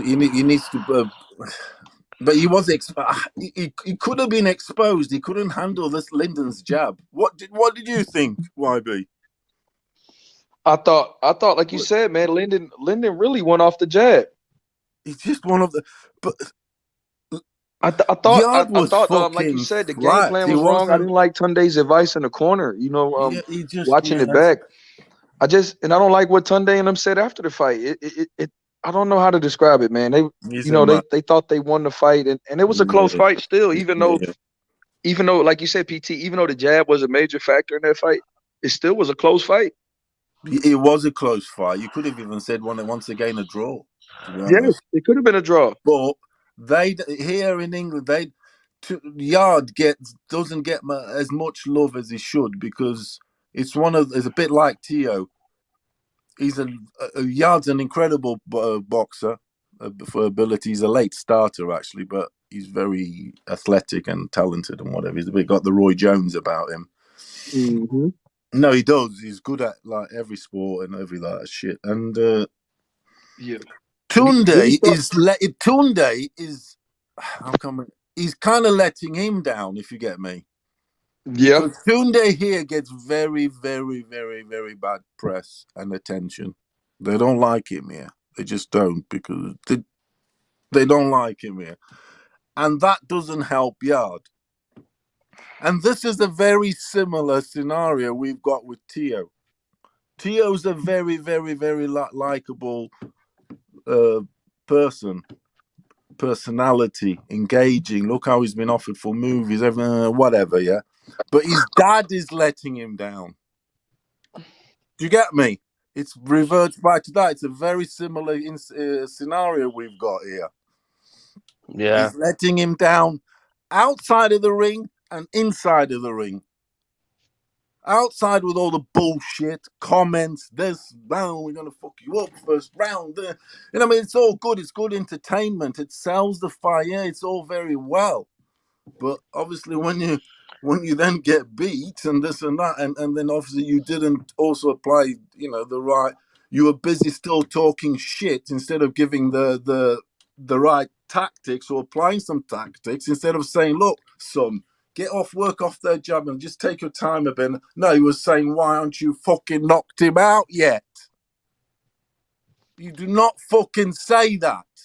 Ever. You do not fucking say that you just don't. Fuck's sake. You don't say that. It's common knowledge in sport and in training, everything, because it isn't. It fucks up with your emotions, everything is, but then you have to ride that. If you don't knock him in the next round, you got the pressure in the next and the next and the next, and your game plan, everything is off. Anyway, congratulations, Kambosos. Congratulations, and he needs to win these next fight, though. So anyway, the Yard thing, it's very similar like that. Tunde sort of lets Yard down, this really talented guy who came into the game late, like, etc., but he's so talented that he picked it up. Literally, he came into it like nearly in his 20s, didn't he? I thought he didn't start boxing until he's about 2021. Yeah, really late, even later than Wow, really? That late? Yeah. But he's good at everything. Basketballer, footballer. He's fucking, he's mad, he is. Gymnast, he's fucking... Anyway, and he actually is a good boxer. Powerful. He actually is. But he hasn't got the fucking right team. Because he's the guy that got picked up by Tunde out of the projects, you see. Very talented, good-looking guy, etc. Got picked up out of the projects in London. And he's built him up. But then it gets to a stage where things like I've just said about with Prona, everything gets a bit fucking too professional. You know what I mean? Everything has to, the whole enterprise has to be like you were saying, HLD. Spot on, doesn't it? It does have to be. Like, but the thing is, it also goes to the fighter. Like, for an example, look, Teo has some moments in that corner that his instructions were just flat out like, I don't know what the fuck. But there were some rounds that Teo was telling him, and Teo also himself was not taking instructions. Yeah. There is that. You know what I mean? Look, I'm not gonna lie. His head was gone. What Senior said in the first round was like it was polar opposites. He's like, yo, calm down, take it easy, but get him out of there already. You know what I mean? Like, You which don't one need is that. it? Yeah, exactly. I love to calm down. He needed to calm down, slow down, get back to your thing, fundamental, whatever, right? Yeah. But Have then, you ever in some of the seen? other rounds, Senior was giving instructions. Yo, I want you to do this, that. I'll get him with the jab here, hit him in the body, get it. Tio wasn't having any of it. The kid was lasered in and knocking this guy out. That was it. Yeah, you believed him. Yeah. So I mean, like I said, I think the whole team. It's man. It's a collective. He It's a team found effort. He found an iron chin. This guy is Kambosos. Kambosos has got an eye. He has got an iron chin. Fair enough for the guy. It's a guy that you got to box a guy. Not you didn't know. That's the thing. They didn't. It was an underestimation. They thought he was a nice blast out, but the guy was durable, hard chinned, and with ability, a lot of ability. Bringing out the Manny Pacquiao and that moves he was doing. No, he did. Looking back, everything now, because obviously the fight's happening. He had some not quite Manny Pacquiao with legs, but he was moving some side angles. Yeah, fair play to the guy. And hooking, he was going in and out, in and out, and hooking, which Pacquiao does a lot, and getting out on the counter when Tio was exploding. He would counter that. He would go in, bang, bang, and come out with a hook or something. You would always have that last say. You see, fair play. There was more dog from him, mate. That and he felt like he was the faster fighter. He was hungry. He was hungrier on the night. The guy was hungrier, and the other guy wasn't. It was underrated. Thought it was easy food. Thought it was a sweet from down under. Them boys down under are tough, mate. They have to when they go swimming, they have to swim with sharks. When they go on land swimming, they're swimming with crocodiles. It's all tough shit there. They breed them hard boys there. Yeah. They do. Competitive. That's how they're Australian. For what little skill, we've always had this saying here. They have this saying in other sports. They'll have like medium skill ability, but they'll match the guy with loads of skill but less determination and preparation. If you get me, yeah. Because that determination and preparation will make up that other half. If you get me, because the skilled guy still needs to be prepared everything, isn't he? Otherwise, you're going to be a slugger, slugging away at fuck all. No, absolutely. Yeah, well, like I said, this is gonna be it's a learning experience, and I trust in Tio that he will make the right adjustments, that that whatever and everything that played into part to this defeat, and he ain't fighting for at least 6 months, at least. Yeah, they fight for everything at least. He was suspended indefinitely. It's all right saying, "Oh, go back in and keep fighting and this and that," but no, he's got cuts, injuries. He's got the cuts and everything. Everything. It's at least 6 months to heal from that shit. Properly. Yes. Yeah, he won't. We won't be able to see him till like May. He's going to be in some war. He's going to be in some wars. Still, so you have to heal. Yeah. Well, when the athletic commission suspends a fighter, is it by the state only, or is it in all the states? I know he's suspended by New York, but I don't know that over there. Can he fight in Vegas earlier than that? You know what I mean? I don't know how that works. Maybe YB or H will know. I don't know that. And I know with that cut, I mean, how long do you need to really heal? That was a big cut. How long is it going to take for him to heal from that properly? Hopefully, you got a plastic surgeon to do the stitching properly and everything for that. Big cuts. He was quite. You could. They say his face, but he does bruise easily. But he was cut. He was battered and bruised. Yeah. Well, I really don't care much about right now about his total future. I just want the kid to be, I pray and hope that things go right, with his child, his wife, and all those things that are so much more important than anything else. And once he gets everything straight away, however it may be, then we'll see him back in boxing. That said, man, I'm gonna hit the sack. It's the top of the hour. I wish everybody a good night. God bless her. Stop running. Stop running. Man, you don't push us, bro. And I be still waiting for him, bro. So stop it, bro. Stop running. Yeah. Stop running. You need to running in the middle of the night, huh? Hey, man. Well, anyway, H Money, everybody on panel, YB, Paulo, who else is on here? I got a Jonathan. I don't know if we even heard this Jonathan talk. You can talk in here, Jonathan. But anyways, man, everybody, God bless, man. We'll catch up tomorrow. So, all right, bless, bro. What's good, YB?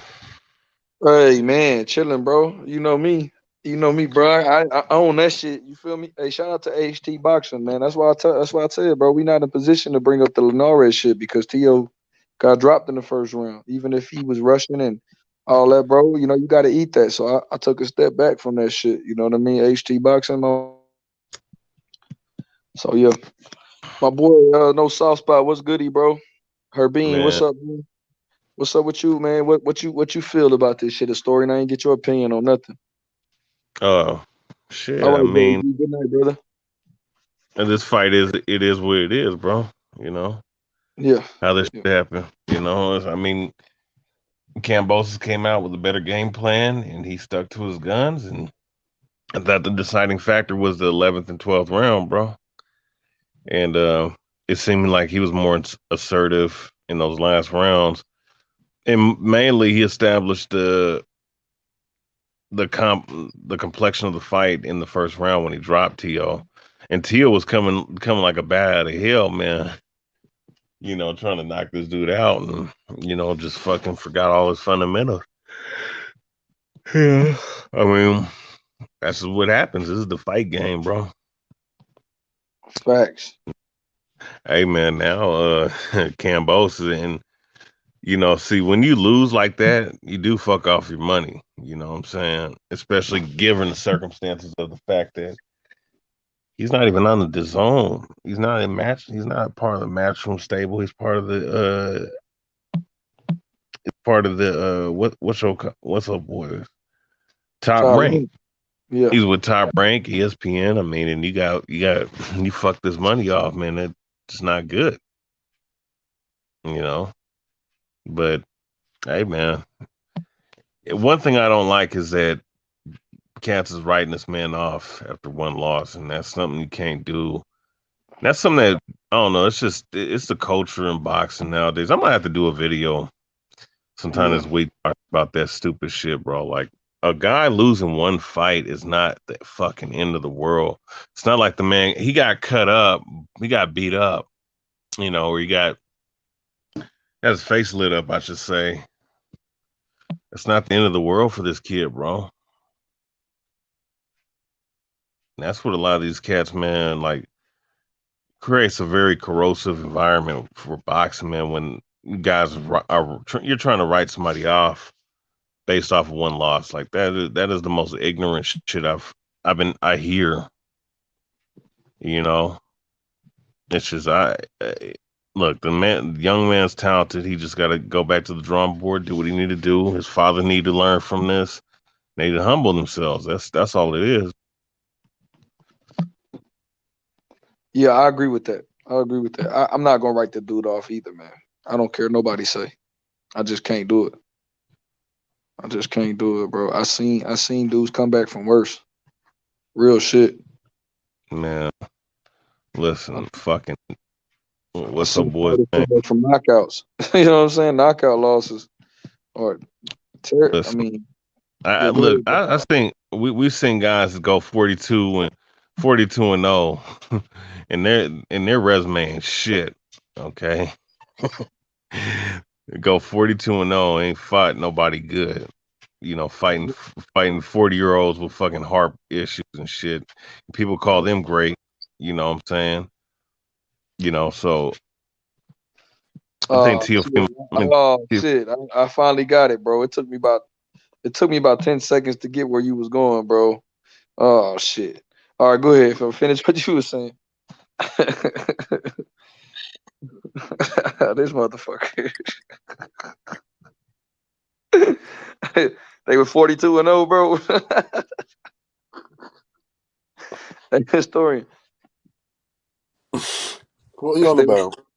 They were 42-0, big bro. Oh shit. That fucking historian, bro, threw a slug. Oh, did he say what do you reckon to the fight of the year next year? Oh, I think you should come over to watch it in the UK. Hey, PT. And have a few pints. Oh man, we got to link up, PT. Man, you're a real one, brother. Have a few pints. Hey, I got a question about this though, man. What did you think about? Did you watch that Fulton and Figueroa fight, brother? To be honest with you, I watched rounds. If you get me, yeah, I was watching rounds because I watched like round because I had to go and do some shit, and I was still like on the live thing. And what I saw was, I mean, I saw Figueroa putting the pressure, but I watched, say, rounds, what was it, 5 to... Maybe 3 rounds, actually. 3 rounds, maybe 5 to 8 of the fight, yeah? And I can't really say much, I mean, I saw Figueroa, like, putting the pressure on him, and he was, like, boxing on the outside sort of thing. But also putting his work in, Fulton. So yeah, I mean, I haven't watched it all yet. How did you have it? You do? I had it a draw, man, but I could have seen it going for either guy, man. It was tough. That was a tough fight to score. A part of me, when I watched it, some of me, I was like, man, I could see Fulton getting this. I mean, I could see Figueroa getting this. And then when they said Fulton, I was like, damn, I was surprised. I really thought it was going to be a draw because that fight was hard to score. But they both have different styles, but both were being effective in their own way. If you get me, right? So it was weird. It was all action, wasn't it? It was weird. Oh man, and it's from round 7 through. Was like swinging away a bit with his head down, you know, and getting chopping away and hooking, and he was occasionally jabbing. Yeah, he was. Fulton was more like the calculator, have a look, and then you'd get his in, sort of thing, and you know, more on the outside. Yeah, it was difficult. It really was. It's a shame there was no knockdown, was there? No. Yeah, could see. But yeah, a lot of the majority of people had Fulton winning though. Really? Okay. Yeah, like the press here, like the podcast, like that Fight Disciples I was listening to, whatever, you know. So I like to see what you guys say and what they say over here, and you know what I mean, that sort of get a different feel for things. And yeah, and they had Fulton winning. I mean, some even by 4 rounds. Or even like 2, but the majority 7-5, 7-5, 7-5. Okay. I haven't watched it all. I can see that. I just want to know. I want. Yeah, when you get a chance to watch it, man, I would like to know your opinion on that. Because it was. I wanted to see how you would score that fight. Just see how you see it. You know, who you thought was the ring general. And because man, that was tough. Fulton landed the cleaner shots, but then you have Figueroa come on strong in the middle round. The rounds I watched, put it this way,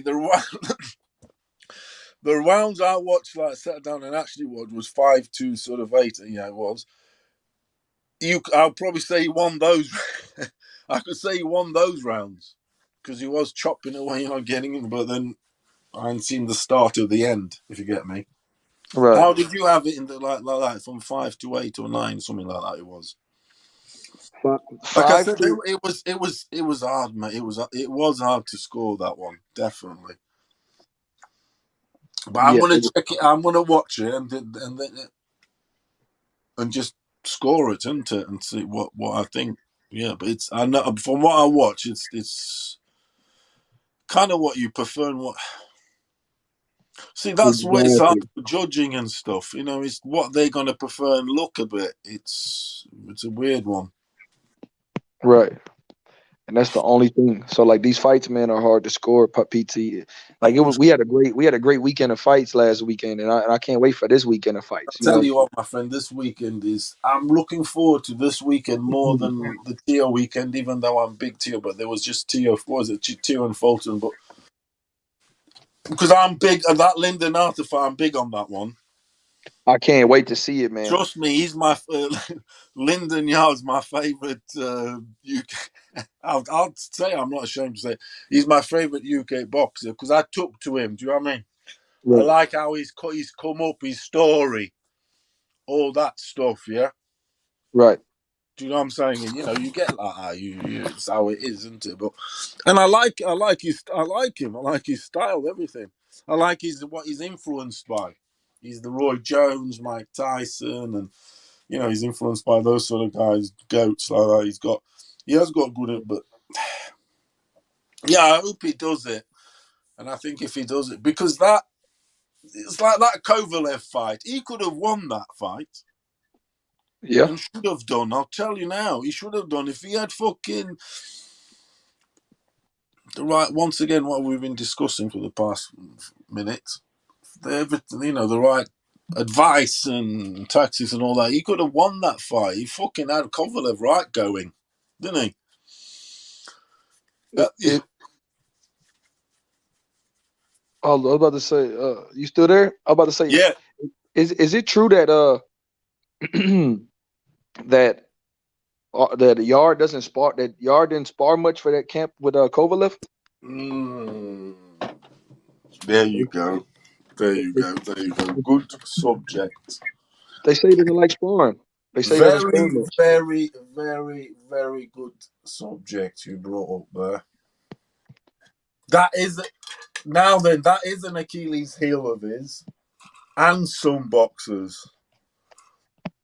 They don't. Do you know what? One thing about him, I'm dubious about him. Well, I'm pretty sure now it's a thing that he doesn't like, and I think Tio might have that. Do you know what it is?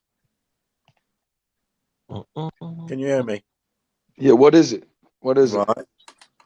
And no one likes to have this done to me. They don't like getting hit. Now, that's a stupid thing to say. I know what you mean. You know, no one likes getting hit. Of course not. But in the business, in the boxing game, in the business game, there's that thing where you got to love it, ain't you? Do you get me? Yeah.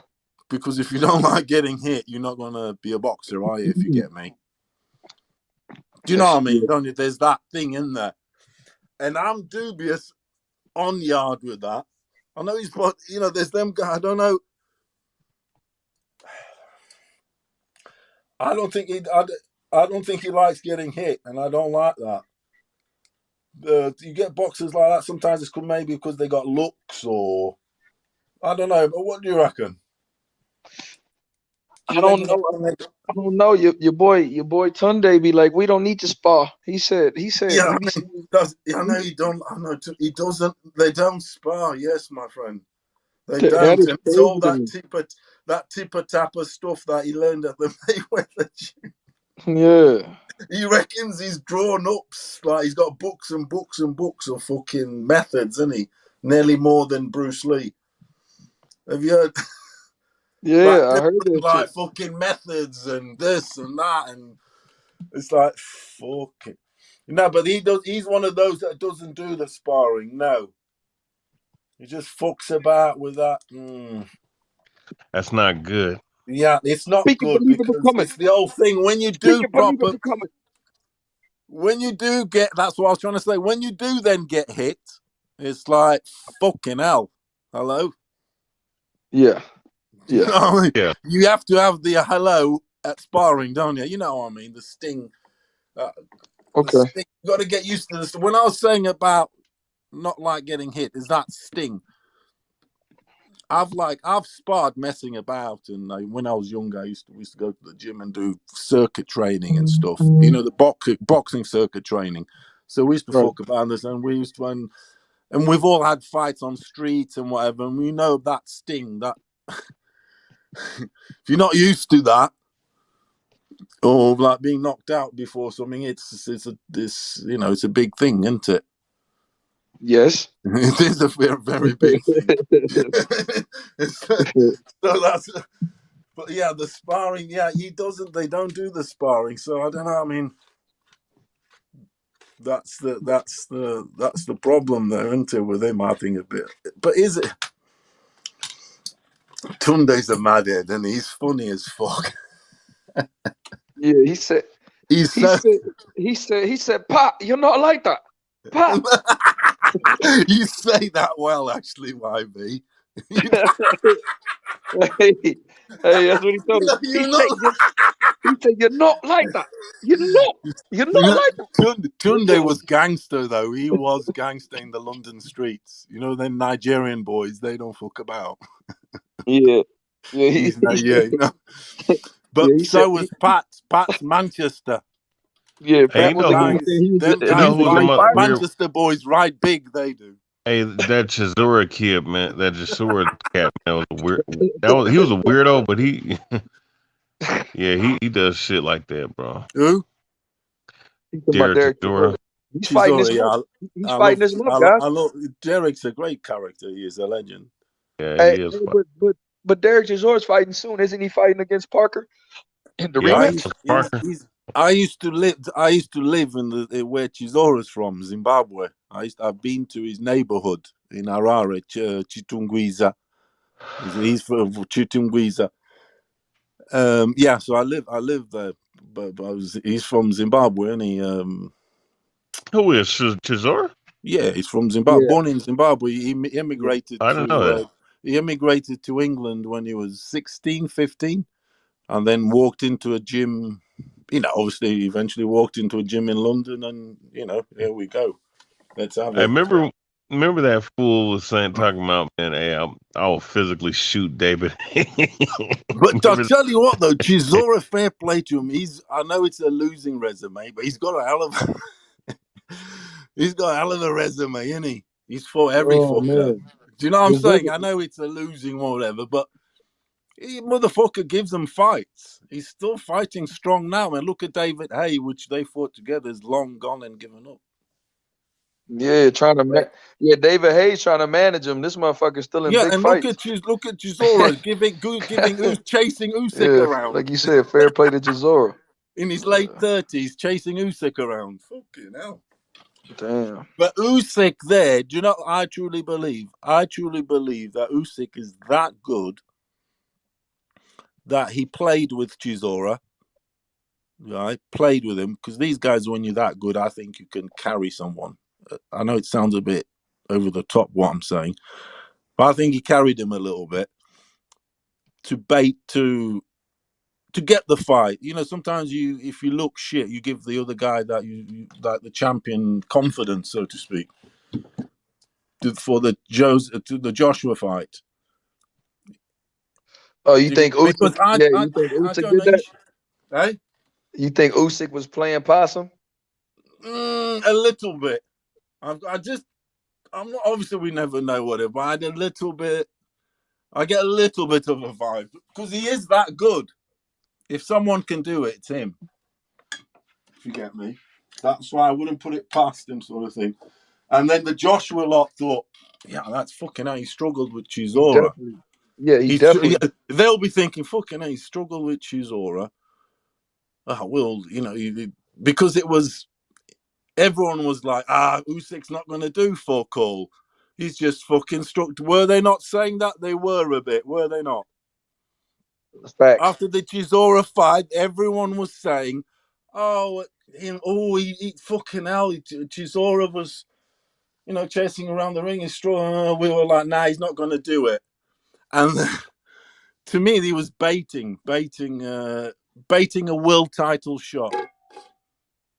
They say, all right, then we'll fight you. Hearn says, I will fight you. Then yeah, you fucking only just beat Chisora. We'll blast you out. But nah, when it came with AJ, he changed it the whole fucking game up. And the gears came in. The extra. That's what I think. Basically, yeah, it is like that. This shit can go be like that. These guys are. Everybody said that. Everybody said he can't hurt AJ. Hey. Everybody said he couldn't hurt AJ. Everybody said that he didn't have no power because of that Chisora fight and because of that weather. Exactly. Paddy Patton, he was playing with him. Chisora is probably the only. That fucking Usyk. Hey, Paulo, let me say something about that. Here's the thing, though. Guys say that shit, but you gotta understand, Chisora been in there with everybody. He went 12 rounds with Klitschko. He's tough, you know what I'm saying? He's hard to put down. He is. Derek Chisora is really one of the only two guys that actually can fight on the inside and at heavyweight in today's boxing. That's why he gave fucking Usyk such a problem. I agree with you. And perhaps he did what AJ needs to do. Go and fucking hunt him down. Which Chisora went for him, didn't he? Obviously, the Usyk boxing, that's perhaps what AJ needs to do because he's bigger, more imposing, everything. But let's look at the stamina levels. What even at an older age, Chisora, his stamina levels are decent, don't you think? Yeah, he has action-packed 12-round fights. It's perhaps better than AJ's. Yeah, but he hasn't got AJ's attribute, has he? You know. But then, do you get what I'm saying? Yeah, he was going strong with Usyk. Then, if you want to say it like that, he was going. Yes, I mean, I know Chisora what he's like. I love him. He's played a good heel over the period of time. He's played everything. He has good guy, heel, everything. He's definitely a good heel. And like you said, the style of Chisora is different because. Yeah, like you said, Chisora. The thing about Chisora is that he's a little bit less awkward than a lot of those bigger guys, like my boy BH loves to talk about. He's a lot less awkward. He's a lot more mobile than a lot of those. Yeah, bigger guys. and he actually has an understanding how to cut off the ring, and he has good inside boxing. Yeah, and he's one of those volume guys too, and he punches from all awkward angles too, right, BH? And that kind of can confuse a good boxer if you coming from all angles. Yeah, he does. Cut off the ring. And he knows how to cut off the ring. He knows how to fight you. He knows how to fucking disrupt your rhythm, and that's what he gets. That's what guys, a lot of people need to give him credit for because he's a tough out, bro. He's a tough out from. He's got a lot of experience, hasn't he? Definitely, all them. Yep. He's fought so many champions and. Hey, Paulo, didn't he give Fury a tough fight? I forgot. I think I watched that fight with him and Tyson Fury. Yeah, there's two fights. The first the rematch, right? He had two fights with him. No, the first one was, Fury still beat him and whatever. He struggled with Fury. And then the second fight was easier for Fury and he stopped him. Right. In the 10th or 11th or something. But the first fight was more competitive, yes. And both. But he struggled with Fury's jab and he struggled with Fury's jab, definitely. And the height and everything. But Fury did pick him off quite comfortably. Okay. You know what, PT? Chisora, both fights with Dillian White was super competitive. That first Dillian White fight was woo. I tell you what, I think I had him winning. Yeah. I think I had him winning the first one. Shit, you know what, PT? I thought he beat Joseph Parker in the first fight too. Yes. Yeah. Yes. Yeah. Because I rock with Chisora a lot because of the, like I said, the connection from the, whatever. And but once again, it's a DAZN show, isn't it?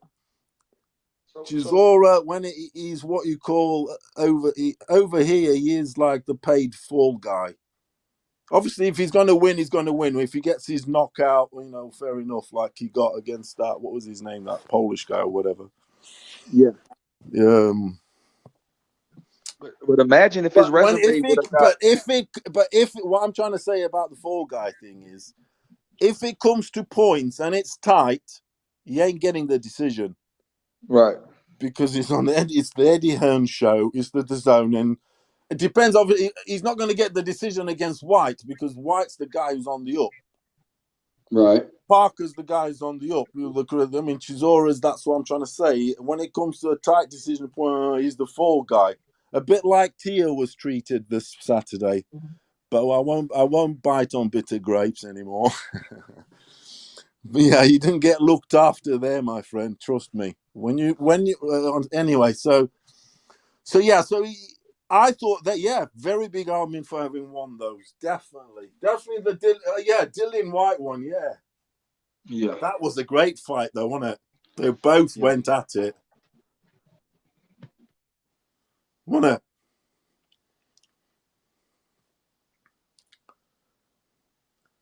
Hello. Yeah. Yo. Did you watch it? Did you watch it, Boxing Story? Man, I'm playing chess right now. Are you winning? Who are you playing? Lennox Lewis. Lennox Lewis. That's what he used to do, didn't he? Before his matches, boxing. Man. He used to give it the old. He used to be a big chess player. He used to love a game of chess before going into the ring. I hate where some people are on their iPads. Listen to me. He used to be playing chess. That's quite an interesting thing. You know what I mean? Just before the fight. Chess is that game, bro. I mean, you can talk about all these little games they done created throughout all these hundreds of years, and then you have video games now, right? But guess what game keeps getting played over and over and over again throughout the centuries, even in modern times? Chess. Yeah. Chess. It is though. It is, and it's Russia and America are always at it on the YouTube because it's. Did you watch that Johnny Fisher documentary on Netflix? No, I didn't see it. Well, there's one out there about Johnny Fisher. It's very interesting. You should watch it because it goes on about obviously the chess and obviously the times, the 70s, Russia, America, the competition, and everyone wants to be have the master of chess because if you have the master of chess, it's like it empowers your country, if you get me, in terms of intelligence. Oh yeah. Yeah, all that stuff. Yeah, right. It's the ultimate thing to have. So Russia and America have always fought that out to have the guy. And I think Russia have dominated for the last few decades, and they used to have that Kasparov and I don't know who the boys are now anyway, but anyway. But you know what, Paulo, back to what you were saying earlier. Yeah. You were talking about who like what do you see the Kambosos versus Haney, Kambosos versus Tank, and Kambosos versus Loma? How do you see those fights going for Kambosos? You see, I've got my opinion, obviously, and obviously H is giving me some smoke when I say, which is an opinion. I don't see him beating them guys. I just think it was the perfect storm for Kambosos. Obviously, he's got his abilities, his quality, but everything was right for him. I did hear that he also had a newborn child, apparently, very recently, just like Teo. And I believe his grandfather, Kambosos, I don't believe it was said on this podcast I listened to, that his grandfather died recently. So Kambosos senior, he died. So they were trying to spin it like that, which is rightly so. They were saying, look, Kambosos also has had his hardships. In my opinion, hey guys, are y'all still there? Yes. Okay. I couldn't really hear nothing, but in my opinion, you hear me? I've been talking. Yeah, I've been talking, and I heard what you said, Paulo. I know you said about the smoke and about you don't see him really beating those guys. I think, yeah, I picked Tank Davis over him too. I do, even though he had a great performance this week. Yeah, because Tank and all them guys were good. Obviously, they're good. We know how good they are. But going forward, they also now know more about Kambosos, than everybody ever did. So already, straight away, when these guys now fighting, they ain't gonna underestimate him. That to me is half the fight won already. Yeah, it is like that, my friend. So that's half the fight won, and then you apply the abilities of the fighters, everything. I have those guys fighting because they're not going to underestimate him. They're not going to have fucking amateur straight out of the fucking hood. Amateur straight out of the fucking hood tactics and fucking. I mean, it's just embarrassing. It really is embarrassed. I'm really disappointed. Honestly, man, I'm disappointed about how. What the fuck's going on? This ain't WWE. This is serious shit. That shit. It is though. This is real shit. It's not WWE. I mean, you know what I mean? That's why I'm laughing, man, because my feelings were hurt about this shit, but I couldn't really do nothing about it, man. It was WWE, man. What like you said, the dude came in here like we were about to lay the smackdown or something. I'm like, oh shit, he did. Yeah. Yeah. No, he did though, didn't he? That's the point. He did come for the smackdown. He came in there swinging like Stone Cold Steve Austin, man. I know he was. It was like fucking Ultimate Warrior. I thought Ultimate Warrior or something. Calm your horses, my friend. You can't just release like that. I mean, you can sort of thing, but if you don't get that, it's because of their underestimation. You see, simple as bad attitude and lack of respect. This and that. We all fell for it. We all had a good laugh about it because it's good entertainment. This, that, and the other. But now we've been humbled, isn't it? And we've got to say that's what it is, and that's what it was, isn't it? Fucking hell, that's what it was. We've been humbled. You know what, Paulo? You know what? When Kambosos lost, all I was thinking about was Floyd Mayweather. I don't overlook no fighter. I train the same for every fighter. I look at every fighter as I could lose. He's a man just like me, and I don't overlook no opponent. Yeah, and they overlooked. I mean, I think if they were overlooking, I actually think I know people gonna get on my ass, but I really believe Tio I really believe Tio overlooked the guy. I know he came in there and fought his ass off, but I think, like you said, half the battle was disrespecting him and not thinking he could beat you. That is half the battle. That is half the battle because if your attitude like that and all that's wrong, fucking hell, and you've got. It's all very well if the guy's the fucking. He's the, tactic tomato can or whatever you guys say, whatever, yeah. But he wasn't, isn't he? That's where you have to be all on. So it was a underestimation, arrogance, and disrespect. That's what we all did. I did also, not just Thingy, not just Senior. This I did also. I disrespected. I underestimated him also. I thought I wasn't the one that was going to fight and have to train, all the shit. I'm just saying we all did, didn't we? But then when you got a live dog. But in the rematch, I kind of have him. Haney, I also have beating Kambosos because he would just, obviously, he would know more and he would box him. Because, he's like, he would be a better version than Selby, so to speak. Because Selby tried to sort of like box him this and the other, and it was sort of like a close fight, wasn't he? But Selby ain't got pop, and he's a featherweight. So even the Mickey Bay fight was close, man. That's why I'm so and he knocked him down. And didn't he knock him down? Yeah, it was close. Yeah, that's what I'm trying to say. It was that was not Tio. Obviously, the haters, this and that, they're laughing. But I'm sorry, my mate. That to me ain't Tio.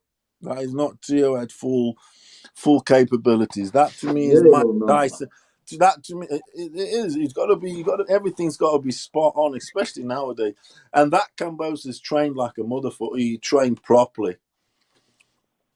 And I've got to give it to him. He had hardships. He had to come to America.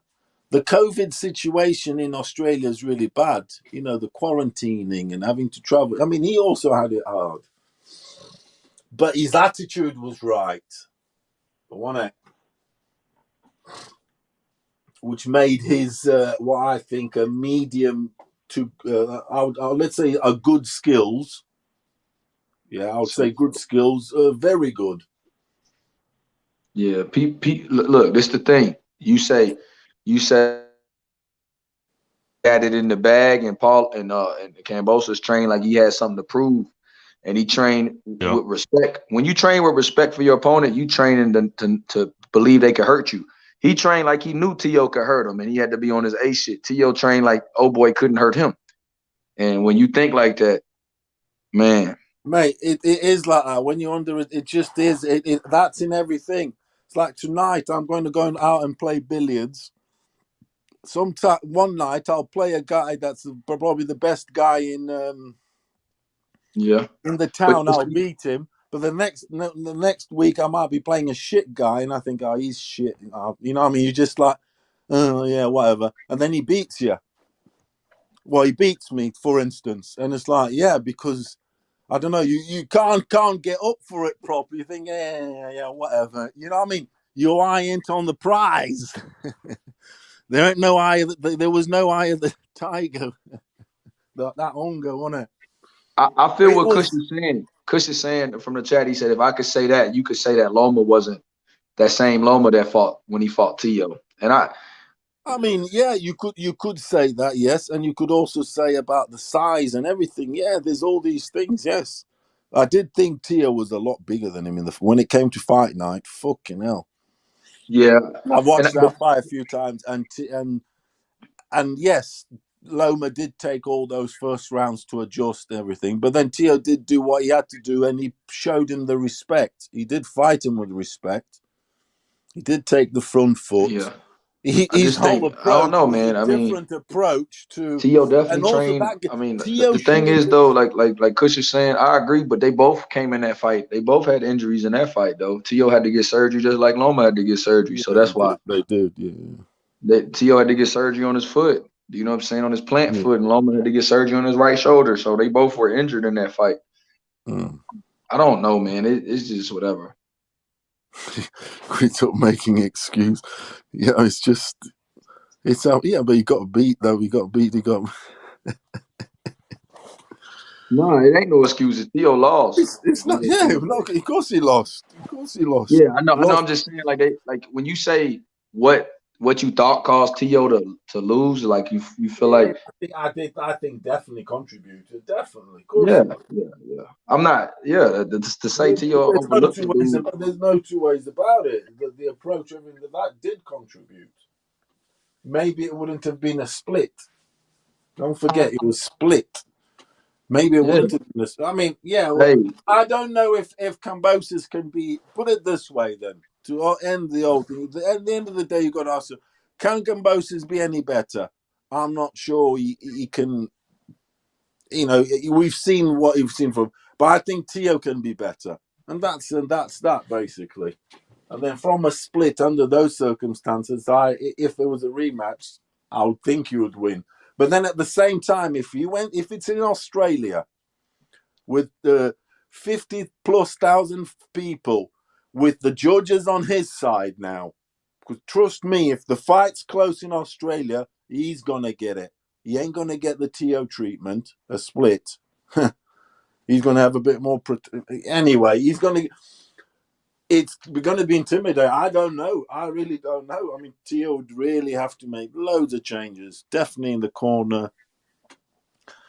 Got rid of the sensible hidden head and that Gamache. Have you ever heard that Gamache speaking and whatever? Yeah, Joey Gamache. Yeah, I've heard loads of interviews of him, and I know about his story and this thing. Obviously, fought Gatti, blah blah blah. But he's a very sensible, quiet. like sort of mild, just well mannered. Yeah, do you hear what I'm saying about the Teo Senior? Just is going about things what they call here, it's a slang where they're too chavvy. He's this too chavvy. He needs to be a bit more professional. We all thought, where the petition at for Haney? Where's the petition at? We talking about Haney, and this motherfucker didn't get to the petition. So shit, that's one of the things that hurt me. I really wanted this Haney and Teo, but like you said, man, you can't play boxing. This it happens. Shit, he got his ass whooped. They all happy, aren't they? They all Haney this and that. They all happy. He said, Bill said, now we've got him out of the way. Oh yeah, of course. Man. Yeah, of course, man. No matter what nobody say, the line was not this long when Teo was the champion. I mean, everybody want a piece of Kambosos. Ryan Garcia came out talking about the Kambosos. Everybody, Shakur, everybody wanted, and doesn't that tell you something?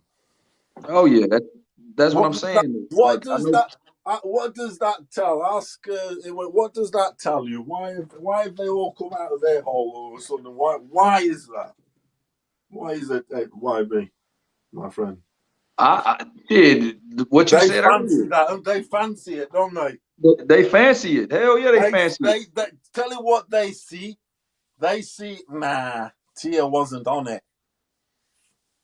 I can do that, Kambosos. Now they got, like you said, now they got an American fight, more film. Or did they maybe see? No. I mean, we could, don't get me wrong, right? And I'm going to have to say this. Perhaps Tia was exposed. Perhaps. I mean, perhaps we could be.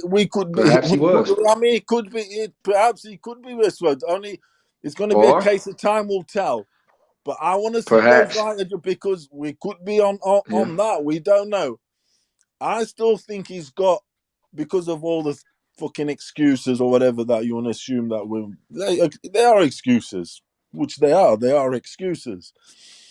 Assuming that they are right, then. And with the better train, he needs to change the attitude, everything in the training. I mean, why aren't you? I just can't think. Why aren't you knocked him out yet? I mean, you can't. I can't. You know what I'm saying? What's going on there? He needs to change up loads, definitely, because his abilities and whatever are not going to be enough. Yeah, at the highest level. Yeah, he's gonna have to make some adjustments. Massive adjustments in the corner, but he's in that predicament now where his missus has left him, banging the milkman. Wait, what happened? No, I'm only joking. I'm only joking. Anyway, his missus, obviously they've separated. There's the whole kid thing, everything. The camp thing. They got rid of some people, or whatever. And it's his dad. No, I mean, it's the separation and his dad. How is he going to handle the situation with his father? Because they have to have a sit down and talk proper about what direction or how they're going to go about it, big time. Because the two of them, it's not going to be enough. He can't do that. He needs. I mean, you could. You could say maybe he was exposed. I don't think I see enough skills in him. I've seen enough of him to suggest that he is the truth. But once again, I can't emphasize it enough. He has to go about it the right way and respect every fighter as every fighter's Loma. Simple as. Not treat him as shit. I'm going to knock you out in the first round. That is that. And just that first round, it was WWE, wasn't it? Man, that shit looked like a tag team. Came absolutely swinging at fucking now. You know how a tag team match when they first get tagged in and hop the rope? What was it, Bushman and what was it then? The Nasty Boys. Who was it? Hey? The Dudley boys. Tornado. It was fucking Tornado, and who are the best tag team guys then in those days? Man, the Dudley boys, NWA, Yeah, the Dudley. NWO. They had what you call it? The Shawn Michaels and them. He came in with bushwhacker tactics. He came. No, it was. They need to sort that all out. Hey, man, when they come in the ring, man, and they and they first jump in on the tag team match, he came in with that energy. They just be swinging and they be ducking under the, they hit the ropes and they duck under and they oh shit, and they clothesline everybody. That's what T.O. fought like. I was like, oh shit. It was poor. You can't be doing that. Like he got tagged in or some shit. I was like, damn. and then he got a guy who had a good chin. Well, because he has got a good chin, Kambosos. That's one thing. He's got a bloody good chin. He has. He's a definite warrior. You got them guys that just got that, haven't they? Like Josh Taylor. He's going to take some guy to actually knock him out cold. I don't think a guy would knock him out cold. Taylor, for instance, he's got a fucking chin on him. Hey, bro. It was mental, wasn't it? Yeah, that's crazy. What you get, though. You underestimate your opponent, you get fucked up. He's learned his lesson. He's definitely learned his lesson. Definitely. I think I'm absolutely intrigued and fascinated to see what the changes are going to be now. How are they going to change it up? Who they bring in, who they don't bring in, and let alone who he fights next. I want to know how they're going to change things about in the court. The setup. Just him, his dad, and now they're at Vegas. They change, all that stuff. Because if it's the same old story, then I mean, he can still be his dad. I think his dad could still do the job, but once again, they need to go about it the right way. I think he will be humbled and he will perhaps learn from this, and I hope so. I wouldn't want to be like in a situation like let's get rid of him, but he's going to have to change his. That's what I was trying to say to you about. They both have a sit down and say, look, we need to get fucking proper serious and pro about this, not fucking just and respect their opponent. They could do it together, but not. But then the Cup man also, that was shit. Man, they ain't put that dude looked like Martin when he fought Tommy Hearns, and they didn't put no ice on his face. I mean, I wonder how many people do actually want to work with him. How is it with his dad? I mean, they should like HRD. So you should have someone like Stitch there, or someone like that. Top guys and that can handle. No, it's just it was very. See your face. They thought it was a 1-round blowout. Don't need it. Just it's an early night. We're going, like his dad said, just knock this guy out because we're going to party. Come on, man. Yeah, man. He had that friend. Come on. Tio's face looked like when Hitch got that allergic reaction and shit.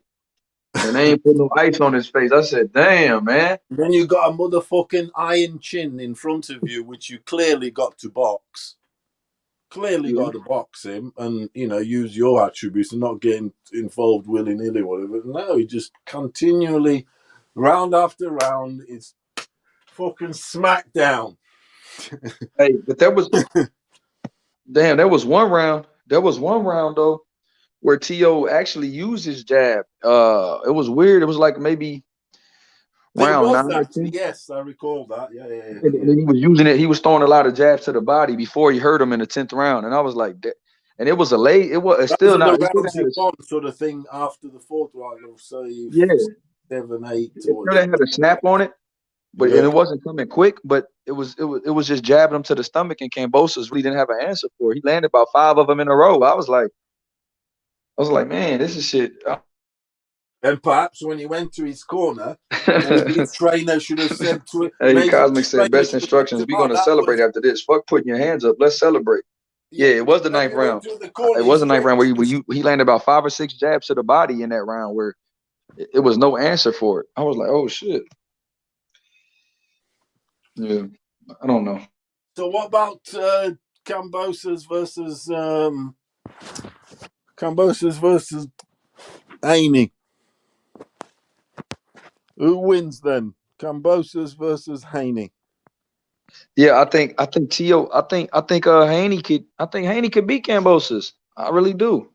I think Haney can outbox him. But I think you would box him and not get too involved. If you get me. Oh yeah, yeah, you're right, Kush. There you go. Tio let go of the fundamentals against this guy, man. Yeah, in all aspects. The trainer also, and the good of the trainer, the directions of the trainer. Yeah, that jab was not there. I mean, and then when he threw it to the body, he landed it. It was weird. Like in round 9, like my man, I don't want to channel. I mean, I don't want to channel was saying it in the 9th round. I'm telling you, Apollo. I'm gonna say to you, my friend, that the corner instructions for this fight was probably the worst I've ever seen. I don't think I've seen worse. Well, I really don't. It was like it was pantomime. Well, when Tunde, I think him and Tunde and Kovalev. Yeah. I think you've checkmated me there. No, that was the best one ever. He was like, empty the tank, lines in the cup. He said lines in the camp shit. And I was like, I don't think that's gonna help him right now. I think he's tired. That's the top one, and they both the same, up there. Do you get me? Yeah. It's a joke, and it's a pantomime. You can't be playing like that. That was funny. Say that again. Then what did Tunde say to Pat? Empty the tank, lions in the cup. No. What did Tunde when you say that? You say with the accent when Tunde said. What he said to Pat. You're not like that. You're not like Pat, you're not like that. You're not like that, Pat. You say that well, you do. Like, that's what he said to him. He said, you're not like that, Pat.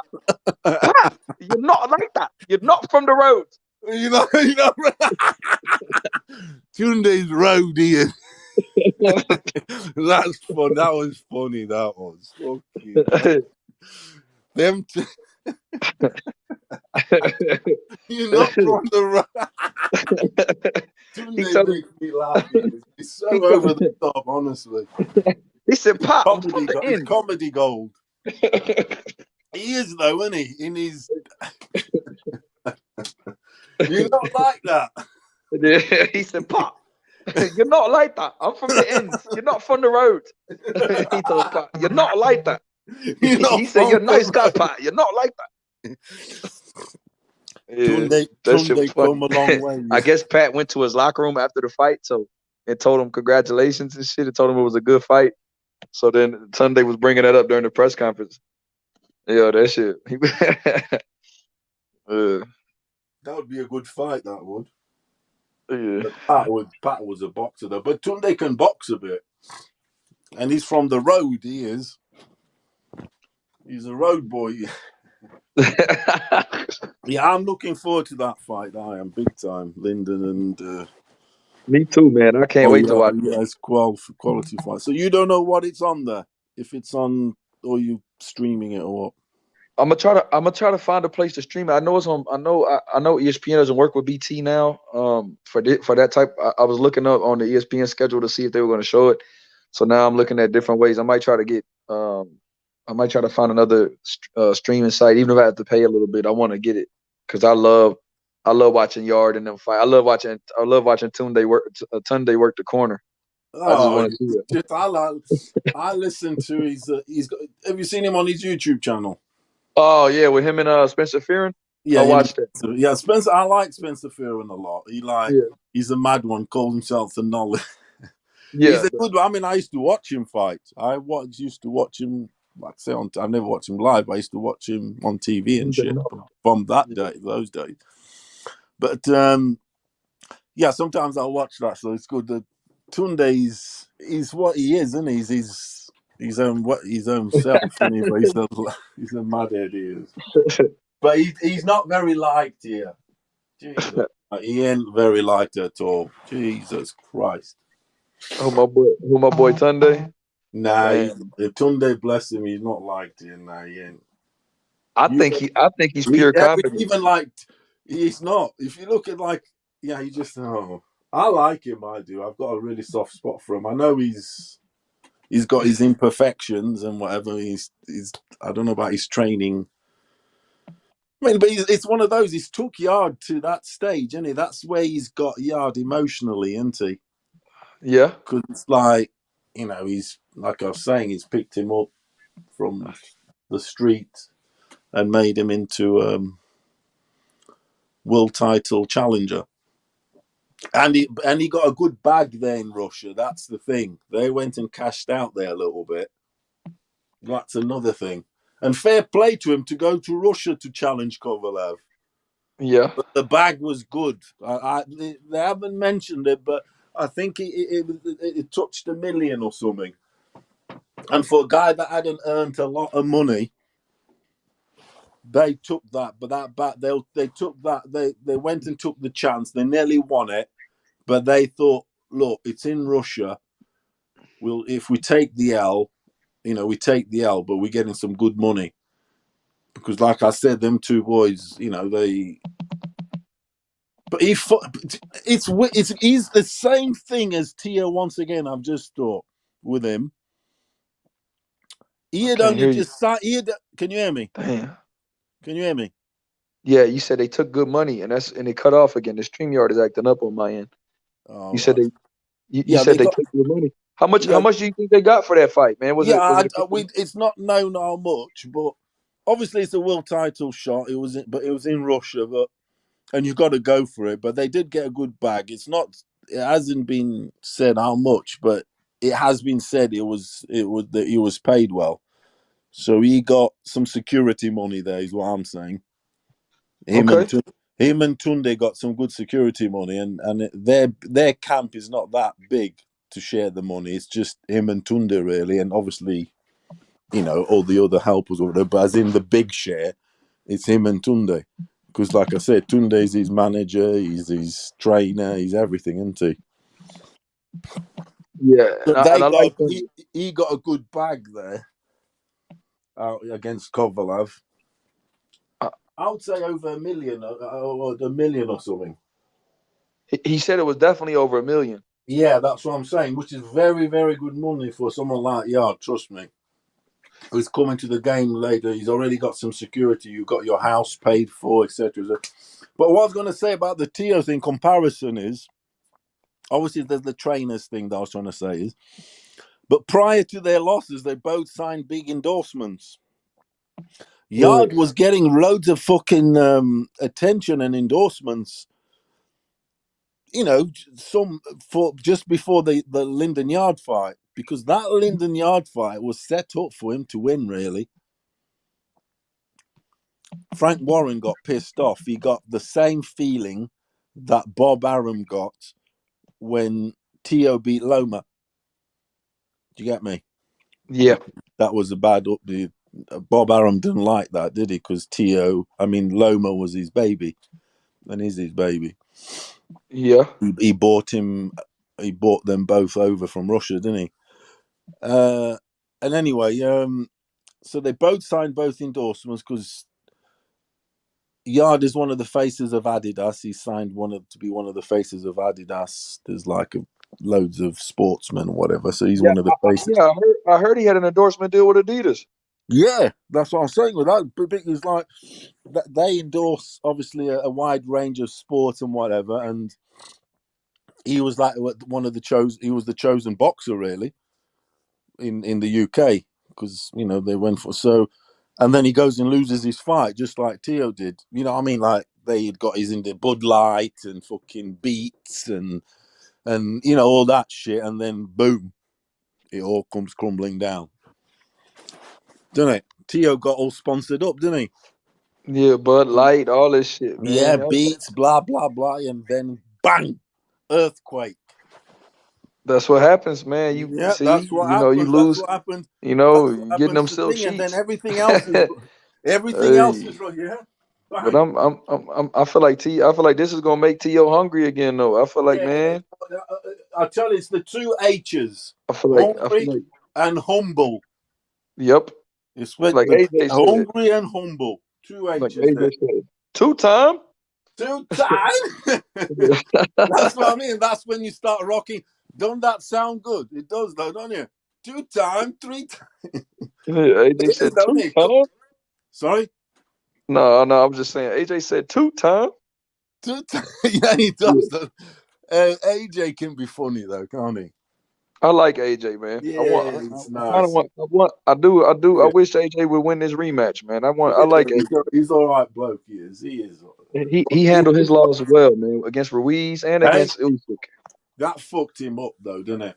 That fucked him Oh up. yeah, Because yeah, at the end of the day, and the memes, everything was devastating. You know, they did that coming to America, didn't they? yeah. He was like Eddie Murphy and that turning up and all. Oh shit! Now, what a But film that is! But that's a boxing film, isn't it? In a way, man, in the but I mean that destroyed him a bit. It did because it's his homecoming, isn't it? Not homecoming. It's his first fight in America, isn't it? First exposure, and everything went wrong. That really rocked him because it was his chance to really show, all right, win in America. Which Fury had done, though, hadn't he? Yep. One is, Cunningham and come back from a knockdown, this and the other. And he just, even Ricky Hatton won his first fight in America. I thought he fought on the undercard of, can't remember who he fought on the undercard of. Just things like his first fight and he's the heavyweight champion of the world, blah, blah, man. Bosh. Fucking hell, got hands thrown at him. Yeah, that was mad, that was. That was a big shock, wasn't it? Yeah. That was fucking hell. I couldn't believe it. Yeah, because of short notice, most people had Ruiz a 20-1 underdog. Yeah, man, it was crazy. Big Baby Miller. He had Big Baby Miller. He popped it up, didn't he? So, Ruiz coming with some hand, but he got caught, didn't he? He ain't got the chin though, has he? Man, that's the chin's this dodge, and it's also psychological now. When you've been exposed like that with a Ruiz, I was worried with the Usyk fight though, YB, because he was getting fucked. That Usyk's jab was rocking him up. It was. It hurt. It was sending his head back, and when his head would come back, he would come back fucking drunk. Mm. Do you know what I mean? Like, sort of like you'd been hit by a. Yeah, I want AJ to rebound, man. I really do. He needs to come in and. What do you think tactics he should do with this fight? It's gonna be tough, man. I wonder if it even does happen, because it's been quiet on the waterfront, and I wonder if they're thinking out there: should we not? Should we not? Because it's not concrete yet, is it? Like they are. No, I just read something. I read something yesterday, Paulo, PT, that AJ said if the money's right, I'll take step aside money. Exactly, because I think what Ernie's probably thinking, he's thinking, look, this is just, we're just like talking or whatever. He could be thinking, look, maybe we won't fight Lewis. We'll fight someone else, just a rebuild fight, and let Usyk fight, and then that sends Usyk to Fury. Right. Do you know what I'm saying? It's sort of like giving the problem to, because Usyk is the problem. Let's face it. Right. It's like swerving the problem, giving it to Usyk, but then having the problem maybe after a bit. maybe he's been with the trainer, his new trainer, a bit longer for his rebuild fight or something. And then, because he's stepping aside, he could get the guarantee that he fights the winner, if you get me. Right. And then, like you said, so it makes he's it sending the trouble to Fury, but he in the meantime builds up with a loosener, but with the new trainer, because then he's got time to work with it. implement the skills for the guys ahead, which will be the Like you winner of said, those. while Do you know he what I'm steps saying? Something aside, like that. yeah, like you said, while he steps aside, he could take a tune-up with his new trainer and then have Yes, multiple camps. and implement the new skills and adjustments that have to come. Yep, that's what Which I think have he's to. going to Yeah, do. That's what I think that's he's what going to do. he CP. perhaps should do, because if he goes in again now, let's say with a new trainer, I don't know if it's going to stick. The stuff's going to stick just yet. Maybe a fight and then another camp, but then he's still getting the guarantee of AJ and Usyk, the winner, so to speak. Do you get me? Yeah, But he wants to face the obviously, winner. there's White. What do you do with White and all these guys? That's another issue altogether. Right. That is stopping it, because he is due his title shot, isn't he? So, right. But these bodies, IBFs, WCs, they can do anything, can't they? I don't know, but it's gonna have to be White, though, isn't it, for Fury? That's the problem, isn't it? White is in line, isn't he? He's been in line, so I don't know what they're going to do. That what they would do with him, but that would be perhaps a good move for AJ. This and that, fight at the turn of the year, and then he fights the winner of the Usyk Fury or whatever. Because Fury would have any of them. He is a bit like that, and you'd probably want a unification. Yeah, like you said, if Fury was to beat Usyk, that would work out for Joshua. Yeah, because that's what I'm trying to say. Because that then makes that's the whole idea. Because it then, then he gets a title shot against Fury in the UK or wherever it may be, and it becomes the biggest grossing heavyweight fight ever. Right, and like you said, because maybe not so, it wouldn't sell. It would still sell in America. Like you said, they make so much money, man. But in the they rest were of the looking at world and UK, 150, $200 million a piece. Oh yeah, it would be in the UK. That fight, yes, sir. That's actually kind of smart, right? So, yeah, that would be the way. But Dillian White has always been he's the Achilles. He's the guy that's in between all this, and he wants his shot, and that's why he's been getting swerved, and Ernie's been putting him always to the side. Yeah, but now he's bothered about Dillian White because he's obviously AJ got beat. Dillian White's always been his second, isn't he? Let's face it, he is. He's with Ern, isn't he? Right. So. Now he's bothered about Dillian White and about him getting his shot, because what Hearn wants is to see Fury out. If it means Dillian White doing it or whatever, he wants to see him get beat, because he wants AJ back on top. Obviously, he's backing his boy. And but yeah, I think that's what they sort of could do.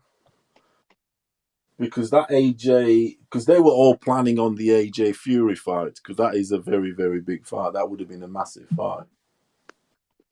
Right. AJ Fury. It still is. But I don't think it will be as big if he gets beat again to Usyk, if you get me. Oh, of course. So he wants maybe a little, like we was just saying, a little rebuild, a little fight. He definitely needs a new trainer, because that McCracken that's it. He's reached his ceiling. That's another thing. AJ didn't implement new he's been learning on the job, but I don't know. He's with the same guy all the time, and this same guy doesn't look like he's developed anymore. As in the trainer, he's doing the same old shit as in McCracken. And when he does try and do something different, he tries to box, but he hasn't done it very well. To me, that when AJ boxed Usyk, it wasn't a very convincing, boxing display. You saw once again Ruiz come in not as prepared, didn't he? This is fact, is it not? Paolo Beans, what's up? What's up, Puro? How you doing? What's going on? Straight out, you're from LA Central. Yes, sir. Yeah. Yes, sir. Just got home from work, man. They don't fuck about in Central, do they? Hell no, man. Hell no. I love it when H Money says, "I'm from fucking South Central, LA, motherfucker."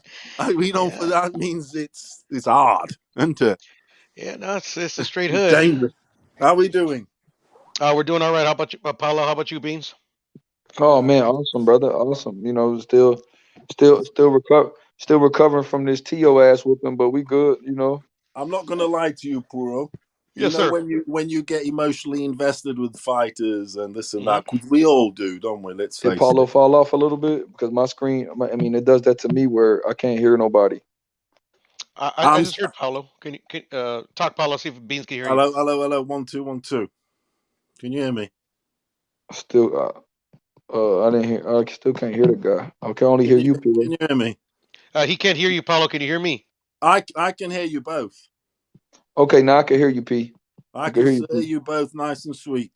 All right, cool. I can hear you too, PT. What did you say? You say you're not gonna lie? Oh, fucking hell, just skip the beat. Investing emotionally in fighters. Oh yes, emotionally in fight. I mean, with Tio, I did get emotionally involved, and I do like the kid and all that. And when there's something like this happens, it hurts. I'm not gonna lie. You know what I mean? It is. I haven't recovered because and I don't mind getting beat, Puro. Yeah. Like everything. But when you get beat but you've been amateurish, then that's shit. But then that's an excuse, isn't it, Puro? Yes, sir. It's an excuse, but that's tough, isn't it? I know it's tough, Titty. No, it is. I get too emotionally invested in sports.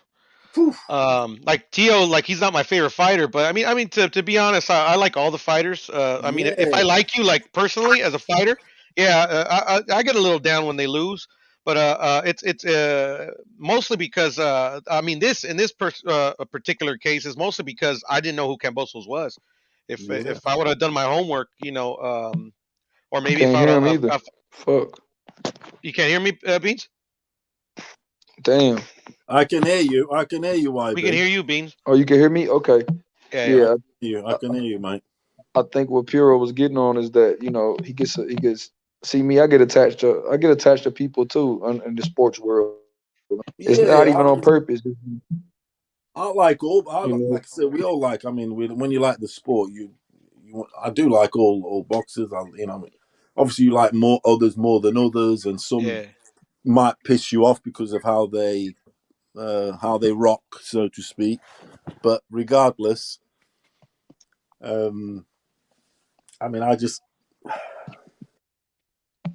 think that it's the wrong when you're amateur, wrong attitude, and you don't.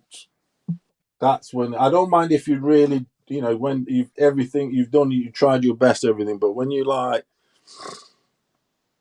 make it easier for your opponent, no, I don't. That's when it's shit. And I'm not saying I'm not discrediting. It sounds like I'm not discrediting Kambosos. Mm-hmm. Of course not, because he did his thing. He did what he had to do. But it's just one. He got humbled at the end of the day. We all got humbled. I got humbled. Yeah. Facts. Loads of crow. He's got humbled, and perhaps that's what he needed. Definitely his dad. What do you reckon, Puro, to his father? With his dad, I mean, they've always talked shit. I mean, that's what they do. It's just like me personally, I don't like being wrong. Like I was convinced, like Tio, was not gonna lose until he maybe he fucking fought Josh Taylor. I wouldn't say he was gonna lose to Josh Taylor, but you get what I'm saying. I just I guess I wouldn't say I overhyped Tio in my head. I made Tio out to be somebody that's like almost undefeatable when the guy's only has 16 fights. You get what I'm saying? Like literally, like I should have kept myself even keel and know that at his level that he is right now, even though he did beat Loma and Loma's a very good fighter, he's still only a fighter with 16 fights. And to me, in That's my true. head, a fighter with 16 fights, no matter how good they are, can still be beat by anybody. And do you know another example that can be beat? I.e. Loma. Not many fights. As great as he is, he could be beat, and he was. A couple of times or 3 or whatever he's been beat. Yeah. Yeah. So there is. There is. We were saying earlier, Buro, me and YB, that there is a chance that Tio's basically been exposed. Yeah, there is that chance. But I mean, however, in that same token, if he's exposed, Loma's exposed as well. Yes. They could. Or maybe Tio's just exposed that this crop of lightweights are not as good as we thought they were. Or maybe they're all equally matched, and we just think some are better than others. Yes. Maybe I'm wrong about Tank. Maybe I'm wrong about Ryan. Maybe we're all wrong about Devin. Maybe we're all super wrong about Kambosos. Maybe he doesn't lose for the next 20 fights. Who knows? Because you could say Tank in some fights is his power bailing him out. You could say that, but that's why I'm kind of like high on. Like I don't really have like per se a favorite fighter. You get what I'm saying? I have fighters that I follow that I like I like high skilled fighters. And unfortunately with Tank, I guess you could say it's unfortunate and it's a good thing that even though they haven't I want him to go up against better competition. I only have to go the only thing I have to go on by Tank is the competition that he's already fought, right? Or the competition is going to fight. So I literally don't even I hold all the fighters that he fights like kind of like equal in ability, and I just noticed that Tank progressively fight by fight gets better. You get what I'm saying? Yeah. That's all I got to go by. He does. Because now that you could say, and there's people saying that, Kambosos can perhaps beat Tank, and you could argue even in the resume now that, Kambosos has got a better resume. He's beat the 2 ex-world champions, whatever, like Selby and now Tio. But there'll be that argument, but still, I would still have a Tank beating him, if you get me. Yeah, because we go by skill, and then also Tank has beat his fair share of champions too. He beat Leo Santa Cruz. He beat Pedraza, right? Was a champion, if I'm not mistaken. Oh yeah.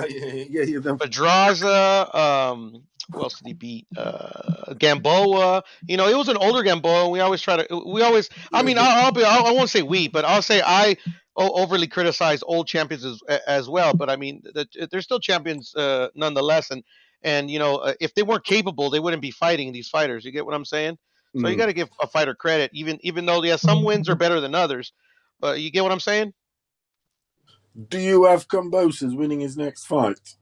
Depending who fights. Of course, but when I say I'm referring to the people that are suggested, the 3 people. Oh, definitely the 2, like Haney and Tank. Haney and Tank. And Ryan Loma. And Ryan and Loma. Okay, well, against Loma, I have Loma. Against Tank, I have Tank. You know what? I'll be perfectly honest. They're all 50-50 fights, in my opinion. They are. But he'll definitely give them all. Kambosos will definitely give them all a good fight. I think so. But Loma will have some skill set for him, though. Well, Loma's the most experienced and has a skill set, correct? Yeah, he's not going to. I don't think he would probably knock Kambosos down, say a Loma, because Kambosos shows quite a good chin, very good chin. Yeah, no, he But did. the skill set Still and got everything, dropped though. yeah. But And hurt badly. But another thing is, we were saying earlier that all these fighters now that are going to fight, that want Kambosos, they're going to fight Kambosos in the future. They know now what they got, don't they? Yeah, exactly. They know, So we know more. We all know a lot more about Kambosos now, don't we? correct. And So I would say that nobody would overlook him anymore. No, preparations, everything will be according definitely to that display he put in. Correct. And there won't be any underestimations, and there won't be any fucking amateurish straight out of Compton, or should I say straight out of the hood. I'm gonna knock you out in the first round. First round, and your whole agenda is first round knockout. I feel you, but sometimes that works. That come out of the first round and knock you out. But this is the thing. I mean, for us, we didn't know how good Kambosos' chin was, and I would say it's fair to say that neither did Teo. Yes, but nonetheless, he did drop him in that 10th round, and Kambosos was hurt really bad. Yes, and it was late on. Yeah, and it was later. But on. it was later on. He could have been tired, but nonetheless, he still got him with 2 good shots. He got him with that first one that wobbled him and the one going down. So he was definitely hurt.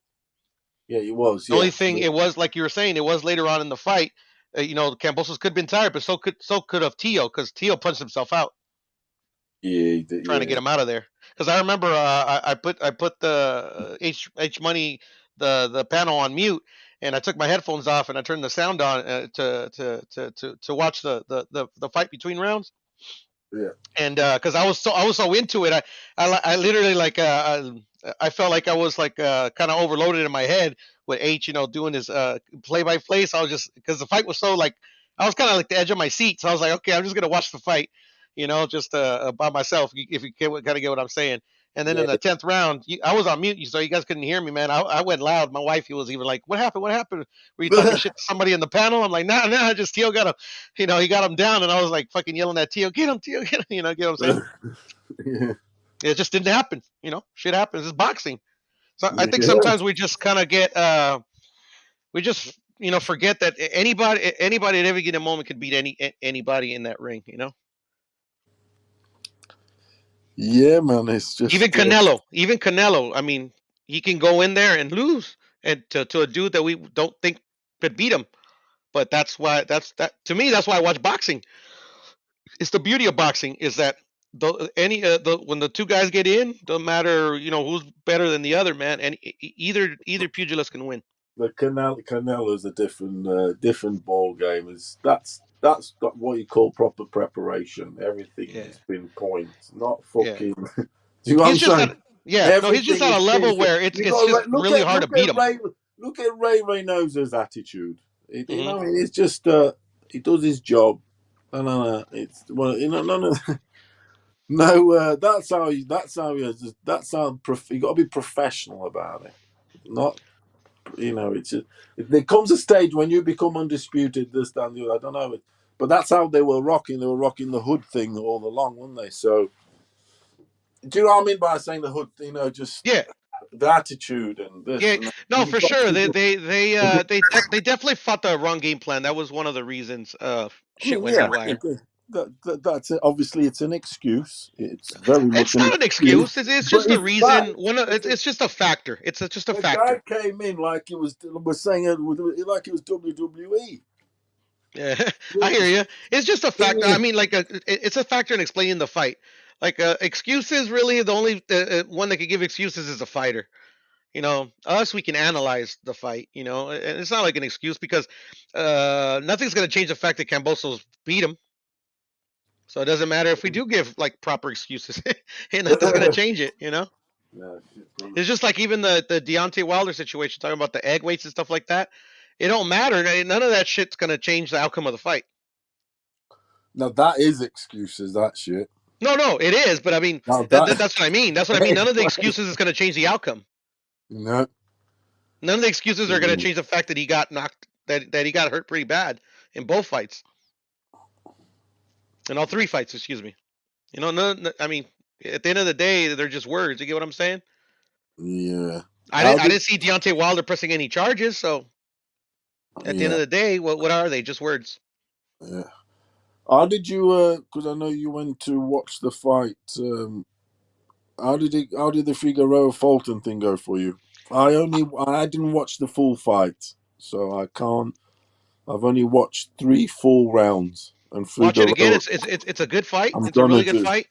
It's very, very evenly fought. Because it was so like kind of like it was kind of like the Teo fight. It was just as good as the Teo fight in my opinion. Teo fight obviously better, but I don't know because it was so good. I can't score the fight like that. Yeah, I watched. When I'm like into it, you know. Yeah, But I my watched. initial reaction was a Figueroa win or maybe a draw. But if they gave it to Fulton, I wasn't mad. It was that close. But I rewatched it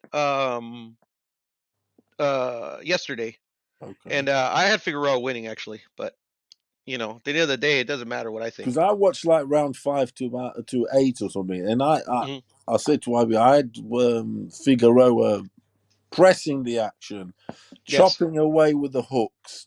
Left, he was chopping away, wasn't he? Bang bang. He is all go, isn't he, Figueroa? Yeah, he has a very good motor. He was all going. Like Fulton was the one on the outside, so to speak. You know, getting his bit in when sort of Figueroa really took a breather. Yeah. Well, the thing was is that he throwing. he was very accurate. I mean, he hit Figueroa with a lot of good shots. Yeah, he was. You know, percentage Being wise, sneaky, wasn't he? He was big. They're not even sneaky. It's just I think Figueroa needs to shore up his defense a bit. But unfortunately, his type of style is just kind of like it's just he throws so many punches. It's just Fulton is very good at countering. So I think I mean I'm sure there's something. I mean I would have to analyze his fights to see what would I do differently. You know, in, like if I was his coach. But I mean it was very evenly matched. If you go by the 4 criteria, which is effective aggressiveness, ring generalship, clean effective punching. I forget what the 4th one is. Defense. Yeah. So definitely ring generalship was definitely Figueroa, because even in Fulton's corner they were telling him stop going to the fucking ropes, and he was telling them I can't. You know, I'm trying to stop him, and like little Figueroa was definitely pushing Fulton to the ropes. Defense, I would have to give that one to Fulton. Clean effective punching could be a wash, and effective aggressiveness. I guess I would have to give it to Figueroa. I don't know. It's just it's a very hard fight to score, Paulo. You should watch it and give me your opinion on that one. I had 7-5 Figueroa. Yeah, I'm gonna watch it, like properly, because YB was also on about it, and like I said, the bit I watched, I saw sort of like Figueroa on top, but it was a very hard fight to. I mean, so YB was saying is, and I've heard on the podcast, this English podcast I listened to. Which one? It's Fight Disciples. It's called. Okay, I haven't watched them as much, but have you heard of G-Man? G-Man, no. Yeah, he's a I don't know if he's British or if he's or Irish, but I just got you know, the algorithm put it on my YouTube, and I actually like his fight takes. I've only seen like maybe like 10 of his videos, but he's good. He's an English dude too, I think. Is that that's on YouTube, is it? It's on YouTube. Yeah, I know this one dude. I don't know who the dude is. He's part of his entrance. It's I think IFL. I think it's probably like their podcast network. This one I listened. They are on YouTube now. They're pushing the YouTube channel a lot more, but they're more as in proper podcast, as in audio. Yeah, I've heard the Fight Disciples though. I've seen a couple. Yeah, of their it's 2 guys. other Yeah, videos. it's 2 guys. Yeah, a couple of guys.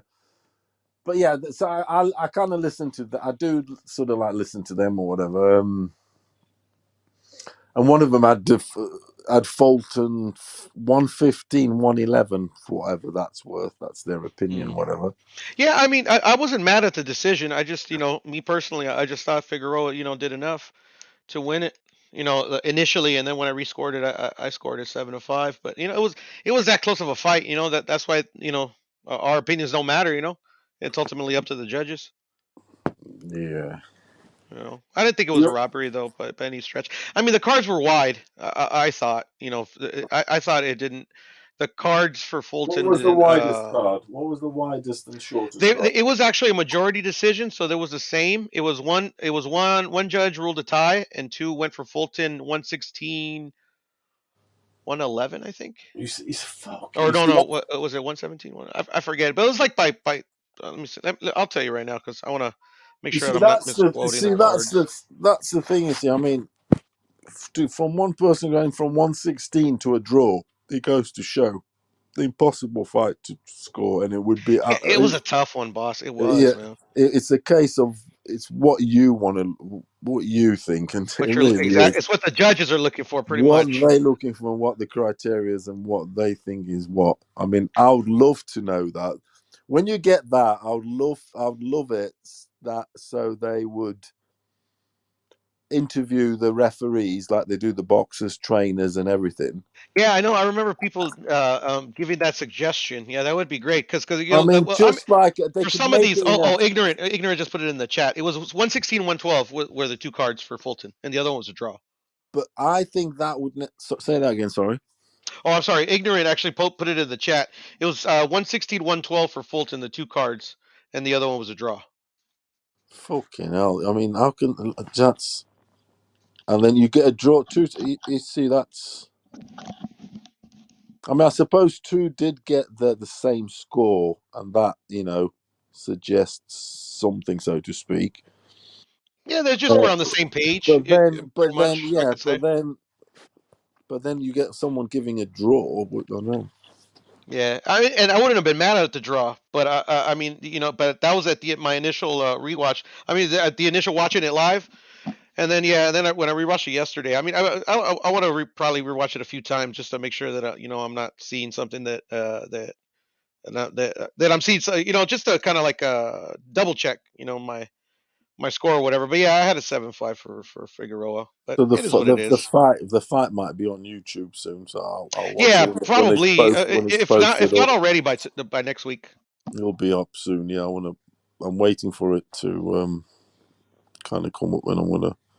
I definitely want a rematch though. It was an entertaining fight. Yeah, I mean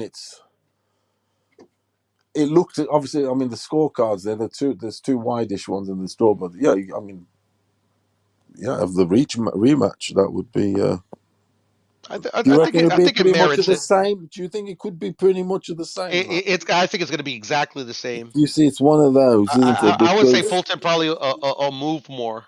Because there was like a round that I remember where he was moving he was moving kind of like he was moving from like post to post, stopping a little bit to get his punches in, and then Figueroa was just chasing him, but it wasn't the whole round. Figueroa eventually caught up to him. He did a very good job of cutting the ring off Figueroa. Yeah, so and also there was in spots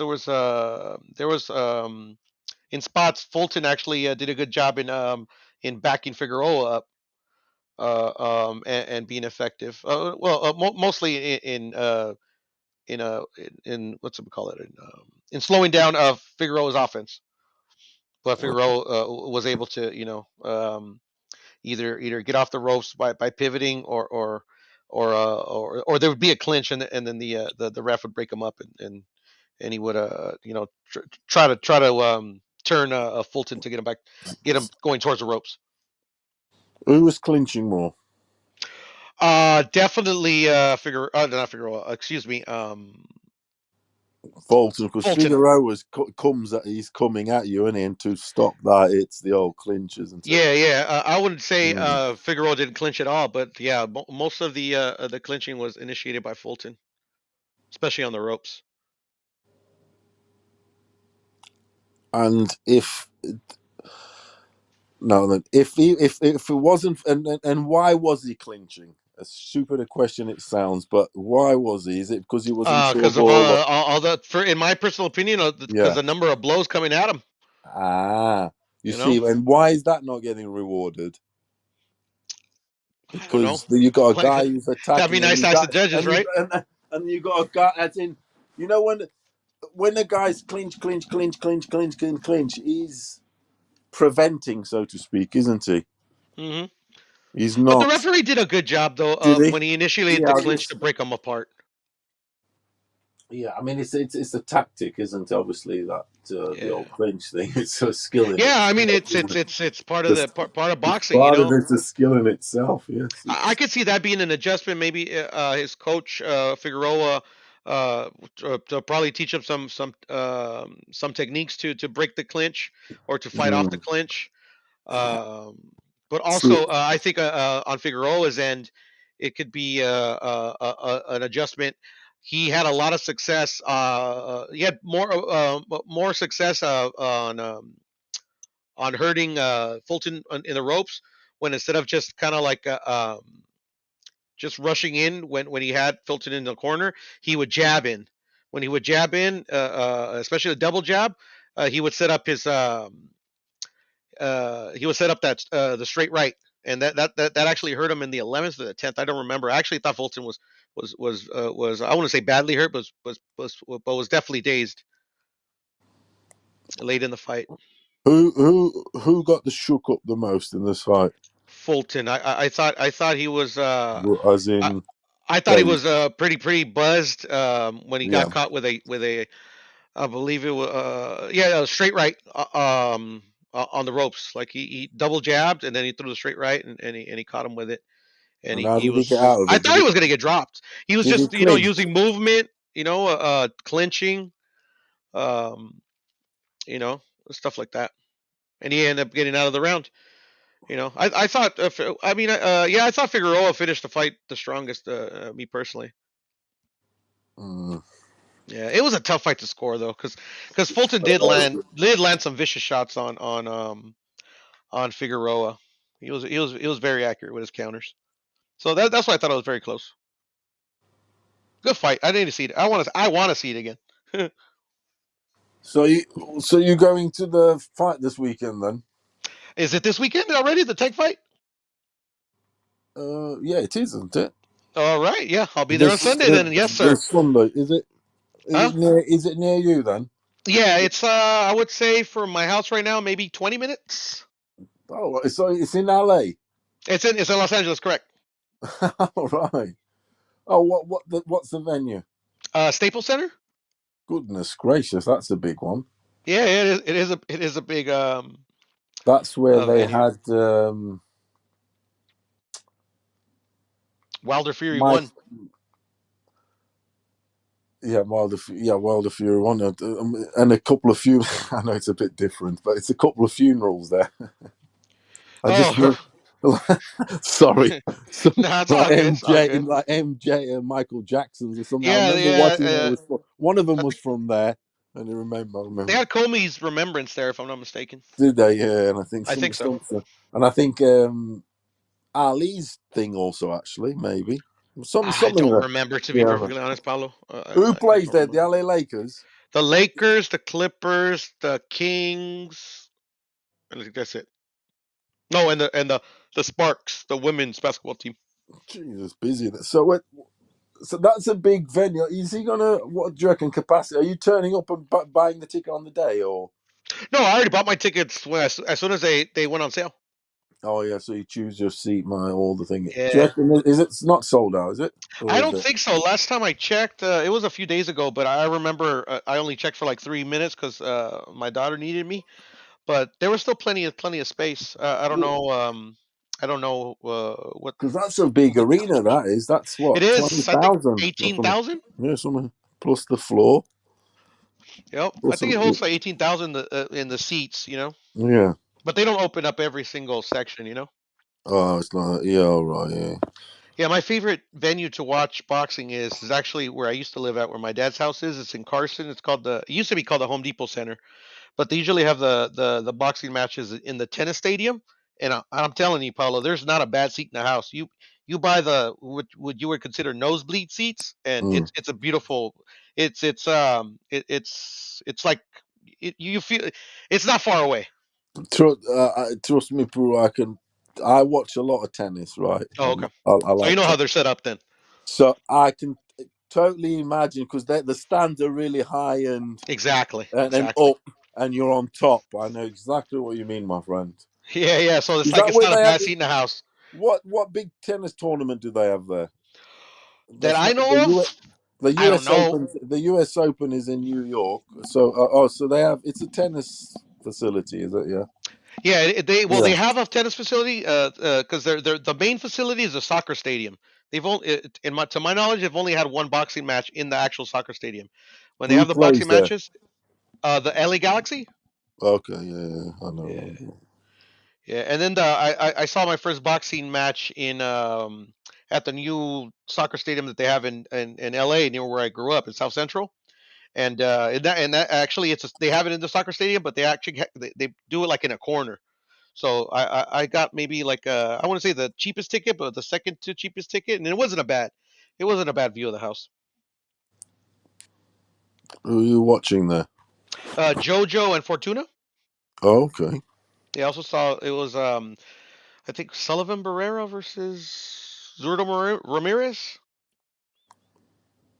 Oh, okay, yeah. Yeah, they also had I believe a women's championship fight, and that's all I can remember. I think they had some other preliminary ones, but I don't remember. But yeah, I went to go watch JoJo and Fortuna. Yeah, that'll be good. And even though I have faith in JoJo to win against Haney, even though it's going to be a tough task, I'm sure Haney's the favorite and justly so. But I actually thought JoJo lost against Fortuna. Okay. You know, I Yeah. don't know if he got injured or whatever, because to me he started off the fight really well, and then it kind of got. I don't know. To me, I felt like he got injured because he wasn't as he wasn't pressing the action as much. You get what I'm saying? It wasn't like like Fortuna like blew him out or outboxed him. It's just I don't know. To me, he just felt like he's if he was throwing he just his activity went down at a certain point. I don't remember the fight too well. I actually need to rewatch it. Actually going to rewatch it before the Devin Haney fight, just to see maybe because when I'm at the stadium, it's hard for me to score fights, even though I try to score them in my head. It's pretty. It's It's better to really watch the hard. telecast. Yeah, it is really hard because you there's so many distractions, and you look there and Yeah, you look there. Yeah, it's a women and bit. alcohol. You see, Actually, it's kind of hard to score a fight even when you're watching it distraction. live at your house. Oh, it's all over the place. Yeah, so Yeah, I'm it's one definitely of gonna those. rewatch it. I want to Yeah, rescore it. that's you got to take it all sort of in and all that. It's like when I watch soccer, this and that, and want to watch my team. I don't really like going to a place that I like to really watch it, maybe with someone close or on my own or whatever, but not because I want to concentrate.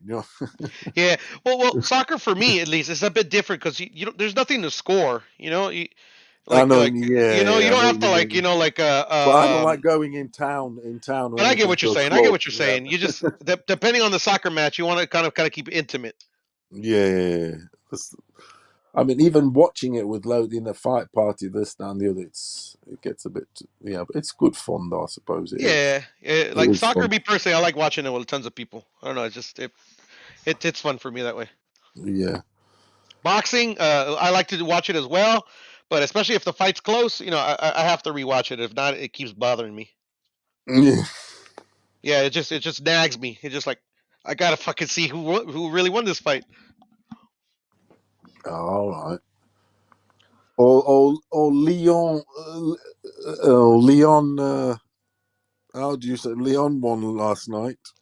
I didn't even know they played last night. I know they played Saturday and they lost, but I think they played last night and they won 2-0 because oh, nice. I work nights, yeah. Mm-hmm. So I work 9 in the evening till 7 in the morning. Yeah. Yes, sir. And so that's the Leon, yes. Yeah, that is So the anyway, so I work nights. escudo, Not as it's called in Spanish. sorry. That's the escudo, as they call it in Spanish. Yeah, the escudo. The Yeah, I badge. know. Yeah. It's a Leon, isn't it? Lions. Yes, sir. Yes, sir.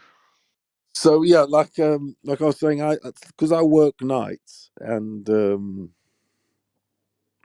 overnight is when the American sports are on over here. Obviously, when I'm working overnight, so it'll be the all the Mexico, the boxing, for instance, the soccer, the basketball, everything that in South America or America is over the evening. The Americans, I Obviously, got you. yeah, obviously because of the time difference.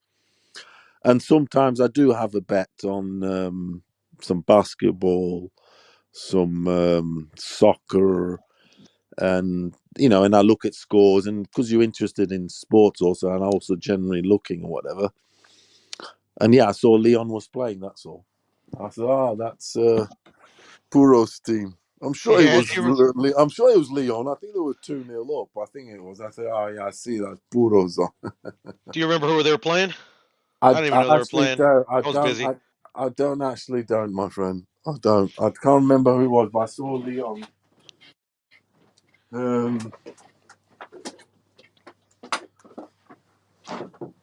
Do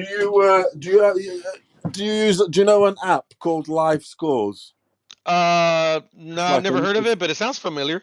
It's like L. Obviously, it's like an LS in black, and then the outer is in orange. No, I don't know And it. they do the scores for. So like ice hockey, basketball, and what else? Tennis, soccer, and all that. Blah blah. They're actually a betting app also now. But regardless, so I was looking on the scores, and like I said, Leon was on. Leon. How do you say it? Leon. Leon. In Spanish, it's Leon. I've called it Leon before. But just kind of like an inside joke with my sisters and shit. That's what we call it actually at home, Leon. But yeah, it's pronounced Leon. Club Leon. Club Leon. Club Leon. Yeah, correct. Who else is on the undercard then? Do you know anyone? For the Tank Davis? Yeah. So it's Sebastian Frondora. Here, let me look it up to make sure I'm Sebastian. The real tall 154 dude. He's like 6'7" or some shit like that. I like him. He's tall as fuck. He is. He's fighting a Spaniard. He's what? He's about 6. What is he? 6? I think he's like 6'4" or 6'5", something ridiculous, like that. Isn't he? How is that weight? And he's lanky too. He's like a stick, but they say he hits hard. It's incredible how big he is, though. How tall he is. Yeah, no. If he ever put some more weight on, some muscle, shit, he could go higher up in weight. Yeah, and even at that weight and the weight above, if he can really get the skills going and some strength, everything, some boxing, he should. And the size he is, he could be doing it. He should be but he could be doing a Tyson Fury to these guys. Right? Because just pick them all off, and if he gets like a good 1-2 going and not working off the jab, he shouldn't be beat, so to speak. Not obviously he can, but he's got incredible attributes, is what I'm saying. Yeah, no, for sure. Yeah, for sure. What's his power like? Do we know? I think he has a pretty impressive power record. So, but he's early in his career, so Yeah. A lot of the time, he's a good one to watch. Actually. Yeah, he is. The KO percentage it could be deceiving. Where is he? Is he Mexican? He is Mexican, if I'm not mistaken. Mexican American. Mexican American. All right, yeah. If I'm not mistaken, I'm not sure. Yeah, I've watched him at least a couple of fights of it. He's good. I've seen a couple of his fights as well. He's on a lot of undercards from over there. He's got that. So he's on. That's you got a good show there. You have. Yeah, and they have also Sergey Derevyanchenko versus Carlos Adames.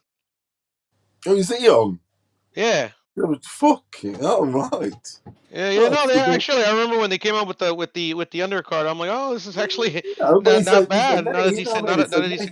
not a bad card. Yeah, it's I remember you Deontay only Wilder's card, man. That shit was stacked as well. yeah, that was good. But then the fight, I don't know if the fight's planned out as good as it should have done, so to speak. Which one? The card. What was the fight? What were they again? If I can Oh, remember. for Deontay Wilder's card? Yeah, if I could. It was. Well, it was the heavyweight. I remember it was one of the up and coming heavyweights. They also had shit. I actually don't remember, but I do remember that was pretty stacked. I can't even remember. I just remember the fights weren't. It was certainly didn't. It was no Tyson Fury Wilder fight. Put it that way. They were like.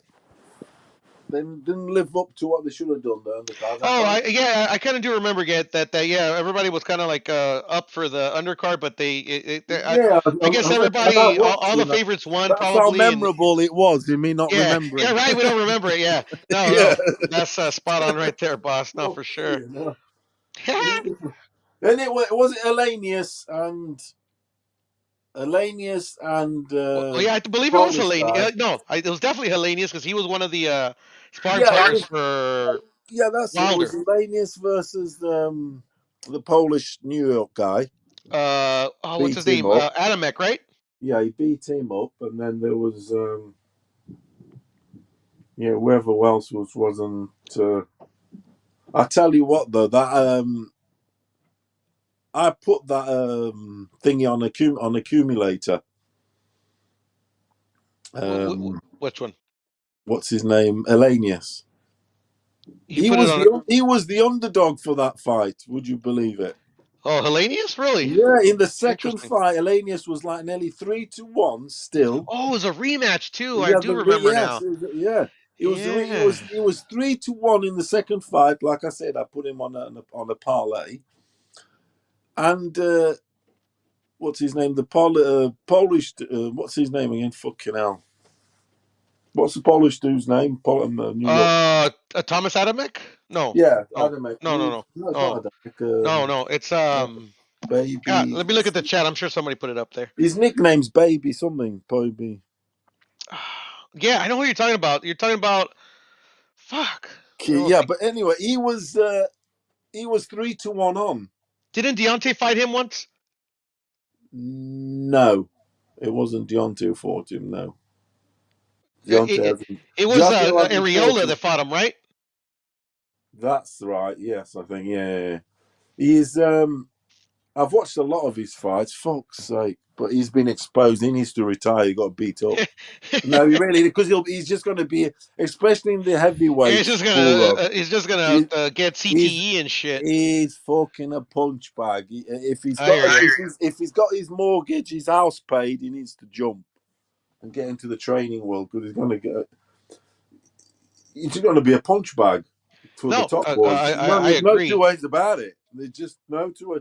He just hasn't got it. Adam Kwanaki, right? That's the one. He only has 2 losses too. That's crazy. To the same guy, but Bruno, he hasn't. But he hasn't. Honestly, is. I don't know. I don't think. Yeah, to the same guy, exactly. But it wasn't. It was poor, but he got beat to a Hellenius, so you got to put things into. He's not going to be the top guys, is he? Yeah, I hear you. He's a punch bag, basically, you know. Yeah, and Hellenius, he has 3 losses, but he's been coming. He's been doing well as of late. Yeah, he has. But he blasted him really. Yeah, I remember. Yeah, Hellenius' last 2 fights were against Kwanaki. Yeah. And look, they just put Kwanaki in the chat. Thanks. I think this guy's Dutch. I can't pronounce his first name. Yeah, but he was a huge favorite. That Kwanaki was huge, especially in the first fight. You think in the second fight he was still a pretty huge favorite. Yep. Shit happens, you know. That's the thing about the heavyweight. Go ahead. I was just going to say, are you bothered about the fight here in England? Which one? Lyndon Arthur versus Anthony Yard. Oh, I definitely gonna watch it. Yeah. I don't know when it is, but I It's do like Yard. Saturday. He's good. It's Saturday. A Saturday? Cool. Come on. Is it on the zone? Yup. It's no, it over here it's BT Sports. So I think it's ESPN over there. ESPN over here. Okay, cool. I definitely want to watch it. This is a rematch, right? Yes, it is. And the odds, everything are all pretty even. Yard Okay, is so it's gonna be a good fight. Yard is only just gone a favorite now. He's 11-8. Oh, okay. But yeah, it's an even fight. But YB had a look on ESPN's schedule and it wasn't on there, so I Yeah, don't know. it's probably a fight that I don't know. I would have to look it up and see Yeah, what's going on. it's probably not televised there, but I mean it is a Mm-hmm. rematch and it's BT. I don't know. But You can it's find a a fight. link though. You can find a link. But I'll be honest, I was saying earlier, it's the fight I'm looking forward to the most this weekend, believe it or not. That's cool. That's cool. No, that's just what I'm riding with because, I mean, you got Haney's, Tanks, this, whatever, but no, that's the fight I am. I rock with Yard. I like him, sort of thing. Yeah, I like Yard as well. I thought I he was gonna like knock him, out but Kovalev, but it is what it is. he's got the same problems as Tio has. His trainer, everything, and tactics, and he's having some problems, some issues. Oh well, yeah, that Tunde Ajayi and everything. He's brought someone else in. Basically, he was at the stage Tio kind of is now. Should he get rid or not of his trainer, so to speak? I feel you. And they compromised, and instead of getting rid of him, they brought someone else in to oversee, to help, to be a second eye. And he was an ex-boxer himself. I think his name is John Cook. Black dude from Jamaican background even, but he fought out of England. He was a domestic fighter, let's say, European level. So anyway, and so they brought him in, sort of thing. But yeah, I'm looking forward to that. Not, it's just trying to get the sleep in, Puro, because it's like that card is on in the evening, 8 till 11. And then at 12, the American fun starts. So it's like it's too much. And then Sunday it's Tank. It's busy all week, every weekend. Box, my friend. Yeah, no, it's the year's ending out strong. Hey, el boxeo todos os fins de semana. Yeah, yes sir, yes sir. There's a lot of boxing in the fin de semana. How much is a ticket for Tank cost then? What's the price? What's ringside? I don't even remember what I paid. It's been such a long time I bought them. Let me see. Just compare prices with here, and at Staples Center, Tank. I mean, I believe ringside was like $500 maybe, or $1,000. I'm not sure, but I did not pay for ringside. I can't afford that. I can't afford that type of money. Not right now, at least. Fuck that shit. I would if I could, but I just don't have that type of money to spend on unboxing. Nah, it's too much. I mean, to be honest, when I go and if I go, I don't go 2x, but I'll just try and get the best sort of medium price ticket, if you get me. Yeah, no, for sure. I feel you. I've always wanted to sit ringside though, and there's an opportunity when they have the fights at that tennis stadium I told you, because normally the ringside seats are like $500, and they have some great fights there too. It has a reputation of championship hosting some fight. Yeah, like I've seen 2 fights of the year at that stadium.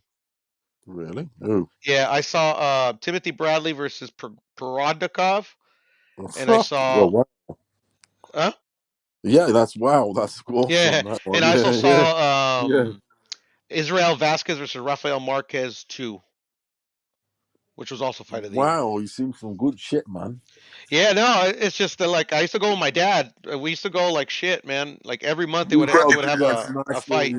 You got some You know, fights, yeah. and I lived across the street from it, so me and my dad used to walk. That's awesome, though, isn't it? Yeah, it's right at the doorstep. Yeah. And then when he got a bit older and he would just get too tired to walk from the stadium to and from the stadium, we would just have my sister drop us off and pick us up. All right. Yeah, because my dad, they opened that stadium, I don't know, sometime in the 2000s, but me and my dad were in Europe in 2015 and he was 85. 85. Yeah, and we were in England. Oh, you come over with him? Yeah, I came with him because I wanted to go and I didn't want to go by myself. I was gonna go by myself, but then my mom was like, "Why don't you take your dad?" I was like, fuck it, let's go." And I took him. I just did like I would have took him like if it was like he was younger, but I just figured he would get tired. That's why I didn't because me and my dad was like my best friend. We especially for boxing and poker, like we were always hanging out, going to Vegas and shit like that. But for that trip, because I always wanted to go to England, I just thought he would get too tired. But my dad was like, "No, I could do it," and sure enough, yeah. I mean, he got tired. I mean, but he was able to keep up even when we were in Amsterdam and I don't know if you've ever been to the Anne Frank house. No. Yeah, well, they have the Anne Frank houses. I don't know if you've ever been to Amsterdam. The houses, some I've of them are like 2 to 3 Amsterdam, stories. No. Yeah, well, some of the houses are like 2 to 3 stories. That's yeah. So like you have to like climb up these stairs, and sometimes they're like the gap is wide, but my dad he made it no problem. And I remember, we used to go sightseeing during the day, and at nighttime you'd be like, okay, I'm tired. I'm just gonna chill out here, watch TV, go to sleep, and then I would go out and go to a pub or wherever, just have get a taste of the nightlife while I was there. Trust, I've had some dudes like that. Sometimes I fly to Lisbon sometimes with my father because he's getting on a bit. He's 70, not quite 85. He's 76, but he doesn't walk like us. So I know what you mean. Yeah. Nice. But that's nice of you coming with him, though. You know what I mean? No, we had a great time. We were only there for a week because, like I said, we don't come from money. So I was only able to go a week, but we had fun. We were able to go to London, Paris, and Amsterdam. That's good. I don't come from money myself, my friend. Yeah, I feel you. So you understand. You understand. So Europe is expensive for Americans, man. Yeah, I know what you mean. It's everything's getting expensive now. Petrol here has gone really up. Everything's gone up. It's gone up here too. It's gone up to $5 a gallon. I don't know how to translate that into liters. Motherfuckers have told us we got to wear masks now at Christmas. It's fucking god. Anyway, you don't wear masks on Sunday, do you? At the boxing? No. Well, when I went to the boxing, no. It said on the ticket that you got to show them a proof of a vaccination or a negative COVID, but they didn't ask for shit. Like me personally, my sister, she's like high risk, so I try to wear my mask when I'm around people that I don't frequent with. But other than that, I just go to work and I'll go to Home Depot or that's a home improvement store, and stuff like that. I really don't go with. I really don't go to a lot of places where there's like people that I really don't know. But I think I already got COVID when it first hit. So I don't know. It's been it's been a horrible experience with this fucking pandemic shit. I just want it to be over already. Yeah, I know what you mean, mate. Yeah, I sort of. I hope so, Tough as G. I hope so, man. Do you know I've had I had that stuff, and I'm just gonna say that that's just my. How can I put it?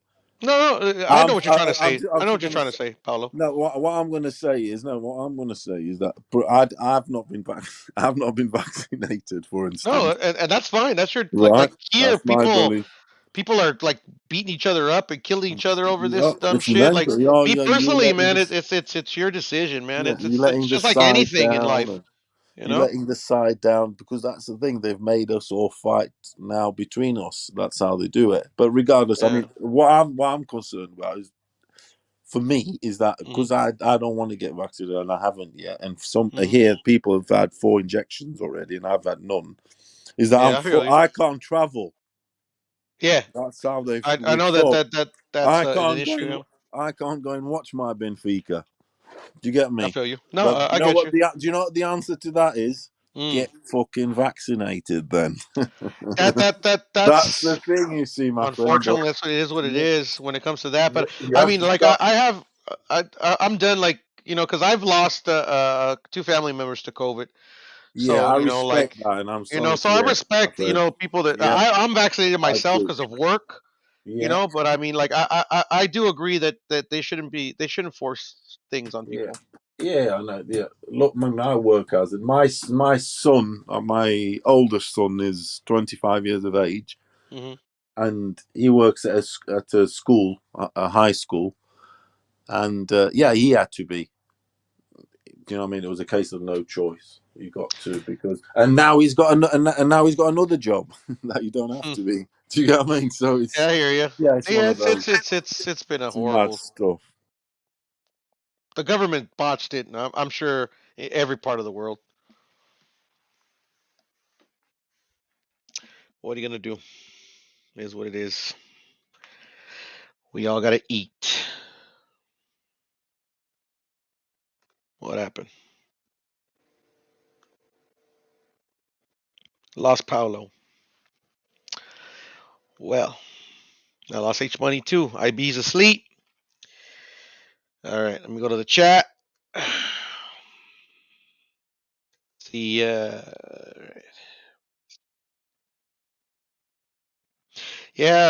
I've heard of the some new strain as well and shit. Man, they're gonna keep coming out with new strains, fellas. It's a bitch.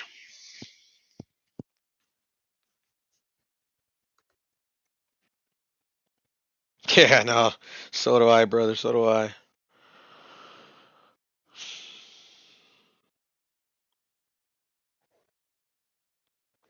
I try not to dwell on it too much, though. Just keep it pushing. Try to be safe as possible. You know what I mean. But still, yeah, it's annoying to say the least. Now then, Puro, Hey, you're back. I was talking como to the estás? Yeah, chat. there's that goke in the chat there. I want him to come on the bloody chat, Gaz. Gaz? Yeah, I would like him to come on the chat. I want to talk to that guy because, Hmm. God, he got some shit he did. Oh yeah. Well, yeah, What he do you... was on the panel, wasn't he? And it was hilarious. Did you see it? I did it. I did it. Do you I know what I mean? barely It's start. like, yeah, I barely saw his name actually. yeah, Gaz. It was a mad one, that was. But Jump. what's his name? Rakesh was. Oh, Was cooking him where Keish came on. oof. Rakesh went mad for it, but then he also didn't help himself, because he was calling us girls and this and that, and then Rakesh. Do you know? I honestly thought, and maybe still do think, is Rakesh real? He sounds pretty real. I Hey, don't mean to be Kush, thank you, funny, brother. I but appreciate it. I don't mean to be funny, but God, it seems like it's like as if it's a mess about, like a troll. I mean, He's off the yeah, Rakesh chisel, seems pretty definitely. real. I mean, Yeah, he is. H knows him. H knows him. Yeah, but he's funny as fuck. He's a Yeah, fucking Rakesh. madhead. He's a fucking madhead. He'll whatchamacallit, his Oh, endurance in trolling yeah, is he's top a notch. stam. Oh, He'll out troll you until you oh, just he's drop got off. the stamina. He has, and he tells you ain't got it. You ain't got. Oh, he's fucking off the hook. Yeah, no, Rakesh, man. Yeah, he seems real enough. But you know what I mean? You could take him as a troll because here you get we know with the sort of like the Indian accent or whatever, they use that here as like a fun thing, sort of thing. A little bit. Well, he has a last name, unless if he's not real, man. Whoever is Rakesh Patel is going that extra mile to make us think he's real. Oh no, Patel is one of the most famous. It's like a joke name here, also. Believe it or okay, not. so it's like I get why you would think that dude is not real. I get you. Yeah, because I don't mean disrespectful, but the Patel, no, for sure, we know the Patel, the first, his surname is probably the most popular surname in India. I know that. I have no idea. I mean, I've heard Patel a lot in my life, but I don't know if it's very popular here. There is even Shankar is popular as well. Yes, definitely. I had a buddy actually. His last name was Shankar. Did you? Yeah, it is actually. Sarma's another one. But the Patel here, there's like not quite a joke, but there's like a saying, "Oh, if you're ill or something, then go and see Dr. Patel." Because, like, obviously, there's a lot of Indian doctors here because India's got links with England, obviously, from the past. For sure. So there's because it used to be under English rule, etc., etc. So there's a lot of Indian culture here, influence, etc., and obviously a lot of Indian doctors because Indian culture and they study, they look to get the higher job, so to speak. Yeah, doctors, this, that, and the. Sorry, Nathan, I'm here. Oh, we're doing Gaza. Yes, brother. Sorry to interrupt you. Keep going. So I've been listening. Fucking, you have no idea, bro.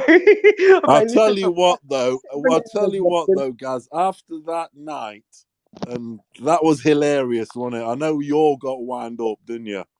It was all crazy. But what a coincidence that Cambo goes and does it. Brother, how mental! What a coincidence! It's fucking awesome. After all that, the shit we gave you, and he goes, and does it, wasn't it? You're the man. You must be in fucking sky high. You must be sky high. Oh yeah, you're the man, Gaz. You're the man at the minute. I've been humbled.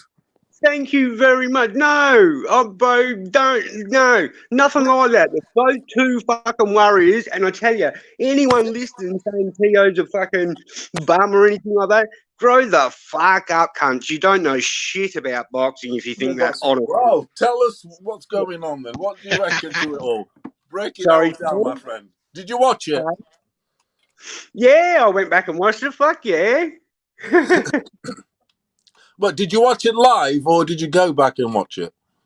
No, I went back and watched it. I was listening to you guys when I was live with you guys the whole fucking time. Because when you said, make sure, someone said in the chat, make sure you come back, Gaz. And I said, fucking, I'm not going anywhere, mate. I'll be back. Yeah. And brother, listen, when we're talking all that shit about girls and fucking we were giving each other shit, like H Money said, and I got so much respect for that boy now. I tell you, that brother, I should say, see, our lingo and all that shit fucks us up. That's my only concern is I don't get caught in interpretation. 100%, bro, and you don't understand half the shit when I said like fucking. I got what you're saying. Everything was obviously the mate, the bloke, this and that, because I live in England. I know the English Aussie thing, the whole band. You know what I mean? I know what wicked. Yeah, I couldn't see what I know what the crack is. Everything. And the funniest thing, we don't get crack over in Australia. Patel had you going though. Fucking hell. What's that? Patel. Oh.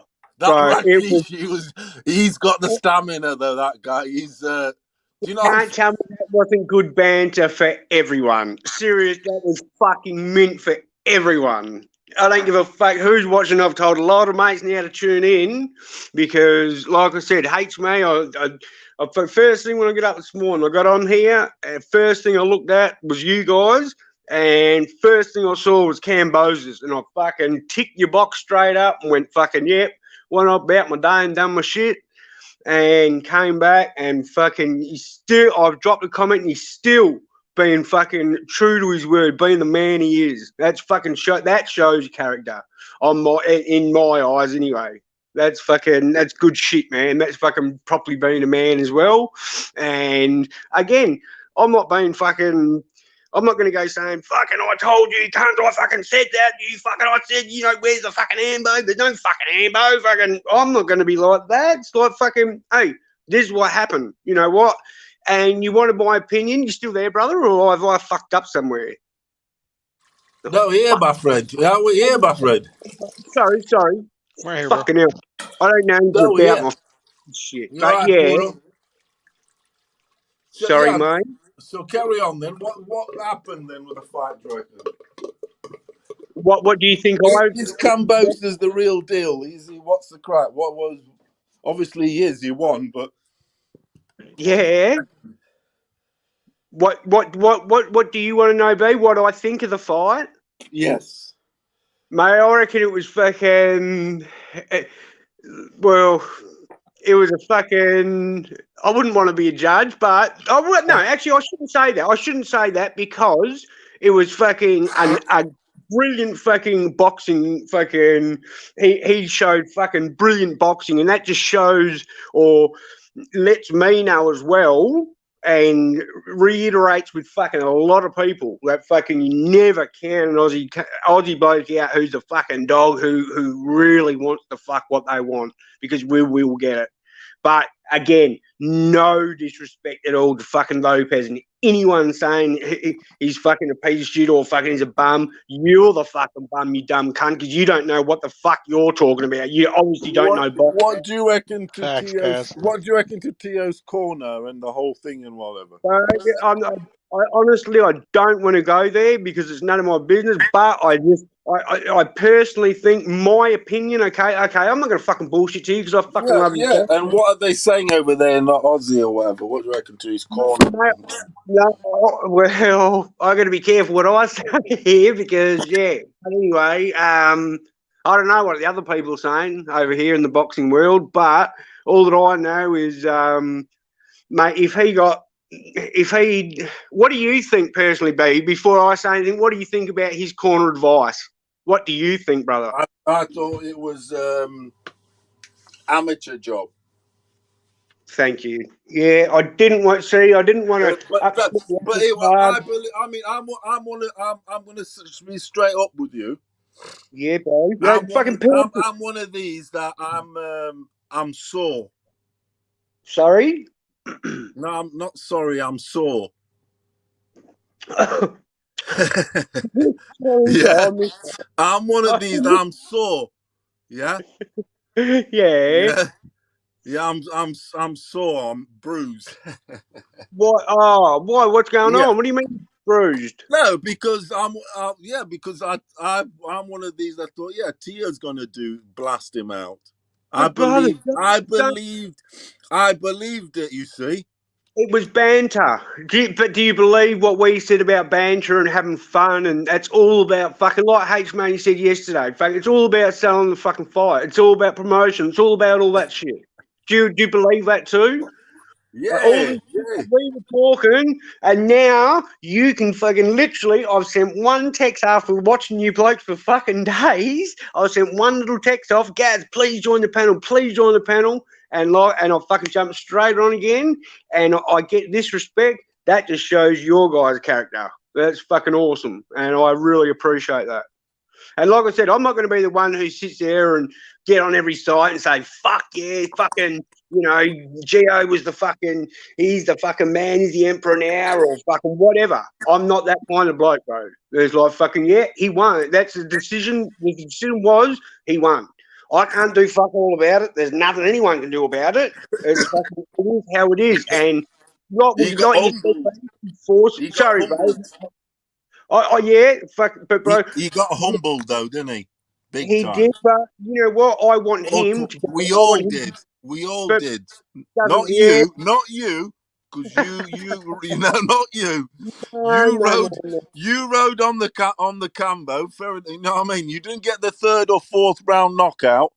You got a split decision. Remember, I asked you. I remember you saying 3rd, 4th round. You know, or a But did you decision. see that, You were brother? right on the decision. Did you see that in the 3rd or 4th round when he threw an uppercut in late? Oh, what was it? The third or the 4th, he landed a fucking late uppercut, like I said, a big step in, boom, and put it. Well, I'm a fucking Southie. He put everything fucking behind his fucking uppercut, man, and. Well, not everything, but fucking, he clipped him with an uppercut in the 3rd or 4th, and I thought, oh my God. And I wasn't watching the fight. I was just listening to Hate Money fucking doing the fight, you know, saying the fight. So I'm thinking, this is fucking mint. I can't wait to watch this after. So that literally, it did get a little bit, I'm not going to lie to you, okay, it did get a little bit personal when someone said I was racist. I thought, what the fuck? If you blokes only knew who my best mates were, you would not be saying racist. And Yeah, you would because in Australia there's all different races there. You have to 100%. get on with. I know where it's like. It's like America. It's all different ethnic groups. 100%, brother. But I'm talking about a full-blood Aboriginal. If you'd said the N-word to him, he'd drop you right there. That's just our culture. And anyone who's listening, like, please, I'm just saying, if you ever see an Aboriginal in Australia, don't say that to him because they'll fucking, it's not cool. And that's why you'll never hear me say that word, bro. You'll never hear me say that. And the only reason why I said it the other day is because someone said that to me. I said, what the fuck did you call me? I've listened to it. I've fucking recorded it all. I've Funny as fuck. I've showed my mate, brother. I want to get as many people as I can in here. You don't have no idea. I rang a mate straight away and said, bro, I've just been in contact with these blokes in America. Apparently, the bloke who owns the channel is fucking... He texted Lopez's old man. I said, so fucking what a contact is that? And what could fucking happen? I said, fucking hell, the sky's the limit, mate. With nowadays, mate, honestly, it is fucking bullshit what can happen in this world. And They're connected. Yeah, Bill Haney was always on this show and everyone, yeah. That's the way it is. We connected. H Money is a promoter now. And he's a fucking H Money is a He's going to be the next big boxing promoter of LA South Central. We're already trying to promote Kambosos Teo rematch. Whereabouts? Where do you live? In Western Australia, bro, in Perth. No, I think it's Sydney. We're looking at. It'll either be Sydney or Queensland, I reckon. But in saying that, if it's going to be, sorry, brother, if it's going to be in the next, next year or something, it could be in Perth because of COVID. And we in Perth have got the most cunted of restrictions. You have no idea. If you're not that's how bad Kambosos also had it. It's like... Sorry, mate?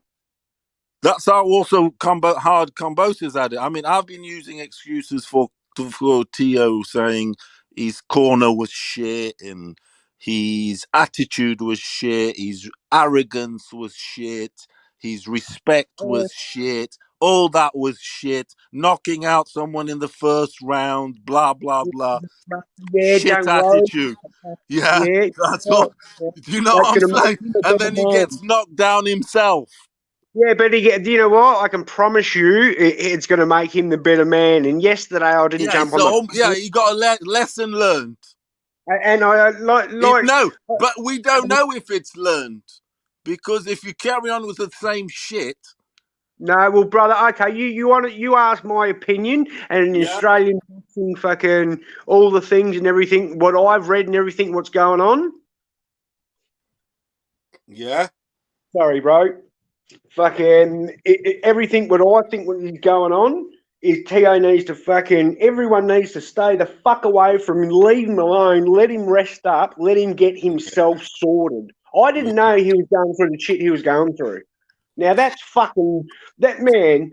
I mean, I don't give a fuck what anyone says. Look, I got goosebumps talking about the bloke, and I wasn't even barracking him for him. You know what I mean? It's fucking bullshit. he said fucking 11. He goes, what did he say in the ring? Oh, fucking poor cunt. Honestly, I just feel so sorry for the bloke because he said, I haven't seen my kid in 11 days and I haven't seen my kid for ages and he's only 11 days old. I thought, oh, you freaking, that's fucking bullshit. And then I just heard other shit, and it's just like this poor cunt has gone through so much adversity. He thought he was just going to go through Kambosos, no worries, and hey, no worries. But brother, like, hang on, sorry, like Lomachenko thought he was going to go through fucking Teo straight away. You know, no, it fucking didn't come like that. And you know what? We were saying, you guys are saying, or we weren't saying, because I shut up. I was just listening. In the chat yesterday, everyone was saying, oh, Loma will fucking, if he fights Kambosos, I fucking hope he doesn't fight Kambosos. I'll tell you right now, and I'd put money on this. Anyone who fucking backs on Loma's next fucking fight to win is going to make money. And that's my personal opinion. Yes. Hang on. Oh, if that cunt is Shaq. Sorry, bro. I live right from the beach. Yeah, you heard me, cunt. Sorry, mate. I just live right near the beach, and fucking some dog's been shitting out the front of my fucking house. Not some cunt hasn't been picking it up. But anyway, sorry, bro. Let's sort that shit out. Oh no.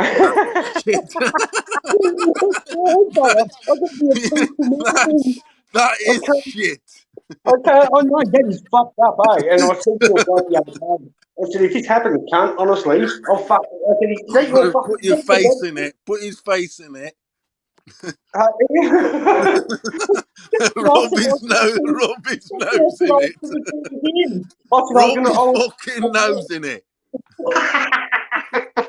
I can't, brother. Then I'll lose my license. Then I'll lose everything. I've got to be cool the coppers are strict there, aren't they? Yeah, they're pretty strict, but if they're in the family, oh no, I'll fuck up. Sorry.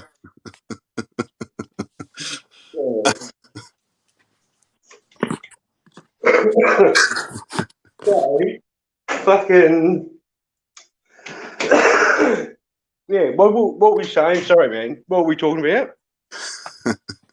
that dog fucking falling in the time, mate. I can't see any live feed either. Is there something like you're on about the fight and the Kambosos and this and the corners and what? Yeah. Look at you, mate. The fight in Sydney, the rematch in Sydney. Sorry. Oh, okay, yeah. No, but I think Kambosos is probably going to fight Haney or Tank. If he beats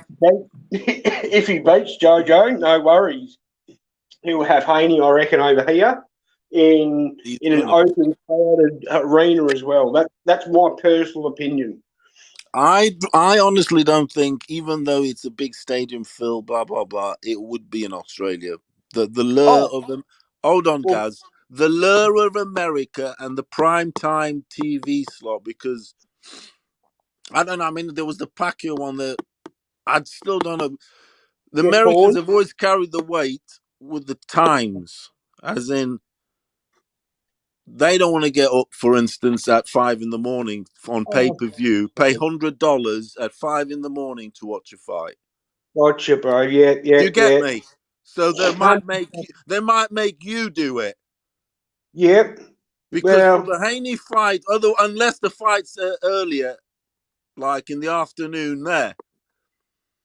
I'd say it would be, bro. I'd say it because if you remember when Muhammad Ali fought George Foreman, that fight was gone 12 o'clock at night just for the American TV times.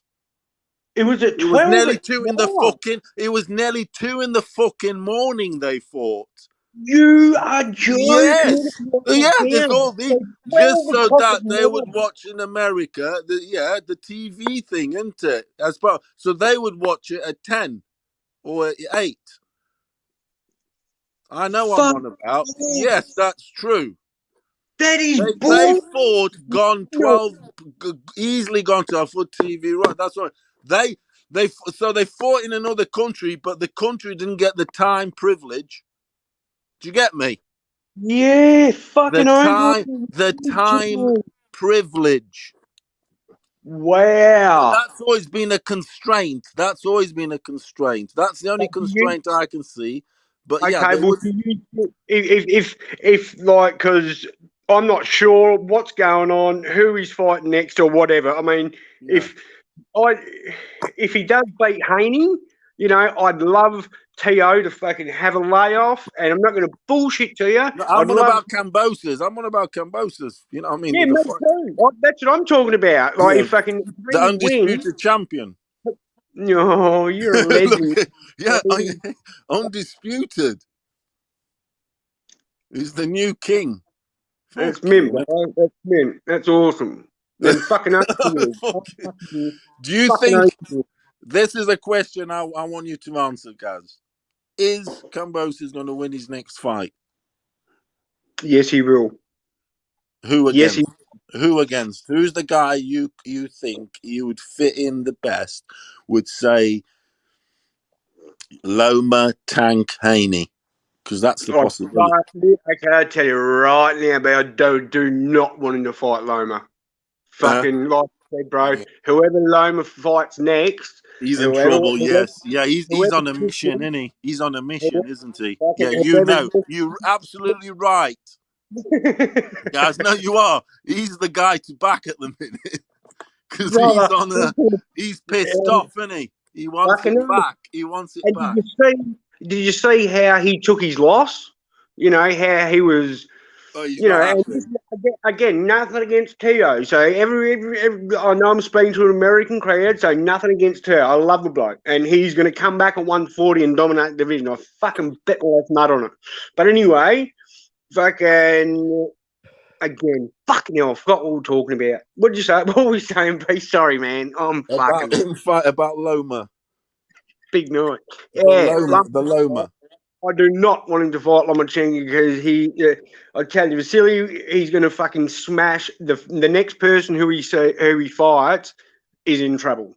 I've fucking put money on that, and I will be putting money on that. Isn't he fighting next week? Yes. Or this weekend? Yes, he is. Yeah. So fighting.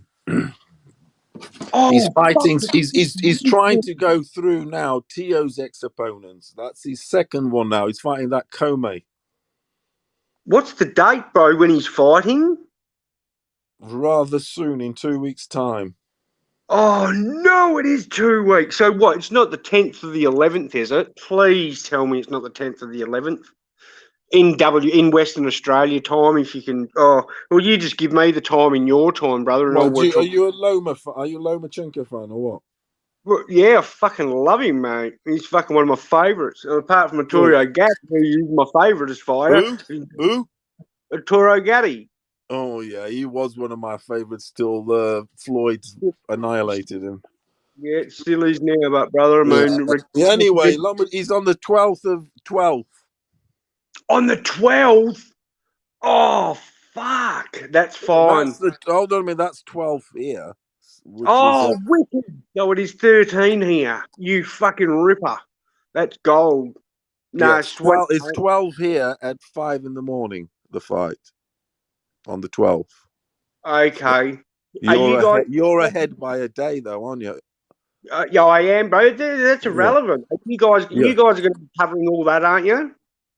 Yeah, of course. Well, yeah, of course. We're the top promoters. Yeah, fuck yeah, fuck for that.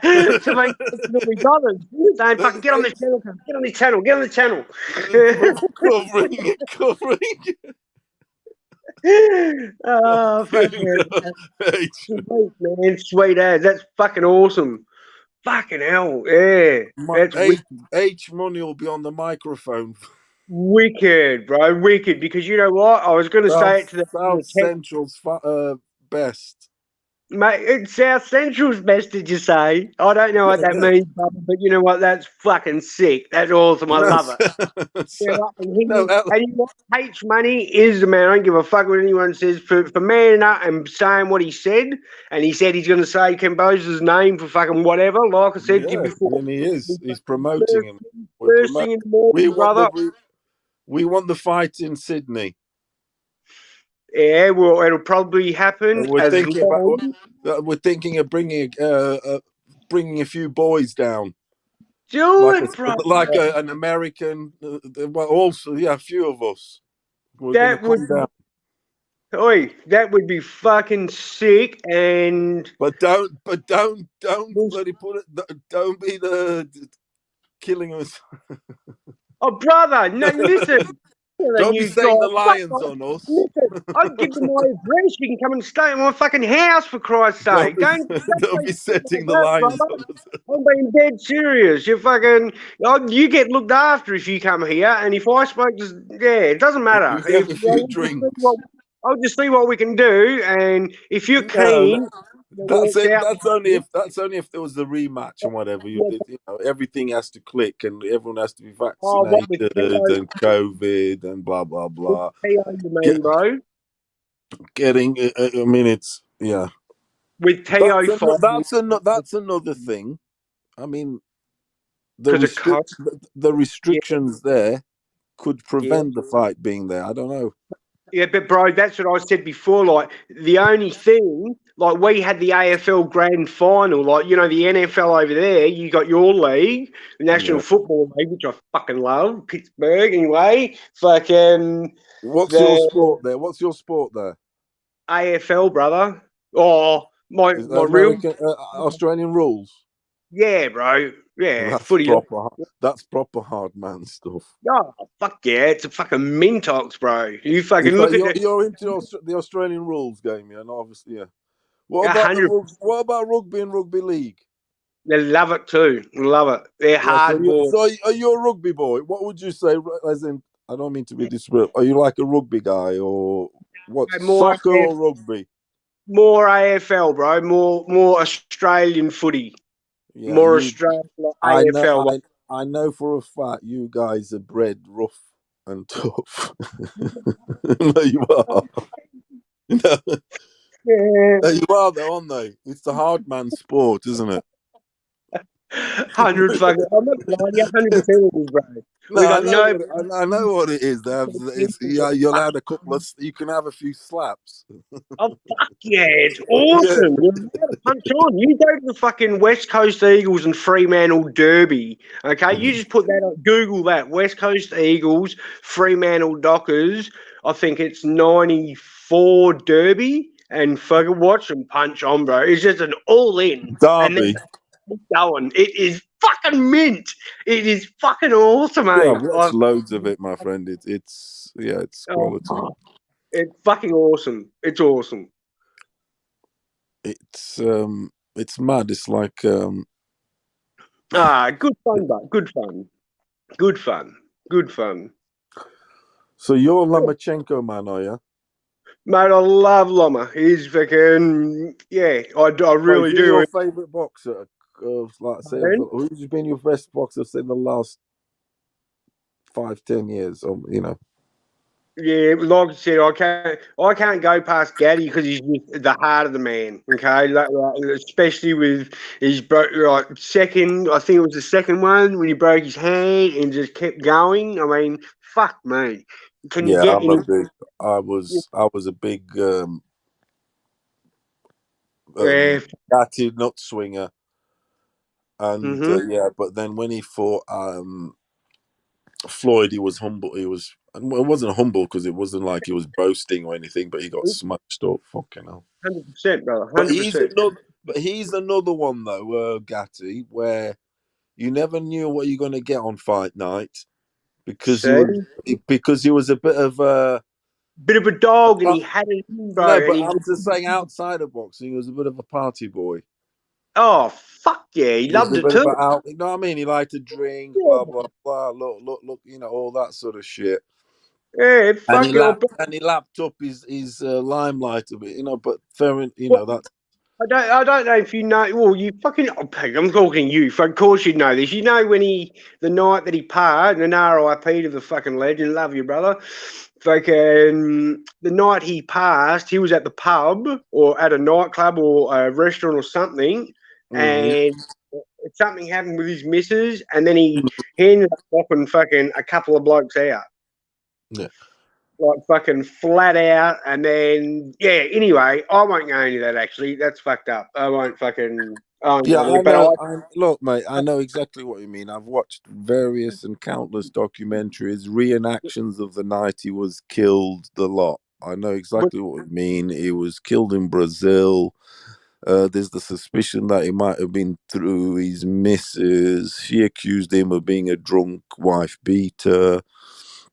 And the night he was killed was very dodgy. He was strangled on the staircase. They did a proper thing of how he could have been saying he could have done it on his own. But there's all this shit.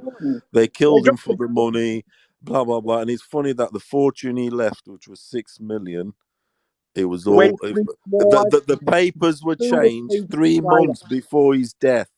Brother, it was and 2 weeks. The papers were all put to his missus. Was it 2 weeks or 2 months, bro? Yes, yes. The papers, everything have been done. Everything marital status to his. He dies.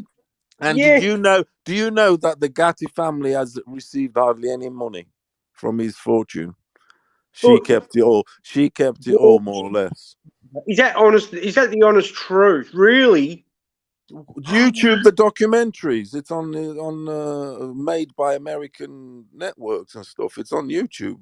YouTube, and when you get some time and watch it, there's documentaries out there on it.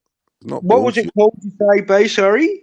What was it, brother? What did you say? Sorry. I don't know what the title of it is, but do your Google, like, say Arturo Gatti death. Done all that. Just ask. Do put some, I don't know, death documentary or whatever. You'll find documentary. Well done, bro. That's what we're after. Documentary. Just shut like that on YouTube. Something will come up. Some there was one where they did a real life interaction where they had actors they were interacting these deaths. You know, they like forensic scientists. His side of the family paid them to do it. Yeah. It's mad. It's mad shit. It's really interesting. What did you just say then? Sorry, because I just laughed, brother. What did you just say? Whose side paid for the... His Gatti's side. Getty's family paid for that. Paid for all these top forensic guys, blah, blah, blah, to go into, to the place of his death, the house, the room, the living room, the staircase he died, and they looked at everything, every angle, and expertly. You got to watch. It's quite really interesting, really. Mate, I'll get it was all done proper made, and and they go through the whole investigation thing and all the possibilities, and you can have a little feast on it. It's really interesting if you're a fan of his, obviously, and even if you're not. Because sometimes we watch these investigatory things on just any Bob, and this happens to be on Arturo Gatti. The warrior, mate, the man. Exactly. Brother.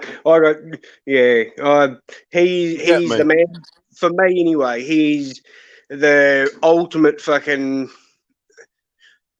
hell. Mate, he was limited in skill, though. What do you think? But he had heart, though. Fucking hell. Heart.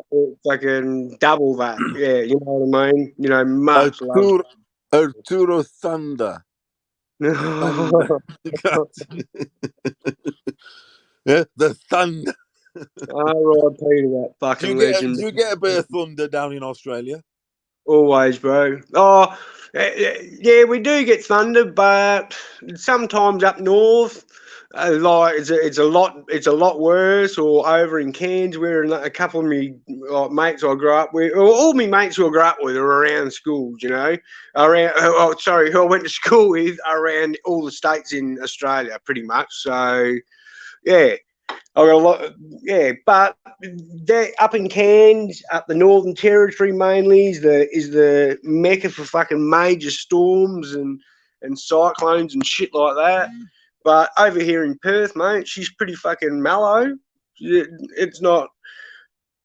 I don't know. What would I say? At the moment. What caused the fires there? Was it weather or humans or what?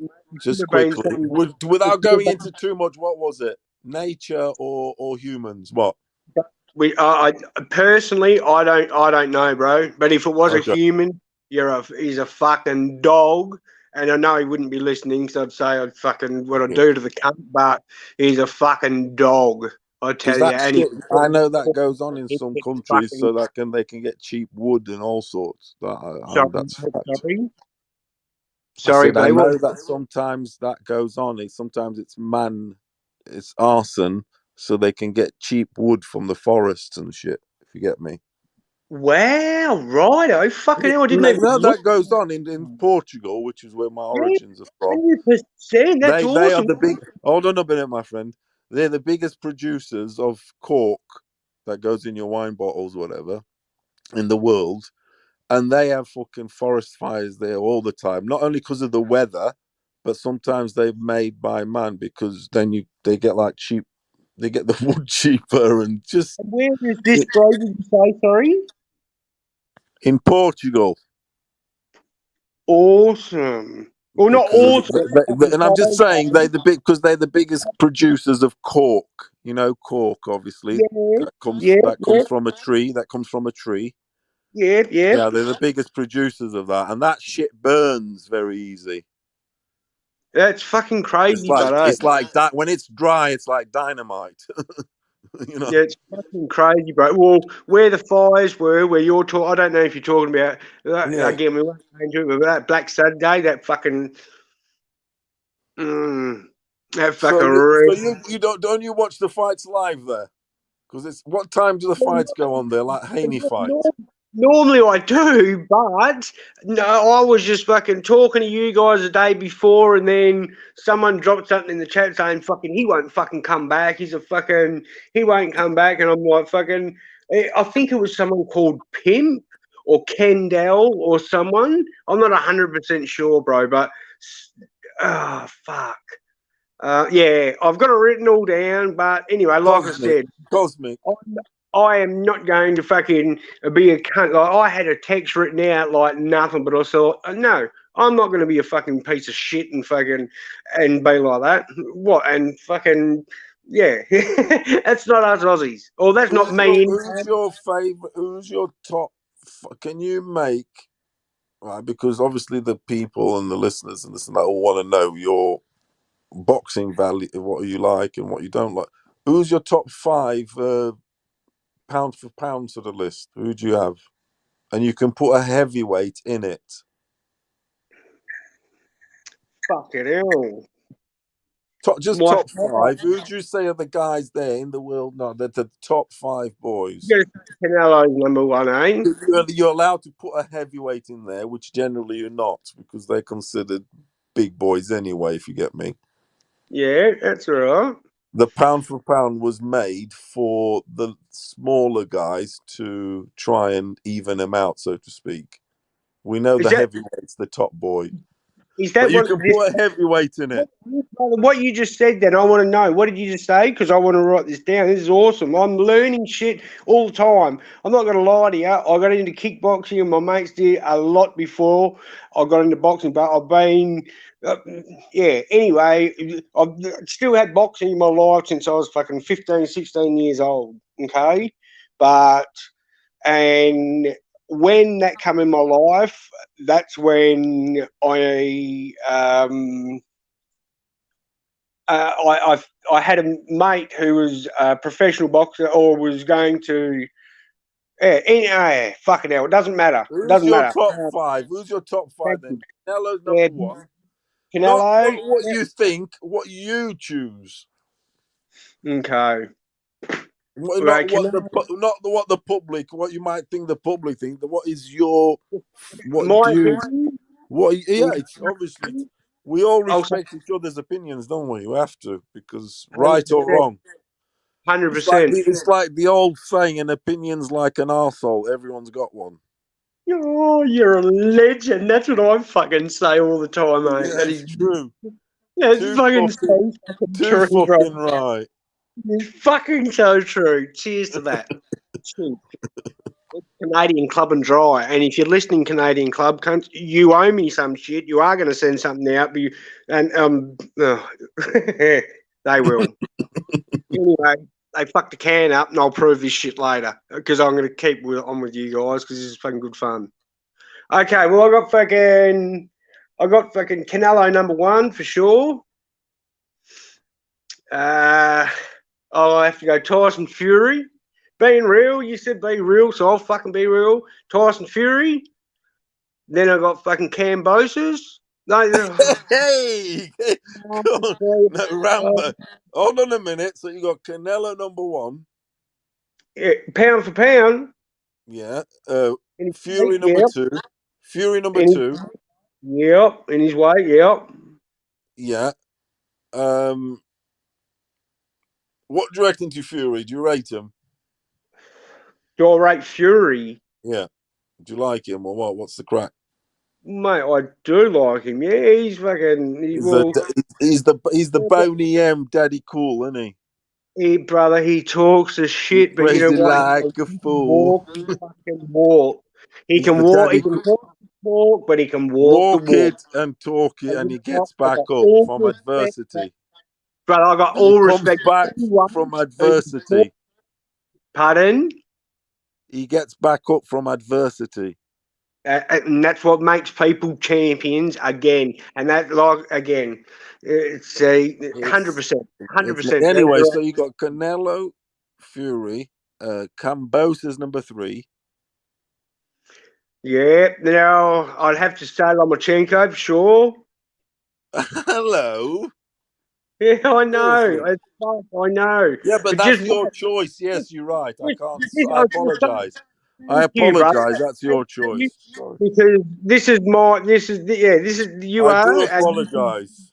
But don't apologize. This is bad again, brother. This is all fucking fun. Yeah. And please, it is nothing more than fucking fun. Because, okay?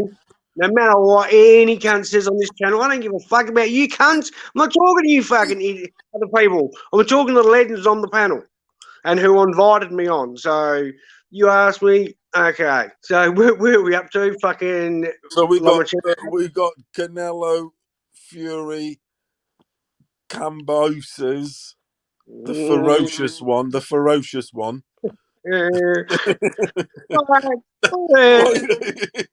Nothing. I'm not saying shit. I'm gonna get fucking grilled over here. So keep going, babe. Keep going. And then we got to pick #4. You got the Matrix. Well, that is not. I already picked him. He's #4. Yeah. #4. What about 5?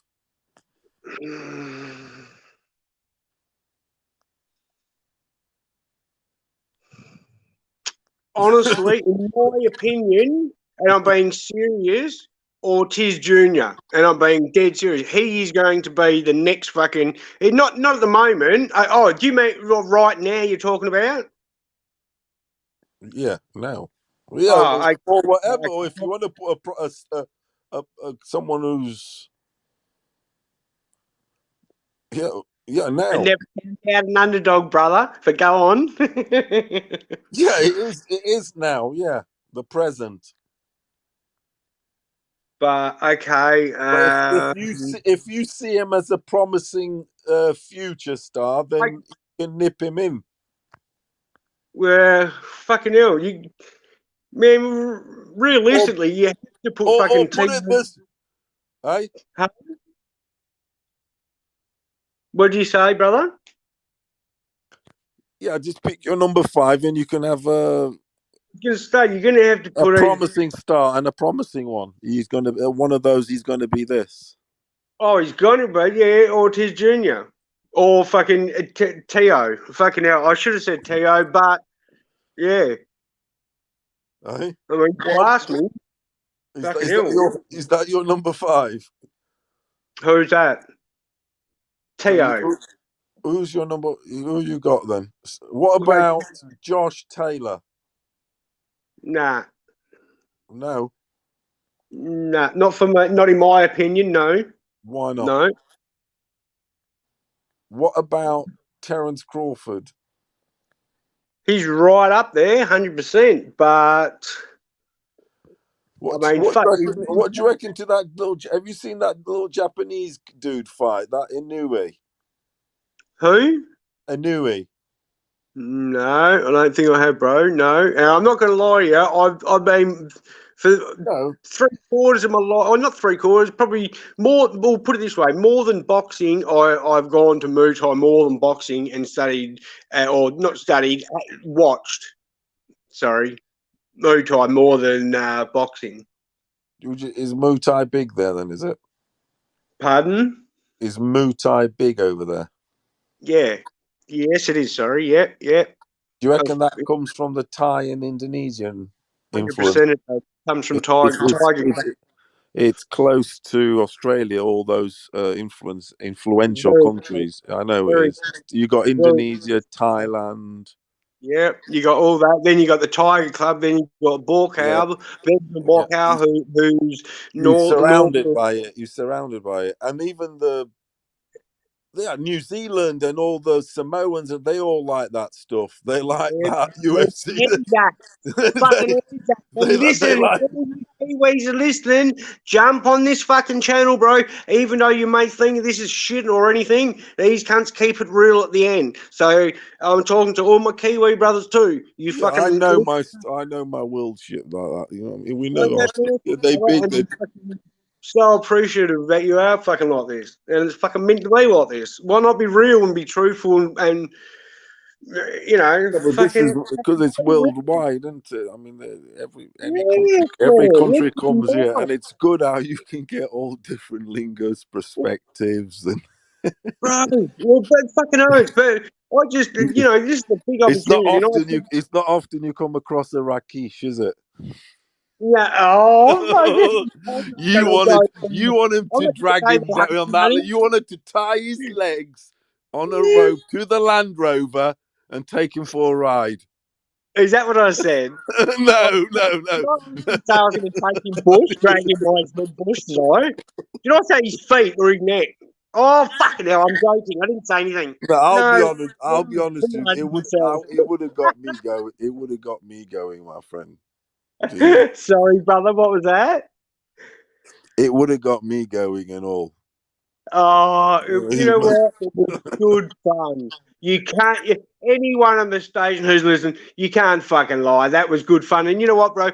I can't see any of the feeds or fucking any comments or anything coming down. I literally don't even know how to fucking do it. So yeah, I don't even know how. But I'll look back later. But yeah, that was fucking awesome. But was it good fun for you guys too? Was it fun for you guys? And not being a smart cunt, just because Kambosos won, were you guys fucking sweet with saying fucking what you were saying? Like fucking good shit, man. Fucking even though I didn't want to. At the end of the day, Kambosos, H Money said, "Look, we got beat. It's simple as that. Kambosos is the boy now. Now you know that's how it is. Yeah.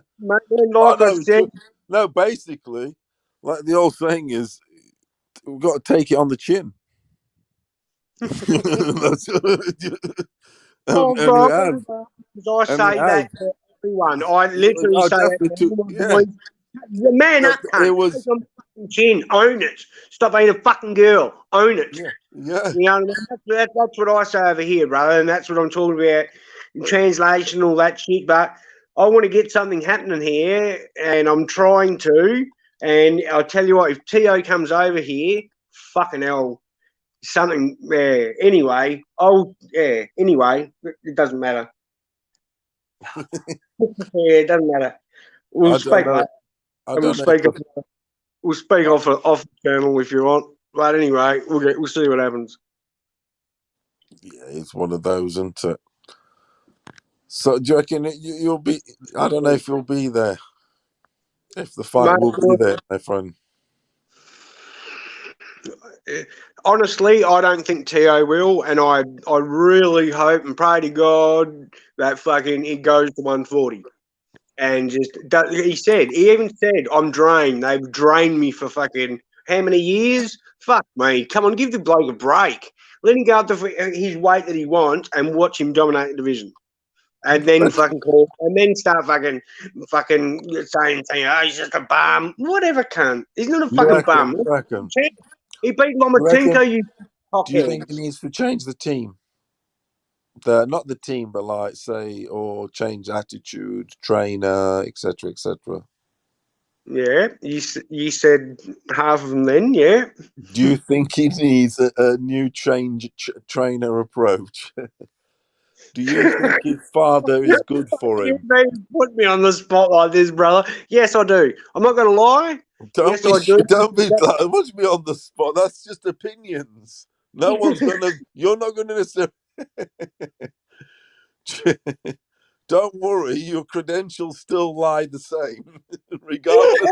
Listen, can you please stop saying about the credentials, bro? Like, please don't say the credentials or you're one up on me and I heard other people saying in the comments, sir.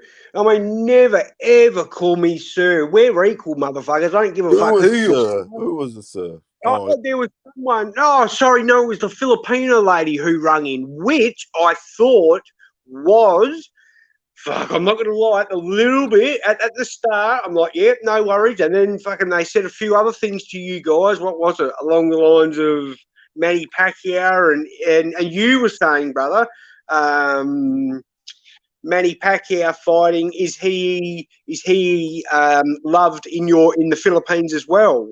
Okay, that was earlier this morning, and I said, and she said, yes, he is. He's very well liked. He's number 2 to Manny, you know. So, that was that. Yes. And after that, bro, there was some fucking inconsistencies in a voice or his voice, and I mean, I'm not going to fucking bag anyone, but to me, in a professional opinion, I'm 50-50 on that. If that was fucking, I don't know, 100%, brother, 100%. I didn't want to say fake ass fuck or something bad. 100%. Do you reckon the person was? What do you reckon? That's not the case. He's not as second to Manny there. Sorry, mate. Do you reckon that wasn't true? What she said or whatever. What's that? That Manny's not second. That Manny's that Kambosos wasn't second to Pacquiao over in the Philippines.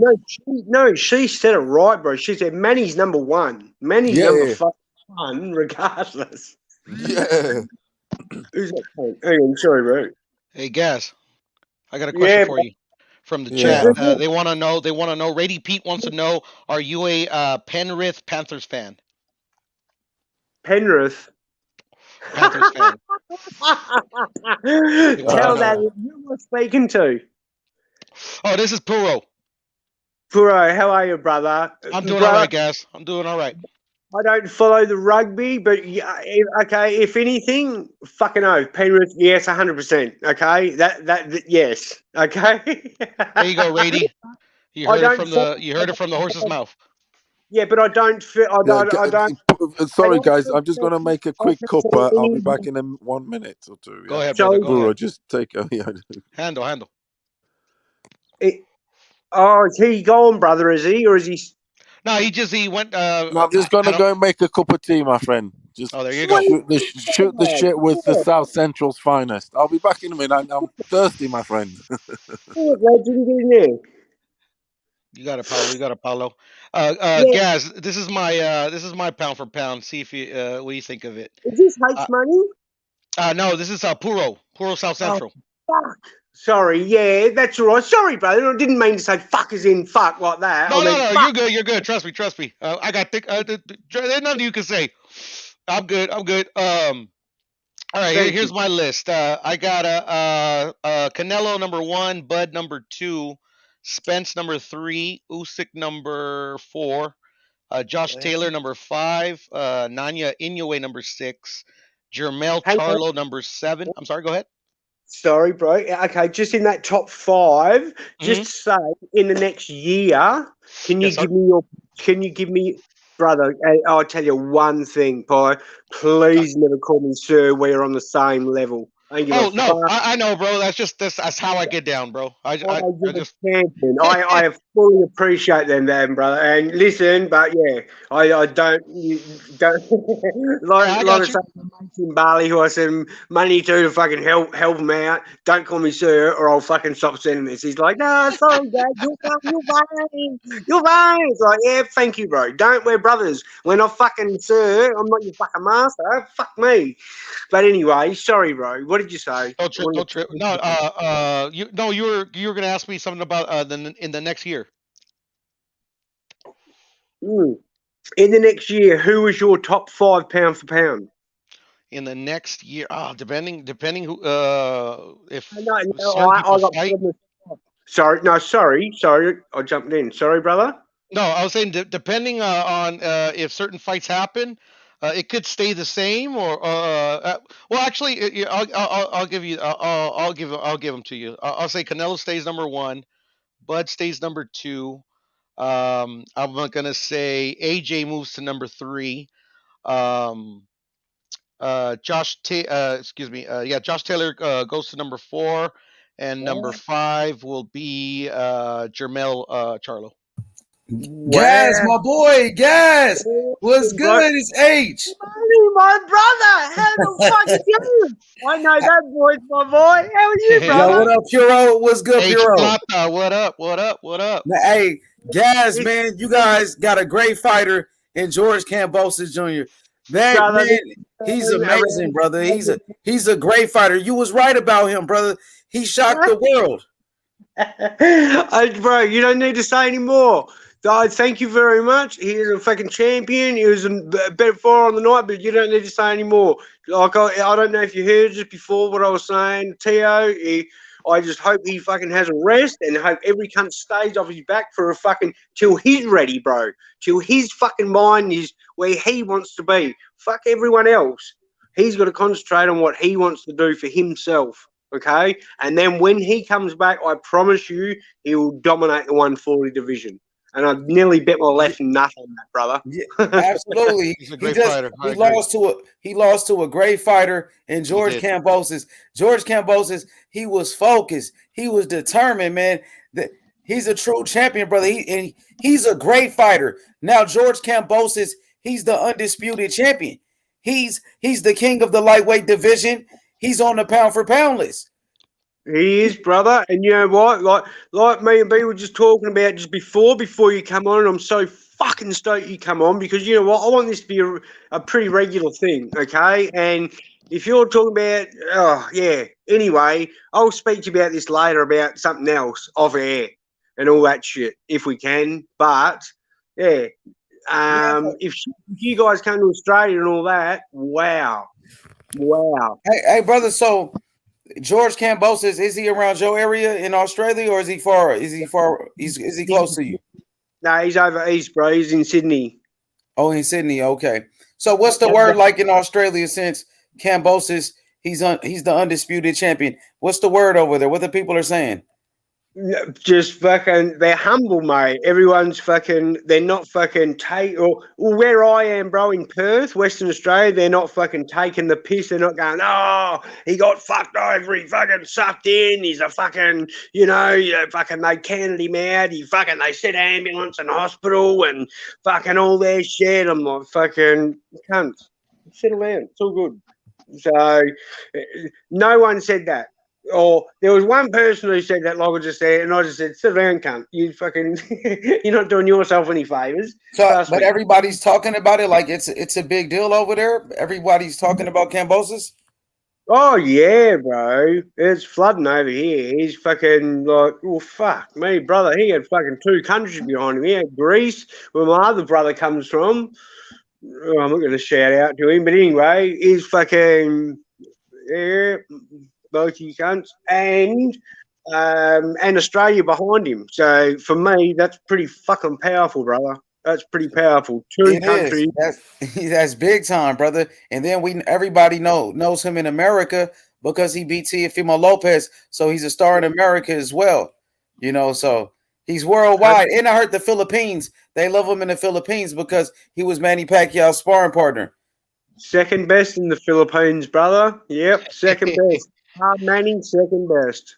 To be honest, I wanted Teo to win, but it was good for boxing that he won because Australian fighters, man, they're exciting to watch. Hell yeah, they bring that money in too. Yes, it Yeah. was. Has I said I'm happier that he lost actually to Kambosos than if it was Tank or Haney. I think it would have been harder to handle because of all the bullshit in politics and whatever that goes on. With Kambosos, I'm actually, happy and proud for him. I am as bitter and as sore as I am. I am also proud for him. I'm glad it was him, to be honest. Yeah, thank you very much. And that It honestly is like that. But I am also going to be honest and say that I am hurt, but I am proud for him. I'm glad it was him that did it, to be honest. Boxing, wicked. man. It's boxing. That's wicked. And you know what? I'm stoked for you fellas. That's why I'll be fucking doing everything I can to promote your channel, fellas, to go fucking worldwide. Let it go worldwide, man. See, yeah, so it's Boxeo. Yeah, that's what I'm saying. Because you know what? Hey, after I started talking, or I didn't start talking after the fight, everyone changed their tune and was man enough to fucking man up and go fucking well done, mate. And I wasn't a cunt, and I wasn't fucking. Oh, I told you, motherfuckers, fuck you, fuck you. No, you've kept it real. Sorry, man. But you called it out. You picked Kambosos, from the very beginning. So, I mean, now I'm looking forward to promoting Kambosos. I want to talk more about Kambosos on this channel, like with the rest of the great fighters, like Canelo, Kambosos, the Tyson Furies, Terrence Crawford. Sorry to interrupt you, brother. Are you a promoter now? Well, I mean, I am a promoter. I'm a boxing promoter, and what I do is, I promote certain fighters, and Kambosos, he's one of the fighters that I want to promote on my channel. I want to talk about Kambosos. And you're one of our Australian links. Yeah, absolutely. Yeah, and I got another friend. His name is Byron. I got another friend, Byron, and I did the fight with Tim Tszyu and Jeff Horn on my channel, and I actually had about 2,500 people in the chat. I got over 50,000 views for that video. Every time Tim Tszyu fight is big, but now Kambosos, he's bigger than Tim Tszyu. He's a bigger star than Tim Tszyu. He just beat Teofimo Lopez. He's the undisputed champion. So now Kambosos, he's the biggest star in Australian boxing. So true, brother, and that's so true. And you know how I said Jeff Fennick and all that before? Jeff Fennick and Danny Green. I was talking about it yesterday. Yes, I remember. Or it could have been today. I can't fucking remember. But Danny Green, man, he came over and beat Roy Jones. And honestly, I put money on Danny. I put money on Roy Jones. And I fucked up because I thought Danny. And anyway, anyway, it doesn't matter what we're saying. Fucking hell, shouldn't have said. Yeah, Danny, who beat Roy Jones? Danny Green knocked out Roy Jones Jr. Whoa. Yeah. Okay. Yeah. What were we saying before that? Oh man, I'm just excited about George Kambosos, man. I want to see what happens next in his career. I mean, what do you think is next for George Kambosos? He said he wants to fight in Australia. They said maybe he could just have a title defense out there, defend his title against anybody, So I'm excited. What's next for Kambosos? You want to see?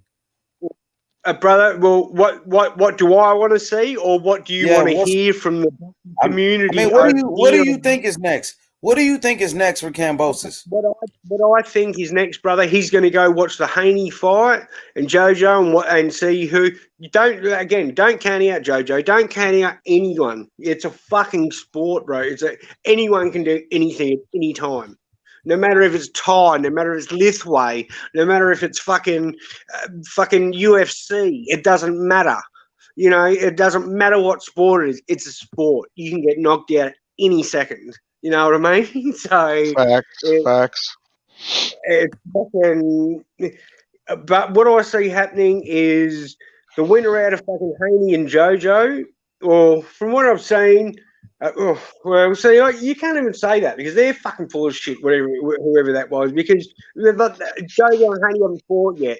Personally, my opinion, H, is the person who wins out of fucking Haney and Jojo, they're going to fight Kambosos over here, but it's not going to be in Sydney because of this new fucking COVID bullshit strain that's happening. The fucking it's the South. It's the what is it? It's the African strains. It's called. I only saw it just this morning, bro, on the fucking telly. I don't even know what I know what you're talking about. I know, but so what about Lomachenko? What about a fight with Lomachenko? No, I don't want that. You don't think he can beat Lomachenko? I think he can beat Lomachenko, to be honest. You know what? I tell you right now, whoever Loma fights next is going to get fucked up, and I'll literally really put my life on that. So you think he got a better chance beating Devin Haney than Lomachenko? 100%. Okay. Yeah, he's high on him. He is. Oh shit. If he is what we think he is, H, yeah, he has got a good chance to beat Devin. Yeah. I nearly bet my left nut on that shit. You know what I mean? That's fucking whoever. Yeah, fucking Loma is going to destroy whoever is next in his path. He's after it again, isn't he? He is. I do not want fucking Gio Kambosos to fucking fight him because he will get fucked. I agree with you. I'm going to back him when he has a more even fight. Who's that, brother? Who's that? He's a hot favorite against Commey. That's Paulo. That's Paulo right there talking. Paulo. Yeah, what's it? Paulo. Yeah. I say P, brother. I said P. Oh yeah, but Puro is P. So you got Puro. His name is P, and then you got Paulo Tomas. So they call him PT. Paulo Tomas. And the PT is the place to be.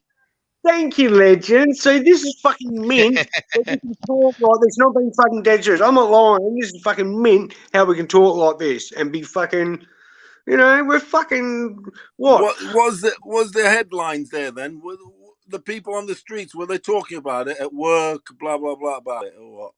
Oh, fuck. At what work? Don't say that dirty fucking four-letter word around me, champion. I'm joking, brother. I'm joking. That's more were people Aussie talking about it then? Yes, they were. The when people you go in who the shop for your newspaper, when you go in the bar, when you get a pint. No, the people who I spoke to, I don't go to pubs and all that shit. The people who I spoke to, and yeah, I don't speak to people down the shops and shit about it. We're not that fucking rural here. But the people who I've spoken to, yeah. I said to one of my fucking, I said to my best mate, fucking, what do you think? Who is a fucking, yeah. Anyway, he just said, fucking, regardless of what any cunt says, Kambosos just won the fight. It's the cards, it's the fucking judges, whatever. So are they proud though? Is it like, it's more because we had a guy on it the other day saying, it's more the Greek community and Lebanese, whatever, will be more happy, so to speak. Yeah, you know what? The boys over. Yeah. Or is it everybody? Oh no, it's everybody. It's everybody, bro. It's Philippines, Thailand, Greece. He's got 3 countries behind him. Did you know that, Gaz? Brother, I was just about to say he's got 3 countries behind him. Greece in Europe. Yes, and that which then attracts Cyprus. That's 4 and countries. America. He got H Money boxing behind him. And H Money, obviously H Money. Yeah, right here, this whole channel. We behind him right here. We're coming to Australia, guys. I'm telling you now. Please do, my brothers. Please do. Bringing H Money to Australia. So you gotta go back to my video with Jeff Horn. Jeff Horn and Tim Zoo video had over 50,000 views on that one. Man, I had a lot of people on there with me, man. It was good. You got to check it out. I will have a look at that. I promise you. I'll fucking as soon as we finish. Right now, Kambosos is actually one of my favorite fighters. I can honestly say that. He's one of my, like with Tyson Fury, Kambosos. I still love Teofimo Lopez. You know, who else? Terrence Crawford, Canelo. These are my favorite fighters. Brother, you just said 4 of my top 5. So that just proves a lot to me anyway. Okay, and who I'm missing? Hey, who you think I'm missing? You said 4 out of your top 5. My top 5 was fucking, what did I say? Canelo, fucking, what did I say? Canelo, Fury, Kambosos number 3 you had. Yeah, Kambosos. And then you had Josh Taylor. Yeah, Josh Taylor. Hell yeah. Fuck yeah. No, you had Loma number 4. Really? Yeah. 4th. And 5th. Then you went for the promising star. I don't know. I think you got the name wrong. Did you mean Virgil Ortiz? Yeah. Isn't he? You said something junior. Isn't he Ortiz Jr.? Virgil Ortiz Jr.? Yes. Yes, he is. You went Ortiz. Yes. No, sorry, bro. I meant to say fucking Virgil Ortiz. No, you are right. You are right. Yes. That's what I did mean, bro. So you went sorry. For Ortiz number 5. Yes, you are right. Yeah, Ortiz. Sorry, I should have specified it more. Sorry. But you were saying he's going to be some. What do you like about him? Who, Virgil? Yeah, because you were going to go off on one about him. He's so composed. He's just fucking. Just tell us what do you see there then? Because he's one of my favorites. I love him. I do. Yeah, what are you seeing? I don't know. I just see prosperity. Yeah. What do you see? Prosperity under what? Under a good trainer, under good advice, mate. He's. What about skill sets and hearts, chins, and this? Yeah, I think he's got all of them. I mean, he may have not have been tested on his chin, but I mean, you like from his what style, his style. Do you like his style, don't he? He's all fucking love his style. Love it. He's not Mr. He's not Mr. Fancy Dan, is he? He's like, let's get it. To me, brother, he's not. Get down on it. That's exactly. He literally sits down. Cooling the gang. Get down on it. He sits Get down on it. You know that one, don't you? He sits down on his punches, and he fucking get rolls down on it. Bro. Cooling the gang, isn't it? Love it. Hang on, let me shut these fucking blinds and turn the light on. It's getting fucking dark in West Oz now, bro. So Virgil Ortiz, but I don't know if that's your top 5. You love Loma, then, don't you? He's your favourite of the last 10 years, is he? Yeah, right. Fucking now you said that. Yeah. Hang on. When did Gaddy go? Yeah. He is in my last 10 years. Yep, 100%. Your favourite fighter, without a doubt. And he really underestimated Teo. Like fucking without a doubt. He just you seen how he's operating though, to taking on Teo's ex fighter, ex opponents. Brother, honestly, I've been beat. He's on a trail, isn't he? The trail back. No, I believe he will be. Yeah, we are underestimating him. We're saying so you've got him over Kambosos.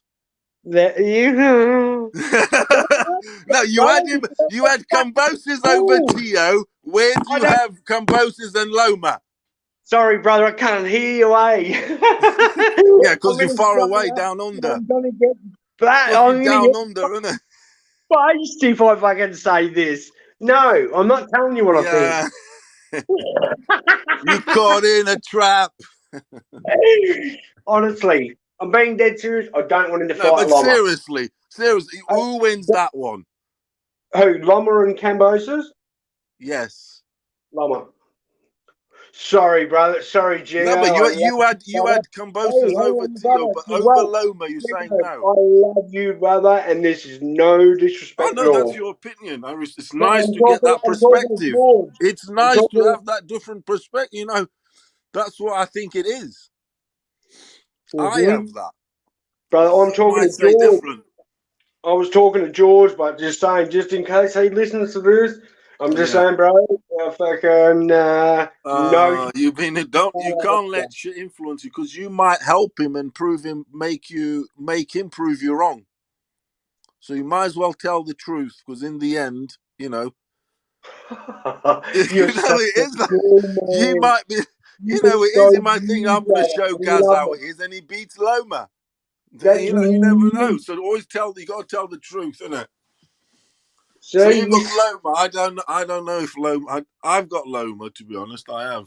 I've said it on here. He doesn't beat any of that trio, Kambosos, but I hope he proves me wrong. What trio? Of course, I'd love Kambosos to knock out Haney. I do like Tank, though. I do like Tank. What Tank against fucking Teo? I mean, what did you say? Sorry. I'm saying I'd like Kambosos to beat Haney if they ever fought. I don't think he would, but I would like that to happen. Tank, I don't know, but I like Tank a lot. Yeah, 100%, right. Tank. I want, I'd want Tank to win. That's who I'd be. That's just the way it is. Well, fucking 100% it is. I mean, I don't see Kambosos beating Haney. Do you know much about Haney? Do you know what do you think there? But I'm going to be 100% honest. No, I honestly do not know a fucking thing about Haney, and I swear yeah. tonight. Well, I'll be. Yeah, then it's not even worth. Yeah, if you don't, you don't. That's better. Yeah, then the opinion invalid. It's not that I don't want to, brother. I'm going to look. That's what I mean. You ain't got time for everything. You know what I mean? To get down with everything in life. I know what you mean. Yeah. So, but Loma. Kambosos. Sorry, brother. What was that? Sorry. But Loma, don't you? Yeah, fuck yeah. I know fucking, and I don't. Yeah, that's the last thing. They like him there a lot. Then in Australia, Loma, he's big everywhere, isn't he? Loma and Loma versus Kambosos there would be massive, wouldn't it? I can tell you that went on here, bro. That would fucking. I know for a fact, and that's what I was saying, brother. Because of COVID and all this bullshit, now this other strains. It's going to be hard to get there. I don't know if you guys have heard, but on my TV this morning on the news, now we're closing our borders off to you guys till the. Fuck! What did that cunt say? Forever. Yeah, we've just been told to have marks on the game, but so it's going to be difficult to have the fight there. It will be. It'll be in America. Kambosos' next fight, unfortunately, I know we all like a good romantic romance out in Australia.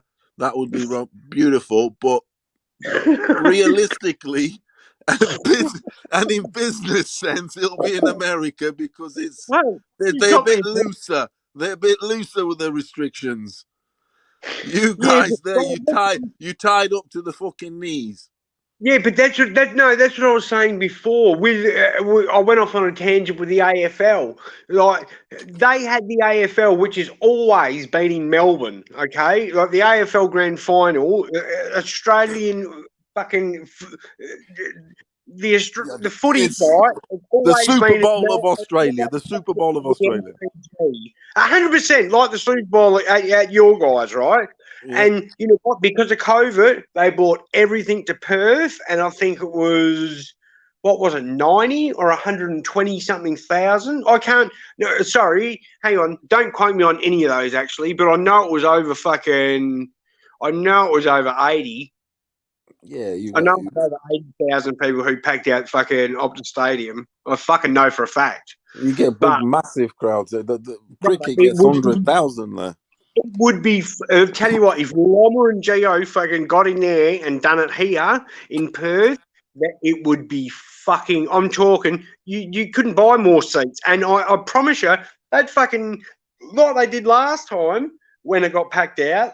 They put tallies outside and set pubs up out fucking side. For which fight? Couldn't get in. Oh, well, fuck it. it on the big screen, and fucking we'll keep serving you piss. Everyone's like, yeah, fuck it, whatever. Which fight? Which fight? Oh no, I don't think it was a fight, bro. I think it was fucking. It wasn't the grand final. It was another big event over here. I'm not sure if it was a cricket event or something, but it was something. Yeah. Anyway, if you. It was barbecue, was it? Barbecue, was it? Barbecue weather. When you get on that meat and that shit Foster's. Fucking Foster's. Foster's is shit. Canadian, you're watching cunts. This is 9%, and you motherfuckers owe me. Hang on, that's mad. That heavy gear, that is. You owe me. No, I'm talking to Canadian Club, not Canadian Club, Coca-Cola. Okay. Anyway, I'm just about to go to my dilemma with it. Motherfucking piss them, but I won't. You reckon it'll be a big fight there, Lomachenko? He's big there, is he? Is there a big Russian community there? No, I wouldn't say. Just normal, yeah. Yeah, just normal, bro. I wouldn't say there, but the Croats, the Greeks and the Croats over here, you have no idea. Like, I'm not going to say much because I don't want to get in trouble. And he's liked though, isn't he? He's like Loma's liked across the board, isn't he? He's known everywhere. He's known across the board. He's appreciated. He's liked a lot. Gold medalist, etc. And so it's a bigger fight. It's a bigger fight than Teo. Then, what do you think? What's that? Oh, what Loma and fucking thingy over here? Yeah, or Teo over there. Which one's bigger fight? Is it Loma? Fuck yeah! Oh fuck! I don't know. You know what? If Teo came like a defense, sort of like he's defending his titles against Loma. Yeah, but Gio said in the fucking ring to Teo, he said, mate, I'll give you a rematch. Let's run it back in Australia, brother. It will be fucking awesome. Okay, now, for me, it's like, you're a fucking little fucking cunt. Well done. That is so fucking cool for you to say that. Like, fucking so much respect. And fucking, yeah. The thing is, though, looking at how they looked, Teo looked a deflated soul. I don't think he will take the rematch. But 100%. He's not going to take. I don't think he will take. It's just. Oh my fucking god! Too much. Can you see me? Have you got me? My fucking god! Hang on, I think I've just lost you, bro. You can't see me. Hey. Can you see me? 1, 2, 3. Yes. Okay, I've lost you. So wait a second, because I have to get back on your fucking live feed. Hang on 2 seconds. You guys might have to drop. Can you hear me? Can you hear me? Yeah, I can hear you, bro. I can hear you. Yeah, we can hear you, brother. Oh, sweet then. You don't need to see my fucking ugly head. We're laughing. Yeah, I don't blame you. Yeah, we don't have to just. Yeah. I don't know. If you think you're Steven Spielberg, then. You fucking legend. That was gold. Oh, keep going, bro. Sorry, I missed what you said. What did you say? I don't know. I just thought you were into acting. No, I'm really joking with you guys. It's mad, isn't it, God? So, Orange? Are you from the United Kingdom? Your heritage? That Pierce is English. Is that right? Gaz? I think we might have lost him now. Yeah, I wanted to know because, I think he's of English, sort of. So we got a big week of fights. We got Tank on Sunday, Haney on Saturday with JoJo. Linden, Arthur, and Yard. It's massive this weekend. This shit, T.O. lost. That shit has made everything even crazier. You know what I'm saying? Spun everything round. Everything's spinning at the minute. It's shook everything up. It really has. Everyone's shaking their tail feather, haven't they? They all want a bit of Cambo. They all want a bit of Cambo now, don't they? It's shook up the world. He has. It looks if like ever someone. No, that's how it is. He's shook up the fucking world. And Yeah, that's a everyone good wants thing. to. That's a good thing, man. You It know, is a good thing. I'm change glad is it a good was thing. Kambosos in a way. I am glad it is Yeah, no, Kambosos. Australian fighters, man. Kambosos, he joined, some really good ones. Robbie Peden, fucking what's his name, Katsidis, Jeff Fennick. Yeah, A lot of great Australian fighters. Yeah, they got. They did the business. They're doing their thing around that circuit, like that. Gaz was saying, round there they do loads of fight. He's into the Muay Thai. Gaz was saying they're surrounded by fight circles. Oh yeah, they like the kickboxing. Yeah, they've got loads because they're surrounded by Philippines, Thailand. It's all near Australia, yeah, you're there, right. isn't it? I got you. So there's loads of influence there. In all, they're saying the Samoan guys, they'll all like to fight. All the kickbox, like all that kickboxing. Right.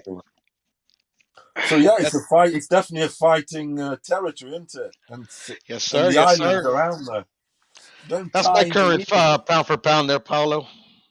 Hey, that's my current pound for pound on my on my avatar. Let's have a look.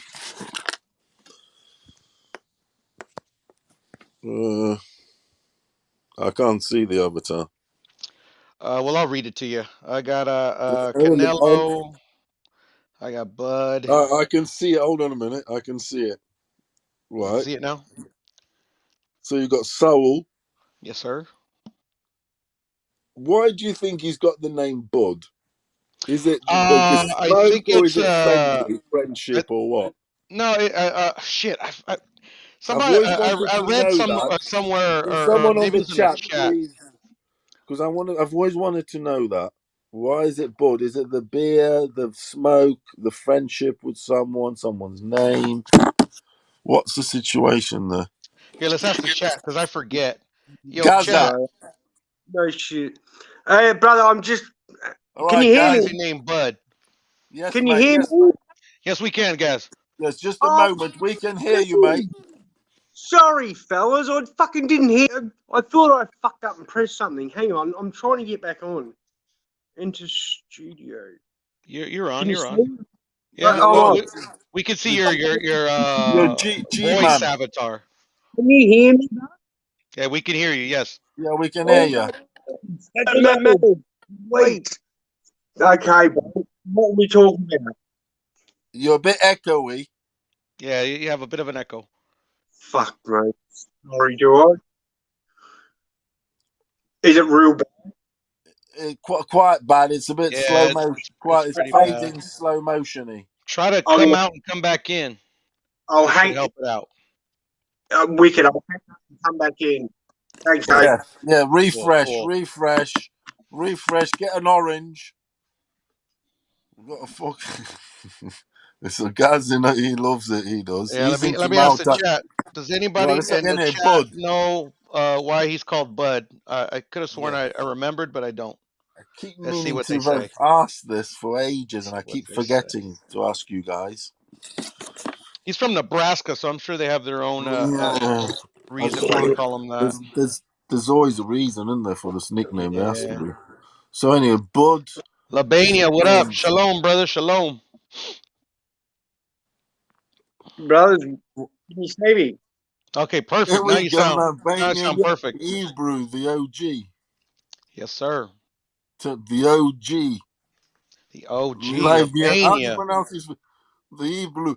LH. How do you pronounce his first name? Labania. Labania. Labania Hebrew. Yes, sir. He's a G. He is definitely legend. Well, Labania says it's because he looks like Kenny from the Cosby Show. I don't know if you've ever seen the Cosby Show, Paulo. Who? The Cosby Show. Have you ever seen the Cosby Show? Yeah, legendary. Yes. Yeah. Well, the remember the Rudy's friend Kenny. Yeah. Yeah. Well, apparently, Labania is saying that she used to call him Bud.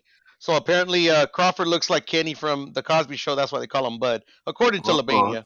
All right. Oh, okay. That's the Cosby Show. Hello. Can you hear me? Yes, we can hear you. Oh, fuck me. But you sound like you're underwater. Yeah, you're in the chat twice. You're in the panel twice. That's probably why we hear an echo. Oh my god! I don't know even know how you do that, but oh, I know. Well, it's because you're using two accounts, I think. I don't know. I'm sorry. I'll hang up on you fellas, but just I'll put the link again. I'll fuck up. I don't know, fuck off. Take your time, guys. You'll get it. Thank you very much, brother. Don't even trip, brother. Just refresh all the pages and go through the process. Actually, you're in right now. Go ahead, talk.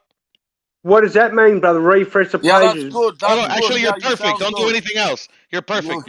You're good. You can hear me, sweet. Yes, sir. Sweet as Sweet, a super sweet. butterscotch. Can you see me or not? No, we don't Yes. see you. No, we Good. don't. Like your face, we don't see you, but we hear your voice clearly. Awesome. Yeah. Awesome. Fully cooking. So we just if you can look at the screen, Gaz, we're going through Puro's fuck pound for off. pound. Everything. Sorry, brother. Keep going. Sorry. Yeah, so we're going through Puro's Puro pound for pound list. I'll scroll up. I'll scroll up and have a Can look. you see it? So anyway, Spence. So you've got Spence. Yeah, number 4. This is the Usyk at number 4. Interesting. Correct.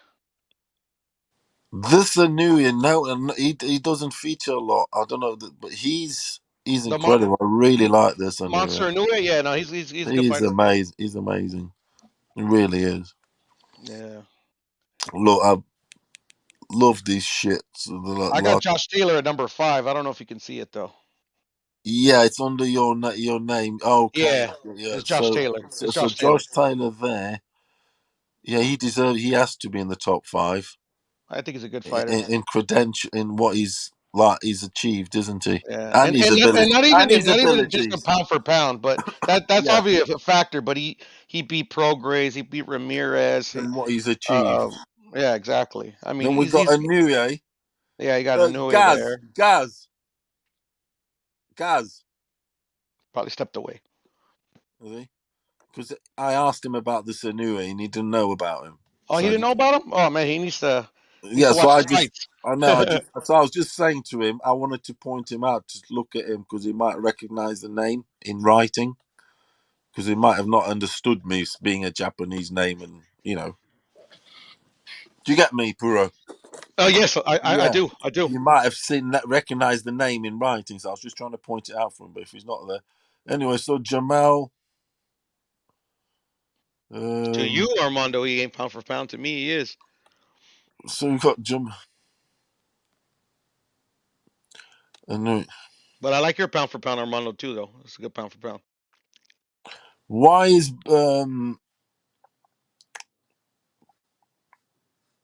Hey H, if you can hear me, can you put my avatar on the big screen, brother, so we can see the list clearly?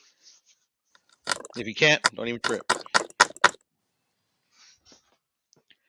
Yeah, but I got Artur Beterbiev number 8, Juan Carlos Estrada number 9, and I got Figueroa number 10.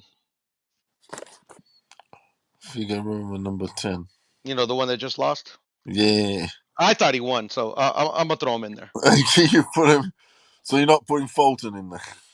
Well, I mean, Fulton. If I thought Fulton won, he would be right there. Sorry, Puro.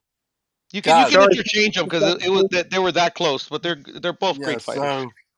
I mean, to me they prove that they're one of the top of the tops in the game. I wanted to put Kambosos there. It's just for me. I just want to see him get another big win. You get what I'm saying? Yeah. And then Fulton. Maybe Figueroa. I don't know. I don't know. You could throw, I guess, Kambosos in there if you wanted to, but I still need to see him get one more big win. To be perfectly honest, I'll throw Usyk in there too. The 10 is. There's a lot of fighters, in my opinion, could be number 10. Number 10, yeah. I mean, Yeah, Rady 6 through 10 is very, very hard for me to pick, but fuck it. It's all in. It's all the way you see it. I usually don't get mad at anybody's pound for pound unless it's like just nuts. But what about unless it's just Yeah, but Rady's right there though. Then again, it's subjective. I feel you on that one, yeah, Rady. it is. It is all a bit. What about the old what do you call it? You've got what do you call him? Spence over Josh. Well, I mean, like me personally, I just numbered them because that's what everybody does. But I literally, if I do pound for pound, I never number them. I literally just name them. Yeah, who do you reckon wins between those two, Spence and Crawford? Spence and Crawford. I got Crawford. You have. You know what? It's a 50-50, man. Because a lot of people sleep on Spence, but Spence still has a better resume than Bud does. But like my buddy Shelton says, the resume, the fights aren't won. I never see the resume get in the ring, and I totally understand that.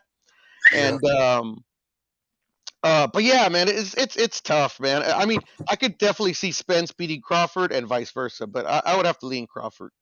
And Kush, Usyk is in top 5, bro. He's my number 4. Some people have Usyk number 2 and what have you. Some people do. And 3, a lot of them. Bud, to me, man, Canelo and Bud are on the same level, man. I mean, I know Canelo has the longer career. Well, I wouldn't say longer career, but they're both about the same time. I think they came out. I'm not sure. I don't know. I just Bud Crawford he's I like him a lot. I like Bud, man. He's highly skilled. One thing that's happened with my list somewhere along the line, because I haven't done like a proper top 10 and whatever, and looked at and wrote it down and in whatever, is there's definitely been some movement in my top 10 with this. Upsets, that's man. what I'm saying. They keep moving up a lot of things. It's jigged everything accordingly. Everybody else moves also.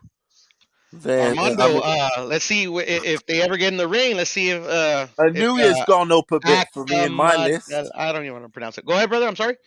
I'm saying Anuya. He's gone up in my list a little bit. Yeah, I feel you. He's probably gone to 5 for me. Yeah, like for 4. Me, like they could shit, man. You can have anyway number 1. I ain't gonna be like, oh my god, you're nuts. Yeah, you're absolutely right. You know, I mean, I think actually I wouldn't say number 1, but because I think Canelo has number 1 locked down. Yeah, that's. But I mean number 2 if you get what I'm saying. Number 2, you could spin it around anywhere, really, to your. Yeah, you could put Usyk there. I wouldn't be mad. I mean. I would say like fuck, man. Like I was saying to Rady Pete in the chat, number 6 through 10, man, are so hard. I literally was just did it quick. I would really have to analyze who would have number 6, who would number 7, who number 8. You know what I'm saying? That's what I'm saying. Because I think Ray Martinez is a great fighter too. Like it's just he hasn't really moved up in weight, at least if I'm not mistaken, But Ray Martinez, man, I think he has it. What, the dude that fought not long ago, the other week? Yeah, the guy that it was a no contest because of the headbutt. Small dude, yeah, that you were talking about. Yeah, I like him a lot. He's proper. He is. And actually, to be perfectly honest, has he got power? Jermell, if he beats Castano, which I think he's going to knock him out in the rematch in February, he's top 5 in my opinion. Is that rematch locked down? Yes, it's locked down. It's been announced. They haven't came out with the. They don't press on it. The price or where it's going to be, but it is. It's the contracts have been signed. Yeah, I've got Jamel. So there's no date. There's no date on that rematch, though, lads. February is the only thing I can think of, but I could be wrong. Maybe they did say the date when they announced it. I'll check. Oh, that rematch. I've got Jamel making the adjustments definitely and winning it. I'll tell you what I think. I'll tell you what I think he'll win, lad. Because I think I think this will be even more of an aggressive fight because the fight was a draw. I don't think either of these fighters will want it to go to decision. Is this Outlaw? Sorry. Yeah, what's going on, Pello? What's going on, my bro? All right, friend. Yeah, go on. What's up, lad? Yeah, so I think both fighters will fight really aggressive, and I think Charlo will walk Castano onto something, you know, because I think Castano will take even more chances, bro. And he got caught against because Jamel's that accurate, you know. That's one thing he is. He's very accurate, and I think and he's timing and he's powerful at that weight. And I think Castano will be even more aggressive, and I think he'll walk onto something. So I agree with Puro that I think he'll stop Castano in the rematch. But I think it'll be another mad fight, you know. It will be. It's a classic. Yeah, good shouts. Yeah. Good shouts. That. Yeah, that would be interesting. That would a stoppage. I mean, hey, fellas. Oh, you can hear me, fellas. Wow. Yeah, we can hear you, Pierce. How we doing? Yeah. Well, I didn't know you could fucking hear me. I thought I dropped out. Yeah. You got a fellow countryman on here, Gaz. Outlaw Boxing. Who's that? We've got a fellow countryman on the panel. Yeah, sweet, brother. Who is it? What's his name? Outlaw Boxing. Outlaw Boxing. Where is he? Where are you, bro? Are you over east or in WA? What's going on, bro? What's going on, bro? No, I'm from Maroubra, South Sydney. South Sydney. What's going on, lad? Maroubra. Good. Awesome, brother. That's fucking mint. Where you from, lad? WA? You from the West Coast? WA. 100%. Fucking good shit, eh? That's fucking, yeah. I'm not talking up fellas, but fucking awesome fight. But fucking, what a win. Can't believe it. Can't believe it. Magical, wasn't it? History making. It's like. Do you follow much? Hey, Brad, do you what's your Gaz? Is it Gaz? Yep. Yeah, Gaza. That's what we've got. I'm sure that's his nickname. Gaza. Is boxing like? Are you a big fan of boxing, bro? Or did you just started getting into it from the fight on the weekend, or? Yeah, pretty much just got into it, bro. Yeah, fair enough, bro. That's what's great about a moment like that, bro. You know, the best sport in the world. And a moment like that can bring new fans, you know. That's what's up, lad. Brother, I'm sorry. I'm not going to lie. I'm not going to lie to you. I'm not a liar. I've been into it. I've known a lot of people over in West Australia who are into it and who have got gyms and all the rest of it. But, mate, all that I'm saying is that is fucking awesome. I just fucking loved it, and I loved it how humble all us Aussies were. I mean, we weren't like, fuck you, back to anyone who gave a shit, or in my circle anyway. You know, they were fucking, yeah, it was awesome. It was awesome. They're both fucking true warriors, and like I said to the boys earlier, Teo will come back at 140 and he will dominate the division. I guarantee that. You know. But you've been watching boxing a bit, Gaz. You said it sounds like he knows. He definitely knows. Yeah, if he knows about one, he definitely knows the sport. If he knows that Teo's going to go up to 140, definitely. Loads of years. Right? He's a big Loma fan. Definitely knows. You're a big Loma fan, aren't you, Gaz? I just hear shit, fucking here and there. I don't know that much. Oh no, he's being humble. He's probably just being humble, the lad. But definitely sounds like he knows boxing more than the average casual. Because he knows about Teofimo going to 140. So literally, I'm not going to lie to you. Yes, I do. But you know what? I'm not talking it up. I'm not dropping names. I'm not saying fucking anything to anyone about anything. Okay, but yes, I do. And what happened on the weekend was fucking unfucking believable. The two of them were both fucking true warriors, but I knew Gio had it in him. And who am I speaking to? Who are you from Oz? Where are you? Well, I'm from South Sydney, lad. Maroubra, in South Sydney. Maroubra, sorry. What was your name, brother? Sorry? Outlaw. That's my name on here, Outlaw Boxing. This is the gym. That's what you need to say, Outlaw. Yeah. Outlaw, that's fucking mint, bro. That's fucking, all I'm saying is I fucking loved it. And I'd love to get a lot of people on this channel. And, yeah, it's different, mate.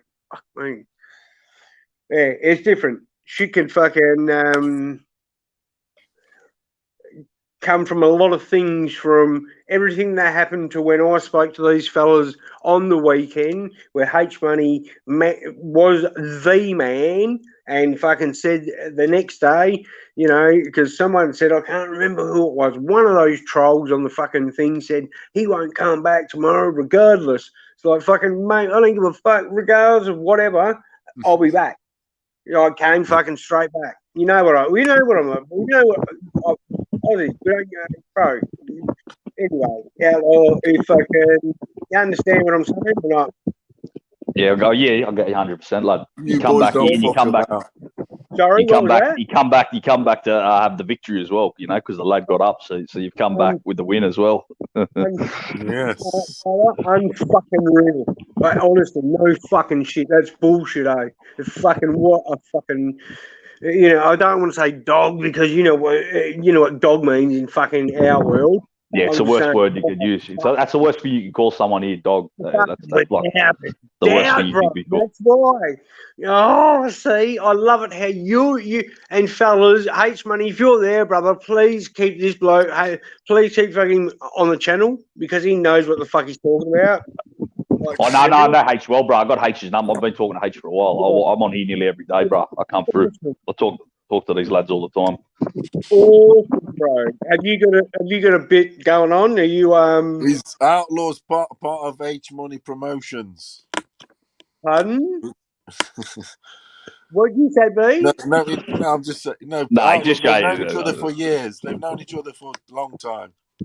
Part of the promotion, because we were joking about H Money promoting Kambosos, you know, and he is.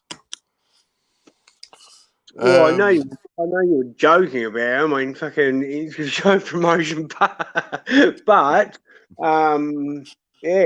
So, wow, that's all right. That's awesome, and bro, you like this channel too? Yeah, this is one of the best channels on here, lad. H lets everyone on. He lets everyone speak their mind. Like he's open for everyone around the world, bro. H Money, one of the top boxing channels on YouTube, 100%, bro. Awesome, brother. I fucking love that shit. No shit. That's awesome. Worldwide. That's what I'm talking about. See? Now, if you Americans don't understand, we don't give a fuck who it is, what you are, who it is. Gaz, do you know what? There's 4 people on the panel now, and we got Asia represented, you guys, or round that up that aid. We've got Europe, me, represented. Think about it. Look at the cost transatlantic it is, and we got the Americas in Puro and H Money. One's in Tennessee, one's in Memphis, Tennessee, and one's in LA. That's just 4 of you. Yes, sir.